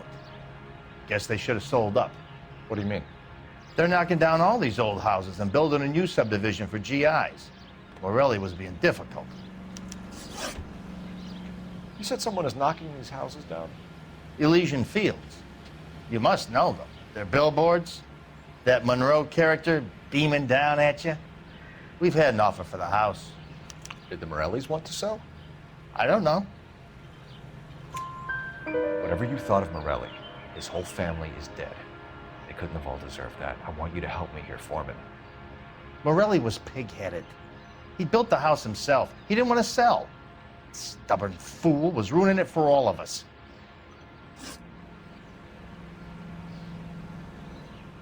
You said the Morellis had won a weekend away to Catalina Island? Yeah, that's right. First thing I thought after the explosion was, thank goodness they was away. But then I find out they was still in there. Who was running the competition? What? I don't know. You didn't enter yourself? I'd already agreed to sell. The competition was an incentive for those who were still thinking about it. Did you see anyone hanging around the Morellis' home prior to the explosion? Nope. Can't say as I was looking out, though. You sure, Mr. Foreman? There are signs of someone hanging around over there by the fence. Hey, now that you come to think of it, there was a guy. Kind of tall. Skinny, though. Anything else? Orange lumber jacket, a beat-up hat, and no hair. I thought he was the pest exterminator guy who was working around here the last few days. But that guy had hair. Thanks for your time, Mr. Foreman. Sure. Hey, if you're interested, I have one of those competition flyers in the kitchen. I could get it for you if you like. That would be great. Any luck, Cole? A couple of things. What did you pick up? Folded piece of paper. Looks complicated. Japanese call it origami. Can I take a look? Sure. Paper crane. There's a legend about them. You fold 1,000 of these and you get a wish.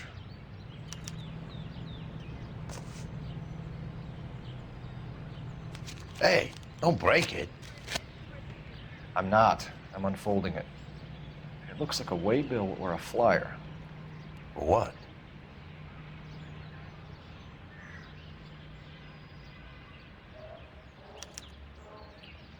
For Elysian Fields developments.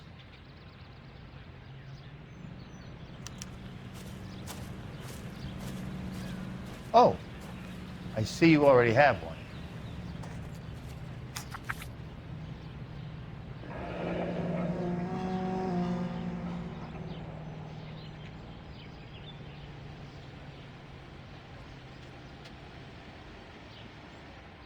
When did the flyer arrive in your mailbox? They've been arriving for weeks. This one was in the mailbox when I got home from work yesterday afternoon.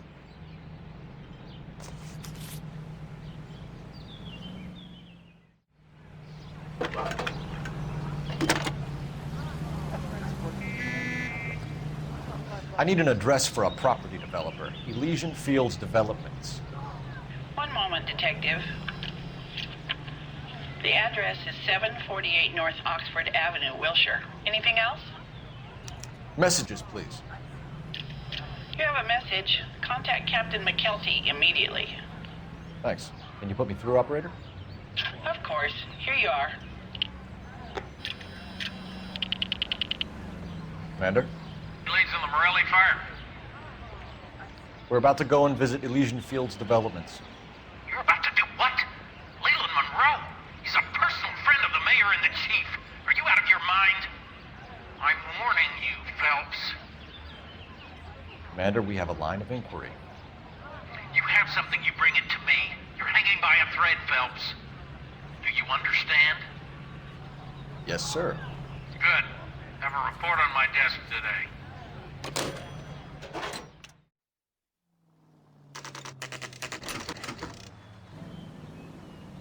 You know, there are times when you really miss a nightstick. There's more religion in the end of a nightstick than in 100 cathedrals.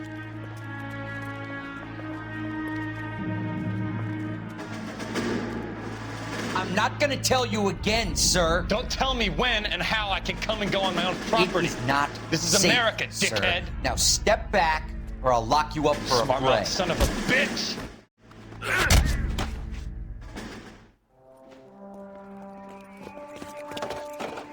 Good thing you showed up when you did, detectives. Those folks were baying for blood.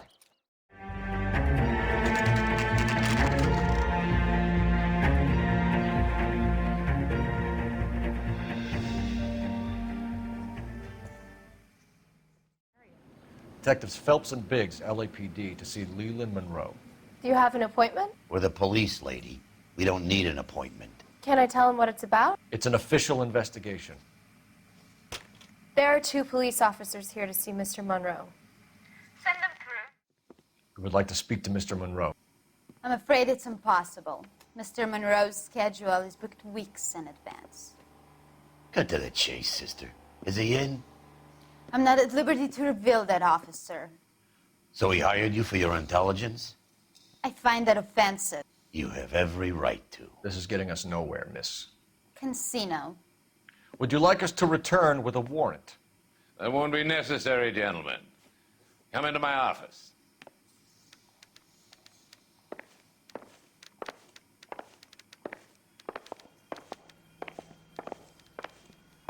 You like a cigar? Drink, boys. Sure, I'll have a scotch. Biggs, we're investigating a series of domestic fires, Mr. Monroe. It's terrible, boys. How can I help?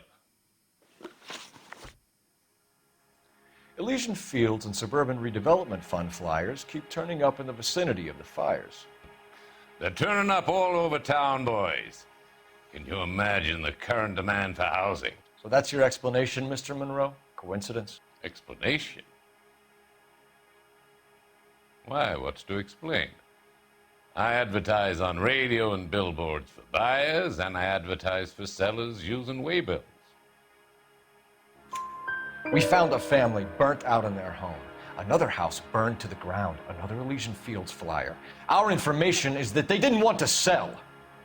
Are you saying that's something to do with me? Is that your point? Point is, every time we find a family barbecued, we find one of your flyers. Is that good advertising? What do you know about a competition for families to win free vacations to Catalina Island? My company runs many promotions. I'm not familiar with that one. Level with me, Mr. Monroe. You know all about the vacation offers. You can believe whatever you like, son.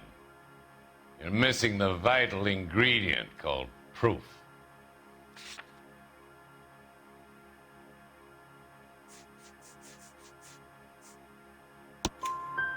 Your face is all over the flyers, Mr. Monroe.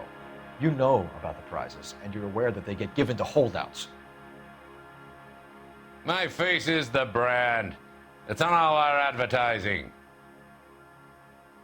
Did you know that the mayor and the chief of police are part of the Suburban Redevelopment Fund? Do you want to accuse them of murder as well? We've made offers to buy houses in areas where fires have been recorded. Are you suggesting that I'm burning people out of their homes so that I can sell them new ones? What happens to your plans if a family like the Morellis refuses to sell? We work around them. Business finds a way. That's the American way. Come on, Mr. Monroe. You expect me to believe that you would build a new development with one of those old piles smack bang in the center of it? Progress is an inexorable process, detective. Those who choose to stand in defiance are usually confined to the wastebasket of history. To answer your question, yes, we would build around them if we had to. Most people see sense. What's Elysian Fields' involvement in Rancho Escondido? One of our latest housing developments. It was due to open on the weekend, or was before the unfortunate conflagration. It met with building code regulation. Absolutely. Only the best for our returning heroes. You're lying, Monroe. There's something out of kilter about that development. Son, I've had enough of you and your fidgety friend. There's no way in hell you can prove that my materials were inferior.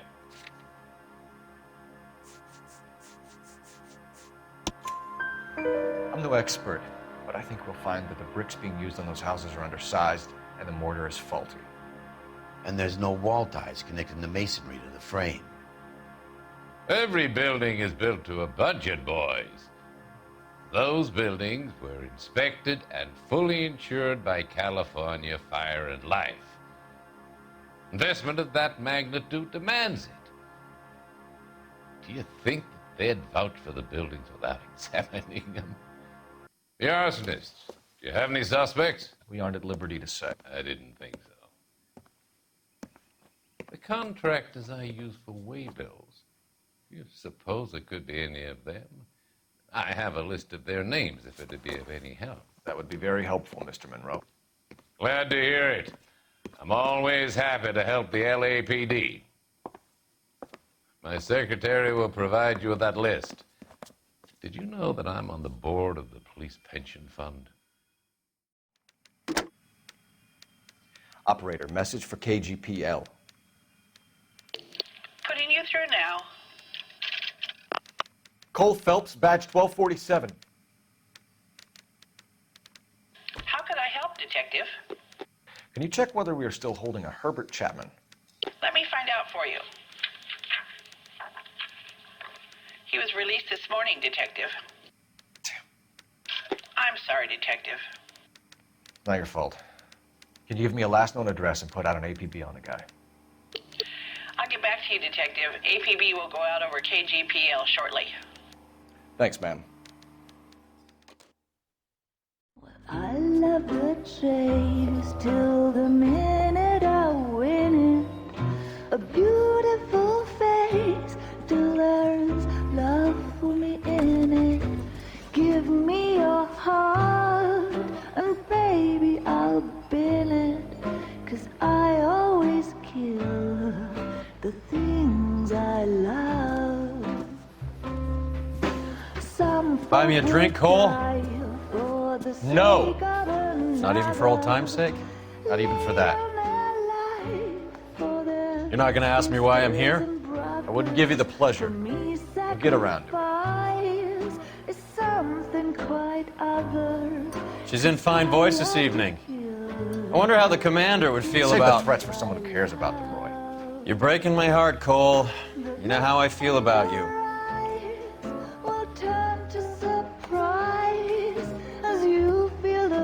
Stay away from Elysian Fields. I should have known that you were playing errand boy.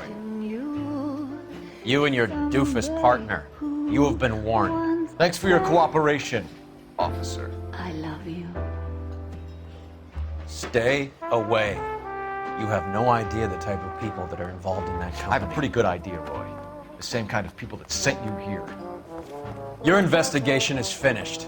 Homicide will be taking over from here. I've heard we've had a spate of grass fires in the hills that you and that hunchback might be able to handle. Thanks for the drink, Cole.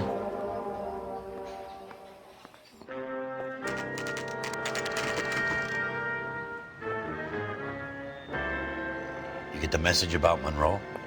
Yeah. Earl delivered it. You? McKelty. He started making noises about my pension. Sorry about that, Herschel. I didn't mean to drag you into this. Save it, Phelps. Monroe's an asswipe. And so was Earl. And so was McKelty when it's all said and done.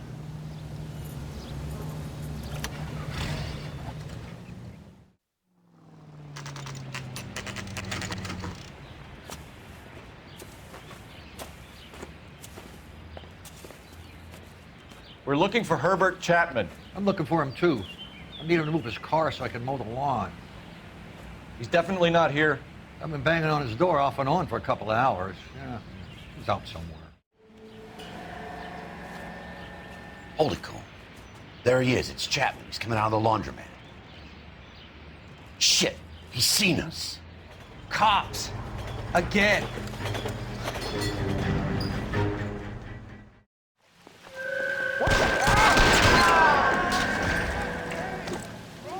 Looks like we have our man, Cole.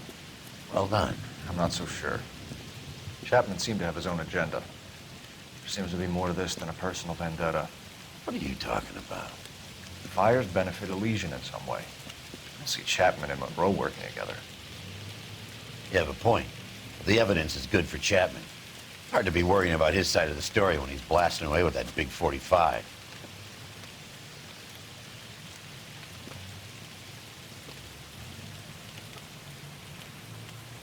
Nice work, gentlemen. Put yourself at considerable risk stopping that trolley and probably saved a lot of lives. Anyone else but you, Phelps, and you'd be up for a bravery award. We've had our eyes on that slippery son of a bitch Chapman for as long as I can remember. I couldn't be happier than to wipe him off the scoreboard. I hope this puts to bed that crazy stuff you had going about Leland Monroe. What were you thinking, Phelps? We'll be calling Richard Nixon a crook next.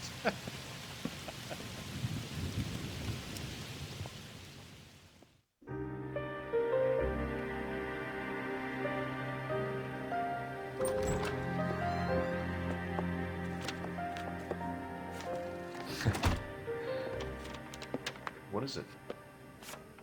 A letter from Lou. His insurance policy named me beneficiary. California Fire and Life. You worked for Elysian? The roof that he was working on collapsed. It's a very generous settlement. Elsa, I'd like you to do something for me. I think there's something dirty about Elysian Fields. What has that got to do with Lou? I want you to reject this settlement. I want you to go and see an investigator named Jack Kelso and ask him to make some inquiries about Lou's case. Isn't this police work? Do you want to find out what happened to Lou? Why would he help, this Kelso? Jack won't be able to help himself if he smells a rat. He is a friend of yours? He hates my guts. Elsa, you could take this money and let them get away with it, or we could get Jack's help and do something about it. Why not be honest with this man, Cole? He deserves your honesty if you want his help. Believe me, Elsa, I'd like to level with him. I really would, but it's too late. Years too late.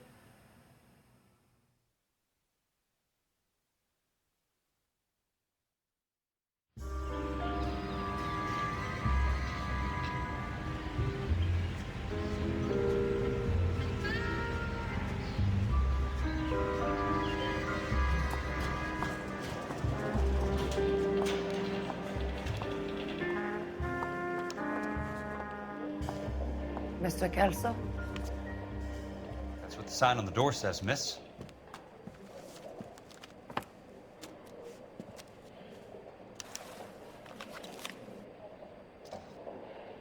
Watch it. There's no need to come into the office, Miss Lichtman. If you accept the settlement, all you need to do is sign here.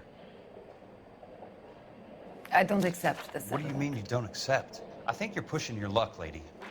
This seems to be a ridiculously generous settlement. A $200 policy with a $20,000 payout? You should... I don't want the money. What do you mean you don't want the money? I want you to investigate this case. I feel my friend may have been the victim of foul play. Okay. Let me get the case file.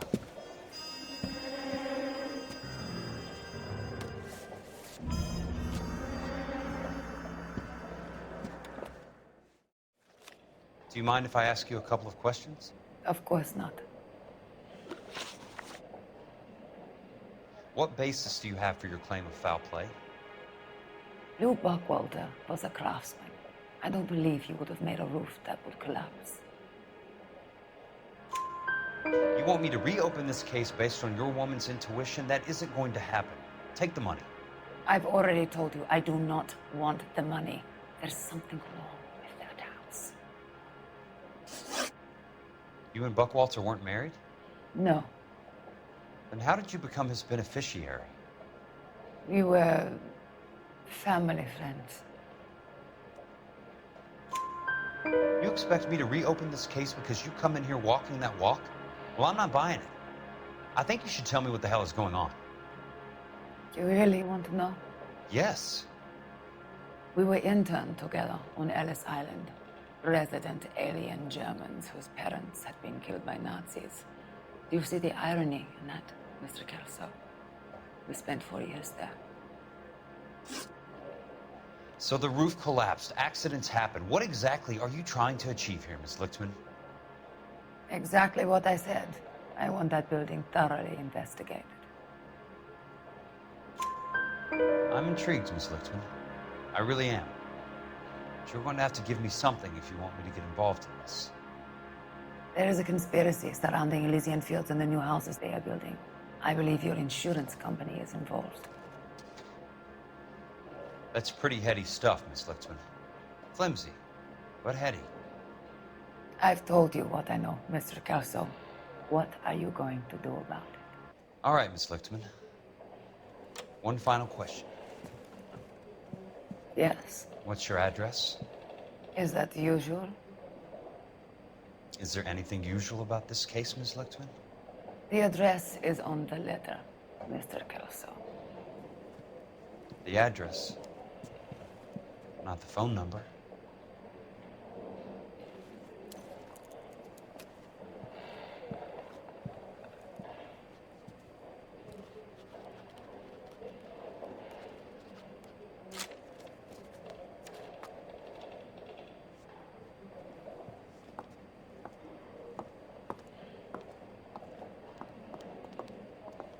Mr. Benson would like to see you in his office, Jack.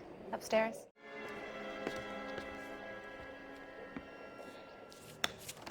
Mr. Benson, you wanted to see me? Ah, yes, Jack. I'm just trying out a new putter. I noticed Elsa Lickman in the lobby. It's the weirdest thing, Mr. Benson. Call me Curtis, Jack. This is California. Like I said, Curtis, this is a very strange case. How so, Jack? That lady, Elsa Lichtman, is refusing a 20 grand payout. Elsa Lickman is hardly a lady, Jack. She's a jazz musician. Plays at the Blue Room in Hollywood. She has a fine pair of lungs, now that I think She's of the it. beneficiary of this guy, Lou Buckwalter. He was killed in an industrial accident working for Elysian Fields Developments. You know Elysian? I'm familiar with Leland Monroe. We move in similar circles. Well, Ms. Lichtman is making some pretty serious accusations. She says the case stinks and that She's a very highly strung girl, Jack. Strung out might be a better way to put it. It's a pretty generous payment, Curtis. I think I should look into it. Is there anything wrong with the paperwork, Kelso? No, there isn't, Mr. Benson. I didn't think so. Pay the case out and get her off our backs. I can't make her take the money, Deal sir. with it, Jack. Do your fucking job. Do I have to do everything? No, sir, you don't. Fine, Jack. Fine. You know I have the greatest confidence in you. Thanks, Mr. Benson.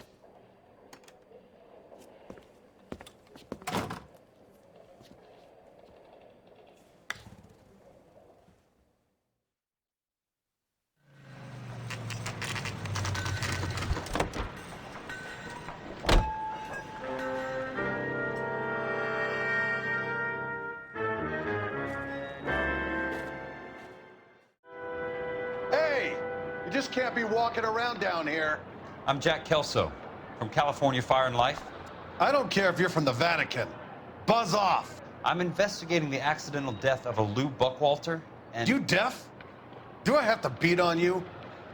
Looks like you do. Suspicious when you're so damn friendly. I came to see the house where Lou Buckwalter died. You were just about to offer to show me the way. It's out the gate and 3 houses down on the left. Don't know what you're looking for, smart guy. There's nothing there. Then I'll poke around in the rubble. Fine. As long as you're out of my sight.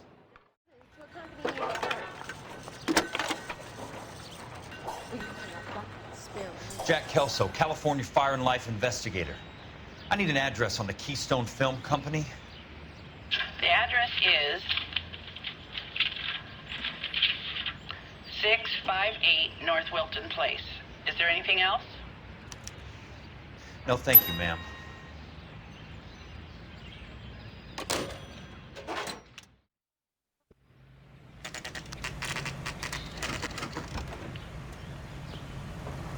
Hi, Mac. I work for California Fire and Life. I'm looking into an industrial accident. Here? No, not here. At a housing development over on Normandy Avenue. So?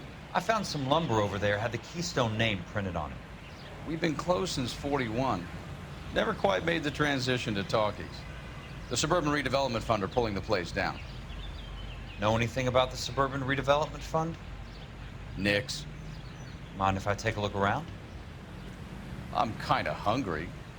If someone was to leave a couple of bucks here, I might wander down the street and get a cup of coffee. Is there a key to the gate? No. The only guys who go in or out are some delivery guys from Elysian Fields. They're working on a housing development over at Wilton and Santa Monica. You'll have to hop it.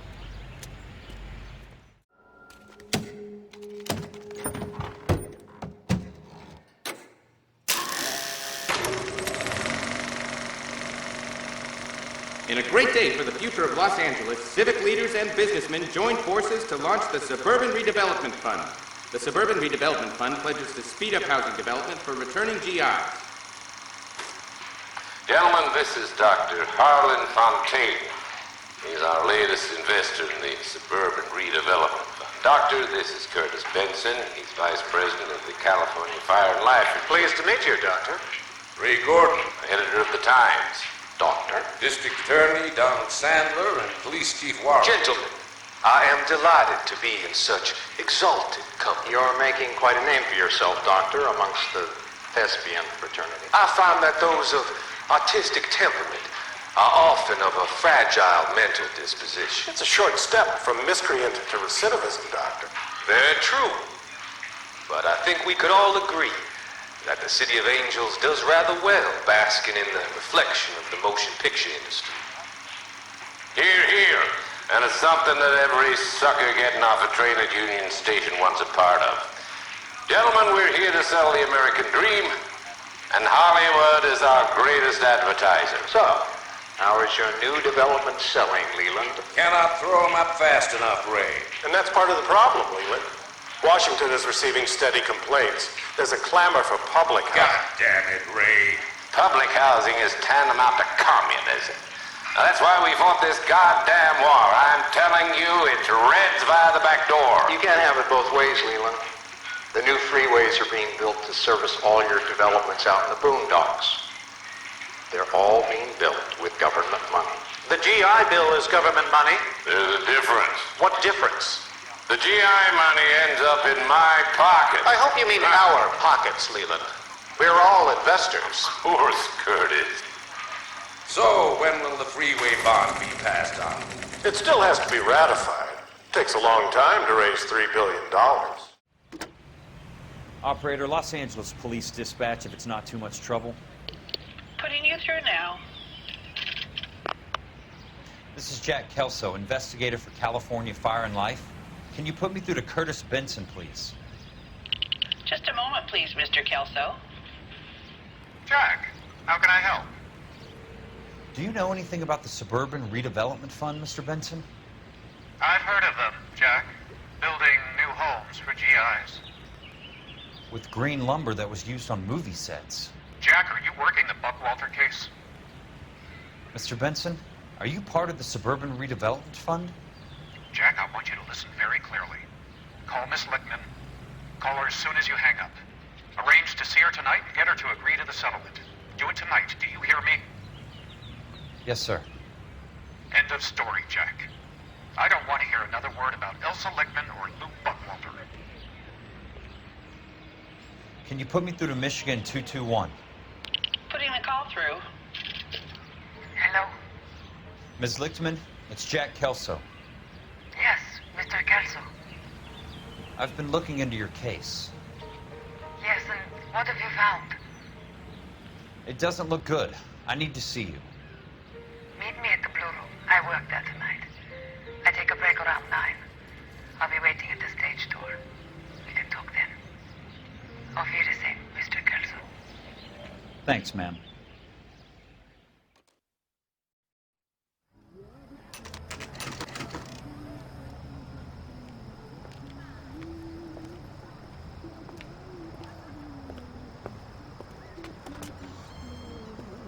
And don't suppose I'll make a plea, 'cause baby, you know I'm guilty.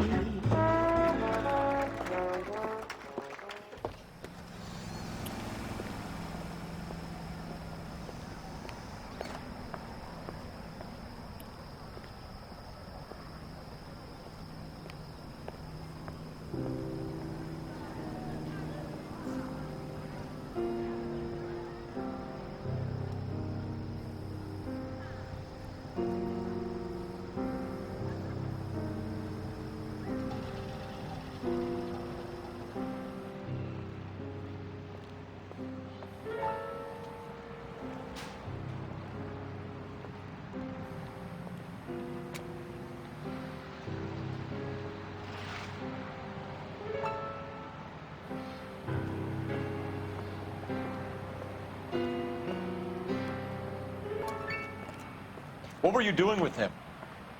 I was doing what you asked. I didn't ask you to meet him in an alleyway. Why do you snarl at me? Your friend came to ask me to accept the insurance. He's not my friend, Elsa. I think he's a brave man, and you have placed him in great danger.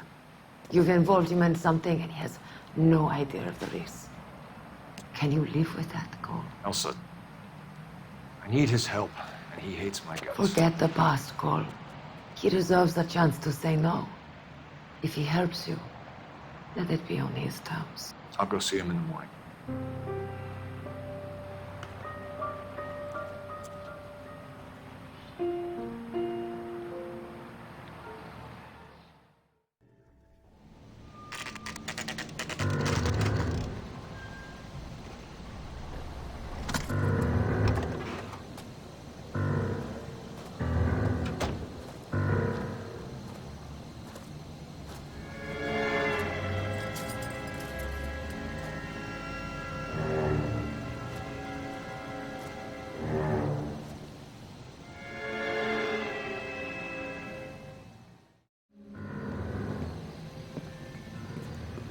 You lose something, Mac? I thought these private eye types were all wise guys with smart mouths. Looks like the snappy repartee has all dried up. Get on with it. What's your hurry, Mac? You got some place to go? You ever do the cat and mouse routine without a gun in your hand? Now that's more like it.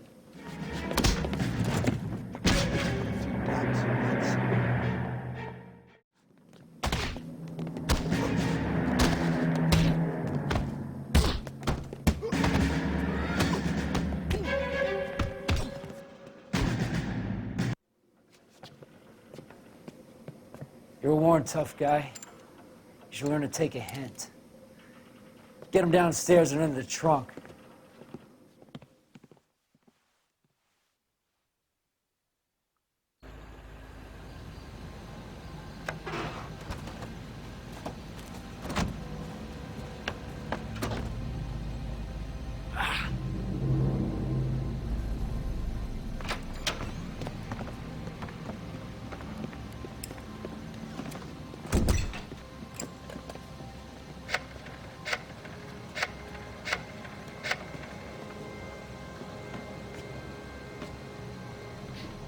Sure, he turned up all right. He's wishing he didn't. He's in the trunk. He's going nowhere. The boys introduced themselves.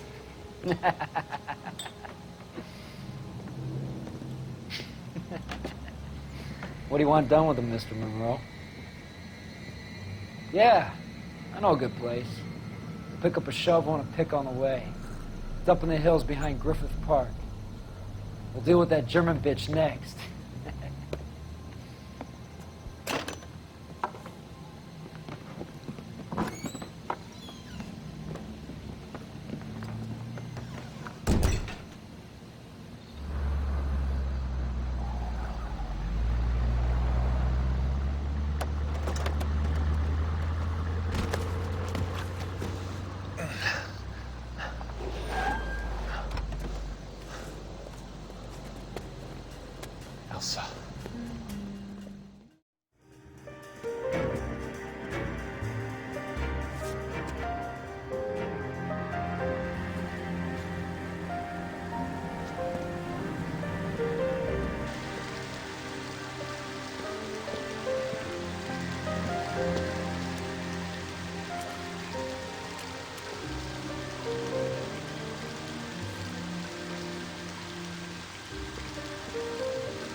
So you're still carrying that Army 45, Cole? For God's sake, Cole! Call an ambulance!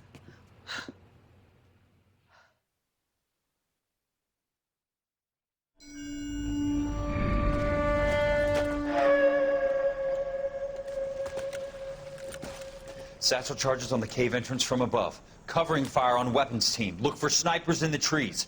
You know the drill. No risks, no heroes, no prisoners. You want some roast on this one, Sarge? No, you guys have done enough. Head back to Webs. We are going to blow every cave we come across. Close them down and move on, people. Damn. I was hoping to get me a samurai sword. Skipper says that Phelps has fallen behind again. He's got his fire teams checking every cave. He's lost another flamethrower. He wants you to get over there and hurry them along.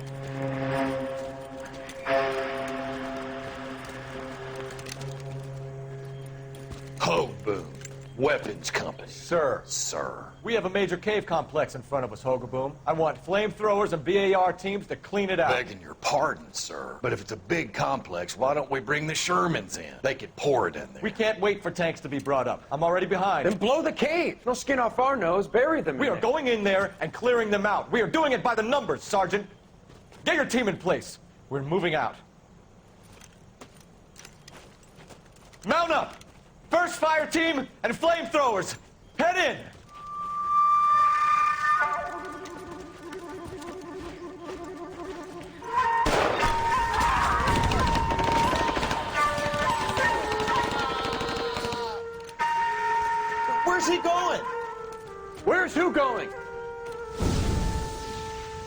The big cowboy.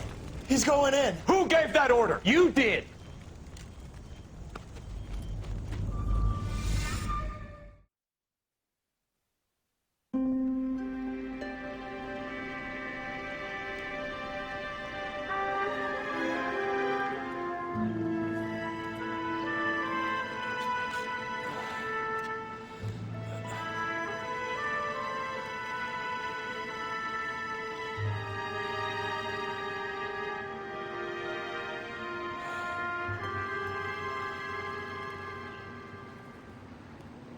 Hello, Miss Lichtman. How long have you been sitting there? Not long, Mr. Kelso. You look lovely, Princess. You haven't exactly caught me at my best. It's okay, Miss Lichtman. I'm a big boy. I know how to take my licks. Please, call me Elsa. Okay, Elsa? What can I do for you? I'd like to explain because I can join the dots, Elsa. Cole needs your help, Jack. The police department have frozen him out. Look, you're obviously a brave lady, but you can't fight all Cole's battles for him. I just wanted to apologize for... You don't have to apologize. You were right about Elysian Fields. Tell me something. What was Lou Buckwalter's regular job? He was a carpenter. He built sets for RKO, Warner Brothers. Set carpenter? Perfect.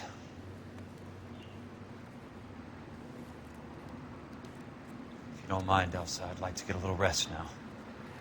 I've got a lot more dots to join, and it's making my head hurt. That's perfectly understandable, Mr. Jack. I hope we can meet again under less dramatic circumstances. I hope so too, Princess. I'd like that.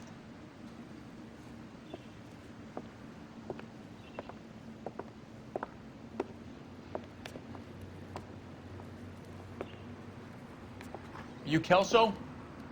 Who's asking? Peterson, assistant DA. You're in the wrong building, Peterson. This is a hospital. A wise guy. Let me tell you a story, Kelso. Can I get the abridged version? My head hurts. You're a funny guy, Jack. What do you want, Peterson? A colorful character mentioned your name. He said that you might know something about... There's a problem with colorful characters, Peterson. First they send you over a drink, then they buy you dinner, then you get a phone call in the middle of the night for a favor. Try rubbing shoulders with some solid citizens. They're the ones you're supposed to protect. You finished, Kelso? For the moment. I'm going to run for DA, Kelso. The current administration stinks. And you want me to help? I'm looking for a DA's investigator. You get a gun and a badge and $120 a month. I get $150 a month now. I'm going after the Vice Squad, Kelso. It's going to get me elected. I've got something better. How about Leland Monroe? The property developer? Do you think I fell down the stairs?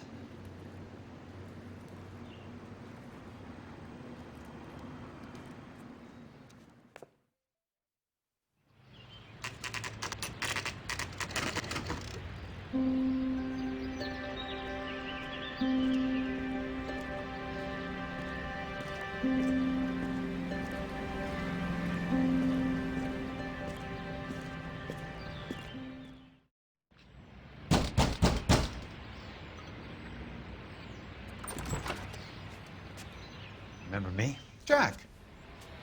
It's good to see you. You've caught me at a slightly inopportune moment. Can we do this some other time? Back off, Curtis. Move away from the door.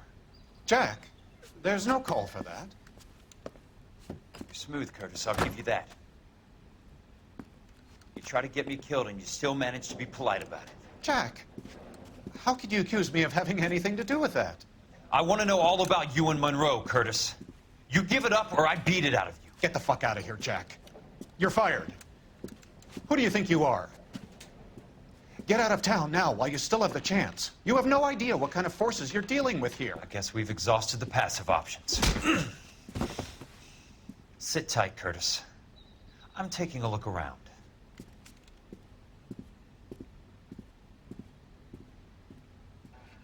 I want answers, Curtis. So pay attention. Please, Jack. I'm not a violent man. I don't get it, Curtis. You're vice president of the company. Why take the risk? It's a simple business transaction, dear boy. You're lying, Curtis. Something happened at the company, didn't it? That's why you took the bribe. Bribe? What bribe? How can you accuse me of benefiting ahead of the company?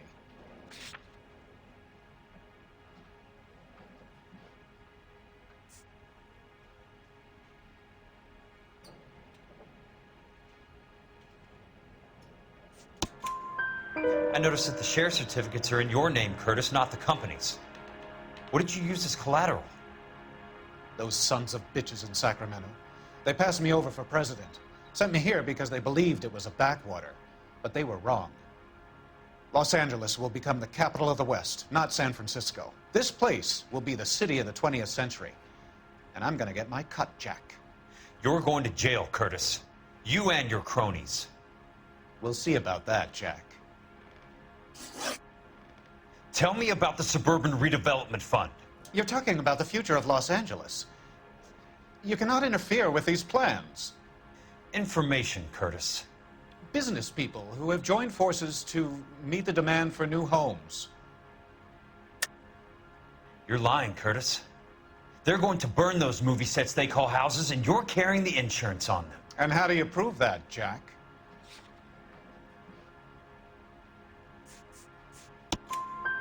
Rancho Escondido burnt to the ground. California Fire and Life is carrying the paper. Jack, the best result you could get from insurance would be replacement cost. The stakes are much, much higher. Why the big payoff in the Buckwalter case? It was bound to bring it to attention. Who could have predicted this particular confluence of events? Elsa Lichtman as the beneficiary who spurns the cash. The brilliant but flawed detective becoming her lover. And you, Jack, taking their bait. You buy green lumber and use it to build houses. How do you expect it to end? Mr. Monroe has a fine reputation for building houses. What would I know about his choice of building materials? Give me what I need or I'll beat it out of you. It's all there in the case file, if you know what to look for. Very neat, Curtis. Maybe I can't work it out, but Phelps can. He may be many things, but he is one of the best detectives the LAPD has ever had.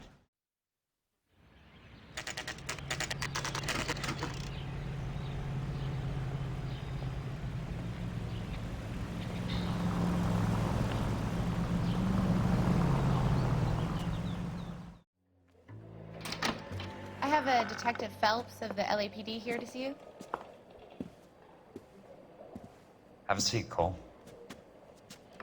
Where's the go-between? She's awful easy on the eye for a foreign girl. Does that private dick petter actually work on anyone, Kelso? It's not your style. You were always a little more direct. This is your dime, officer. Would you have helped me if I asked, Jack? A little chuck on the shoulder, shot of Semper Fi. Fuck you, Cole. Be a man. Why send a woman to do your dirty work? You're a cop. Why do you want my help? I thought a PI might be a little more discreet. I'm no gumshoe. I used to be an investigator for this company before your investigation got me fired. I'm sorry to hear that, Jack. I'm sorry about a lot of things. Is that an apology, Cole? It's a feeble attempt at one, yes. Look, Jack, it's a murder case, and I need help to solve it. So what's it got to do with Elysian Fields developments? They're in it somehow. The flyers keep turning up whenever I find a domestic fire. They're boosters. Stiffing GIs for deposits, making them wait months for a throw-up house. They're already making more money than they can count. What's turned them into killers? So you believe me? This is why you dragged me into the Buckwalter case. Look, Jack, I'm sorry. But if not for me, do it for some of the poor saps who are dying. Or some of the leathernecks who are getting grifted. How about it, Jack? I know you, Cole. You're still beating yourself up over that medal on Sugar Loaf. The medal you think you didn't deserve, but you just don't get it. Nobody deserves a medal. It's just the ridiculous situation you find yourself in and how you react to it. You think you failed up on that hill. But courage isn't a tap you can turn on or off. Courage isn't permanent. It's a tenuous and fickle thing. Courage and cowardice exist in every man. Get over it. You got it off your chest. I guess I have. Can you help me, Jack? I'm thinking about it.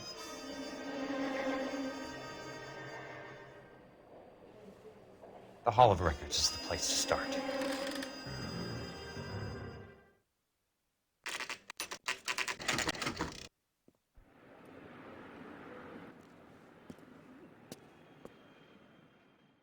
The Land Registry Office. Where is it? Just up the stairs. Thanks. I'd like information on a plot of land. Okay, do you have the address? Not exactly. It's a new lot. I have the coordinates. 34 degrees, 4 minutes, 29 seconds north. 118 degrees, 17 minutes, 58 seconds west. All right, that makes it a bit more difficult. Unfortunately, that is just the beginning. We have at least 1 million lot numbers in the Los Angeles area. Registrations are in alphabetical order. You need to convert your lot number to a letter. How do I do that? Over here. Use this adding machine. There are 90,000 entries to a book, so divide your lot number by 90,000.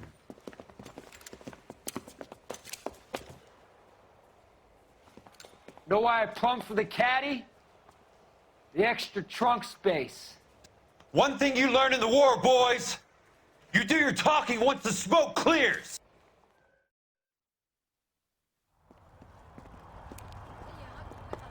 I need a word, Courtney. That's okay, Jack. You didn't need to come all the way down. It's important, Courtney. How can I help? Tell me about the Suburban Redevelopment Fund. What are you talking about? Don't fuck with me, Courtney! Jack, I swear, I don't know what you're talking about. How does your name appear as one of the investors in the Suburban Redevelopment Fund? You're out of your mind. I was down at the Hall of Records checking on a property company called Elysian Fields Developments. Their funding comes from the Suburban Redevelopment Fund. Seriously, Jack, I have no idea.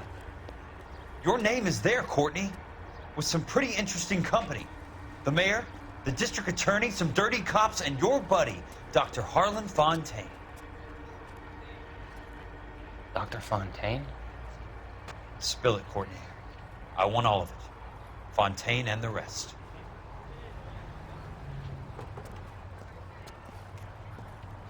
Fontaine took the morphine off our hands.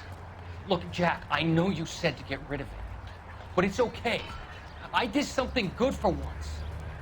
He reinvested the money for us. That's it. That's what's happening. They're building houses for GIs, Jack.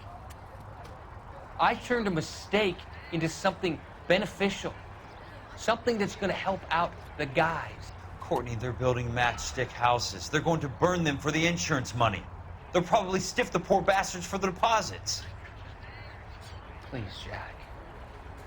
Say it isn't so. Harlan's a doctor. A good one. He helps out a lot of people. Looks like he's helping himself, Courtney. You're the fall guy.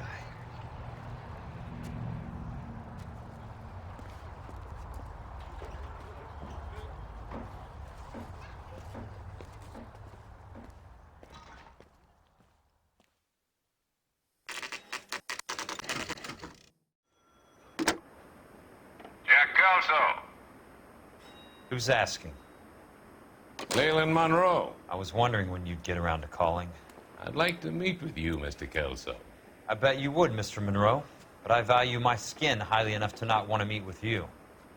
Why don't you just send some more of your boys around and we'll have a nice cup of tea? You realize that I could make you a very wealthy man, Mr. Kelso. Better than $220 a month? You're a very witty man, Kelso. Substantially better. I'm going to have to let it slide, Mr. Monroe. Are you haggling with me, Jack? I might be. Come around to my place at 9. 5164 Santa Monica Boulevard. You'll come? I might. Good night, Mr. Monroe.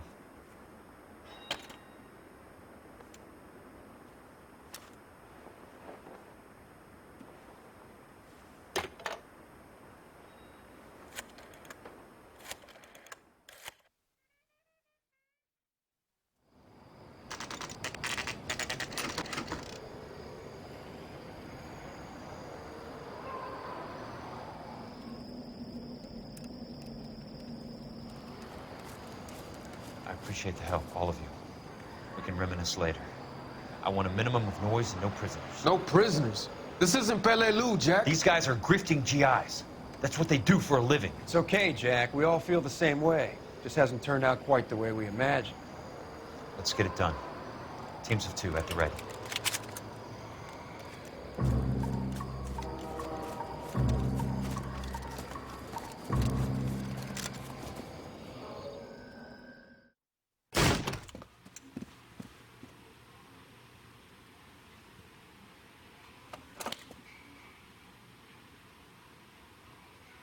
You're a very sweet-looking girl to be holding such a big gun. I know how to use it, mister. I'm sure you do. So how about pointing it over there in the direction of Hollywood instead of at me, Princess? You're quite the wise guy. I don't normally shoot women, Princess. How about putting the cannon down?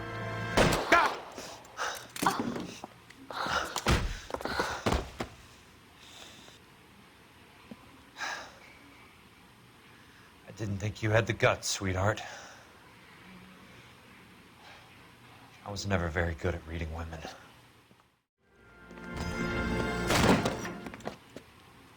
Jack Kelso. That's my opening negotiating position. Oh, you crazy son of a bitch! How did you get in here? I'm bleeding to death. Get me a doctor. I thought I had an invitation, Monroe. Your boys outside were certainly expecting me. That's my second offer. You sadistic bastard. What do you want? I'm going to take a look around, Monroe.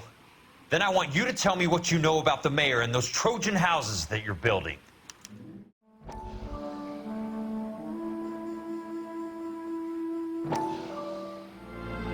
Dr. Fontaine, I need to speak with you urgently. Sit down, please, sit down. Tell me about the Suburban Redevelopment Fund. It's the fund we are using to channel money into the development of new houses. Why is my name on the board of managers? Technically, you are a major contributor. Please, Courtney. Those houses are a sham, Doctor. They're going to be burned for the insurance. That's a scandalous allegation, Courtney. Do you have any proof? Jack Kelso, an investigator for California Fire and Life, has seen them. He was almost killed when he found out what was going on. I don't know what to say. I feel that I have been duped. Who do you think is behind this subterfuge? Jack says it's a property developer named Monroe. He said it goes all the way to the mayor. You cannot have believed that I was involved. I don't know what to believe anymore, Doctor. I hope that you weren't involved. Thank you for your trust, dear boy. Be still, Courtney. All of your troubles are finally over. Let them go.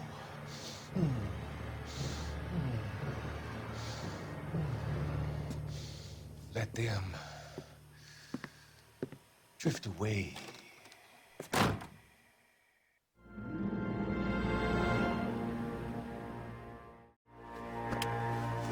It can't be stopped, Kelso. There's too much money at stake. Kingdoms rise and kingdoms fall, Monroe. Ask the Emperor of Japan. Have some fucking mercy! Operator, put me through to Phelps, arson squad. Yeah, Biggs, it's Jack.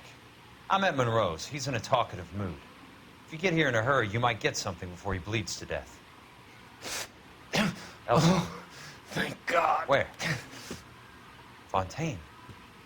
Dead? former patient. So that crazy son of a bitch finally came back for a checkup. It's Monroe. He's raving. You want information, cocksucker. You get me some medical help. I've got to go, Herschel. Monroe's negotiating again. Do you want my final offer, Leland? Tell me how I find the guy who has Elsa. Not Casey. He did whatever Fontaine asked. He had some kind of power over him. He did all the fires, and then he went off the rails. I don't have a fucking name! He worked as a bug sprayer. Get me a goddamn doctor!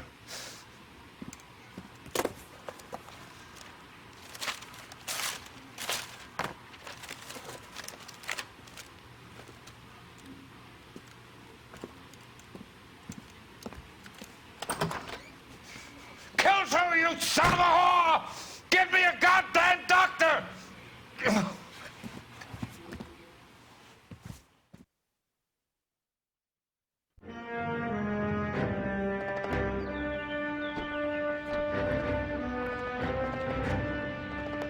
Hey, news from Jack. There's a statewide APB out on it. Jack's okay. He has something up his sleeve. He's not worried about being caught. How do we help? We go after the other side of the equation. Jack has a legion and its cronies running scared. We go after the doctor and some of the other guys. But the whole department breathing down our necks. It's time for action, Herschel. It's time for change. Jack's crossed the Rubicon, and we have to be on the other side ready to help. Christ, what was that? Explosion. Something big. You think it's the Reds? You think those Rusky sons of bitches that dropped the H-bomb on us? Calm down, Herschel. We need to be ready for the call. I'm not waiting for an invitation. Get in the car and head for the cloud. KGPL can give us the details on the way.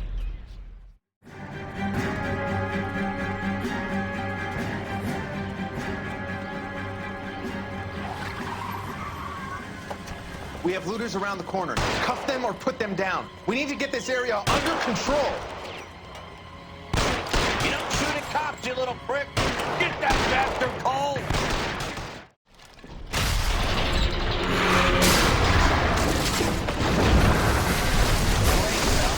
Get delayed somewhere?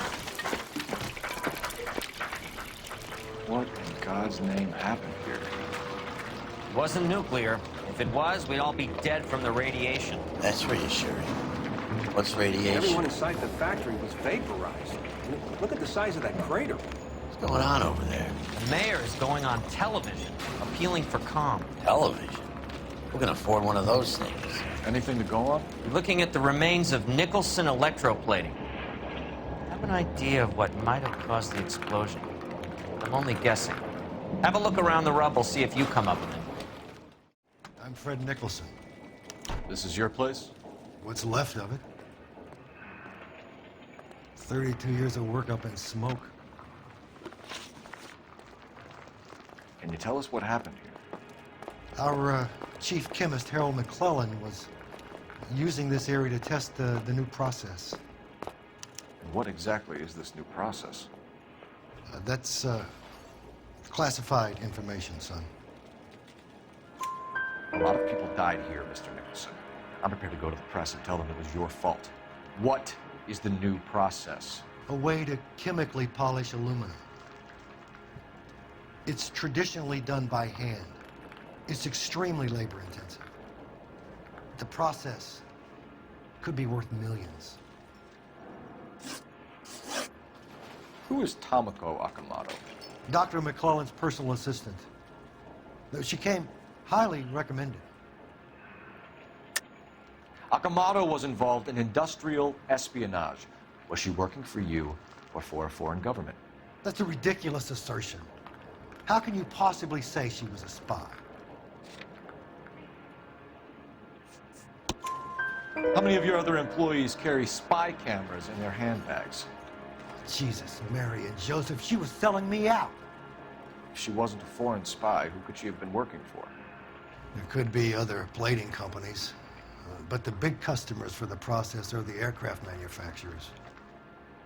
Lockheed, Boeing, Hughes, North American. What can you tell us about McClellan? a brilliant chemist. He approached me a few months ago with the idea for the new process. So no one has ever done this before? No, but it is legitimate research. So you thought McClellan could do what no one else could do? You were prepared to take that risk? Look, he was a trained chemist, and his ideas could revolutionize electroplating. And you would be rich. I'm a businessman. What's wrong with turning a buck? You blew up 6 blocks! God knows how many people are dead. I regret that. That's laudable. We'll be in touch, Mr. Nicholson. Can you send us Dr. McClellan and Miss Akamoto's personnel files? I will if I can find them. By the way, we also found the collar of a shirt. It has a laundry tag. They're likely to be Dr. McClellan. The majority of people who worked here don't use a laundry service.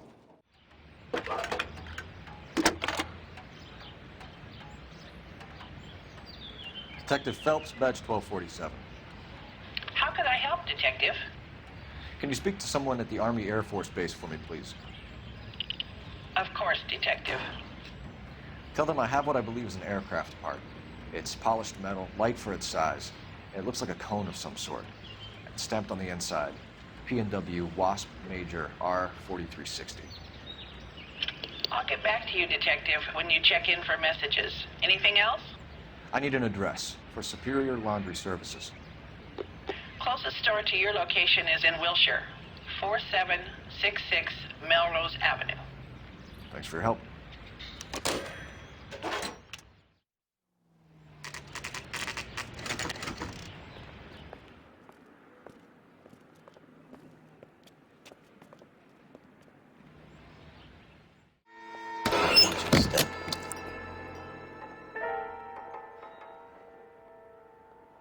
Do you think I could fit in there? I couldn't fit in there. I'd like to think you would have had something more to say about getting shoved in a fridge, Herschel.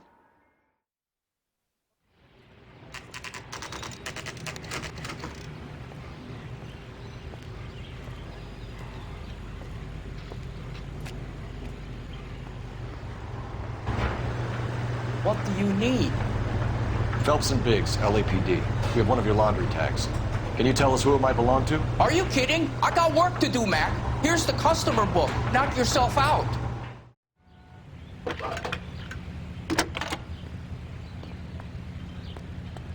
Detective Phelps, badge 1247. Messages, please. You need to call Ray Pinker urgently. Can you put me through? It's ringing now. We're on our way in. Nix that. I got a message from Lindbergh Field. An airplane tech there identified your part. What is it? He said it was a prop spinner from either a Corsair or a B-50. A what? Fits over the center of the propeller and protects the pitch gearing. So it's a military part. Could be, but get this. The Spruce Goose runs 8 Wasp R4360s. I think you better get over there and check it out. We're on it. I need an address for an Oscar Hangstrom. Checking. No residential listing for anyone by that name, Detective. Sorry. Thanks, ma'am.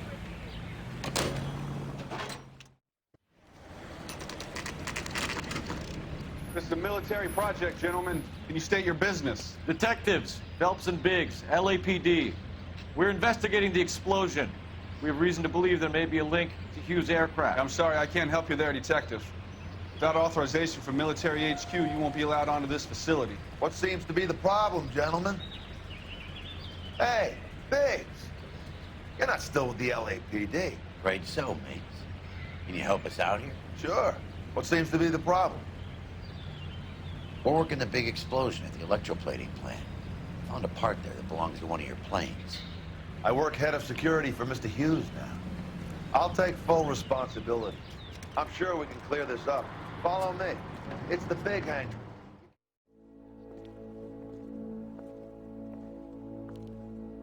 Can that thing really fly? Mr. Hughes believes so. Amazing, isn't she? So, this is the Spruce Goose. Jesus Christ, Biggs, you want to get me fired? Mr. Hughes hates that fucking name. It's the H-4 Hercules to you. You mind answering a few questions, Mr. Mapes? Call me Vernon, kid. Fire away. Do you know anything about the explosion that happened at Nicholson Electroplating this morning? No more than anyone else. Heard the boom while I was shaving. Almost shit my pants. Thought it was Pearl all over again. But you had no personal contact with any of the employees. And you have no idea what caused the explosion. I'm in security. I handle Mr. Hughes' personal interests, if you get my meaning. I'm not directly involved in manufacturing. Do you know Tomoko Akamoto? Never heard of the broad. Why?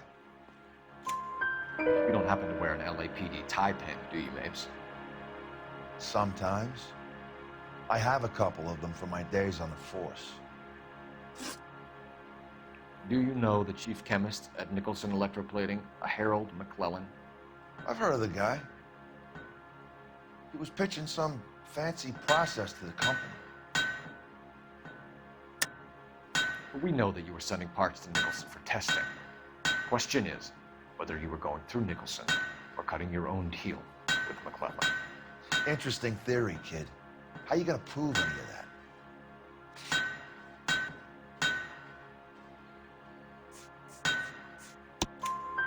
We found a prop spinner in the wreckage.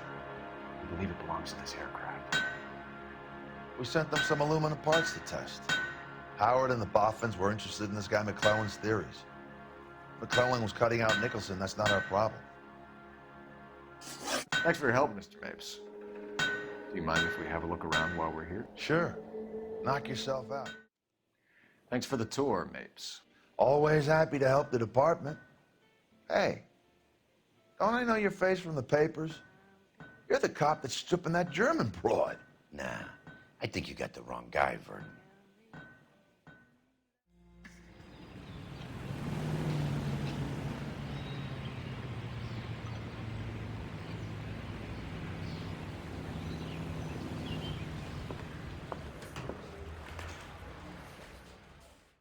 Where do you stand?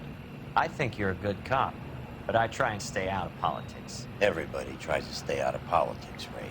Well, don't quote me on it, but I'm hoping that Parker will get the job and clean this place up. I have your photographs. You can use the magnifier. There's quite a lot of detail. Cole, can you help me with a little experiment? Use the eyedropper in front of you. One drop from each of the bottles on the desk. Place the drops in the Petri dish.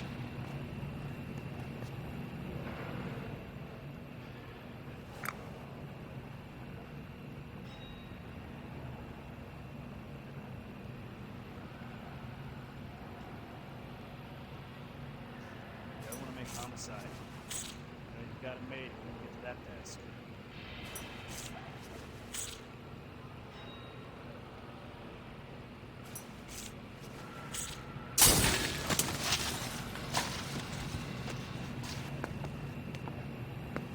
It's okay, guys. Just a little experiment. Can you guys knock it off? Everyone's still jumpy from that bang this morning. Very funny, Ray. You just took a couple of years off my life expectancy. Did the same trick to me about an hour ago. So that was the stuff that caused the explosion? I think so. Acetic anhydride is almost as explosive as nitro, and when mixed with perchloric acid, it's very unstable. It needs to be cooled constantly. We used linseed oil. You could add any organic compound to trigger an explosion. 3 little drops. Yeah, and they were using a 100-gallon vat.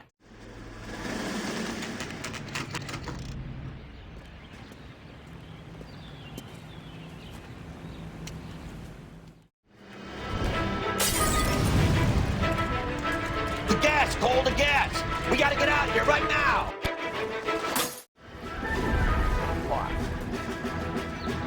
There you are, shitheel. Come on, he's not getting away from us.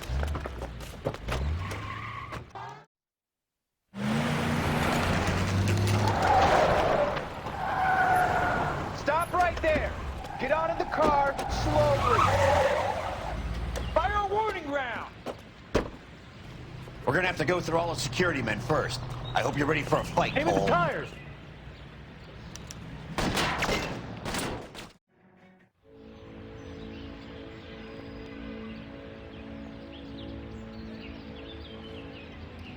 gonna have to explain this to me again. So the guy at the chemical plant, he's planning on selling his magic formula to another company and skipping town with his assistant, but he blows himself up before he can manage it. So why the dead body in the refrigerator? Mapes, Captain. He was eliminating all competitors for the process. When it went bang, he burnt down the apartment to remove all connection between Hughes and the plant. Mapes, right. I remember Vernon Mapes. The guy had good, honest cops hanging their heads in shame. Glad he's finally out of commission. I don't know if it'll do you any good, Phelps. But between the spruce goose and half the city exploding, you might just have made the case of the decade.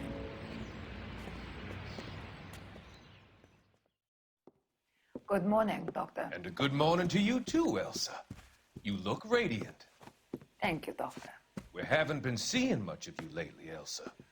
You've been missing appointments. I'm sorry, Doctor. I've been feeling much better. That's very good to hear. And what has brought about this improvement? It's the new man in my life. He's convinced me to fight my addiction. Ah, the policeman from the newspapers. How has he coped with his fall from grace? He can finally see things from a human perspective, rather than the ivory tower he created for himself. It's making him stronger. It's making me stronger helping him. You wouldn't make a bad analyst yourself, Elsa. Should we swap seats? We're both finding we have a lot to live up to. And what is that? In my case, Lou. He went through hell along with me and still came out smiling. In Cole's case, his friend, Jack Kelso. Kelso? You've heard of him? No, I just like the sound of his name. Cole and Jack are working on a case together. Is Jack a policeman too? No, he works for the district attorney. What? He's a special investigator. I thought you didn't know him. I have never met the gentleman in question. He has been looking into Lou's case. Cole thinks it might be linked to some fires he's investigating. You look pale, Doctor. It's cold in here, Elsa. I think I'll close the window.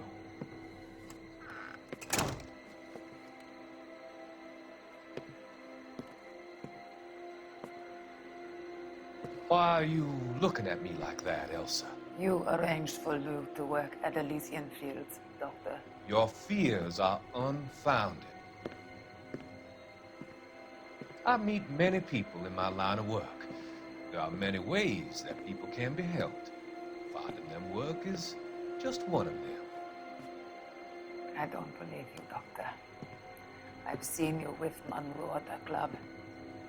I'm sorry that you have come to that conclusion, Elsa.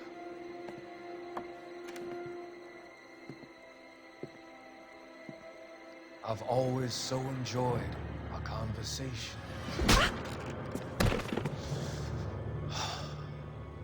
I can see your future, Elsa. And Cole, the policeman. And Jack, the investigator. It's an unfortunate and grisly end.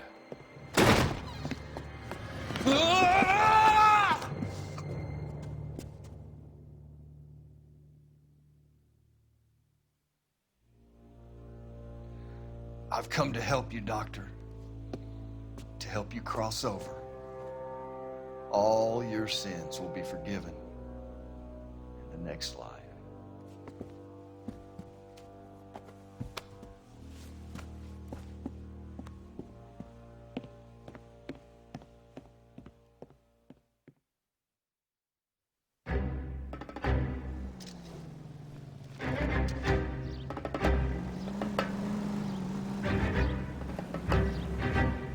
It's got to be one of these places.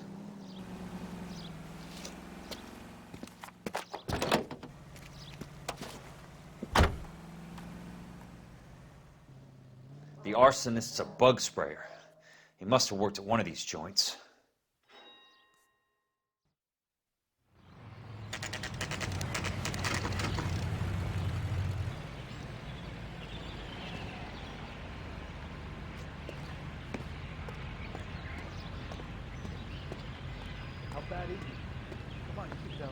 Help you? How many guys you have working here, Pop? Who's asking, son? It could be official or unofficial. Depends on how you want to play it. You should get to a hospital, son. That arm of yours appears to be letting in daylight. Save the pity for the other guys. They're the ones who need it. I'm looking for a big cowboy who works pest control. Does he work here? We don't have anyone like that here. You sure? I'm not the type of guy you want coming back. Yeah, I'm sure.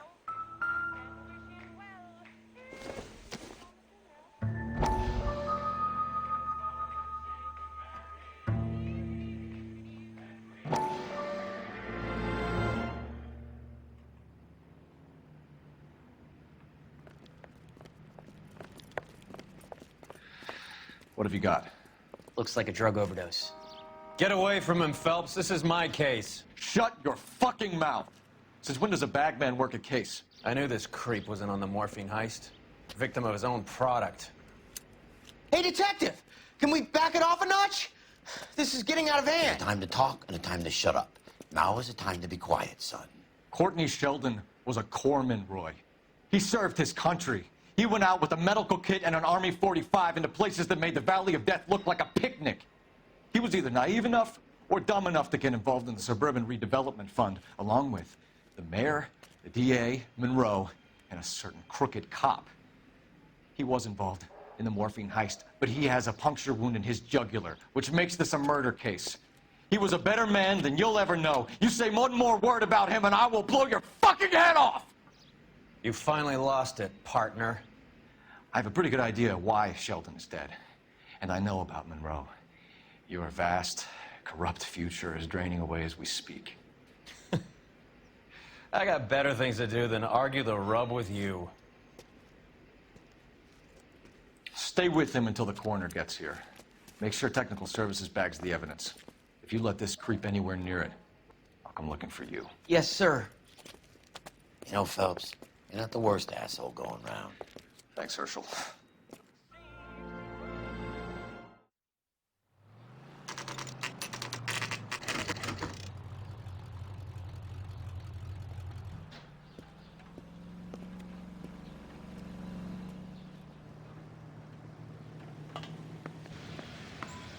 I work for the DA. I'm looking for a big cowboy who does extermination. Anyone like that working here? Well, I wouldn't want to get anyone into any trouble. We could do this the hard way. An address? Yeah. He lives in a bunkhouse on the remains of the old Rancho Rincon. Thanks.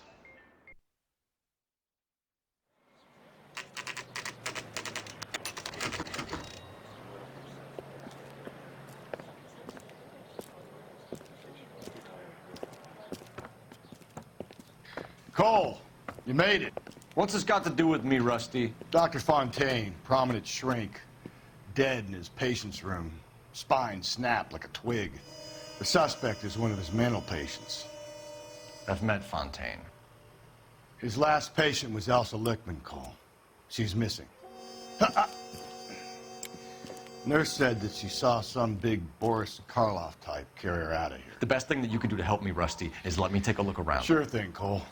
This way.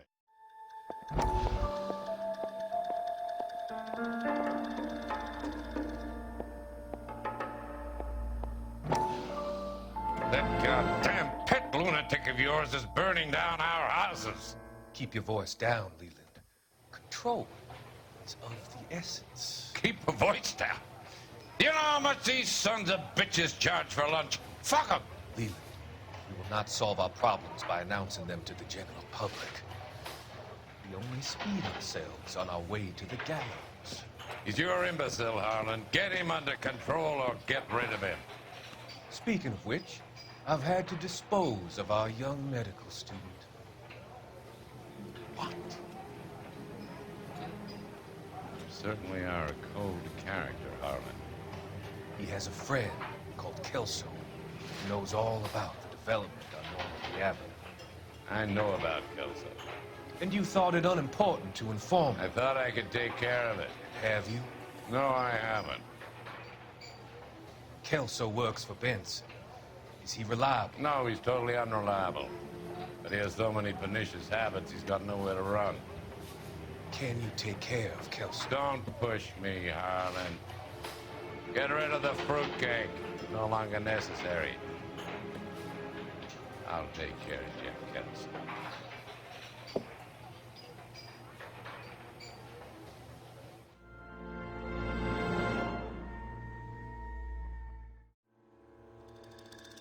Jack was wrong.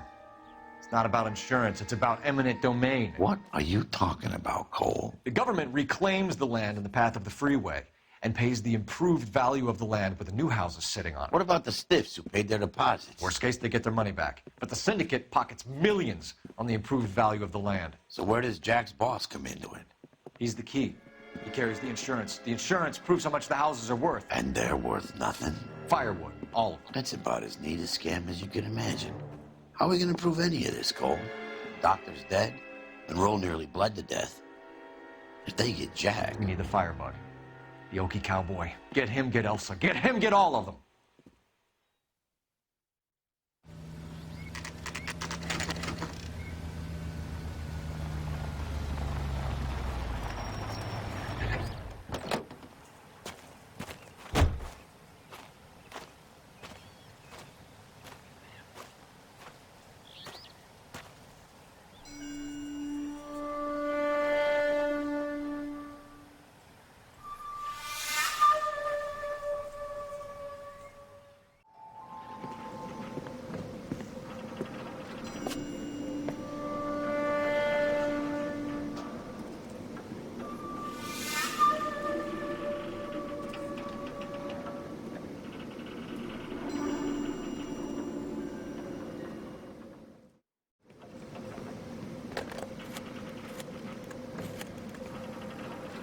Peterson, I'm going to need some help. I've got Monroe, Fontaine, and all the others. It's all tied up nicely. It goes all the way to the top. Meet me at the LA River Tunnel entrance just north of the First Street Bridge in half an hour. Don't ask questions. Just be there.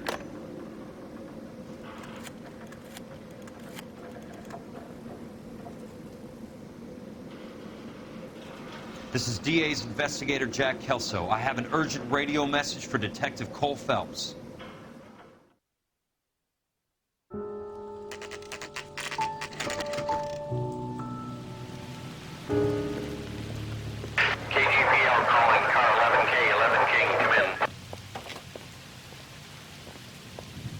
Go ahead, KGPL. 11K, see the man. A 207 just occurred on the spillway north of the First Street Bridge. DA's investigator Jack Kelso reports a kidnapping suspect outstanding in the LA River tunnel system with a hostage. 11K, handle Roger code that. 3. The hell is Jack playing at? Like a suicide note. Half the LAPD will be down there hunting for him. We need to get there first. All units on all frequencies stand by. Car 86 Adam is in pursuit of suspect vehicle heading southwest on Sunset Boulevard. Suspect vehicle belonging to Jack Kelso, described as a Navy Chevrolet Fleetline. License number 4, William 0286. Car 86 Adam is in pursuit. They picked up his car. He'll need help to make it to the river.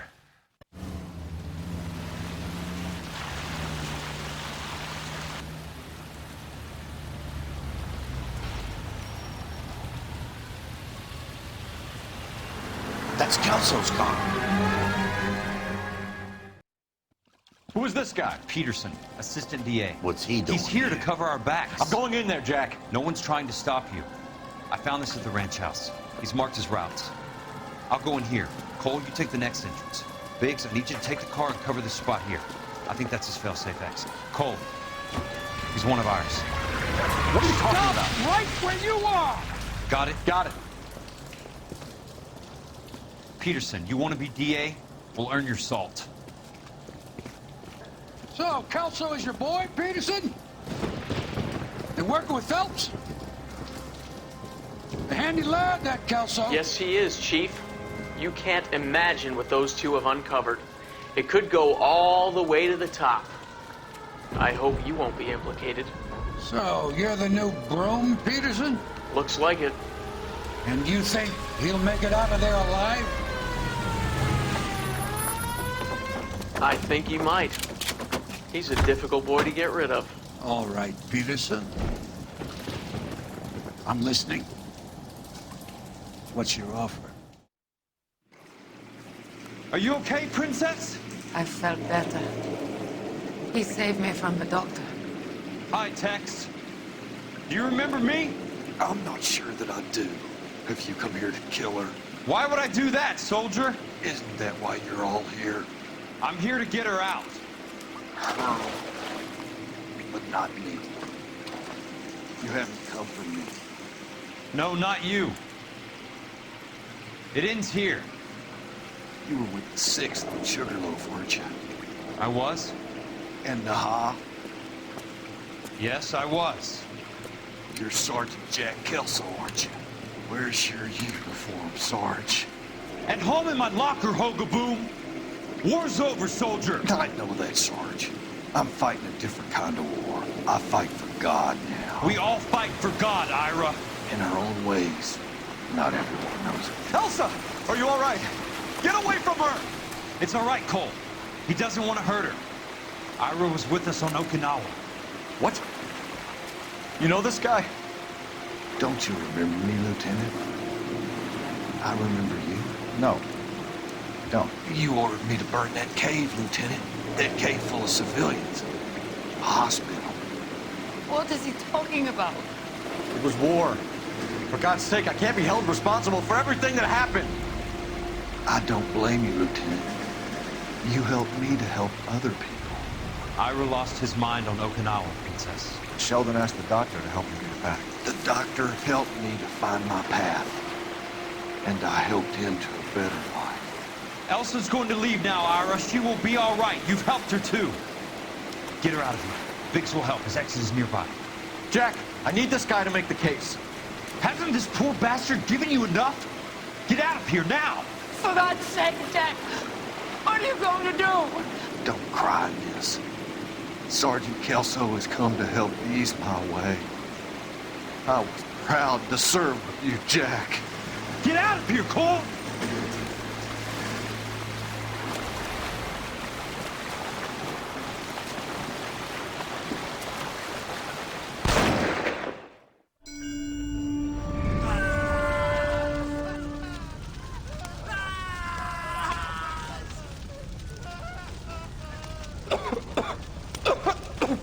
What do we do, Lieutenant?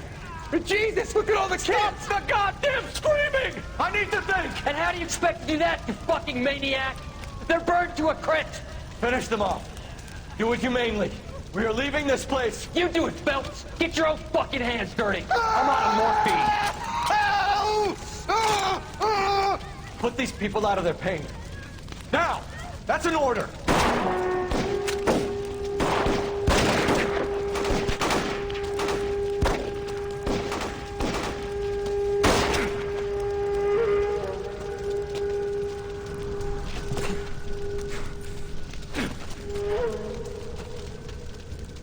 Everyone out of here now. Double time! You two get Lieutenant Phelps to an aid station. Weapons team will be blowing this place in 2 minutes. Everything that happened in here stays in here. Do you hear me? I don't want to ever hear another word about it.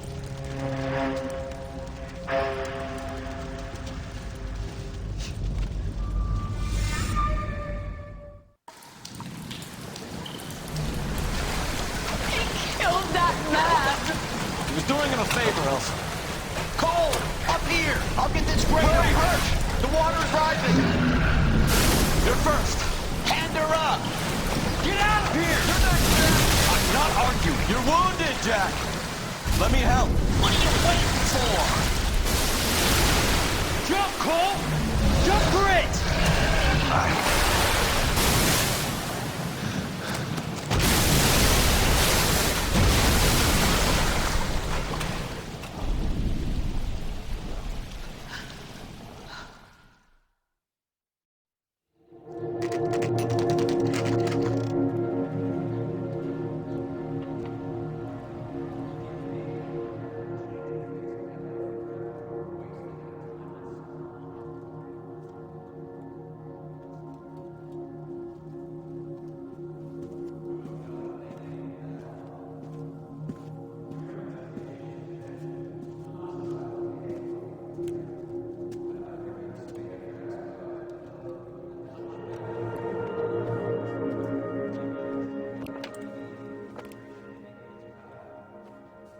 We're gathered here to honor Detective Cole Phelps.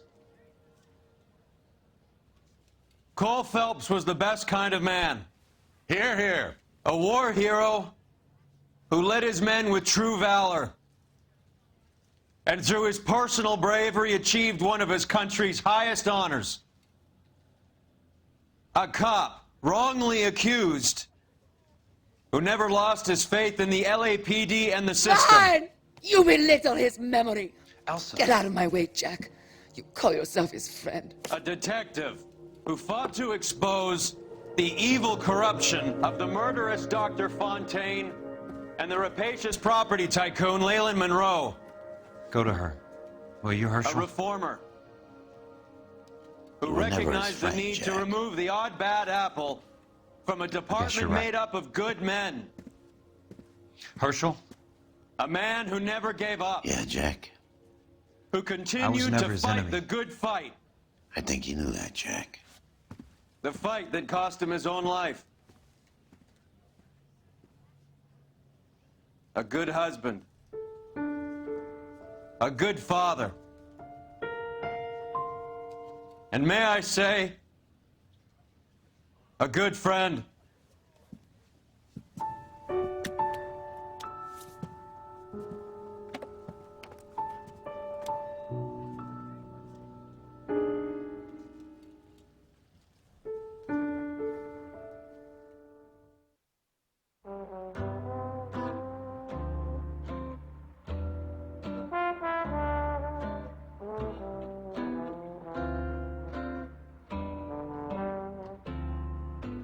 I love the chase till the minute I win it.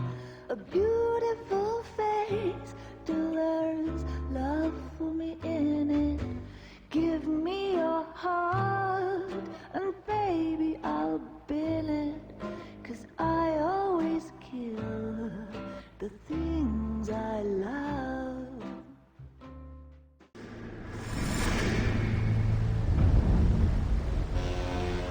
How about this for a headline? Guess which former 6th Marine hero has been promoted in the LAPD? No idea. Well, it could be anybody. You give up? Tell us or hand over the fucking paper. The Shadow, boys. Our very own Silver Star winning son of a bitch. Phelps? You didn't die, Jack. He did just fine, and that's all we're going to say about it, right? The one and only. Look at this picture. Golden boy getting his badge, wife and kids in tow, and looking awful humble in the process. Well, he's That phony bastard. I wonder if they've been holding my job for me after all this time. What job was that? Mechanic. Ain't you seen all the war bond movies, Sarge? All the best mechanics is women. You're gonna have to work as a gigolo from here on in. I was a bus driver in Santa Cruz. You know, no pictures in the papers or medals for me, though. I can't believe I just went through Petaloo and Okinawa just to go back to being a washing machine mechanic. How is it that jerks like Phelps get it all? It doesn't have to be that way, guys. What are you talking about? It's always gonna be that way. Do you have any idea what you guys are sitting on? Yeah, a ship full of Army surplus. You're sitting on surplus morphine. 2 tons of it. Can you imagine what that's worth on the streets?